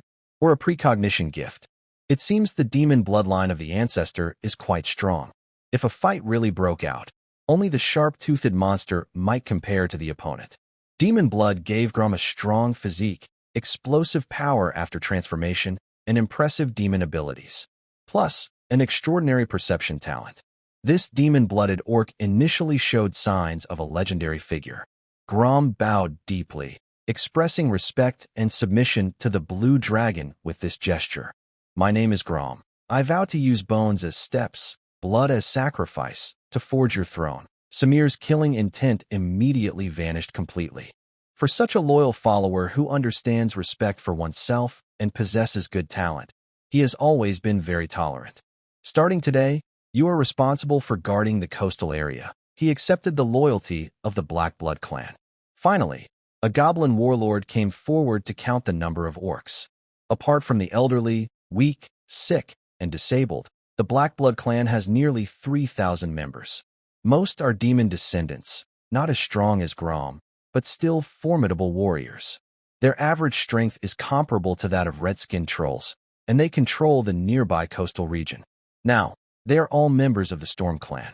Samir thought the Storm Clan was too showy, so he simply named the new clan after a young dragon. Monster armies also moved into the hills near Black Cliff. Until night fell, the blue dragon folded its wings and paced above Black Cliff. Here, you could hear the waves crashing on the shore, and the sea breeze carried a salty smell. Samir was very pleased with this place. It was not humid, cold, or hot. Elsa liked high places, but did not like this environment, so she went to the nearby Sulphur Heights. Mira also followed. She said she wanted to comfort the injured pride of the Red Dragon. Meanwhile, the war lizardmen climbed the steep cliffs on both sides, building floating watchtowers and fortifications at the high points.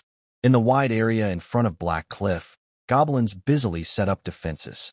Arrow towers rose from the ground, and hidden sentinels concealed themselves among rocks and shadows. All key points and high grounds were turned into strongholds. Additionally, Alchemist Roni, along with the red-spined dragon and trolls, went to the nearby Sulphur Heights to rebuild the workshop. Bidey also went along.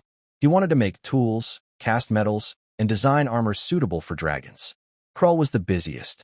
As the third commander, he had to organize all the constructions and also stay alert for the newly joined orcs to prevent these clearly evil creatures from suddenly betraying. It was not an easy task. Only the flame lions were the most relaxed. They just hunted at fixed times to provide food. A month passed quickly. The Storm Clan gradually established itself near Black Cliff in the coastal bays.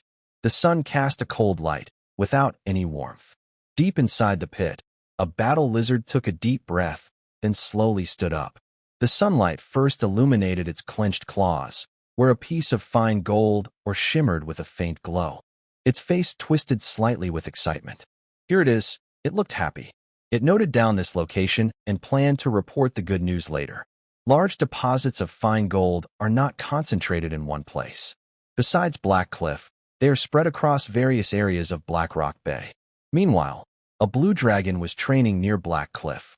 Samuel has been feeling very comfortable lately, as he has been able to eat fine gold every day. Moving to Black Rock Bay took a lot of time and caused some of his followers to be lost, but the gains were worth it. The only downside is that his taste buds are rarely satisfied. Living here, he mostly eats fish or beach worms, which is starting to make him feel a bit sick. During the migration, the monster army also brought some fast-breeding large ferocious species, but it would still take several years to raise enough for a proper farm.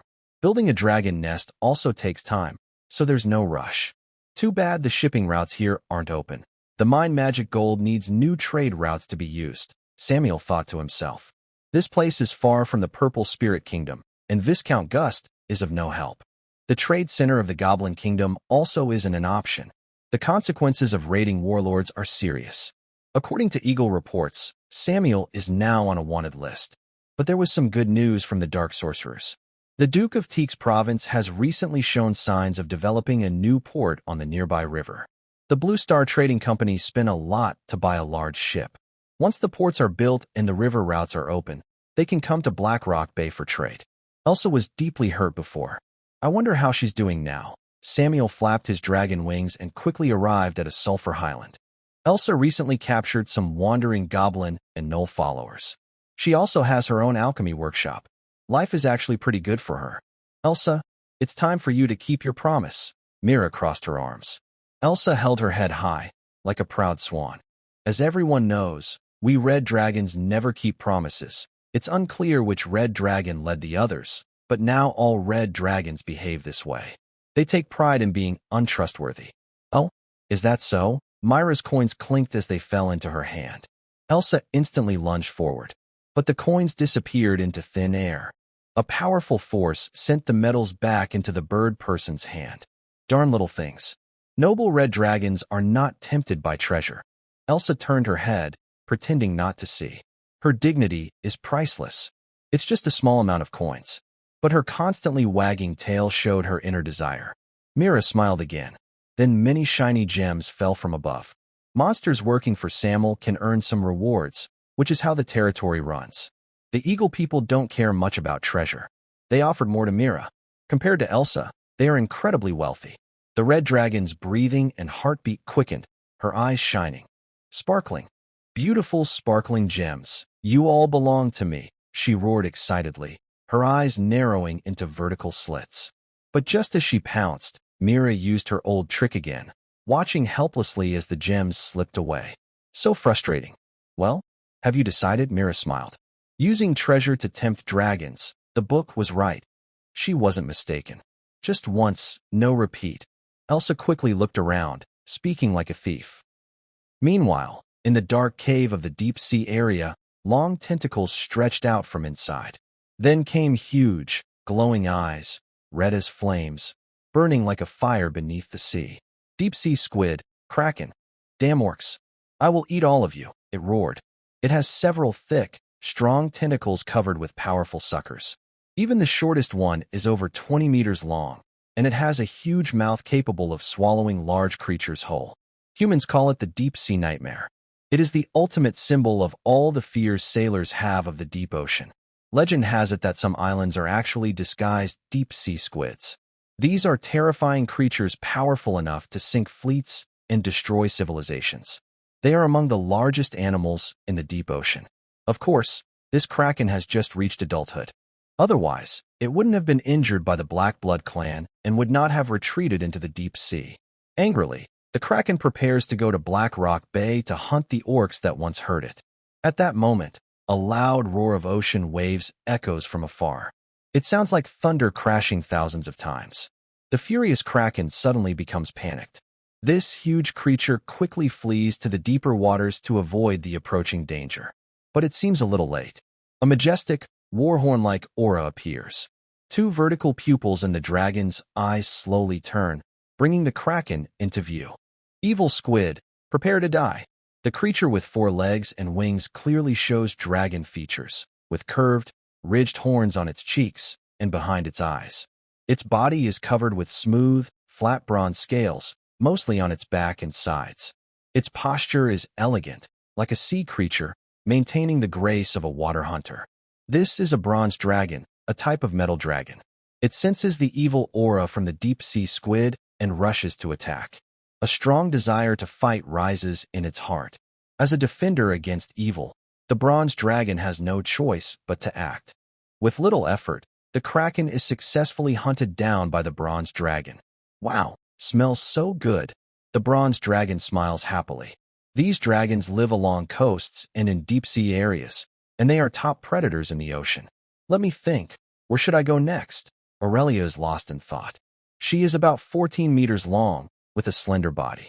She doesn't look very strong, but she has a sacred aura that other evil dragons lack. The bronze dragon is the third-ranked dragon among metal dragons. Its abilities are similar to those of a blue dragon, but weaker than a blue dragon of the same age. It is also called the coastal dragon, and its signature attack is lightning-based breath. Aurelia comes from the deep-sea dragon city. Now, at 40 years old, she has decided to go on a solo adventure. Let's go to the Morgan continent. I heard there are many evil dragons there. How can I prove my strength without fighting them? Aurelia is full of confidence. At the same time, she is very curious about the unknown continent. The bronze dragon is the most curious among dragons, and also a justice-driven warrior who enjoys fighting against evil.